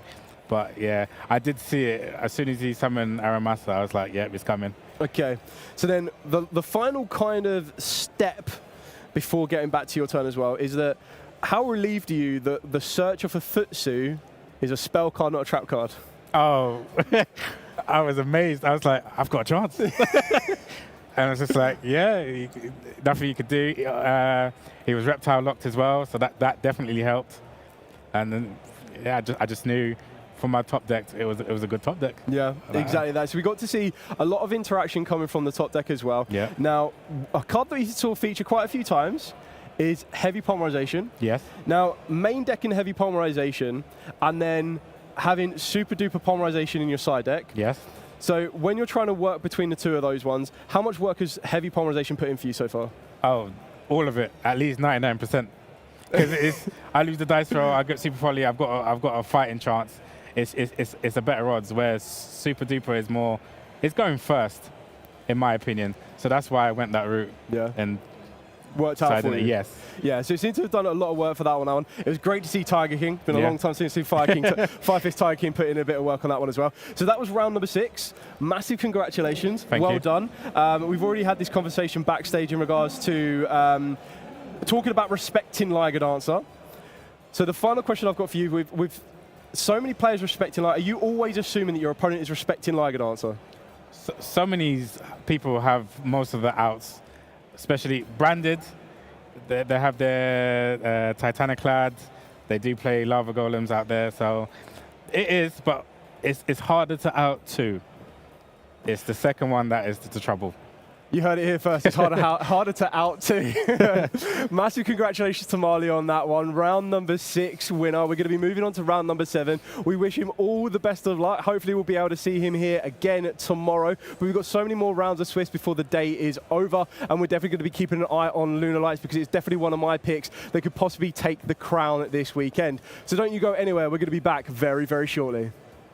Welcome everyone. Today we're going to be going on a short adventure through the wonderful world of the variant art cards that are available in Rarity Collection 5. And there's actually a couple of those that have text on them, some English, some Japanese, so we're going to go over some of the text bits and explain what they mean.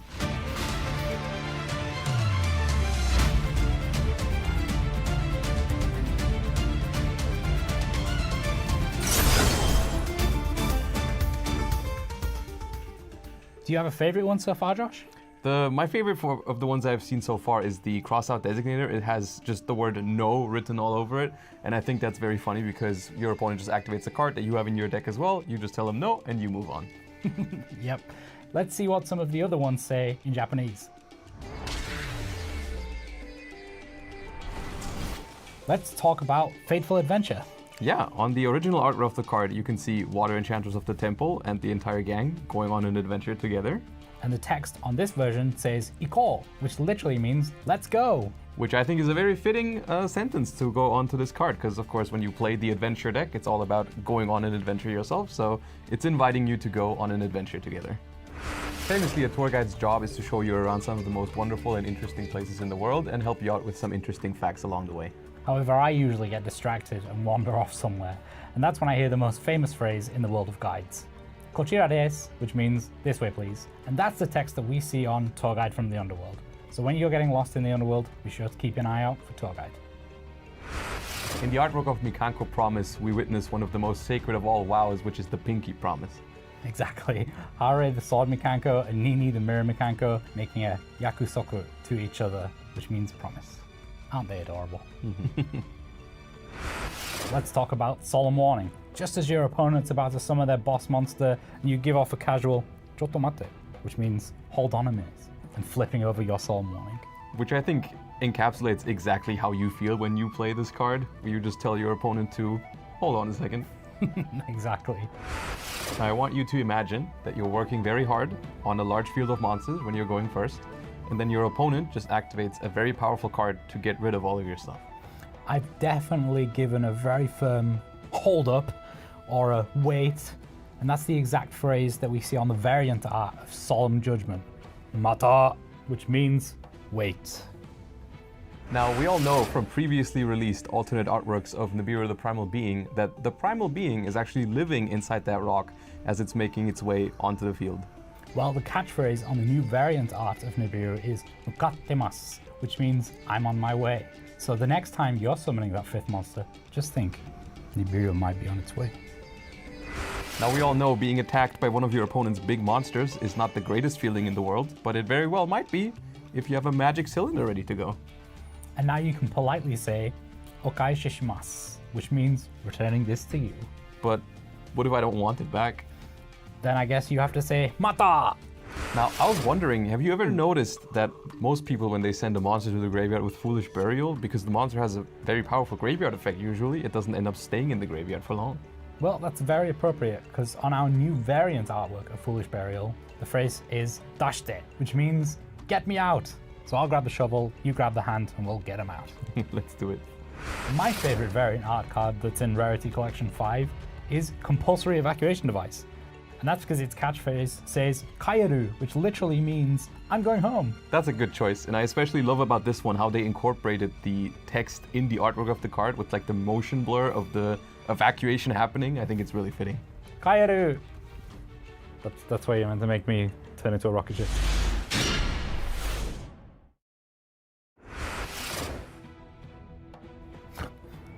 Oh, Josh, I can never figure out how to get to sleep after being so excited and talking about Yu-Gi-Oh all day. Well, I do have a solution for you. I heard that counting sheep token is a great way to fall asleep.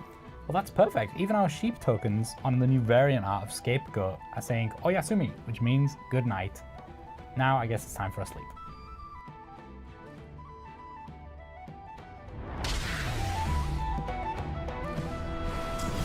And those are just some of the amazing alternate art cards you can find in Rarity Collection 5. There's a lot more to discover, so I hope you're all looking forward to it.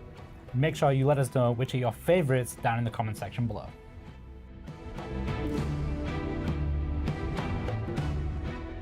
Hello and welcome once again to the Yu-Gi-Oh! UK Nationals 2026. I'm here with one of our team lead, judge team leads? Judge team leads here, apologies.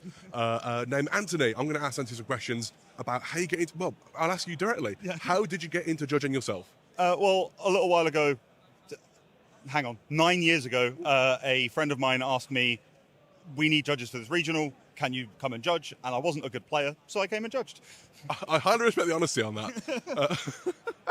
Tickled me. That's how you got into judging yourself. How does someone in general get it? Someone who's interested in getting into the judging program, how would they get into doing that? I would recommend like a regional or an OTS championship, speaking to the judges there, speaking to TOs. They'll get you in touch with people, or honestly, if you just want to shoot a shot, they'll give you a shot. There's some tests you can take online, the RC1, namely, that you can do to make sure your rules comprehension's there. But once you've done those, you should be more than good to judge. Do that a bit more, get experience, apply for NATs, apply for YCSs, all that kind of stuff. And then you can also team lead judges if you really, really want to. Absolutely. Well, that's another question as well. What is the main responsibilities of a floor judge compared to a team lead judge? So we'll go one after the other. What would you both be doing? So a floor judge typically is the person that is, honestly, they're the meat and potatoes, if you will. When you call for a judge, they're the people that come there. For the main event primarily, but also for side events, public events, and all that sort of stuff. The floor judges are the meat and potatoes that will get you what you need. The team leads are the people who've been doing it a bit longer. They have a bit more responsibility. They're the ones that the floor judges go to give game losses if they're needed, or for more complicated situations, and also to just manage things, make sure people are in the right spot, make sure judges get breaks. all that kind of stuff, and just kind of feedback to the judges after the event. Make sure if there's anything they need improving on, we tell them that. If there's anything they've done really well, we tell them that, and we feed that back to head judges and all that kind of good stuff to make sure the right people get picked for the right events. Wonderful. Well, that is very informative. Thank you very much for that. Another question, just kind of related to the judging thing. What, if anything, is your favorite deck to win this tournament? This event, a bit of a sleeper. Okay. A little bit of a sleeper, but I think Branded is probably going to win this event.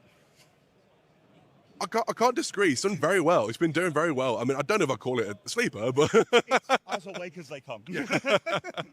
Anyway, thank you very much, Anthony, for talking to us here, and we'll pass it back over to you. Hi, Dulis. We're back here in the UK Nationals with more trivia. So we're going to be listing up to 10 elemental hero monsters. So? Okay, elemental hero Wildheart. Doglaw. Doesn't matter. Oh, sorry, Burstinatrix. Elemental hero Avian. That's 3. Shining Flame Wingman. Elemental hero Sparkman. That's 5. Straddles. 6. Elemental hero Shadow Mist. Bubble Man. Mask hero Darklaw. Elemental heroes. Oh, it has to be specifically elemental. Okay, elemental hero Shining Flare Wingman. Sparkman.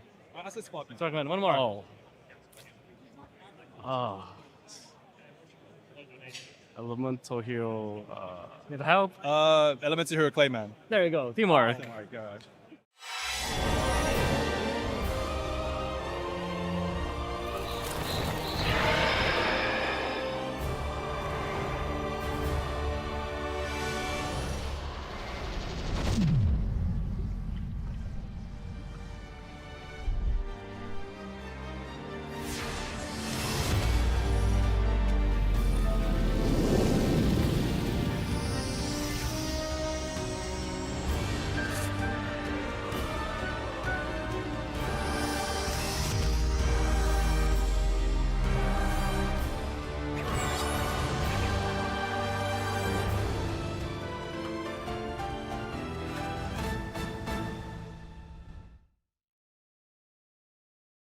All right, let's take a look at some of the cards and rarities that you can find inside of Rarity Collection 5.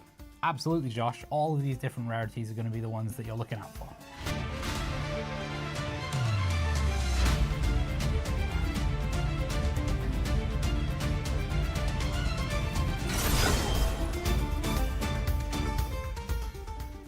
Inside of Rarity Collection 5, you'll find a total of 7 different rarities. The normal rarities that you're used to seeing in lots of different booster packs, that's super rares, ultra rares, and secret rares.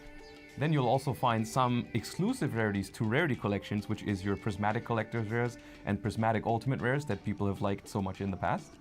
And then we've got the more premium rarities. We have the Platinum Secret Rare and Starlight Rares. And some of the Starlight Rares also have this sort of alternate artwork to them, which is going to be something that people are going to be after.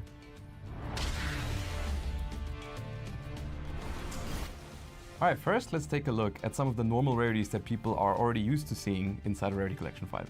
Yes, Josh, we've got the super rares, which people are used to seeing in their core boosters, and you can always tell those by the shiny illustration on the card. And then for the ultra rares, on top of that shiny illustration, you'll also have a gold text on them. And for some of the ultra rares, you're even going to find them with an alternative artwork inside of Rarity Collection 5, which is really exciting. And the last of our normal rarities, the secret rares. You see them with a rainbow patterned foiling on their name and a diagonal foiling pattern through the illustration. Next up, we have the Prismatic Collector's Rares, which is a rarity exclusive to Rarity Collections. And what makes this special is that you have this textured foiling on the card artwork, but also around the border of the card. The last exclusive rarity, we have the Prismatic Ultimate Rare. The unique thing about these is that you see the raised varnish across different elements on the card. It has a very tactile feel to it.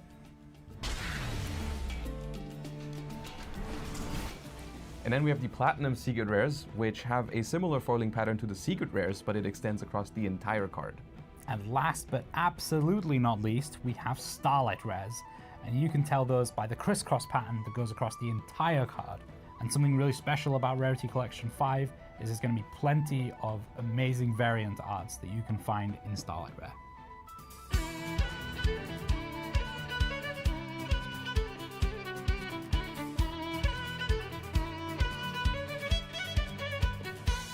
Not all of the cards come in all of the different rarities. So for example, some cards that have previously been printed in Starlight Rare won't ever again be printed in Starlight Rare, so you won't find them as Starlight Rares in Rarity Collection 5.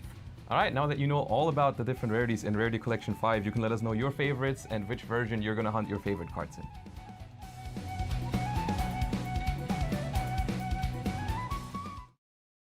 Welcome back, duelists. It's round number 7, so that means it's time to stop clowning around. And the reason I say that is because we have on the table one of my favorite decks that recently got released in Blazing Dominion, and that is going to be the Clown Crew. And they're going to be facing... like Odeon / Man of the Mark. So it's a very interesting matchup on the X1 bracket here. Yeah, I don't think we'd expected to see this on round 7, on table 7 or 8, I believe. Yeah, both duelists with an X1 record. So at the moment, they're trying to work it step by step to qualify for day number 2.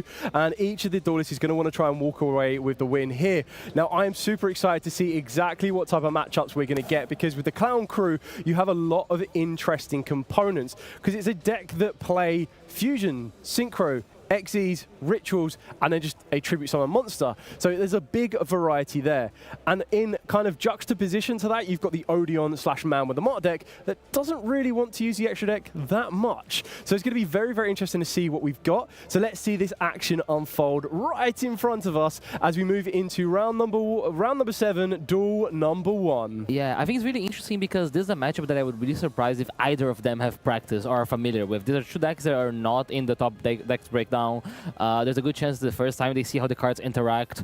So it's going to be a lot of figuring out on the spot for both players.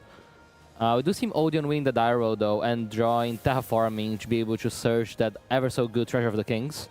Yeah, and alongside that, we're also going to chain that Dimensional Shifter. So that's 2 cards limited in the hand of Aaron. So hopefully we're holding more of those as well. How is the Dimensional Shifter into the Clown Crew deck? It's quite interesting. I just need to double check some of the monsters. You can still perform your tribute summons. You can still get your monsters to the field. The question becomes is whether the monsters need to be tributed, which is exactly what it is. Yeah. So all of the cards, or the extra deck cards and the ritual monster have effects when they are tributed. So for example, a ritual monster, you get to use one of 2 options. So you get to shuffle all ritual monsters from the field and graveyards back into the deck. The exact same for the Xyz, Synchros, and Fusions. But then they also have additional effects on top of those. So the benefit is they don't need to go to the graveyard. Yeah, so it might be a bit kind of like how Mitsurugi is. Mitsurugi monsters do enjoy being in the graveyard, but they can function even being tributed outside of the graveyard. So we're going to be seeing here him adding the... Is it a Circuit? Yeah, so we're using getting access to Circuit. We've got 2 set cards already. One of them will probably be Apophis the Swamp Deity. Yeah. Now, this is also quite interesting. There's a couple of cards in the main deck on this one that you would normally associate with the side deck. So it's going to be quite an interesting build, and one of those being the Verdict of Anubis. Yeah, so a lot of very strong going first options in this deck with Solemn cards and the Verdict of Anubis. So it's a lot to ask from the Clowns, but let's see if we can get a circus show. Yeah, there's definitely some components in the Clown Crew strategy that there are the weak spots. So the Clown Crew strategy themselves, the Biancaviso is a level 7 monster, so instantly it usually requires 2 tributes. It does have an additional beneficial effect that it can tribute off a Fusion, Xyz, Synchro. I believe it includes the Ritual monster as 1 tribute rather than 2. I see. But then keeping that in mind, there is a card called Malabaresme which will give you 2 of those materials already. So there's a lot of tribute fodder that the deck can achieve. It's all going to come down to how familiar Aaron is going to be with that particular one as well. Yeah, it's interesting because like a lot of the interrupts from the Odeon deck are very strong, right? You have the access to Silhouette Rabbit. We're going to see him combining the Aphobis here into a Granite Gallant, which might end up searching like usually the Lord of the Heavenly Prison. Ooh, so with the Gallant Granite, I believe that's a Dominus Spark. Oh, that's a cool thing about, yeah, there's a Spark. There's a benefit of this deck, right? Of the Clown Crew. They're all Lights and Darks. So the ones that you really want to focus on are Lights and Darks, yeah, exactly that.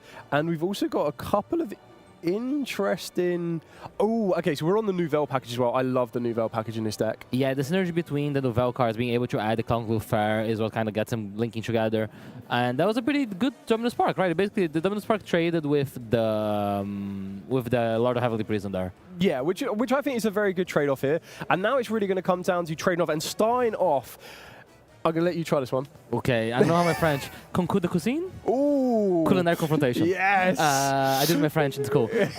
So you choose a Nouvelle Pendulum monster and a Paticiel Pendulum monster from your hand deck or extra deck, and you special summon once each player's field. Yeah, so what I love about this is whether you decide to give your opponent the fusion monster or the main deck effect monster, the main deck effect monster will search you out your Clown Crew Flair, which is your starter for your Clown Crew strategy, which is the biggest benefit of that one, and that's going to get hit with an infinite impermanence.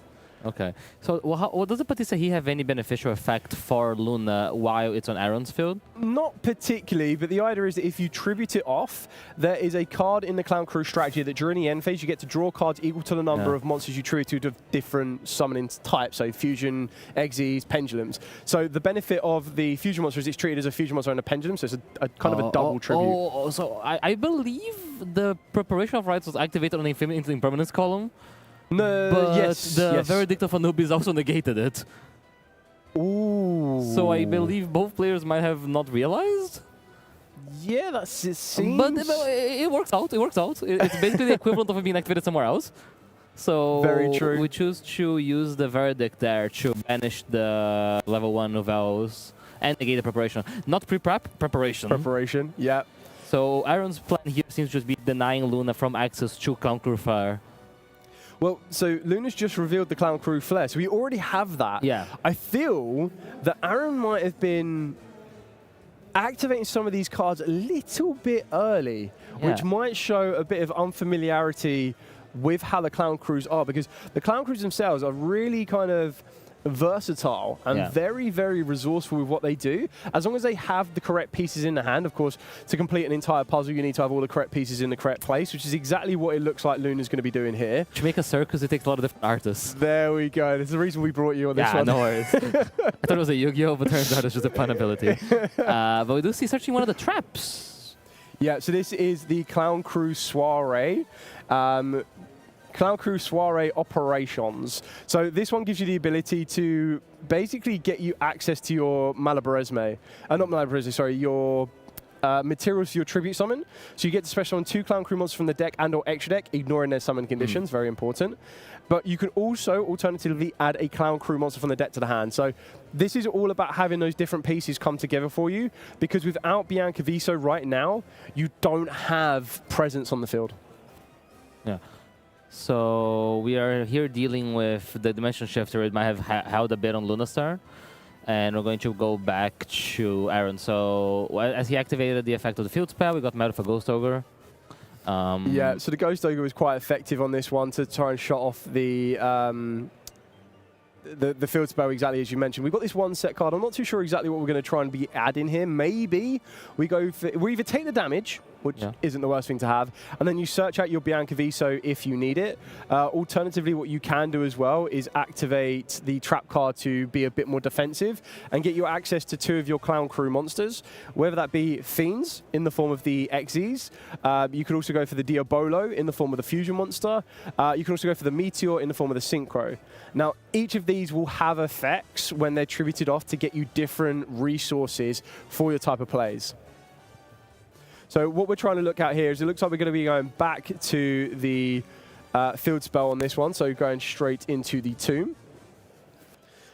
This is going to be able to set even more interaction. We didn't have to use the Swamp Deity in the previous play either, so I can imagine that Soiree Operatics might get answered directly with that card there. Yeah, it feels like Aaron's strategy, like assuming he had the Dimension Shifter, is just like, okay, you can get those resources back anyways. I will interact with everything that gets thrown my way. I have enough interactions to not have to think too critically about what's happening. Just don't get the clown, never get started. I'm committed. Yeah. We are committed on this one. So it's going to be quite interesting to see on this one. So we're going to add the Judge of Anubis. Yeah. This is going to be able to set ourselves up. So I feel at this point, Aaron's probably starting to out-resource Luna in quite a effective way here, because the Man with the Mark is now going to lead into even more resource. And then once you've got Man with the Mark, your spells and traps are also protected from destruction, or specifically your Odeon cards as well. So it's a bit of the Zodion deck does, right? Like, it establishes something, it keeps the field spell, and those resources, once you stop your opponent during their turn, they become strengths for you in the turn after.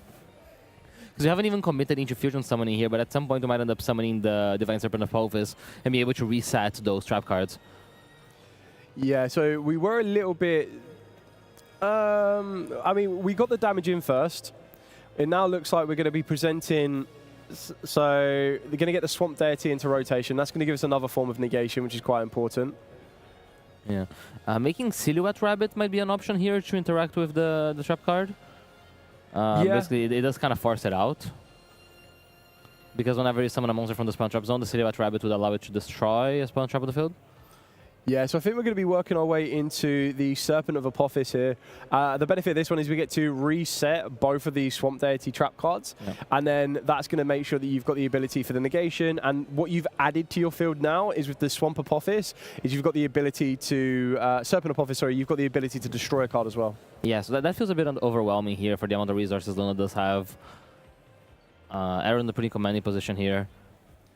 Yeah, I think at this point it's all about making sure that we don't make any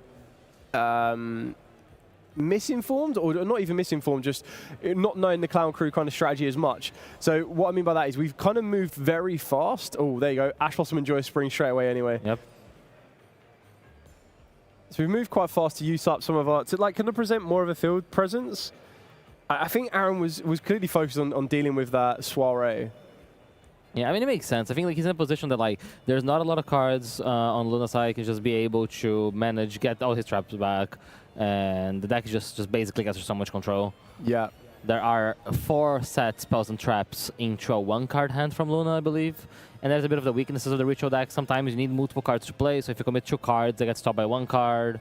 You kind of don't get off the ground. Yeah, and it looks like Luna's going to wrap this one up.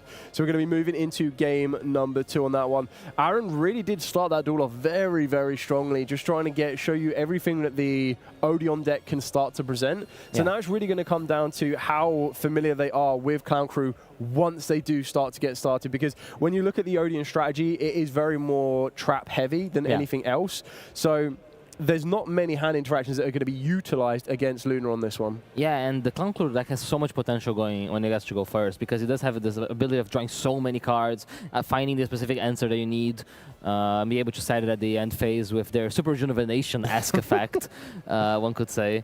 And there is like all those stuff like Spell Canceller and other options, so yeah, excited to see where Luna takes this. Yeah, what I really like about Luna is there's a card in here that... So what a lot of people forget, and that you need to remember about the Clown Crew, is that they restrict you from being able to use monster effects from the extra deck or special summon from the deck. So if you're able to present a monster to the field that doesn't technically activate their effect, but provides you with the ability to do something a little bit out of the normal, it can actually give you more of an advantage than you initially think. So there's a couple of cards in here that I'm going to be very interested to see. And as you already mentioned, drawing so many cards in the end phases is very nice, very nice. But the ability to set one of those drawn cards is really what gives the Clown Crews a little bit of an extra edge. Yeah, exactly. So you get benefit of drawing, like even if it's in the end phase, you can draw cards like counter traps, like the accusations, the judgments, the warnings, the going first trap cards that we essentially see post side, and you get access to them. From the Odeon side, it is a deck that's really interesting on how he goes second, right? Because it's not a deck with a lot of pushes, but it's not a deck that tries to stop your opponent. So, like, I don't know if you can justify keeping cards like the Solemns that we've seen on game 1. Yeah. I think it's hard, like, to expect to be able to resolve them going second. How do you think he will fare about it? Yeah, I mean, I completely agree. I think it would be... there's definitely an easy 4 slots that I can see here that you're probably going to sub out, but I actually don't mind that. I quite like a deck that way, because side-in is always quite a sub-stressful element, definitely when you're against a deck that you aren't completely familiar with. So it's always nice that when you have your Moltomi Full losses, you know that if you're going first, great, that is 3 slots, take them out, put in 3 new cards, happy. So now in this kind of scenario, we're not seeing Moltomi Full loss, but we're being able to see these 4 kind of counter-trap-esque effects that are going to be ideal for going first, and you can go sub these out for something more effective. It's basically the opposite, right? Because usually people's decks do start with like X amount of charms and they side into X amount of solemn warnings. Yeah. It's basically the opposite. They're like, oh, I'll just go first when I have the warnings. I'll go second when I have the follows. So this is what I quite like about Clown Crew, though, is that they don't really... Like, the ability is they can kind of protect their spell and trap zones. And I've already kind of mentioned this earlier today, is that a lot of the field breaking cards we have in the game are more focused to, or like more balanced for your opponent's monsters than they are the spells and traps. So you think of Harpy's Feather Duster and Lightning Storm doing both those jobs. So it's always going to be a little bit more tricky to deal with spells and traps along the spell and trap zones. But once you're able to overcome them, you start to really pick up momentum. Yeah, so we'll see here a starting preparation of rights to get the level 1 clown. Yeah, Clown Crew Flare on this one. So this is the ideal one you want to try and resolve here. But this is what I also like about the Clown Crews themselves, is that there's a lot of cards that tempt your opponent. There's a lot of cards that say, right, I want to reveal this card to search this particular piece. And your opponent's like, oh, should I interact and shouldn't I?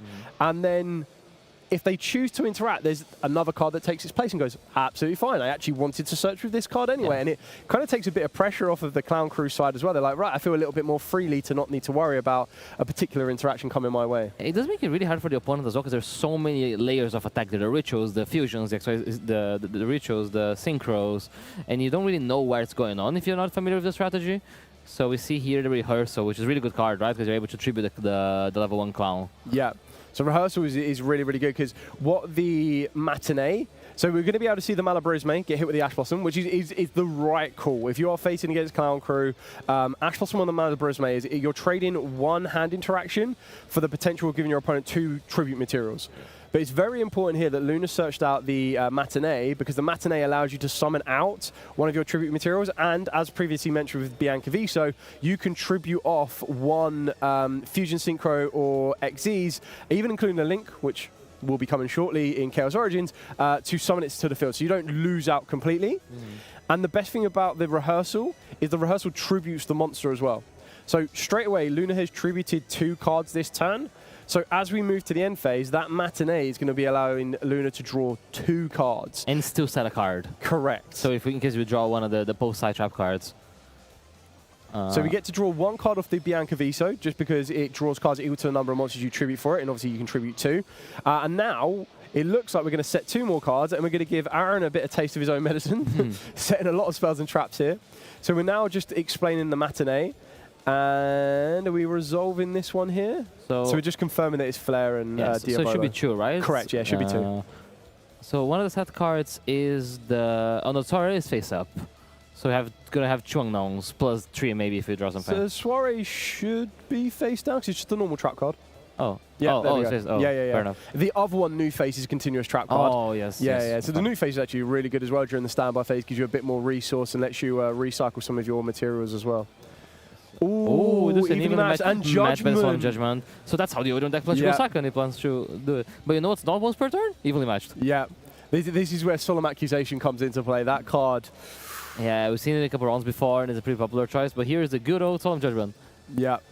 Nothing beats a good old Solemn Judgment these days. Still a bit of resource in Luna's hand as well. So, I mean, even if there was a second evenly, it wouldn't be nice, but it kind of does limit a little bit more. And that looks a little bit unfamiliar for an Odeon-style deck, is that there's a lot of spell cards in Aaron's hand. Yeah, it's interesting because he seems to be able to planning to break through this field. Does Bianca Viso, now that it's on the field, does this do much? So Bianca Viso has a really nice effect on the field that it gives you the ability to perform a tribute summon. Okay. Now, in this current field state, it's not amazing because you ideally want a second monster on the field to either tribute yourself into a second Bianca Viso, and then you can choose to either draw 2 cards or negate 2 cards. But you also have the ability with other type of variants that we have running around right now for the Clown Crews is to tribute into some of the other hybrid decks as well. Okay, it's going to do any type of tributing. So correct. Okay. That's why you'll see a Vanity's Fiend or a Majesty's Fiend as well, just to kind of get that on your opponent's turn. Once they've committed cards to the field, you start to not worry about a card like an Infinite Impermanence. But it does seem like Aaron is doing what Odin does best, which is set cards. Yeah. No Man of the Mark resolving, so this is just good, honest set cards. No trap cards being activated turns are set, and it seems to be passing back Shalona. And here's where the Clown deck looks really good. Yes, so it's a very, very simplified kind of field state, but with Matinee already in rotation right now, with Matinee previously in rotation, we're going to see Fallen of Virtues. Now, there is actually a way that Luna can get the Matinee back from the graveyard. So we'll see that if Luna has the ability to set that one up. Oh, and it looks like we're going to be able to do something like that with the preparation of rights. So this is going to get us exactly into our Clown Crew Flare. Clown Crew Flare will ultimately be revealed here. This will then allow us to add either a Clown Crew Malabaresme, or we're going to be adding a Clown Crew Rehearsal, which will get us a second copy of the Bianca Viso, or going straight for the Clown Crew face to utilize its graveyard effect. Yeah, so it allows you to, you can shuffle back the Clown Crew spells and traps, so you're able to recycle like the matinee we've just missed, to maybe access the turn after. Correct, and because it was sent to the garage, you also get to place it face up on the field, so it's active this turn. Yeah, so this is probably how we plan to get back to matinee. Yeah, so you can get Matinee back through the new face or through Clown Crew Meteor, which is the Synchro monster from the extra deck. When you tribute it, it lets you add one of your Clown Crews from the graveyard back to the hand. So cool. Clown Crew have pretty much every area covered for now, which is really, really exciting. And we might be seeing Malabarism resolve this time, unless Aaron has an answer here. It doesn't seem so, so we'll be summoning the Synchro monster that you mentioned, the Meteor. Yeah. So one very important thing to remember as well with all of the Clown Crew extra deck monsters is that they all provide continuous effects. So they're not activate effects, but you can all provide continuous effects to certain aspects. So the Meteor doesn't allow your opponent to respond when you conduct a tribute summon. Oh, okay. The Fiends gives your tribute summon monsters an additional 1,000 attack. And we're going to tribute off both of those for Bianca Viso, and we're also going to trigger off the new face to attempt to destroy Aaron's set Speller Trap. Yeah, so now you just see like the advantage that gets built up by all of those effects. Basically, you create this big chain of things, and you can really interact with all of it. There will be a super polymerization being destroyed here. Importantly, you can super polymerization both Bianca Visos into like Garura or something, because they have the same name. So I believe target other spells or traps on the field up to number of tribute. Yeah, exactly that. So because they're exact duplicates, they're the same name, same attributes, nothing of that is super poly available. Yeah, now we just see Luna going through the motions here. Yeah, so I think at this point it's going to be a bit of a slow drain for Aaron on this one, because we're going to get two Bianca Visos going to attack. And then what's going to happen now is during the end phase, Luna is going to be able to draw, I believe, 4. Yeah. If I counted correctly, because we got rid of the XE, we treated off the XEs, we treated off the Synchro, treated off the Ritual Monster, I believe. Okay, we didn't tribute off the Fusion Monster this turn, so we're going to be able to draw 3. I think 3 is enough. I think we can live with 3. I mean, the question is, there's no space along the spell and trap zones to set cards. So, oh no! How hard? How hard? I can't set my next counter trap. I guess I'll settle for having 6 cards in hand. Yeah, pretty healthy hand size that one. I think it's resolving the Fallen Virtues because it sent an Albion at the end. Yeah. So grab the Fallen Virtuous. I mean, it's still quite daunting to think that there's 3 unknown cards along Luna's spell and trap zone as well. Yeah, I mean, the Odeon deck is really not good at dealing with boards. This is one of the criticisms of this deck sometimes. It's really good going first when it gets to establish its traps, but it does struggle for 2 sometimes to like break and establish field.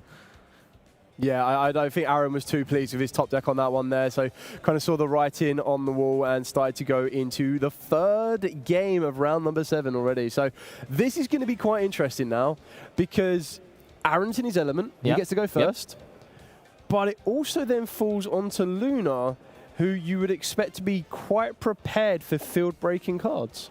Yeah, I mean, it's really hard from the perspective of our deck is going second into Odeon, right? Yeah. The Odeon deck has so many possibilities of searching different trap cards. They're geared towards specific options, and they have like the searchable counter trap with the Verdict of Anubis, plus the other counter traps they just play. So they do kind of just present a bunch of negates in your face. I do wonder if she thinks the hand traps are good, the hand interactions are good cards, because the hand interactions will be able to prevent sometimes the Man of the Mark from sticking, prevent the tempo, and rather than trying to push or place through the audio interruptions, you just stop the advantage they get generate.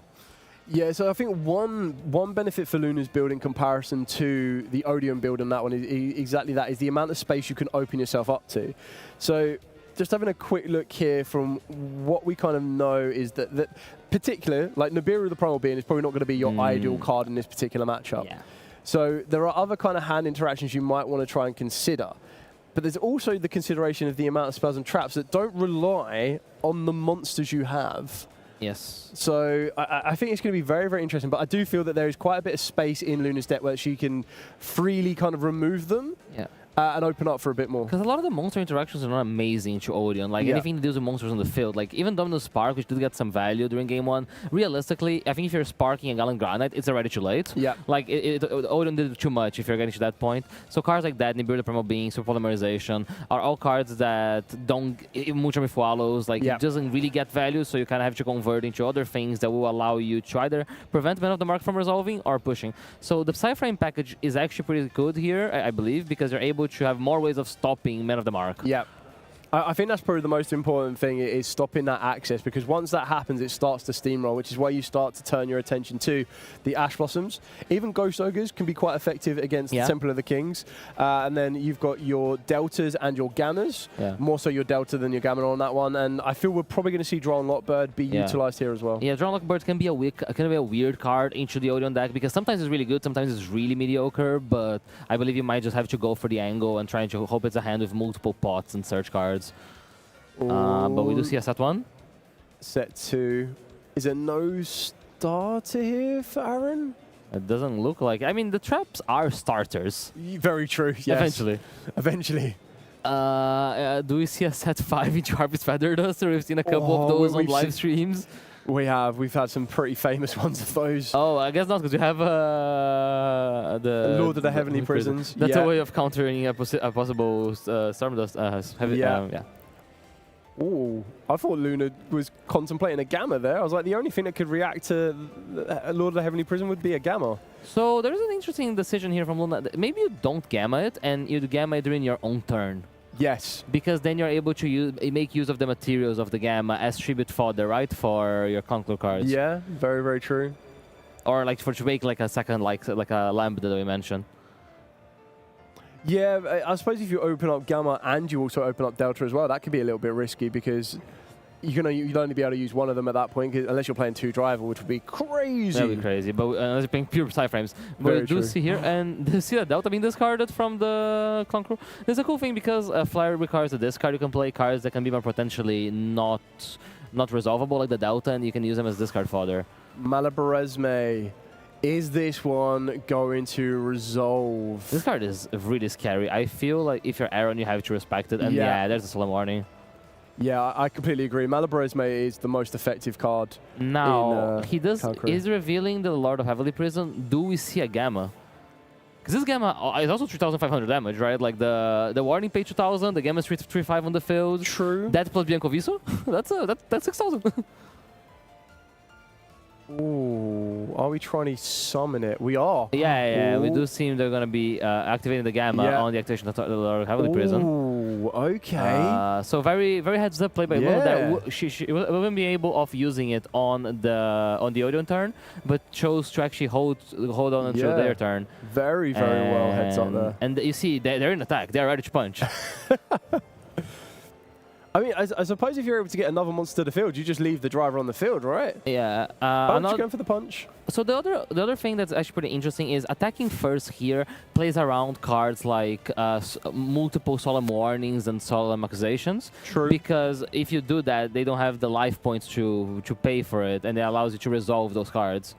Yeah, very, very true. Is there a Gamma? Is there an Omega? No, There's no that would be a good Omega. Yeah. Oh, we do see a Super Polymerization being used, discarding. Is that an Apophis? Yeah, yes, Apophis Swamp Deity. Wait, that seems. Is that happening in the end phase? Because he took the damage, right? It looks like they took the damage, yeah. So assuming they take the damage. No, it's not in the end phase though. Or like the end of the battle phase? Maybe he didn't take the damage. I think that's the most likely scenario, is that it was just on the attack declaration. Yeah, I would assume that. Ooh, okay. So again, still no starter for Aaron from the looks of this. So we're just going to go Garura and attack for 3,000 damage. Yep.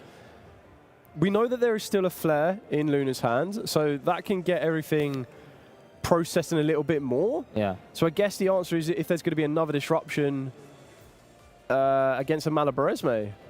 Yeah. Was that culinary confrontation off the top? It was. Ooh. Wow, okay. Yeah, this card is really strong here. The one downside is you're potentially giving Aaron link material for his Garura. Yeah, very true. In case like you don't get to address the board. So maybe you should link the Garura, draw a card, maybe make a Silhouette Rabbit. But this is going to give out of a second copy of Solemn Warning.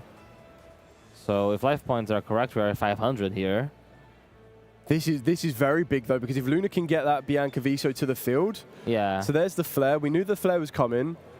I would like to think that Aaron has something, because you already know the flare's there, right? So yeah, but it's really hard from Aaron's position here, because being so low life in a deck that doesn't have actually a lot of guys with very big attack points, it means that anything you leave in attack position, you're successful to just like a Bianco Viso swing. Yeah. Now we just need to complete the materials for the Bianca Viso, which we have with Mana Beresme. And I think Luna is trying to be cautious here, because we are in a position now that if the Mana Beresme does get stopped, is it once? I think you can only... I can only use each effect once per turn, right? Yeah. But you can't. So you can't use. I think you can't use both effects. Like the turn it's sent to the graveyard. Yeah, but this is the one for correct. the turn, the previous turn, exactly. right? So this was already there, allowing it to return a card to the hand. So I'm surprised we returned the Garura. I guess there is no follow-up play here. This way, like you all the Garura, because if you don't have a follow-up play, there's no point in interacting with the Spawn Trap. I'm pretty sure Luna has Mana Beresme and a Bianca Viso in the hand. Oh, maybe we do. Okay, so we're going to try to resolve Nebraska, because we could then theoretically just have gotten rid of the Spawn Trap card, right? Yeah, I mean, well, to be fair, I think at this point here, the only thing of any type of protection that maybe Aaron would have here would be a Judgment, because the life points are too low for anything else. Yeah, because you can. The only other thing is if it's a Swamp Deity or a Apophis the Serpent, at least you could summon to be a bit more defensive. Yeah. But then you're still... Odion are then still relying on that top deck to... And that's going to be a very, very tricky ask that your single top deck is going to kickstart your plays. Yeah, exactly. And now we do see the Bianco Viso resolving here, and that's where it gets out of hand. Bianco Viso is resolving. We're able to set the trap, set the spell, a matinee, and the face. And like you have to do something to Bianco Viso, otherwise it's game. Yeah. And even if you do, you have all the pressure by the continuous cards. Yeah, I think also as well, once we get to the end, if we do get to the end phase of this turn, I believe Luna's going to be drawing 2 to 3 more cards, in addition to the 2 that she already has. So that's going to be very quickly open up to a 5-card hand. Yeah, so you'll see just like a Phobos Trap card being used to block the damage that would be coming from the... Huh? Oh, is that? Yeah, that's exactly what you think it is. Yeah. That is an enemy controller, one of Kaiba's cards. Yeah. Very, very good card. You see that a lot on Time Wizard, and you're seeing it here to take over an Aphobos. And it's a cool synergy with this deck because as a tribute, so you're able to gain a benefit, and then the Bianco Viso can continue the attack and swing for 25. Very, very good there. That was really well worked. I love the holding the gamma and the delta. Yeah, holding the gamma was really interesting there, and the damage pressure did matter, right? Because it basically meant without that, there's 35 difference that wouldn't be there otherwise. But they also wouldn't have had the materials on the field to tribute as well. Obviously, I know it didn't get to that point. But it still mattered that she used a Super Poly to deal with the Gamma and the Driver, which then made like one last card available in hand. Very cool. Very cool Clown Crew showing. Like, there's a lot of layers to this deck. The Nouvelle cards interact so well with the Posonia being able to search the level 1 ritual. Clown Crew Flare. Like, even from the Odeon side though, so Aaron did a very, very good showing on duel number 1, and unfortunately as we got to duel number 3, the cards didn't fall as kindly to him on that one. But we still tried to hold his own at that point, and it kind of just became a who got to the pieces first, and the Clown Crews really showed their draw power in order to kind of help move things forward consistently. It kind of feels like Shadows or like Mitsurugi in a way, that basically you have a lot of moving parts, but the ones that you get like one big swing, like one Shadow Fusion resolving, one Mitsurugi Ritual resolving. In this scenario, it's kind of like a Bianco Viso tributing some guys resolving. You just stabilize, like, okay, I have 3 effects here, and now my 1-card thing, and I have enough interaction, I'll get the game from here. Yeah, exactly. That was very, very exciting to see. So, that was round number 7. Gabe, where are we going next? Oh, I guess it's time to see the conductor of the circus. The conductor of the circus. You're trying to think so hard. Yeah, I'll try my best. So we're going to go and talk to the conductor, and then we're going to be working our way into round number 8. So don't you go anywhere, because we're going to be bringing you the final 2 rounds of Swiss for today at UK Nationals 2026. So we're going to be back very, very shortly.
Hello, welcome back to the next minigame here at the UK Nationals 2026. I'm here with Ollie and Jack.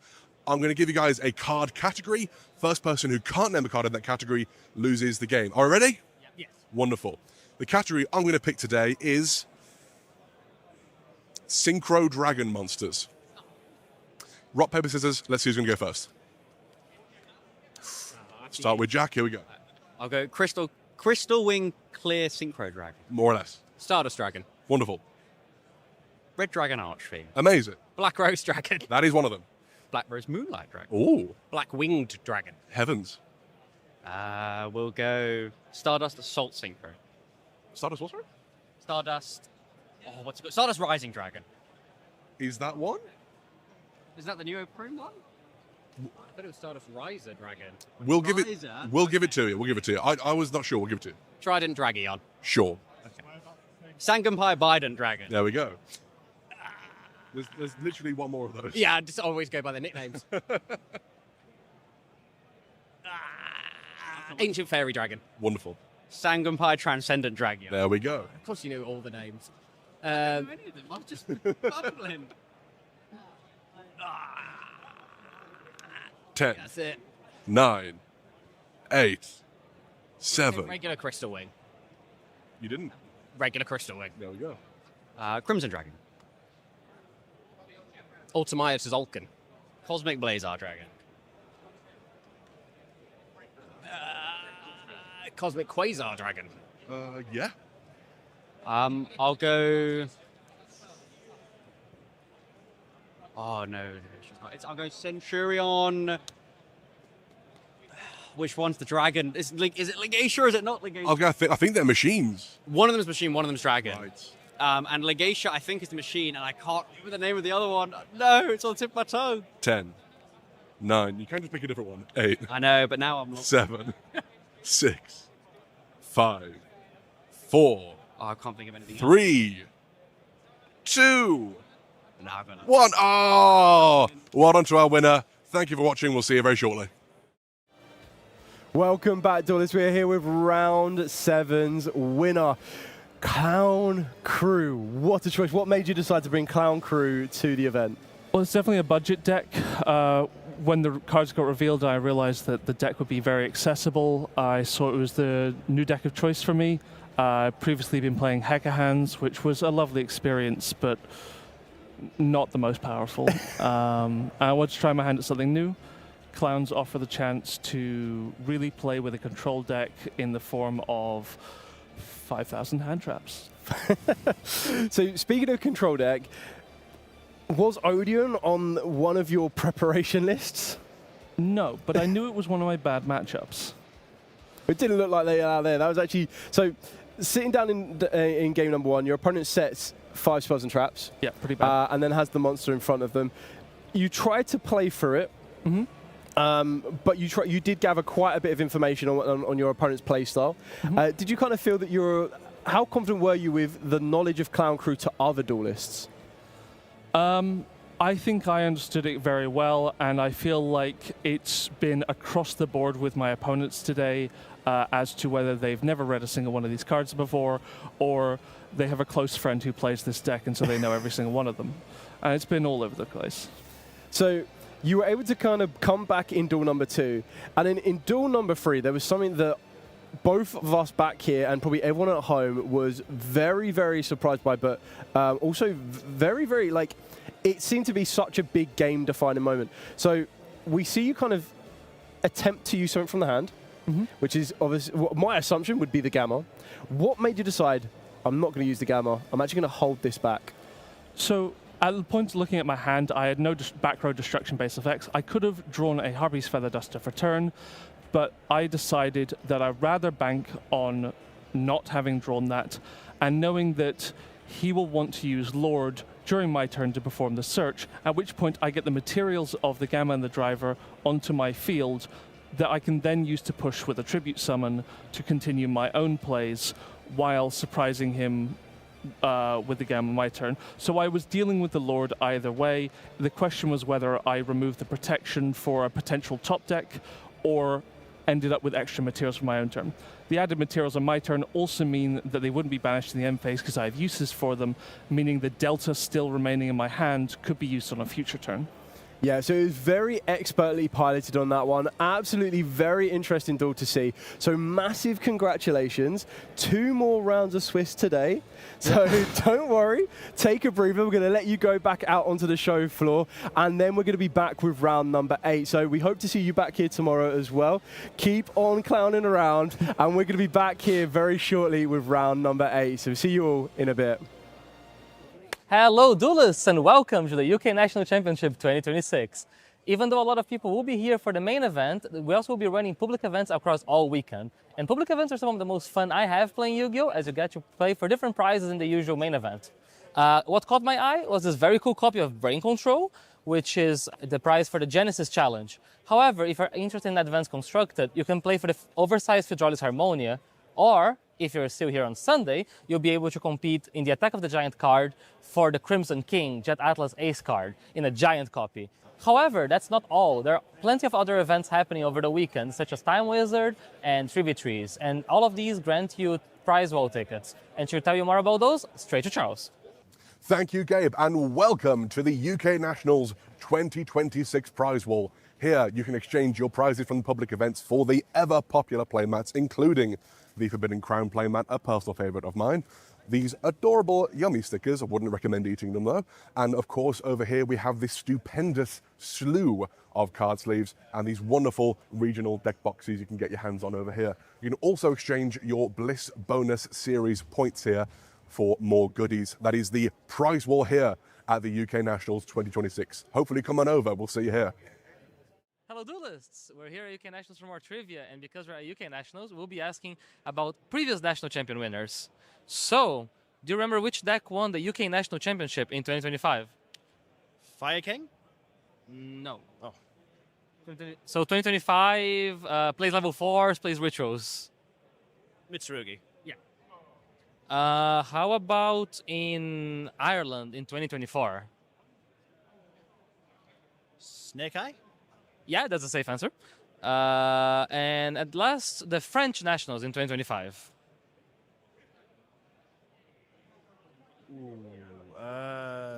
Hint? A hint at all? Oh, it plays level 3 monsters. It likes to summon itself from the banished. Malice? Yeah, it's Malice. That was too obvious. Yeah, there you go.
後を頼む友よ。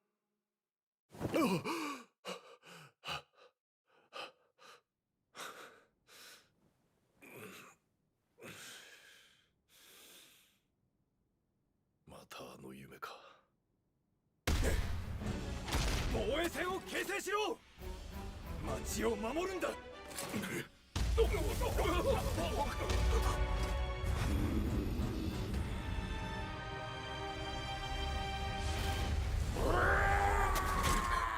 サンダーフォード。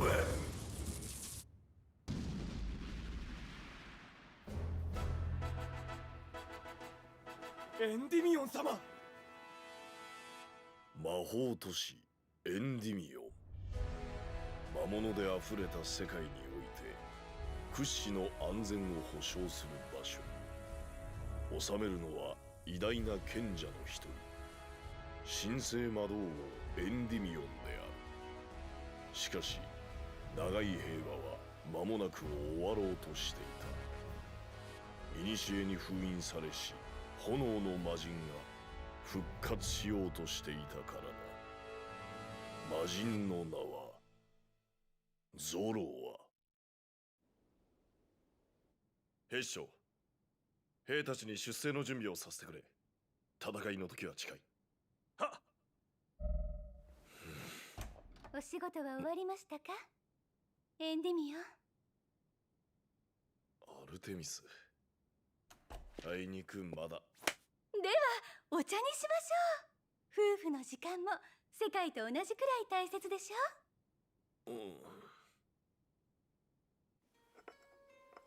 久しぶりね。こうやって二人でゆっくりするのも。恐れているのでしょ。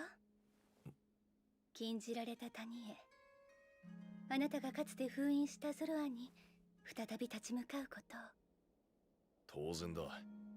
相手はかつて世界を滅ぼしかけた魔の神なのだから。否定しないのはあなたらしいわ。入念に準備してきた。奴に対抗するために魔法石を開発し、この国を作り上げた。私に鼓舞は必要ないよ、アルテミス。ええ、出会った頃からあなたはそういう人だった。なんだか懐かしい。この際だから聞いておこう。君は若き兵を死地に向かわせるこの愚かな王になぜここまで寄り添ってくれるのだ。この戦いで間違いなくほとんどの兵は帰還できない。かつての友アレイスターはもういない。私がこの手で封じたからな。サンドリオンには頼りを出したが答えてくれるかどうか。再びゾロアを倒せる可能性は、しかしやり遂げねばならん。どれほど犠牲を出そうとも。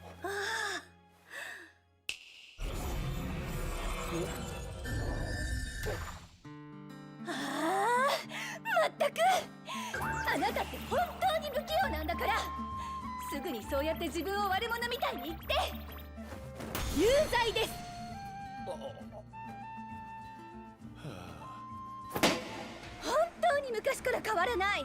兵士たちのことが心配でつい先頭に立っちゃうところとか、友達のことをすぐにかばうところとか、表では軍備のためと嘘吹きながら魔力を持たない人間に魔法を使えるようにしてあげたいって頑張っちゃうところとか。だから私はあなたを好きになったんだけど。アルテミス、一人で行くつもりでしょう。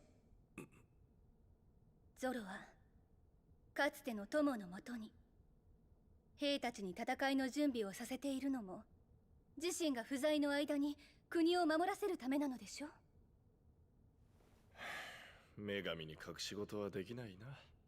ええ、お見通しです。あなたをずっとそばで見てきたんだもの。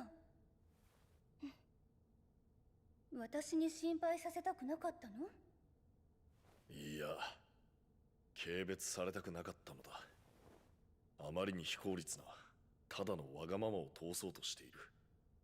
世界を危険にさらそうとしているんだ。許されることではない。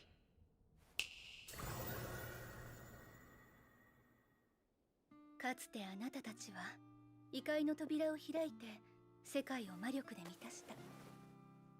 それは良いことばかりではなかったかもしれないけど、私はあなたに出会えたわ。綺麗な空しか知らなかった私に土の安らぎを教えてくれた。あなたが世界を救ったんだもの。一度ならわがままを言う権利はあるわね。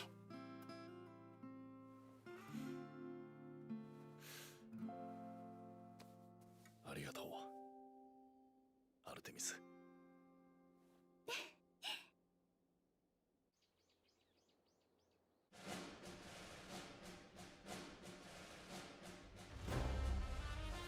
この町に住む全ての民よ、聞いてほしい。間もなく魔人の封印は解かれる。奴が復活すれば世界は混沌に逆戻り。故に兵たちに命じる。皆命を懸けてこの町を守護せよ。魔人の討伐には私一人で行く。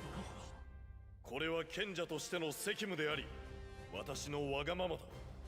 君たちが背負う必要はない。どうかこの愚かな王の最後のわがままを許してほしい。必ずや魔人を倒してみせる。はっ！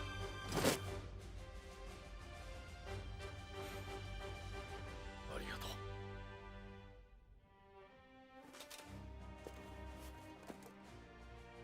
う。いってらっしゃい、エンディミオン。お土産期待してます。ああ、行ってくる。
Hello, Duelists, and welcome to this extremely exciting, in my opinion, Duelist and deck showcase for the Archmage and Power Patron strategies. I'm joined by Luke Tyler here, a very prominent player in the scene at the moment.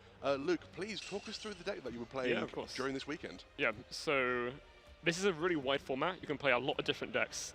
A lot of decks are quite undiscovered or not really touched on a lot. One of those, I think, is the Power Patron cards. Yes. These cards, people know are insane, but might not know how insane they truly are. They really are These insane. cards are ridiculous. So I'm playing Archmage Power Patron because I think that the pure Patron deck is really strong, has an incredible time going first, but it has some issues where sometimes your deck isn't always the best into full loss. And going second, it can sometimes just run out of gas quite easily. Sure. Like, you'll push into a board, and then once you've gone through, like, your names, that's it. Sure. Whereas the Archmage cards in the deck, they add just a lot more layers to how much you can do. So it really raises the ceiling of the deck quite a lot. So I'll go over what I play in the deck, really. Wonderful. So in any deck playing this lore archetype, you play Medius. Absolutely. Because it can get to any Patron, so that is any of these 4 cards here of level 1. Yeah.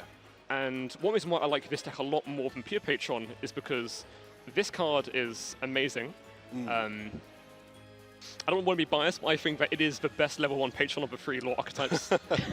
Because I think it's got the nicest design, in my opinion. Yeah, like it's really cool. It's cool because the Doomsday one has to be destroyed. Yes. And the Elfin one has to be singled off. This one has to go from hand or field to grave minute searches, which is like it's very easy to get the effects. Yeah. So into a board, it's amazing because if they negate it, you can just crash it. Yeah. If they pop it, you can search anyway. So it trades really well into interaction. Which is very nice. and it can fuse, we'll get into in a moment, into these cards here. Yeah. Most Archmage decks don't play like a huge engine of patrons. They'll play like this red one, yeah, Nevado and Jupredo, which is the Doomsday one. Sure. Like in Doomsday, they'll play more copies of the Doomsday one. We play more copies of the Archmage one in Archmage. I play 3 of it in this deck and 1 of this. I play a larger engine than most people, where I play also the Genado, and I also play Pendulum Treasure. So very good card in this Yeah, deck. yeah. This card's really good because its 1-card combo is kind of weakened to draw, but as they extend it, it's really good because you can put this into the extra deck face up to summon this card, or this card from the deck, or any of these 2, which is really good. Yeah. So into a board, you can go Treasure, put this, and then summon this from the deck, which is insane because it's quick effect to fuse, which is really, really good. And then normally if you already have this card live, the counter trap to negate monster effects, and you can play into draw a bit more safely, you can go Treasure into Jupredo, or if you want to like ignore draw, you can go this into Jupredo, and this card adds Terminus. Yes. And this card you might be a bit more familiar with. This card Very is much so, yeah. in a lot of decks right now. It's insane because it dumps a patron monster from deck or the extract to the graveyard to add a Dark Fairy, which is Medius, Vidolium, or Shade. Shade, our new card for the TCG, is incredible in any of these big patron decks. It's really strong. Any Pendulum deck needs this card, and it's Yeah, such a good card. it's so good. This card's fantastic. I don't play more than 1 of it because it can be a bit weird into removal going second. And it's so easily searchable in this deck as well. Yeah, exactly. It's very easy to search. So it's also got very high scale too, which is very nice. But normally you're going Terminus into Medius and then either summoning from deck this to make your Link 2 plays or adding this. There's a lot of different options you have with this deck. Your hands and your combos change a lot depending on what they do and what you have. Sure. But normally the idea is that you get Medius into rotation early or into a bit later when you search for Terminus, and this gets you into the Owl, and the Owl can fuse into any Archmage Fusion monster, so it can fuse into Non-Finito. Very good card in and of itself. Yes, so the reason why I like this deck a lot, the Archmage deck and not pure Patron, is because this deck is incredible in a deck that can play it. So it's really good in pure Patron, because you can just contact fuse with this from my hand, and then this can set the counter trap from deck, which is a monster negate. Yeah. It can use this turn it's set as well. Or you can set the Assault to add Medius. So typically in pure Patron, you'll see people will play like 1, I think maybe 2 Finito, and then like these cards. Sure. But in Archmage, we have access to the other cards too. Actually, missing a card here. We have the Field Spell. Yeah, the Archmage Field Spell, yeah. Yeah, so this card is really strong. The Archmage Field Spell is technically 5 times per turn, because it can search for any name. So it can search for... It's once per name, if I'm not mistaken. Yes, so once per name that hasn't already been declared and isn't on your face-up monsters. Sure. So if you have this as a scale, it's a spell card. So add it off of this anyway. So yeah, this card's really good. It's great to get to later in your combos, because you have to be careful. It does lock you into... It's a bit of like a loose lock into Archmage monsters, Medius, and from the extra deck. So you can summon most things anyway. You can do a lot of stuff with that still, yeah. Yeah, the extra deck especially, you can make like all your link cards and whatnot. Absolutely. It most means that you can't reborn from grave anything that's not like an Archmage. You can't like reborn like Beast from Grave, for example, right? Yeah. Or summon with some hand with this effect. But it's a lot you can get around pretty easily. There is also the other field spell, which is Vidolia. This card is played in pure Patron, not often in Archmage, but I like it a lot because I'm playing again a huge Patron engine in this deck. You are, very much so, yeah. Because it lets me get to my full board more easily. And sometimes against Branded, you can do the full effects, which is that when you have each of your extra deck patrons, which is the Jupiter, Genora, and Nerva, they can't use any effects in the graveyard. So it's actually not too hard to get to this because you just need to get to all 3 on board and then just like banish 9 cards. Sure. So yeah, it's pretty good. Has a pretty nice attack debuff effect too, which can be relevant, but it's not what we play it for already. Comes up. It comes up, yeah, exactly. Yeah. And then you're going back to the Patron, this can make this card too. Yes. Deactus is a very common end board piece because it's a Omni Negate. It can negate anything. Not dissimilar to Desiree in the way it works, if I'm not mistaken? A bit different. Desiree negates from Resolution. This is just negate. Oh, I see. Yeah. Okay. Yeah, so it's like, I guess, more so like Baruchus. Sure. So you end on both Rudis and this, so you have 2 Omni-Negates. Yeah. It has the effect too, which is that if it's destroyed, you can summon Medius. So if a Virtual State, you get summon Medius from deck, which is pretty Wonderful, good. yeah.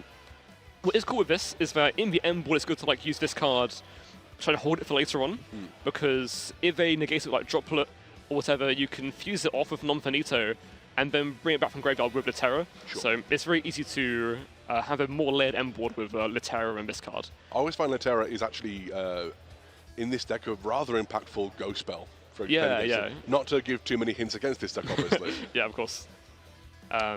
Normally in the combos, if you go like off uninterrupted, you'll get to this at the end, so that wouldn't affect you. By that point. Yeah. Not a big issue.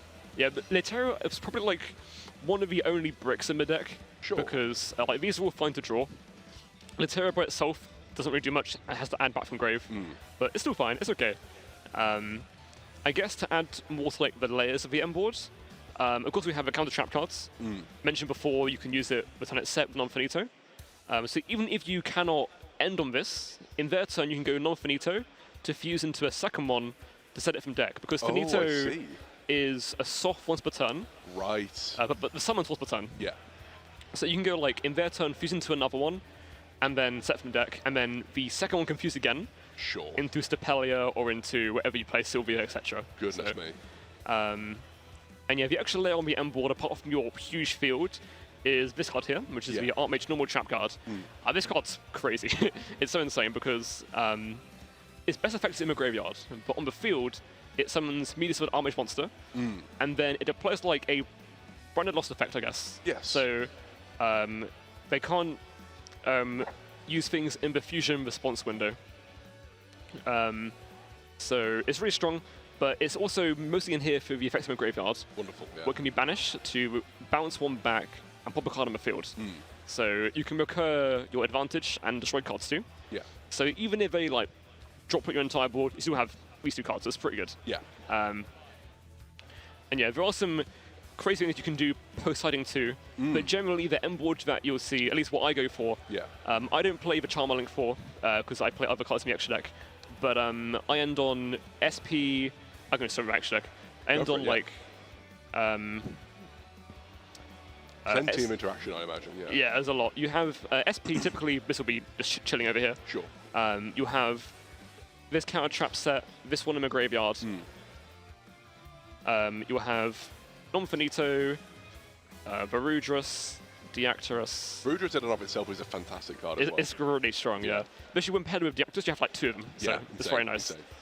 And then you also have Litera and Finmail. Typically, if you see people play the Link 4, they end on the Link 4 up here instead, but I make this end board. I'm not sure you always need it, you know?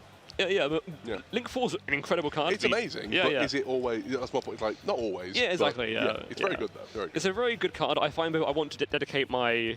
Because it's a very tight extra deck. Yes. To have more spots for utility. So yeah, I end on this. So you have, like, these 6 cards on the field, which are interaction. This one gives you more interaction by making Stapelia or Sylvia. Then you have these cards too, so it's a lot. It's a lot. It's a lot. It's incredible deck. Yeah, it's pretty good. As I mentioned to you earlier, I have a friend who's been on this since it was first out in Duelist Advance. So the deck has always been a fun option. Was obviously very powerful in Genesis for a while. Yes. And is now, I think, a real threat in the meta when paired with these Power Patron cards. Yeah. It's sort of like a good bit of success with K9 before. Of course. But now it's seeing, I think, a even greater like energy that has more synergy with it with the Patron cards, because they have like direct interaction. It gives you more like common pieces with this card. Very much so. Well, I think that's all we've got time for at this. But thank you very much for talking us through the strategy. It's absolutely fantastic. Best of luck in the tournament in the next couple of days. I look forward to hopefully seeing you on feature. Thanks for watching, everyone, and hopefully we'll be on to another game very shortly. Welcome back to the UK Nationals 2026, and we're here for round 8, me and Charles, and are you excited to see this round? I am very excited with this round. It's we have one of the strategies here that we haven't seen so far today, and I also think we haven't seen for a while in the meta, but it's still a very powerful deck, and when piloted well can put good results up, so I'm excited to see it at the moment. Yeah, so we're going to be seeing Memento today against Dracotail. Memento is like just very interesting deck, very fun to see. Has the explosive turns of summoning combined creation. It has so many windows, and it's piloted by a very proficient player on Memento. And Draco Tail is another deck that we have seen on our round 1 today. We have seen already, but it does have it does have the ability. But before we do that, let's go into our deck breakdown. Yes, indeed. So on round 7, we see the Q-Tune is still the most represented deck. Not too surprising. The basic makeup of the top 2 hasn't changed that much. What has changed a lot more is the rest of the list, which I think is very interesting. We see Mitsurugi dropping a little bit. I think it was before the same as Sky Striker. Yeah. Dropped a little bit. Sky Striker is about the same percentage-wise. I believe Doom is about the same. Much the same of a sameness here, to be fair. But we do see the Archmage creeping up as the Clown crew are falling away as well. Yeah, so you see Sky Striker like leapfrogging Mitsurugi is one of those things, and Striker is a deck that benefits a lot of this Q-Tune population. This 13% is a very good Sky Striker matchup. Yes. And the Archmage is probably, there's the Archmage deck, and there's also the Power Patron combo Pendulum-ish decks with Goliath and Lekari, which also kind of prey into Sky Striker. So this format has a bit of this rotation, but it's interesting to see how it develops. We'll see more when we have the day 2 breakdown tomorrow. But now let's get ready into a round. So yeah.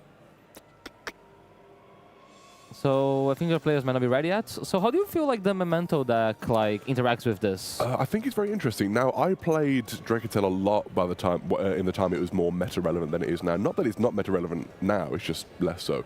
A much more branded heavy engine, and it's an interesting matchup because the old version of Dracotel didn't necessarily put up a huge amount of interaction. It was more like you had to use it properly. This version puts up more interaction, but the old version could get played through by a good Memento player. So it's interesting to see how it will play at the moment with this. Yeah, so it's really interesting because Memento does have access to combined creation and the ability to either clear all the monsters in the field or to be able to destroy, or to be able to attack directly for 8k with the 5k and the 3k. I think we are taking a little bit of time getting our players sorted out as well. So we will come back to that in just a moment. So of the rounds we've played today, what have you think like your favorite one? Oh, that's tough. I have to say, I very much enjoyed watching the Mitsurugi and Lunalight matchup. Oh, okay. That was good because it was an interesting Lunalight deck build where it was that heavy engine deck. A lot of 3-elves, and normally it's a couple of 3-elves and just lots of 2-elves and whatnot that you see. So I thought that was a very interesting deck, and obviously very skilled, proficient players on those as well. So it's always good to see that sort of thing. How about yourself? What sort of matches have you been interested to see today? I really liked round 1. I think like round 1, the Elf Note against Dracotail match was really interesting. I think Dracotail is a deck that I really enjoy because it gives very nice gameplay. It has a lot of back and forth, and it has this resource loop, and it has a lot of interactions that matter, but its main thing is just about survivability and being ready for next turn. Very much. It has these big swings with Dracotel where you kind of can't let them resolve a fusion. Yeah. Because immediately when you do, they start to just like overwhelm the opponent. Yeah. You know what deck does that as well? Memento. You're not wrong. Memento Fusion, once you resolve Memento Fusion for combined creation, it's really strong because it's that 3k body that also allows you to get the Memento Clan, the field spell. Yeah. And there's a lot of pressure there.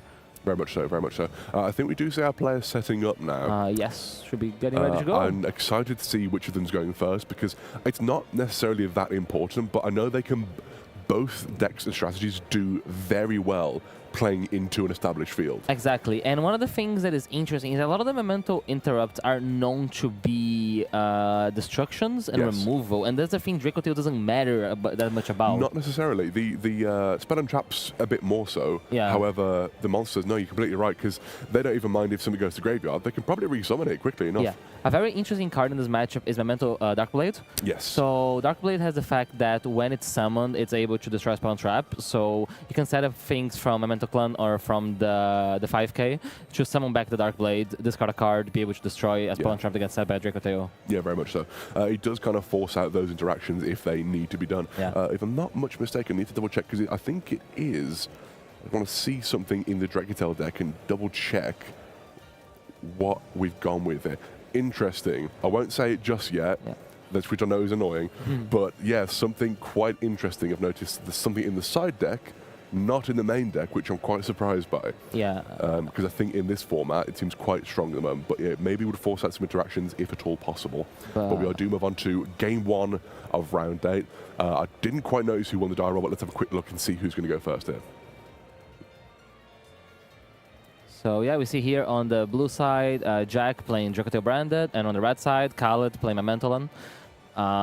This is, yeah, I think Khaled won the die roll by the way he's moving his hands. It looks like it, yeah. That's my guess. I'd imagine so. And here we go, starting out with the Tatsuno Shigo. Yeah, Tatsuno Shigo. Let's go. So yeah, so Tatsu basically allows to target a Memento monster, destroy it, and send monsters equal to the level of it destroyed. So when you go special Tatsu, usually you dump Gatic and a monster you're gonna get back. So Gatic, when it's destroyed, when it's sent to the deck, when sent to the graveyard by Memento effect, allows it to special summon itself.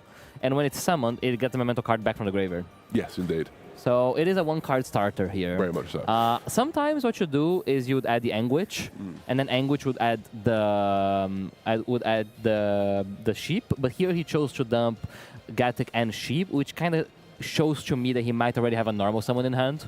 Oh, we do see the 5-mana coming out. Okay, so that is a 5-mana for what? Is that Malulu plus something? That's a pretty strong one. That is very strong. I wonder. I'm assuming it's just going to be Arthalion. So yes. We're going to see an Arthalion. But like Arthalion, I mean, it doesn't do that much here, right? Like it does force something in the graveyard back into the hand, which might be quite impactful here. But also we are going to immediately negate with the Malulu. Oh, yeah, we'll get the Malulu negate, sorry, that's it. Yeah, yeah. so it's not about the Arthalion, of course, it's about the Malulu. Oh, but dodging it with the Oh, sorry, it's the Goblin Bikers Grand Breakout. Now, my first step when I first got back into the game a couple of years ago was Goblin Bikers, Yeah. so I love seeing that And here. this is the thing with Memento, it's really hard to target Memento cards. If you target with target negation, with like Infinite Impermanence, Effect Veiler, the Malulu, you end up running into the risk of running into the Goblin Biker spell, into Memento Lone Party, into Memento Infusion. And here you see exactly that happen, where he's gonna end up resolving the Arthalion, but the Gatic will still resolve and add the ship. Now, the Goblin is negated because it is a non-targeting negate, Yeah. so the Goblin's still negated at the moment. Yeah. But resolving that Gatic is obviously very impactful. Yeah, and we see a triple Tactics talent here, which will be able to look at opponent's hand. There is a copy of Bestow Magnamut, which I guess is going to be targeting the Gatic. Yeah, I'd imagine so. Or maybe the... what type? What attribute is the Tatsuno? Yeah, the horse is Earth, so it's probably the Gatic. Oh, but there you go. we do see a Memento Fusion being chained here. Oh, so it will wow. shuffle the card away, and it will put the Goblin in the graveyard because it came from the field, meaning that the Magnamut will not resolve, and we're going to resolve in the talents. So he chooses to get rid of the Magnamut. So there's a 5-mana, an Aluber, and a Droplet. Interesting, he goes for the Magnamut over the Aluber. Yeah, I feel like the Aluber's probably... If that Magnamut was being checked, which I think it was, it's... Maybe just don't want your things banished in the graveyard even on the next turn, perhaps. Yeah. But yeah, I think the Aluber would have been the way to go here. Having said that, kind of doesn't matter what you go with here. You can still use that 5-mana to fuse away with that Arthalion if that's not gone by the start Yeah, of but next turn. this Arthalion is not surviving this turn because now we get what Memento is known for, which is the effect of the Fusion monster, the 3000 attack one, Creation King. Creation King, when Fusion Summon, allows you to dump 3 monsters from the deck or extra deck. So we're gonna see an Kihiron, a Combined Creation, and I missed the third one. I didn't notice it either, unfortunately. But yeah. we'll probably reach it. So Send 2 is already threatening. Yeah. Send 3 is insane. So that's a Combined Creation. Usually can up another copy of itself, but here because Jack has cards on the field, he's using the effect of itself, targeting itself and the Horn to destroy both of them. Sure. And then Akihiro, because the Memento was destroyed, summons itself from the graveyard. Yeah, very much. Yeah. And now Combined Creation can banish itself to add a field spell, and now we're going to be able to use the Memento Fusion to destroy the Akihiron, search a copy of probably Memento Lone Party if it doesn't have one already in rotation, and summon it. But he's going to fuse first instead, so he's going to go Sheep fuse with the Goblin, going to Tryhard effect, destroy itself, search for 2 Memento monsters, and then Tryhard will activate to summon back a monster. So what Khaled probably has done here is that the third monster we haven't seen is going to be a Darkblade or an Anguish, because it will be summoned back by this Tryhard. By this, not Tryhard, this Twin Dragon. I see. It's very interesting as well seeing here. Obviously, we see Khaled just going through his plays here because he knows he's okay to do so. Yeah, now. exactly. He literally see the talent. Yeah. And it's also I'd say quite unfortunate on Jack's part here as well. That big swing, which if it had resolved and it had worked to plan, may have been enough to end Khaled's turn here. However, given what happened, he's actually put himself in a very precarious situation. So this is really cool, really heads up by Khaled. He, rather than sending the Anguish, chose to summon back the sheep, and he's going to normal summon the Dark Blade and use Dark Blade to destroy the sheep, to then probably summon the Anguish.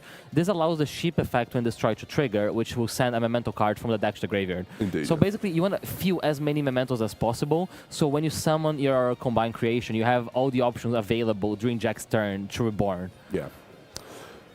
I wish both players the best, but what has just happened here, that quick interaction of chaining the Goblin Bucker's Grand Breakout and then the triple attack to talent, I think Jackie's in a very precarious situation, as I say. Yeah. Not unwinnable by any means. We have to don't know what that top deck will be, but it's tricky. And that's one of the things with the Memento deck, with the branded with the Dracoteo deck, is that like it is a lot from one card. Like, and he does have potential access to Oliver. Absolutely. To branded fusion, to the Oliver. So we'll see what is going here.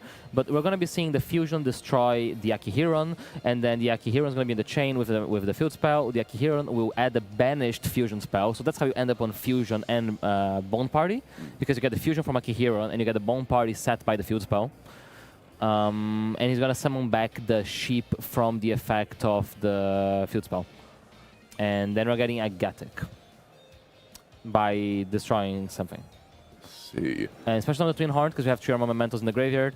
And we're going to be seeing him link here, maybe into Reproductibus. Oh, Proxy F first. Oh, I see. Okay, interesting. So this is a combo. I've seen Khaled do this before. It's basically you're able to use Proxy F Magician to fuse the 2 Beast Mementos into the Chimera fusion, which is going to discard another card from Jack's hand. Oh, wow. And then goodness. now you got to make Reproductibus. Use Reproductibus to make a monster a Fiend. Mace is a light, and then you can use the Mace, which is now a light Fiend, and the Reproductibus to go into Fiendsmith Sequence. Oh wow, and there's just another fusion after that. Yeah, so you go Fiendsmith Sequence and use Fiendsmith Sequence usually to fusion summon into the Baphomet. That's incredible. So the Baphomet, when summoned, also gets to dump a Fiend. Given how small the extra deck requirement is for Memento as well, you need a few things, but you don't need more than that, so you can have all these incredible flexible options like this in here. Exactly. So you get the option of choosing like what end board you want to go for. There's a Goblin Biker package if you want to play the Bigabonga. You have the Fiendsmith engine. You can end up on like IP and SP. He does choose to go here for the SP Little Knight to out the Artalion after fusion summoning. I personally think that Bigabonga would have been the play, only because I like that card. Nah, it is really good. It's cool. Look at that name, Bigabonga. It brings up the question, what's a small Gabonga anyway? Yeah. And Memento does what Memento does best. It does a lot of stuff, and then it makes the SP Little Knight, and then it summons Combined Creation. It is like the Memento play. It's funny because I can't say you're wrong. It's exactly what it does. Sometimes it goes for a lot of hoops, but that's what it does. Yeah. And you know why it does that? Because it works. Well, yeah, if it ain't broke. Tried and tested. Absolutely. So you see, this way, Khaled does turn very well, allowing him to keep all the resources he wants in grave. I can see an Anguish, I can see an Akihiron, and I can see a Dark Blade. So he has all the revives that he can necessarily need, and he shuffle back the ones he wants in deck, like the Gatic. So he can trigger the Gatic again by destroying something in his turn. So yeah, really well piloted here. I don't believe he actually used a Bone Party, so I don't think he's going to get the Memento Clan field spell set. Unless I am horribly mistaken, which I could be, I don't believe there are any necessarily hard negates on the field. No, though. Memento doesn't do hard negates. That's the interactions here. We're going to have the discard from the Chimera here. Yeah. So that hits the droplets, which is pretty good. Sure. But we have the SP Little Knight. You're gonna have the Memento, the Combined Creation summoning back things, so you can summon like Dark Blade for destruction. You can fusion summon maybe into Dragos Tapilia with the Memento Fusion. You have a lot of pops. Yeah. So you have the pops from the Twin Horn Dragon and from the Combined Creation. We do see the Aluba resolving here and searching what I imagine will probably be the branded fusion here, and as it is. Which might resolve. There's a good chance the card actually just resolves, because Memento is not a deck that's known for playing a lot of hand interaction. It does try to go more towards the quick play spells and the Radiant Typhoon Vision. We do see the Memento Combined Creation activating an effect here, which I'm not 100% sure what this will be, but summoning what looks like the Anguish here, I think. Yeah, so basically it's basically like Futsu. Sure. Oh, right. You know what? That makes perfect sense. I understand completely now. It's like, yeah, that's Futsu. Yeah. So you're gonna just use the Anguish to get the Mace. So Mace Speed is pretty strong because it is like a Snatch Steal effect Yes, while very you much so, control yeah. the 5k. I would use that Brand New Fusion being slammed down onto the field here, which obviously not only does that get you into your branded engine, also perfectly encapsulates the Dragtail engine as well. Yeah. Kala did know this would happen, right? So from Kala's perspective, he has in the hand. He chose to not address the Aluber. He thought the Magnum was a bigger threat. And he says, you know what? You can have the Aluber. You can resolve Branded Fusion. I don't care. I like the confidence of that. Yeah, yeah. So if he does that, I assume there is a plan for when Branded Fusion resolves. I'd certainly hope so, but we do see, I believe, the Fallen of the White Dragon, I believe. Yeah. Might be just regular Fallen of Albaz, but definitely also the Dragatail Frixel being sent to the graveyard there to make the Albion the Searing Dragon. Yeah, there's a good chance this gets met by SP Little Knight, I feel like. Like, SP Little Knighting the Albion away does make resolving the Albion effect kind of hard, or you can Mace take it. Yeah, absolutely. Either way, this might be bait, because if you want that... I think what you want to resolve more than anything, in my opinion, is that Frixel, because that Frixel gets you another Brand New Fusion type card onto the field. You can get through 3 of them in a turn in this deck. Yeah, the thing is, I think the Bone Party is going to really likely end up trading with it. Yeah, of That's kind of what we're going for, is basically denying the Mirror Jade here, because you don't want the Mirror Jade to be summoned, and that can threaten the Combined Creation. Yeah. And another reason is, once Kala discards Goblin, you can't target any of the memento of the Memento monsters, but Mirror Jade will be able to banish it without targeting. Of course, yeah. We don't know what the top deck either was for Jack, to be fair. It could be truly anything in that deck, So and it's a stacked up deck. Yeah, I think that's a Rahu that was set from the Phyrexian. Okay. And we're going to still resolve it, so there is a Fallen of White. Because that was what was sent originally from the... of course, yeah, the Malulu, yeah. From the Malulu. And we see the Chaos Star Source Dragon, which is going to be a very powerful card to use here. I believe being able to destroy 2 of Khaled's cards in the field here. Yeah, so let's see how that develops. So, I mean, a lot of the things here are chainable, right? That's kind of what makes it annoying. Yeah, but it does force the It does interaction force him to earlier flip than them perhaps now. So we're going to see here Momentalum Fusion chained by Momentalum Bone Party. It does this way, which is really interesting because it allows the Bone Party to destroy first, so then you can resolve the fusion by shuffling monsters rather than only using monsters from the hand and field. So we're going to see the Bone Party destroy the Anguish. It's going to add a copy of the Schlippy. And this is going to fuse. So there's a good chance this ends up going for the Combined Creation. Yeah. Not Combined Creation, sorry, the Creation King. Sure, yeah. I'm still interested to see what that top deck was from Jack, because there's every possibility that was a key to. It could be a key to. Which would be really impactful here. Blow the game apart here. But we'll see. Or even, quite frankly, oh no, you've already normal summoned with the Aluba, so that would, I was thinking Lucius, but wouldn't help you here, unfortunately. Yeah, so we choose to go for Dragstapelia rather than committing to the Combined Creation. Interesting. Dragstapelia is a negate, so that is like an advantage here. And now we're going to see the Memento thing start triggering, so the Akihiron is coming back as a monster was destroyed.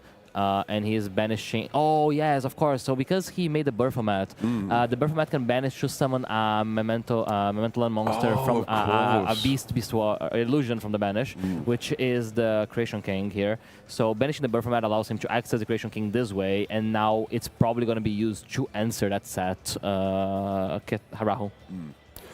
We have Jack thinking here, contemplating in play. Potentially, we know he has 5 mana in hand. We don't know what the other card is yet, so we have to wait and see what this is. I have not yet seen the Rahu be touched or interacted with at all. Yeah. So there's still that in play, to my knowledge. Yeah, he's declaring here the effect of Creation King. I see. He's definitely targeting the Akihiron. That is going to happen. And that's going to target the back row. And I think he's thinking if he wants to commit more. We're doing 2 for 2 here, so we'll pop the Combined Creation and the Akihiron. The Akihiron will be activating as well as the field spell because the Memento got destroyed. The fact that Jack has not yet scooped up his cards says to me that that top deck, whatever it was, may well be keeping him in the game. Yeah, there's a full possibility of being one of the very explosive Dragon Tail cards. He already has normal summons, so Lucius wouldn't be... Oh, we have moved Battle Phase, though. Yeah. He did just use it to clear the SP Little Knight, so it could be a case that he needs that monster to be playable. And super polymerization! Oh my goodness me! Super poly, so he can fuse with the Albas here. Of the Albion. Taking his own monster back, putting it back in his own graveyard, which does help him get through to the next turn with that graveyard effectively in phase. And we make a Philia Regis here. Philia Regis is almost like a Call by the Grave on legs. It's a very powerful card. So that will be able to interact with Kala's graveyard here as well. So that is very interesting. I'm very excited to see how this continues because he's definitely still in the game at the moment. The Dragon Sapila does put a counter on it, so now Philia Regis is a level 1. Oh, sure. I don't think it matters too much. But now it's gone, so... Yeah, but the counter still stays, so it's always a level 1. It is, but the effect is no longer negated, correct? Yeah. Exactly. So the Philia Regis will be able... The problem is the Creation King is still in the field. If Creation King was in the graveyard, you'd be able to use the Philia Regis to banish it, and then we started reaching into problem territory. Sure. And I think he is scooping this up unless... Oh, no, maybe not. He went back. I'm not sure what's happening yet, but he's resolving something. Oh, is it the Philia Regis effect? Yeah, right? Then if you banish the card on the field, return a Dragon Monster control from the hand. Yeah, so it has to bounce itself back. And then at the end phase, the Fallen on Virtues gets added from the Albion, gets used to clear. So this way, we do clear the Creation King. The one problem that Memento does have a way of getting it back. Oh, yeah. So Akihiro can add from the banished. And because we haven't used the Shlippy here, we're going to be seeing the whole Memento resource loop, where we're going to be able to fuse into Twin Dragon, add 2 cards, and the Twin Horn will summon a card. The Twin Dragon will summon a card back. Yeah, that was very well played by Jack on his own turn there, saving that super polarization until that moment is very impactful. However, now he's sitting on nothing. I think he's scooping up his deck at this point. No, so he's resolving the Titaniclad. But I don't believe this Quam is ever enough. Like, you can use a Quam, you can dump a card. I mean, the signature branded main phase 3, it could be... We could get a lot going on here, actually. I'm not sure, but I hope we continue playing. Yeah, no, I think it's going to be... Like, basically, so Memento is very similar to Branded in that sense. That Memento is a deck that has this big survivability. Sometimes the interruptions don't look like that insane, but once it resolves everything and everything is set up, you have all the things in the graveyard, you get to a situation where you just can't... It's overwhelming, because the next turn, if you start with the setup to just be able to summon back the Creation King, you're in such control. And that's kind of what... realize the writers on the wall there. Yeah, they are very good at just sticking to the field on the graveyard, aren't they? They just don't kind of go anywhere. You try and move them around. Yeah, exactly. I think their power, like you say, is their interactions are not necessarily the most powerful thing in the world, but it's the fact that they can't be gotten rid of very easily. Yeah, and they're so resilient, right? Like, as you saw, the Goblin Spell is one of those cards, or like the Bone Party, which makes it so hard to interact because you commit a card and then they use this card, which gets them a free advantage, and my guy resolves anyways. Yeah. I think we're probably going to see the Dragon Tail Brandy go first next game, most likely. But again, both strategies play very well into established field, so it could go either way with the choice for the next one. But we are going to see perhaps some of those more interesting siding going first options here as well. I did mention one of the cards that I was surprised wasn't in the main deck, which I guess makes some sense at the moment. It could be kind of a brick. Is the Dragon Tail Horn, the side deck, which I imagine if we're going first, we'll be getting sided in here. Yeah, it's pretty good into Memento as well, because it does threaten the link monster options. I think realistically, though, there is nothing that is too oppressive. And Memento is a deck that does prey on decks that don't floodgate it. Yes. Like, quick play spells are really good into Draco Tail. And Draco Tail, one of the biggest strengths is, I do all those things, but I don't die. Well, Memento does find lethal games. It really does, like, because it has the possibility of attacking directly, so you can ignore those 5 monsters you summon, because my Akihiro activates, and then I have Combined Creation and Creation King, and I just swing directly for a game. I think weirdly, like you say about the floodgates, I think weirdly... depends on the hand, obviously, but Secretary on Dragon might be good here. Because I'm trying to think of the Dragon and Spellcaster type Memento monsters that could be Anguish is a Spellcaster. Not generally special summon, though. Sometimes it is, right? Sometimes Darkblade into Anguish. Or Bone Party summoning Anguish. But you can get away with it. Basically, like, you don't need to ever go straight into Anguish. So if Secretary on Dragon is on the field, there are some ways around it. Interesting to see from Carlos' perspective how he sees the Draco Tail matchup. I assume all the cards that are Spell Trap removals are pretty good. Yeah. things like Lightning Storms and Dusters, especially because it's a deck that does play Forbidden Droplet and it does play Visions from Mystical Space Typhoon, so it's basically able to go like do the 2-card combo to play True Flame, right? Like you go Lightning Storm and then like you chain a Mystical Space Typhoon on your own card and things like that. Or Fallen Virtues as well. Of course, yeah. Powerful cards, powerful quick play spells in the format. Yeah, I feel that's a very position for here, and it's really hard to interact with Memento. I find for a lot of players, especially if you haven't played in a while. Yeah, absolutely. But it's one of those decks where you really. Sometimes knowing your own deck can be enough to play through interactions. It's one of those decks you actually have to know that deck to understand what to do. Yeah. But we're gonna see it going first. I mean, Dragoteo is very potent going first. Very much so. Yeah. And it tends to... One of the things Dragoteo has struggled in the format is through hand interaction, because it has lost a lot of consistency with the hits in the Forbidden Unlimited list, but Memento doesn't do that. Memento not says, so much. You go, man. Let's figure it out after. Very much so. Normal Summon Aluva here, searching for the Branded Fusion, which it's just a fantastic way to start your turn if you're playing Dragoteo. Yeah. Dragoteo Branded, I should say. We do see the Munchamp for Wallace exiting the hand immediately here from Kalo, which makes a lot of sense. Yeah. It's interesting because the card sometimes people don't rate against Dragoteo, but I think from the perspective of a deck like Memento, you actually don't mind it as much. No, not at all. Having said that, it's one of those things where you, with Dragoteo, with the right hand as well, you can play under Fuwalos quite happily. You don't need to play into it too hard. I remember when I was playing it myself, back in when you play it pure, I'd very happily just give my opponent a couple of draws, and that's your full field at that point in that deck. So a bit different here now, obviously, with this variant of the deck, but maybe you don't need to play into that much. Yeah, there's two arguments I think that made it a bit better. This deck going more towards the branded package made that you start playing with Activate Branded Fusion a lot more, which is a very good timing for Munchamp follows, while like the older deck that it used to be able to go like summon Molulu or summon Cartesia and use like something else, he has more ways of playing around this Fua. And from a Memento point of view, it's a really fine follows. It's not even about the draws, it's just about dealing with interaction. Yeah. So even if it's doomed if you do, doomed if you don't, if you're a Jack sometimes, because if you commit into resolving into resolving more cards, you're giving Kalo the opportunity of drawing more field breakers. Yeah. If you don't do it, is your half board enough into Memento, even engine-wise? Yeah. We do see the Fallen of the Virtuous here coming out, targeting, I believe, the Albion and sending the Titanic Lad to the graveyard as well. Yeah. So just setting up for that, as I say, the patented branded main phase 3 here, I think. Yeah, but are we going to summon the Quem from deck? That's an interesting question here. Are we just going to give up on it? Interesting, Because, like, do you want to give another draw from the Mature Follows? I believe this is just a pass. I think we're just going to the end phase here and setting, using the effects to summon from deck, I believe. Yeah, there we go. So we are summoning from deck. So you're still getting another draw here. And this is terrifying sometimes because now you're like Lightning Storm. Yeah. Heavy, Duster. There's a lot of out here. We do see Khaled using, I think, a full complement of Lightning Storm and Harpies here, if I'm not mistaken. Yeah. And, as you say, a Mystical Space Typhoon as well with the Radiant Typhoon Visions in the deck. Exactly. So plenty of chances to get rid of these cards. Yeah. Entirely possible he didn't draw them. Yeah. We'll see. This is the position Memento wants to be in. It's a half field into a play. Yeah. This is like how the deck has always been built, regardless of format. It's been that way in Master Duel. It's been that way 2 years ago. We're still doing it over here. Anguish and Combined Creation are gonna come down. So let's see. He should have a 7-card hand. Ooh, I think we're just reminding of those. I'm not mistaken. I think just reminding which of those will which. Oh yeah. So like Khaled should start his turn with a 7-card hand because there are 2 draws from this Munchamp follows. Yes, correct. Sorry, yeah.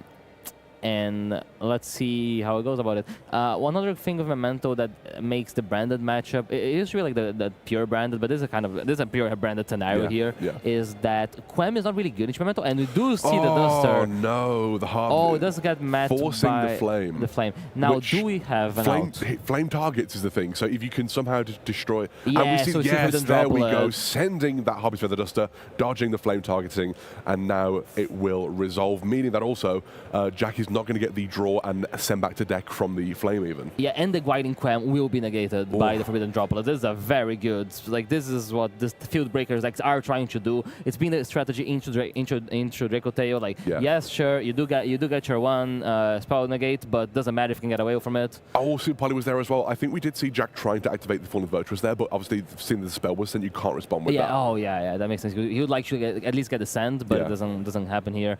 And now we do see a Fallen Virtuous. And then now we see our own on the side for Khaled That as is well. interesting though, because if you're Khaled and you're doing this does like it doesn't show like you have engine, right?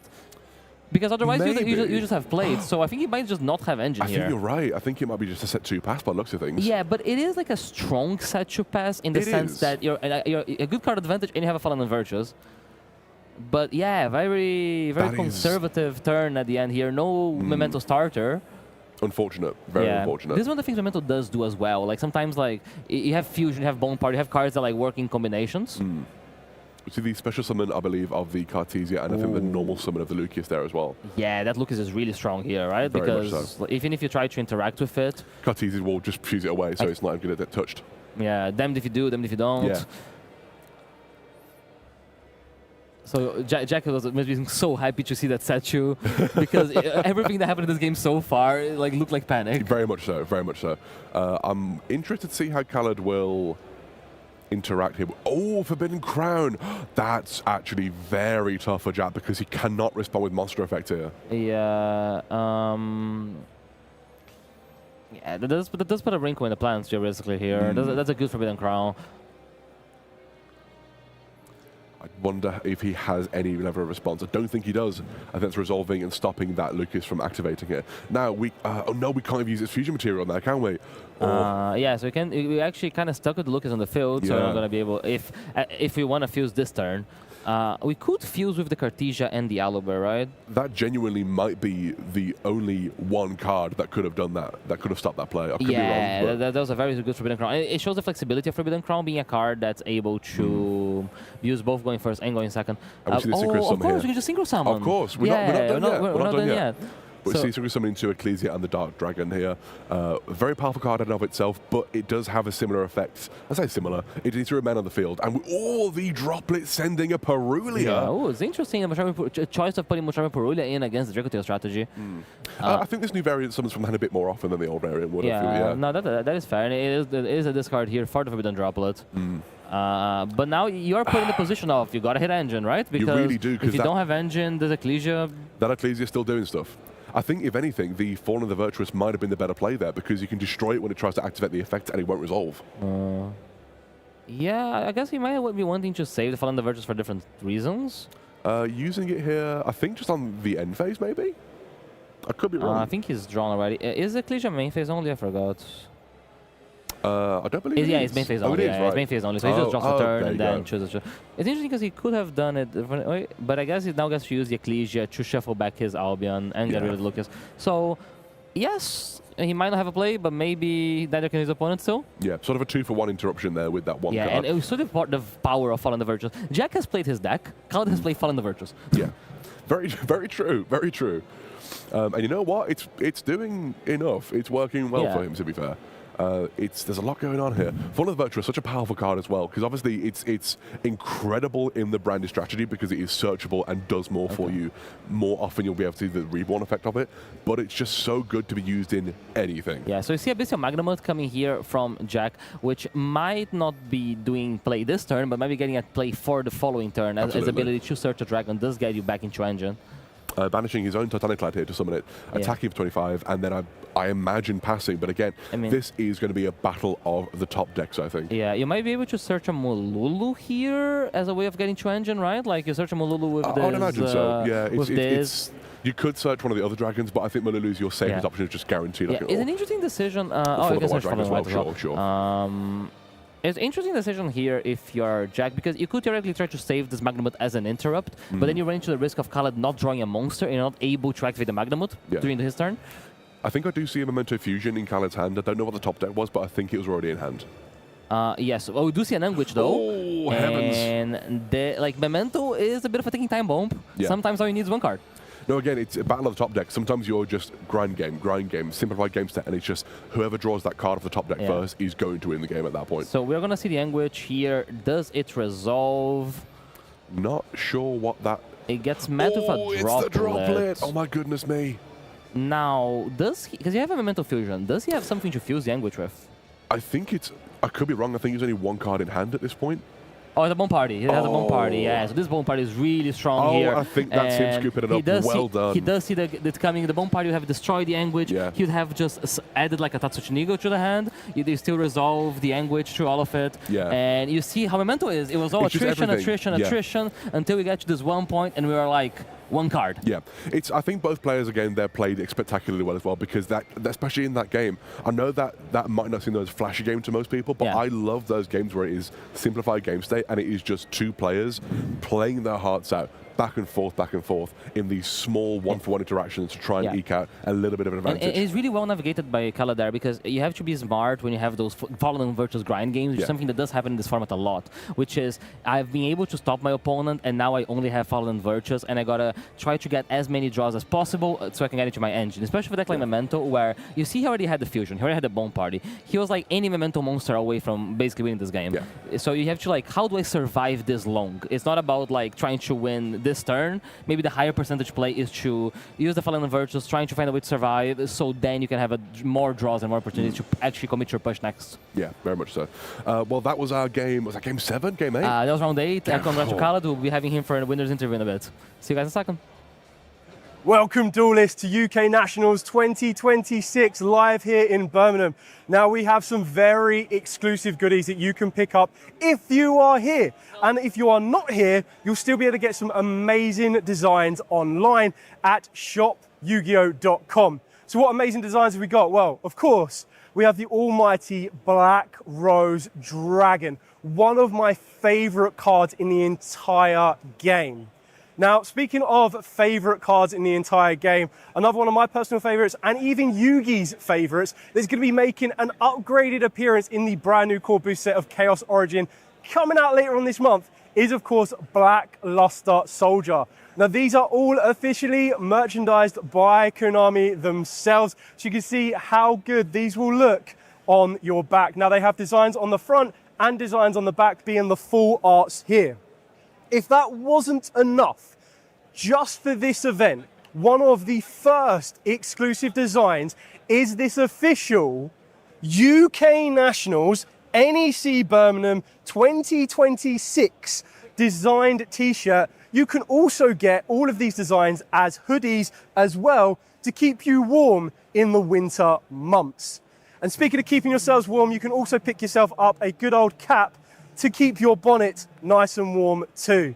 So make sure you head to shopyugio.com or head on down at any point this weekend to pick them up and wear them straight away. Hello and welcome back to our winner's interview for round 8. I'm here with Khaled. Congrats. Thank you. So you play Memento. How did you decide to play this deck? Well, I've been playing this deck for like almost 2 years now, ever since the beginning of the deck, when the info support came out. Yeah. But yeah, like this version, like I played every version of Memento, but now I'm on Pure because for this format it was perfect. Yeah, like you've seen how proficient you were by playing it, because it's a deck that's really hard. Like Memento is a deck that people struggle sometimes to even follow what's going on, because it does a lot of going around. We joke on stream that it goes, and it makes SP Little Knight 5k. And it was really interesting there, the way you navigated, because you had the talent, you had full knowledge. So game 1's a bit more of a wash, but can you tell me how you see the Draco Tail matchup? Like, because it looks like a matchup that Memento would be favored historically against those types of decks. The thing is, the Radiant Typhoon version I was playing before was always like way better into specifically detail, but then due to the format, like Branded is more prominent more than detail, so I have to play a version of the deck where, even though it's a bit worse into detail, but like if you just open FNV, Lightning Storm, cards like this, like you just blow them out. Yeah. You being able to keep them off the draws, keeping them off advantage, and then even Memento just being able to set up the grind game, you just insta-win against every duel. Yeah, every deck. So I thought it was interesting that you put in the Muchame Purulias against Draco Tail, because that's the card that sometimes people don't, right? Yeah. I think it was a Purulia that got pitched by the Droplet or by something. Can you tell me a bit of the thought process there? Okay, so he's playing Branded and Draco Tail. If he opens part of the engine, like the thing is, in Memento, as long as you can make your opponent make a slightly worse board, you can always push through. It's always like easy for that. Because like the moment you have like even like 2 additional cards, you have 7 cards in starting hand, you can easily blow through the half boards. Yeah. It's the way it's always been, right? Exactly. Like you just want to make sure that you don't get completely full comboed or like FTK'd, and then you can do something. But yeah, I mean, you're X1 or X1? X1. X1 now, yeah. So congrats. I mean, that's really good for and Memento's doing well. Like that's been this list is basically all legal from like, I don't know, other than Crown from like forever ago, right? Yeah, I'm playing Free Sleepy, which is like really unconventional. But the thing is that everyone makes your Sleepy live like 3 times today. I literally had no options of playing. Sleepy was my only extender. My opponent just willingly made it live for me. I just summoned the Sleepy, full combo from there. Yeah, because Fallen on Virtues is so present in the format, right? People would like to pop your cards, and then like you have this opportunity of resolving Sleepy, of resolving Mental Fusion for the full effect. Yeah, exactly. It's always broken. Yeah, no, so honestly, it looks really and cool. Then I didn't get to do the Chimera hand rip, but I'll try to do that on another feature match You tomorrow. did the Chimera hand rip. You summoned Chimera game Oh, 1. yeah, I did. Chimera, Right. you summoned the Chimera. Because I had seen before the other combo, the sequence for Baphomet, but I didn't realize you were doing Chimera. So this one is so that you can layer your board an infinite amount more. You have Baphomet for Creation King. You have Chimera to reborn any of the Memento stuff, or typically you make a bow, then you can reborn it. There's like a bunch of fundamental rules for it, but the whole point is you hand rip your opponent plus layer your board more in a board breaker format. So if you resolve the combo, you just win. And it's Memento. The moment like it comes back to you, the game is done. Exactly. What matchup are you scared of with this deck? Like, what's the one thing you're like, oh, I don't want to see this in my pairings? Please, everyone that's playing Train FTK, just stay away from me, bro. Like, I don't play a single hand trap. You can just full combo me, Gustav max me 4 times, I lose. Choo. But yeah, that was around 8, and stay tuned for the last round of Fizz in a bit.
暗くなってきたし、そろそろ帰ろうよ。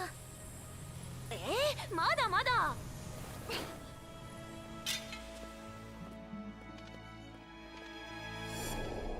申し訳ございませんでした。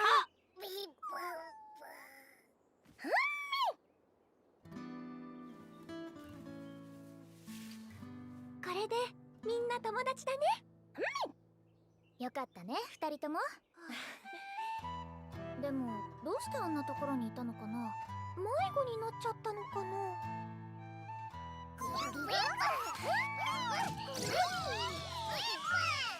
一緒に遊びたいって。よーし、それじゃあ私が。ヒータは僕と修行。ヒータはまだ霊力のコントロールが不安定だからね。あの大岩を動かすには修行あるのみ。ほら行くよ。よーし、一緒に遊ぼう。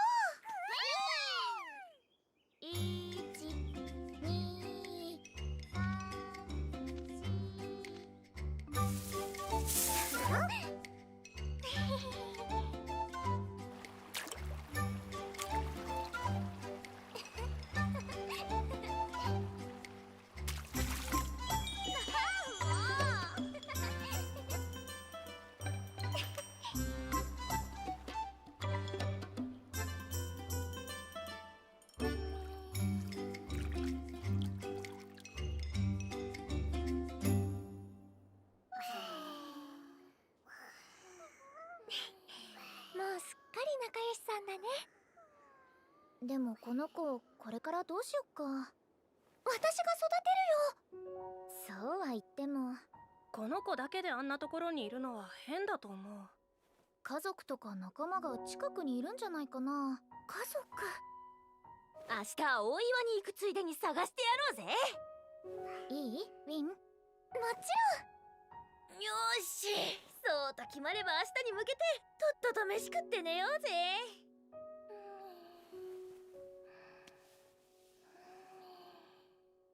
君の家族見つけてあげるからね。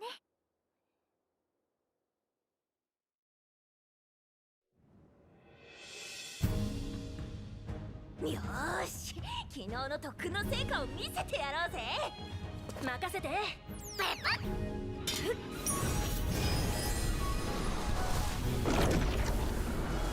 ヒーター、行くぜ。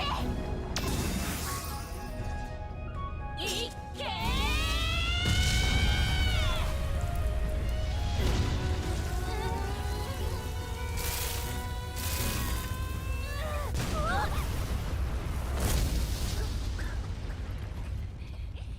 どう？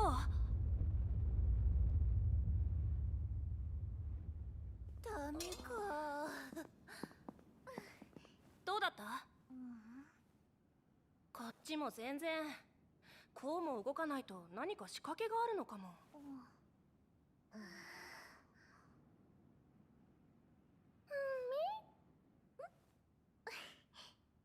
困っちゃったね。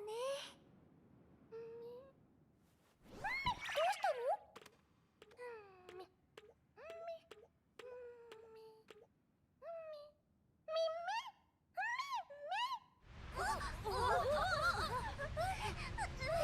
なんだ？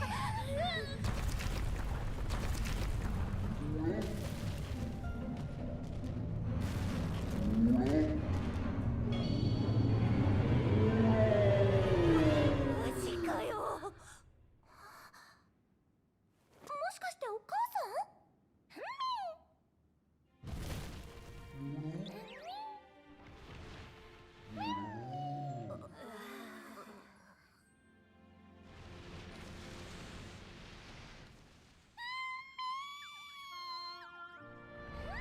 元気でね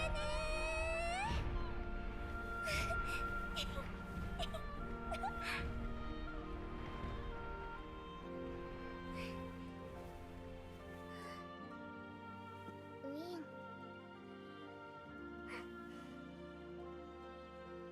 お母さんのところに戻れてよかったね。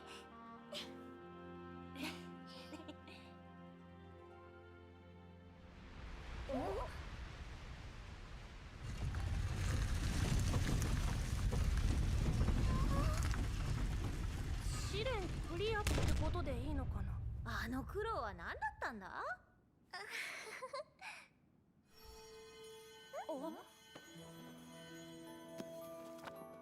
次が最終試練だって。行こう。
Welcome back, duelists. I am joined here at UK Nationals 2026 by my co-casters. So I thought this would be the perfect opportunity with all three of us together on the screen to talk about some kind of highlights throughout this previous season and then talk about some of the highlighting factors of what we would expect at the UK Nationals this year. So I'm just going to start off with something nice and easily. What I kind of want to know is your favourite card that's been released this season, because remember there's been a lot since Doom of Dimension, bringing us some brand new DDD support, all the way up to the most recent one that we got, which was Battles of Legend Glorious Gallery as well. So let's start with you, Charles.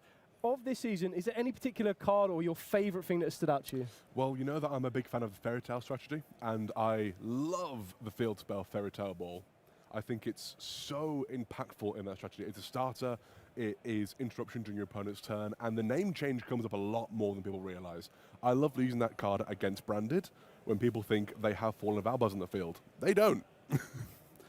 Yeah, an absolute great kind of card that's enhanced that strategy that can be found in Blazing Dominion. How about you, Gabe? Anything that stuck out for you? Yeah, so I think Illusion Gate's a really cool card. It has playability both in Advanced Constructed and in Genesis, and it's an interesting card as a triple trust target, and it's another possibility of like field breakers. So yeah, it's really fun seeing it, and I'm pretty sure we're going to see it a lot in this weekend. Yeah, so I'm going to join you, Gabe, on that one. So one of my favorite cards did come out in Maze this year, and that is going to be Gaze of Timaeus. Now, me, I'm a massive Dark Magician fan, so any card that allows me to get access to Red Ice Dark Dragoon, any quicker, any easier, is always going to be a plus in my book.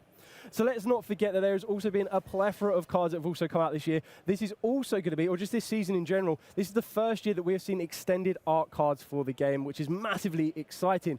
So speaking of that, I want to talk about a card to watch. What type of card do we think is going to be shown at this UK Nationals, or could be an absolute game changer? Again, Charles, let's go to you. I think a lot of people are actually cutting this from their decks in favor of the new kid in town. I think Forbidden Droplet is going to be very impactful at the moment. I think field-breaking cards and strategies are very powerful in the current format, and although Forbidden Crown is obviously an incredibly powerful card going first or second, I think that Droplet is not done yet. How about you, Gabe? Oh, I believe Domino's Impulse is really well positioned. It's a card that sometimes decks that might be a bit lower powered in an engine sense, but have the possibility of playing cards like Domino's Impulse, and sometimes Domino's Spiral as well. Like Mitsurugi and Malus are going to perform pretty well. So yeah, I'm going for Impulse. Yeah, very, very good choice on that one. I think there's a lot of cards that you can also consider. Some that are going to have very high competitive impact. You've already mentioned Forbidden Droplet. You've got cards like Forbidden Crown, which seems to be the card that a lot of people are going to turn their attention to. We've got Super Polymerization as well, which is an incredible one. And then the brand new Dominus Spark. But I think one card that really does stand out, and I know this kind of seems like something you would expect, but the Fallen of the White. Like, such an incredibly good card. Now, mine personally isn't going to be the Fallen of the White, but a card that the Fallen of the White can lead yourself to, and that is going to be the Fallen and the Virtuous. Yeah. I just think that, for me personally, I don't just judge a card on what it can do, but I love the artwork on it as well. And I feel that that card itself is starting to find itself back into a lot of people's deck lists. Yeah. The ability of being able to, as you already mentioned, kind of pick apart a card on the field, but also regain that resource, I think is something incredibly important in the game of Yu-Gi-Oh! Right now. Also, not to discount the effectively quick effect Monster Reborn. Yeah. Insane effect on that card.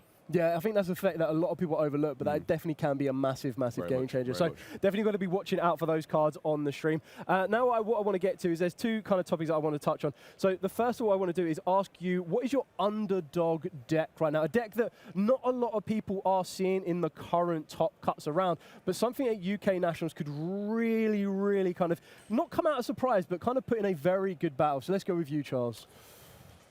You know, I need more time to think. Go Gabe, go Gabe. Go Gabe. I need more time to think. Yeah, so I think the Power Patron deck is something that has been gaining popularity. It did pretty well at YCS Columbus, and it has a lot of different variations, but it is a pendulum combo deck that tries to establish a lock of the Amorphages.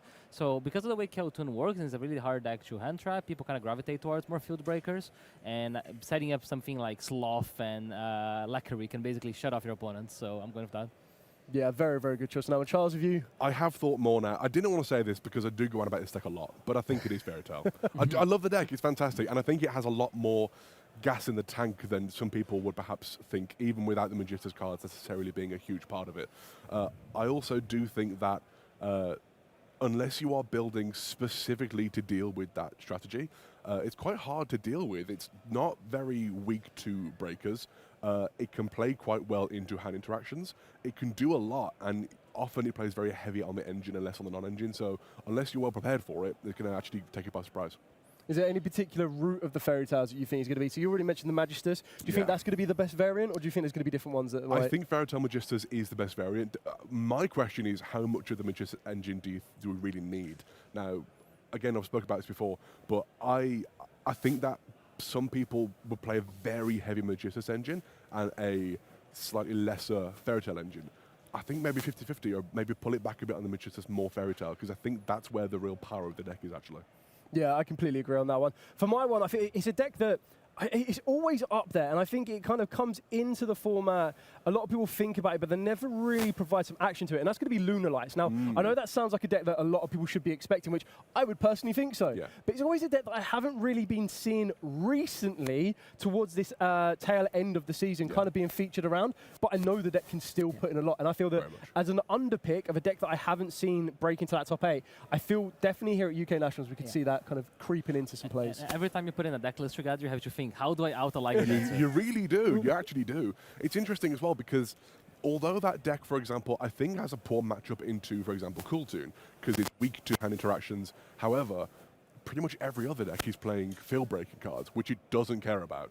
So I think he's actually pretty well positioned at the moment. You think he might be right there? Yeah.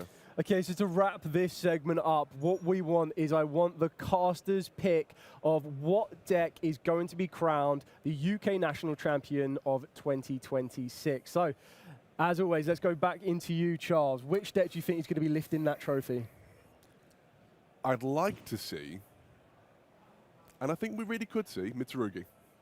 I think Mitsurugi's have been somewhat underperforming this past few nationals we've seen. There's not been too many of them in massive top cuts here and there, but I know of a good handful of very talented Mitsurugi players from the area and across the UK in general. I think Mitsurugi could see its way to being one of the best decks. Maybe not the overall winner. I'd like to see it maybe though. Let's see it. How about you, Gabe? I'm going with a blast from the past. I'm going with Malice. Malice has been addressed in the Forbidden Limited list with different adjustments, but it does get the advantage of playing some cards other decks don't, like the Impulse and Spyro, and it also gets access to Dimensional Fissure, Dimensional Shifter, and as people gravitate towards field breakers, Malice always kind of has an edge. So yeah.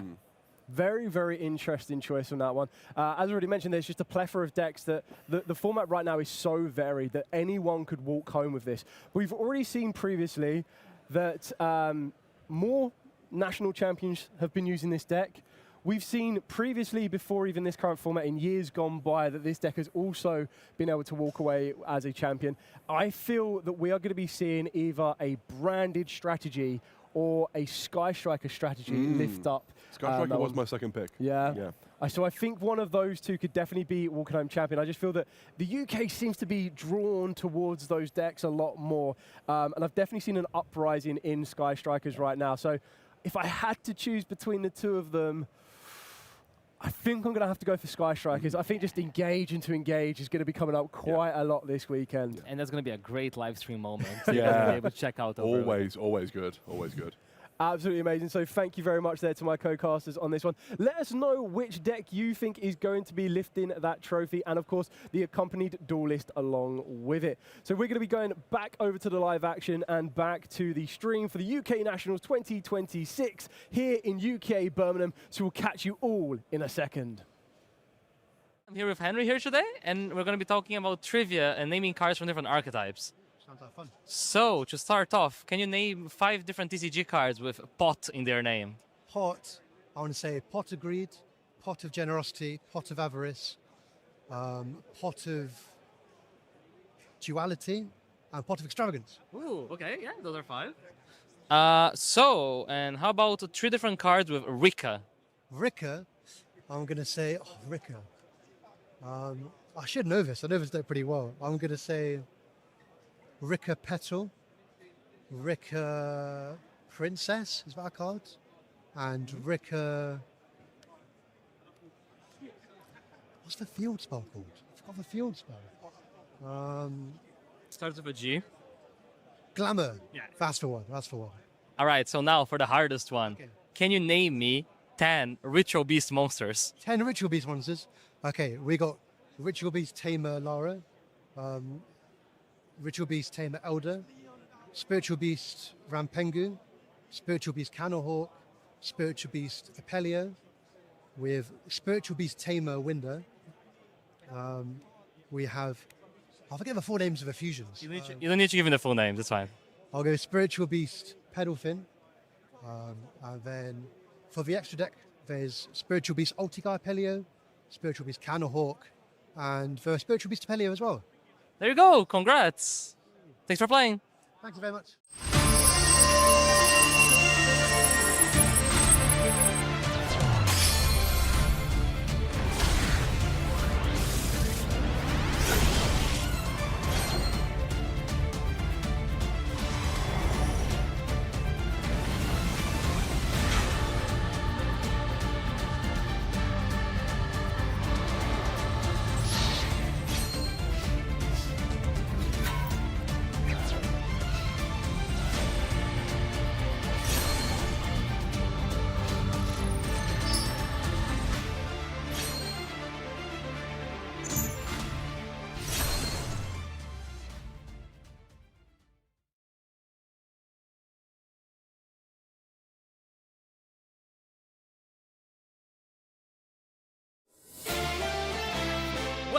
to your 300th YCS celebration here in Dortmund.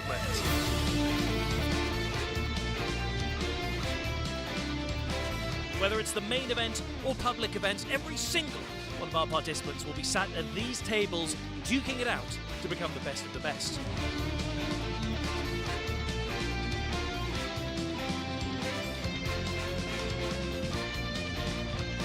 If you take part in some of those public events, you can win some tickets to exchange at the prize wall.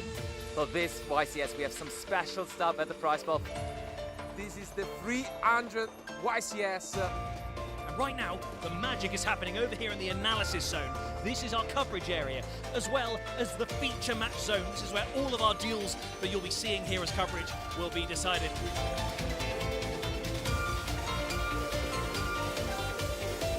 Stick around, we've got loads of great coverage coming your way.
Welcome back, duelists. We are here with another Worlds possible participant. We are here with Jordan Gallagher, who has been working incredibly hard this season to accumulate many Worlds points. So first off, congratulations, Jordan, for making yourself into this position here. What I want to start off with is, what made you decide to start this Worlds journey? So I kind of did it not really on purpose. I started off playing Dracotel.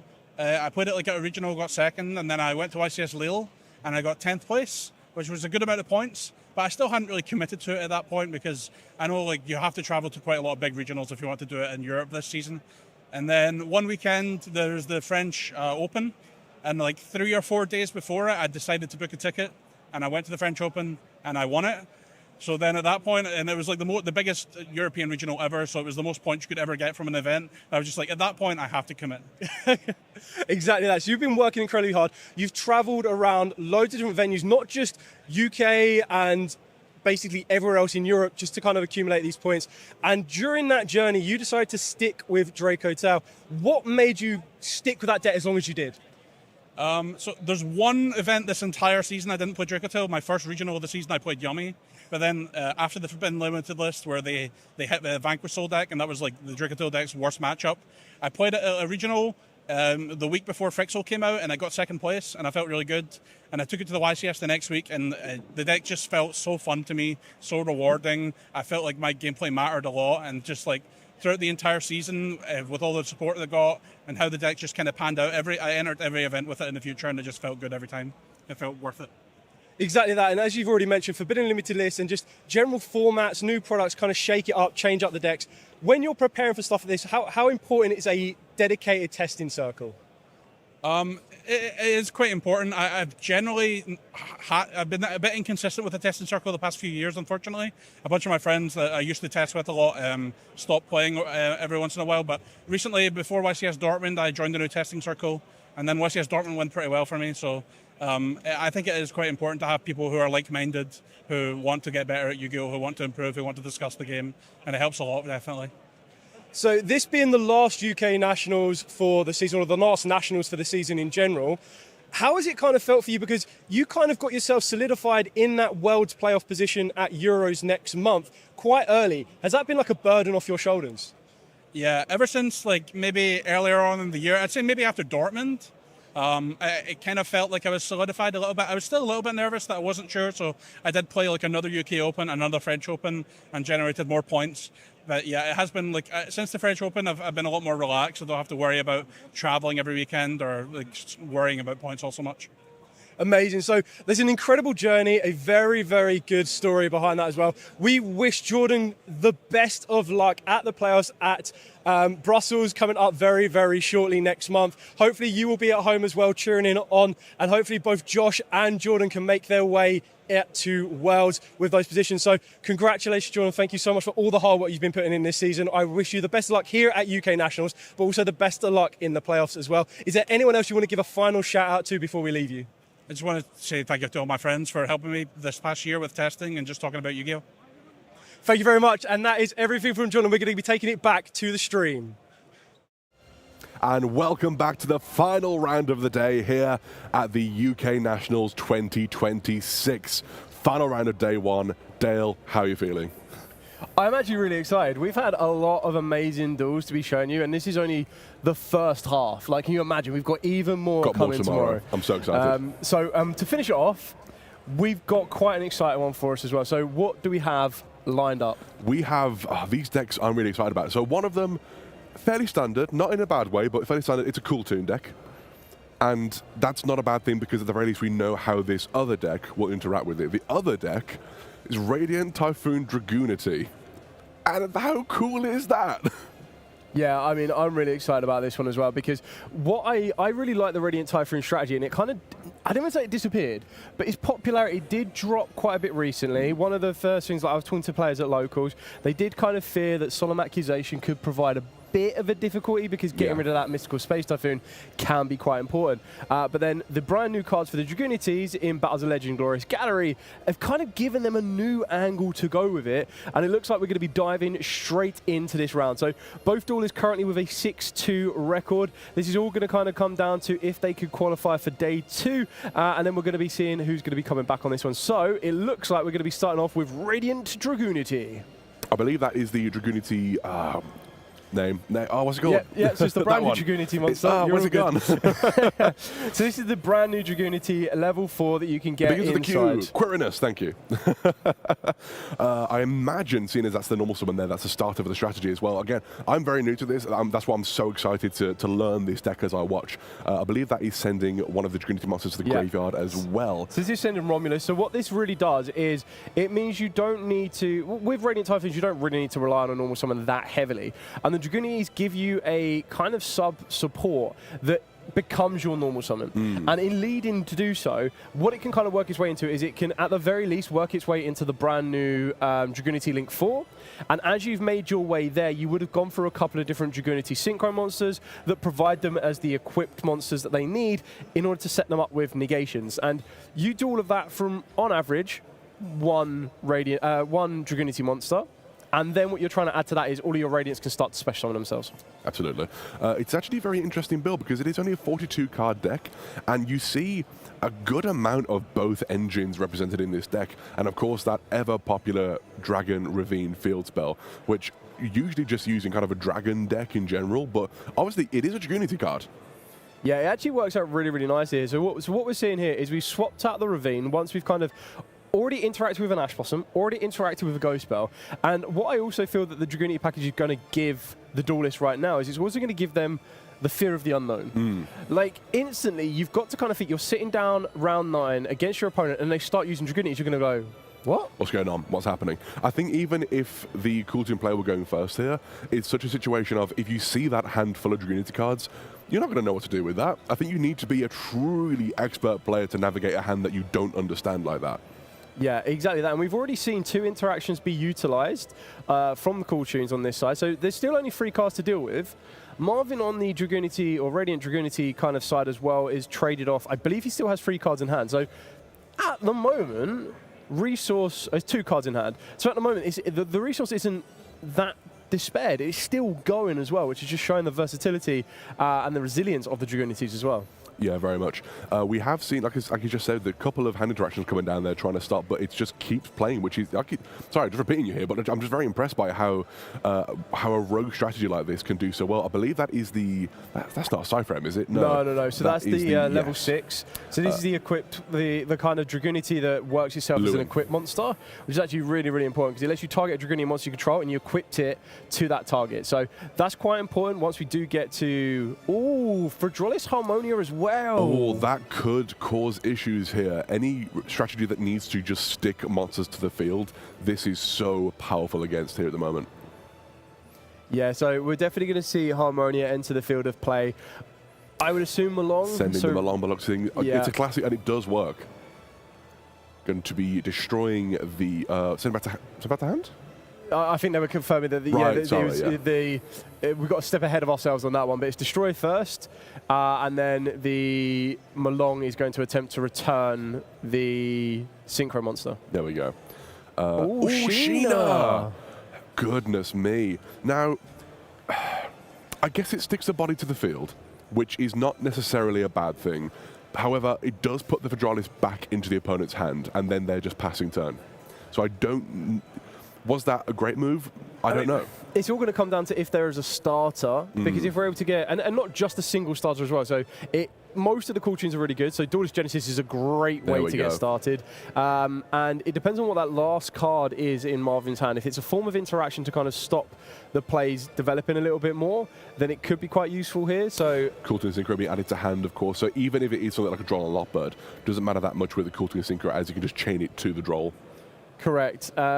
And a little bit of a preview, there is no hand interaction that is not a wind, if that makes sense for everyone watching at home. Which, again, I love. What a cool deck. And it looks like we're just going to go straight into game 2. Unfortunate. It was a lot to kind of play through there, like the Ash Blossom, the Ghost Belt, and then the Harmonia, and then also being able to get a Duelist Genesis. But technically, when you look at the Cool Tune strategy, you don't need to specifically have the Duelist Genesis. Just it has so much consistency to get started that it's going to be always going to be a little bit tricky to kind of build up there. But you don't get to round 9 at UK Nationals without already facing Cool Tune and probably losing a game here and there. So Marvin is not in unfamiliar territory when it comes to this. No, not at all. Not at all. You're very true on that. And again, it's the exact same thing now where Cool Tune, in that game, able to work through Marvin's field as it was being set up. Really unfortunate, not able to sort of get off the ground, as it were. But now, in a different situation where the Cool Tune's going first, we know that Cool Tune field that it ends on isn't huge. It's maybe like 4 interactions, 5 tops maybe, and it's just about how you use them against what your opponent has, but you need to know what your opponent has for that to work. Yeah, I also do kind of question as well. So in that entire duel, we didn't see a single Radiant card be used at all. So I wonder if Aaron is kind of considering that he could be facing a Radiant Typhoon strategy, because at the moment, they're probably looking at it and going, oh, I'm facing Dragonities. Yeah. And Radiant Typhoon is renowned as being able to play very well into established fields as well. It's not dissimilar, in my opinion, to Sky Striker in the way it plays. Lots of quick play spells, lots of quick special summons that you can just do easily and for free. It just kind of dances around interactions in that way that Sky Striker is quite well known for. Hence why these strategies are so well equipped for each other themselves as well. Yeah, so it looks like the duelists are ready. So we're going to be diving into game number 2. It's going to be interesting to see who is going to be going first on this one. And remember, this is the last round of Swiss of today. 9 rounds. The brains are nearly fried, but we are going to be powering through, and it looks like we're going to see Marvin start off with Radiant Dragonities for our final duel of the day. Well, hopefully not final duel. Well, we're not doing round 10 today. Final match of the day. Final match of the day. Yeah. But maybe duel 3, maybe. But I think you're exactly right, though. You are at that time of the day. We start off with the Radiant Typhoon Chant, which is now one of an incredibly strong hero in this at the moment in this deck. Maybe a bit of a shock to Aaron here as well. Like you say, having maybe not seen that during the last game, adding the Eldan to hand. And I think it's right what you said before. It is that. Was that not during the draw phase? I don't think that was during the draw phase, was it? Ooh, if that draw's resolving. But there is a card in hand that would probably actually make this more clear, which we're about to see now, is the True Tactic Talents. Interesting. Okay. Oh, Delta. Goodness me. Just answering everything that Marvin can possibly throw out here. Truly unfortunate. Yeah. As I was saying, it's like you say, this time of the day, after a long day of playing round 9 in a tournament, day 1, people are exhausted. People are really, the last dregs of their brains are coming out here to try and play as best as they can at this moment. Yeah, exactly that. And setting 2, we're going to be seeing the driver and the delta be banished, drawing for turn. And again, I feel that it's kind of coming down to, can you outlier, can the consistency fail Aaron here? Otherwise, definitely in the driving seat. I think we're going to... I didn't see what Marvin had set there for his 2 set cards. We do see the... Mistaken arrest. Oh, goodness, it is as well. Powerful in this strategy as well.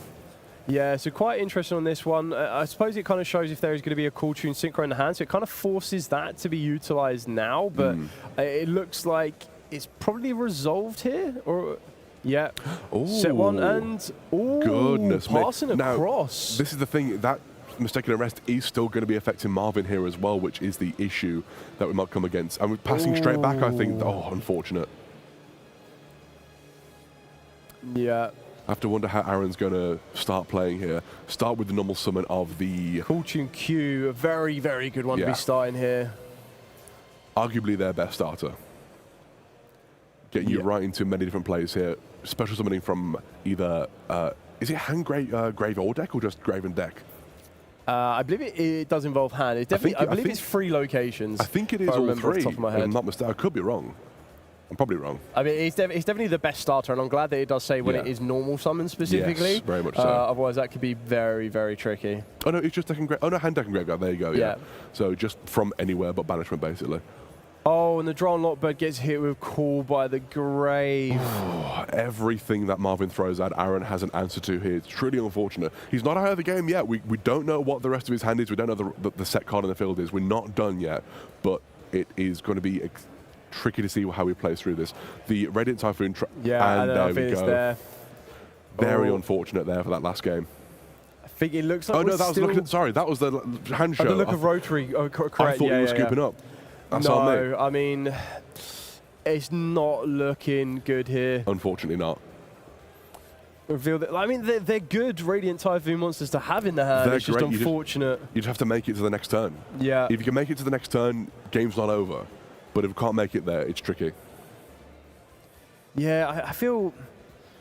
Even then, I feel like if Aaron was to set any card along the spell and trap zones, I suppose it really comes down to what is drawn off the top for Marvin if we get there. But we could, usually with the cool tune strategy, you're probably going to set yourself up with a Zarlan negate and maybe an RS negate here as well, and that could probably see this one through. May well be enough, like you say. And of course, I don't think he has Mystical Space Typhoon in the graveyard, so even if he does go back to his own turn here, unless he top decks a Mystical Space Typhoon, it's going to be a tricky situation to be able to even summon those and get their effect off the Radiant Typhoon monsters. Going into a back-to-back here as well, such a fantastic card, and this might be enough to push for game. Yeah. And I believe that's it. Yeah, I think they're just confirming it there. Well done to Aaron B there. Our final feature match winner of the day here at the UK National 2026. And honestly, well done to Marvin. It's sometimes you just have those hands where you don't have enough to play through things. Yeah, I feel that it was kind of, the interactions were utilised to their max potential on that one. Marvin did try to kind of present as much of a field as he possibly could, but with Harmonias and then considering like the draw and lot birds, and I think even the mistaken arrest, it kind of seemed like it was a card that needed to be played, because I think once you kind of let the cool tune player resolve, the only question to that particular point is maybe you hold the mistaken arrest, activate the draw and lot bird if you had that at that moment in time, but maybe he was just worried about anything happening early stages. You don't want that first search to resolve, because once that first search resolves for cool tunes, at the very least they can start to build a bit of pressure. Yeah, absolutely. I think you're right. I think you just kind of have to hope for the best in that situation, because you never know what you're going to draw from the top of the deck. It might be the card that gets you playing that game at that point. Again, it's one of those situations where it was unfortunate, but I don't think either player necessarily set a foot wrong there. And having said that, 6-3, not a bad record. That can make day 2, absolutely. It's a bit of a 50-50 on that, but it's still very possible. But well done to Aaron there. I think almost certainly securing a spot in day 2. Yeah, so we're going to be finding out exactly what they look like, or it looks like for day number 2.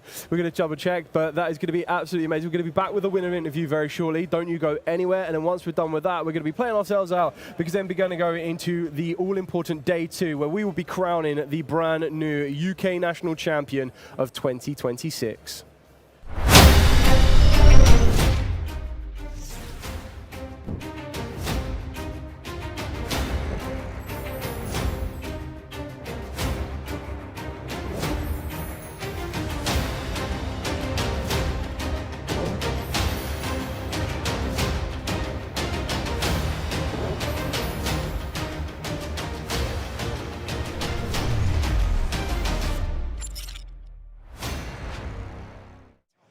Okay, welcome back, duelists. We are here with 2 lucky additional duelists that want to take head-to-head a trivia challenge. Now, the challenge that is going to be put to both of these is they're going to need to tell me level 1 monsters back and forth until either someone cannot name a level 1 monster or until someone doubles up. So, let's start to my right. A level 1 monster, please. Caution Rotary, Fusion Parasite, Effect Veiler, Lorilla Recital Starlers. I've already forgot. Lyrillist Grey something. Just to rub salt in the room, the next one there. There we go. Nice, short, sweet and simple level 1 monsters. Thank you very much. We're going to be getting some more trivia around the place, so we'll be back very shortly.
Welcome back. We now have our winners interview here with Aaron, who just piloted the Cool Toon strategy to win the last match of day 1. Aaron, how are you feeling? I'm feeling pretty good. It's going well. Good, wonderful. I want to ask you some of your deck building options, because it's a card we didn't see during the game. You are using overtuning. I don't think we've even seen that in a list yet today. What are your thoughts on that brand new card from the Battles of Legends set? So it's a pretty similar card to Synchro Overtake. It can't be searched by Duelist Genesis, but it's basically another option similar to Duelist Genesis that doesn't conflict with it, so you can have both it and in hand, and you can activate both. It's slightly weaker because if you don't have a monster in field, then you can't activate it. But in the absence of more than one Synchro Overtake. Exactly. There you go. No, I understand it completely. It's wonderful. I also want to ask you a little bit about the game you just had with Marvin there. What were your thoughts when you saw Dragoonity? So I hadn't read most of the cards, but my friend is interested in that deck in Genesis, so he had been talking to me about it, so I was kind of familiar with it. Knew a little bit, knew enough. Knew enough. Exactly. Okay, wonderful. Yeah, knew the idea. Because it is very much a niche strategy, and also from Glorious Gallery. Yes. And I think, again, well done to Marvin for making it this far in day 1 as well. Fantastic. Look, very well done, clearly there. Yes. But yeah, just absolutely amazing. I also want to ask you a little bit as well. I see in your extra deck here, I did ask you a little bit when the cameras were off, but the Deep Sea Prima Donna, I don't know what that's there for. Tell me more. So it's a target for Harmonia. You can send it mainly against Branded. It means it answers the Synchro Ecclesia before it comes back. You can shuffle it back. Oh, I see. And if they bring it back beforehand, you can send them along. Amazing. Oh, I love that. Thank you. Now I know. Yeah, fantastic. And again, made day 2 at this point. Are you looking forward to day 2? Are you feeling confident about it? Yeah, I wasn't expecting to get this far, so I'm happy to play tomorrow as well. Amazing, wonderful. Thank you for joining me here today. Thank you. And yeah, thank you for everyone joining us here. We'll join you tomorrow from 9 AM here for day 2 of UK Nationals 2026. See you soon.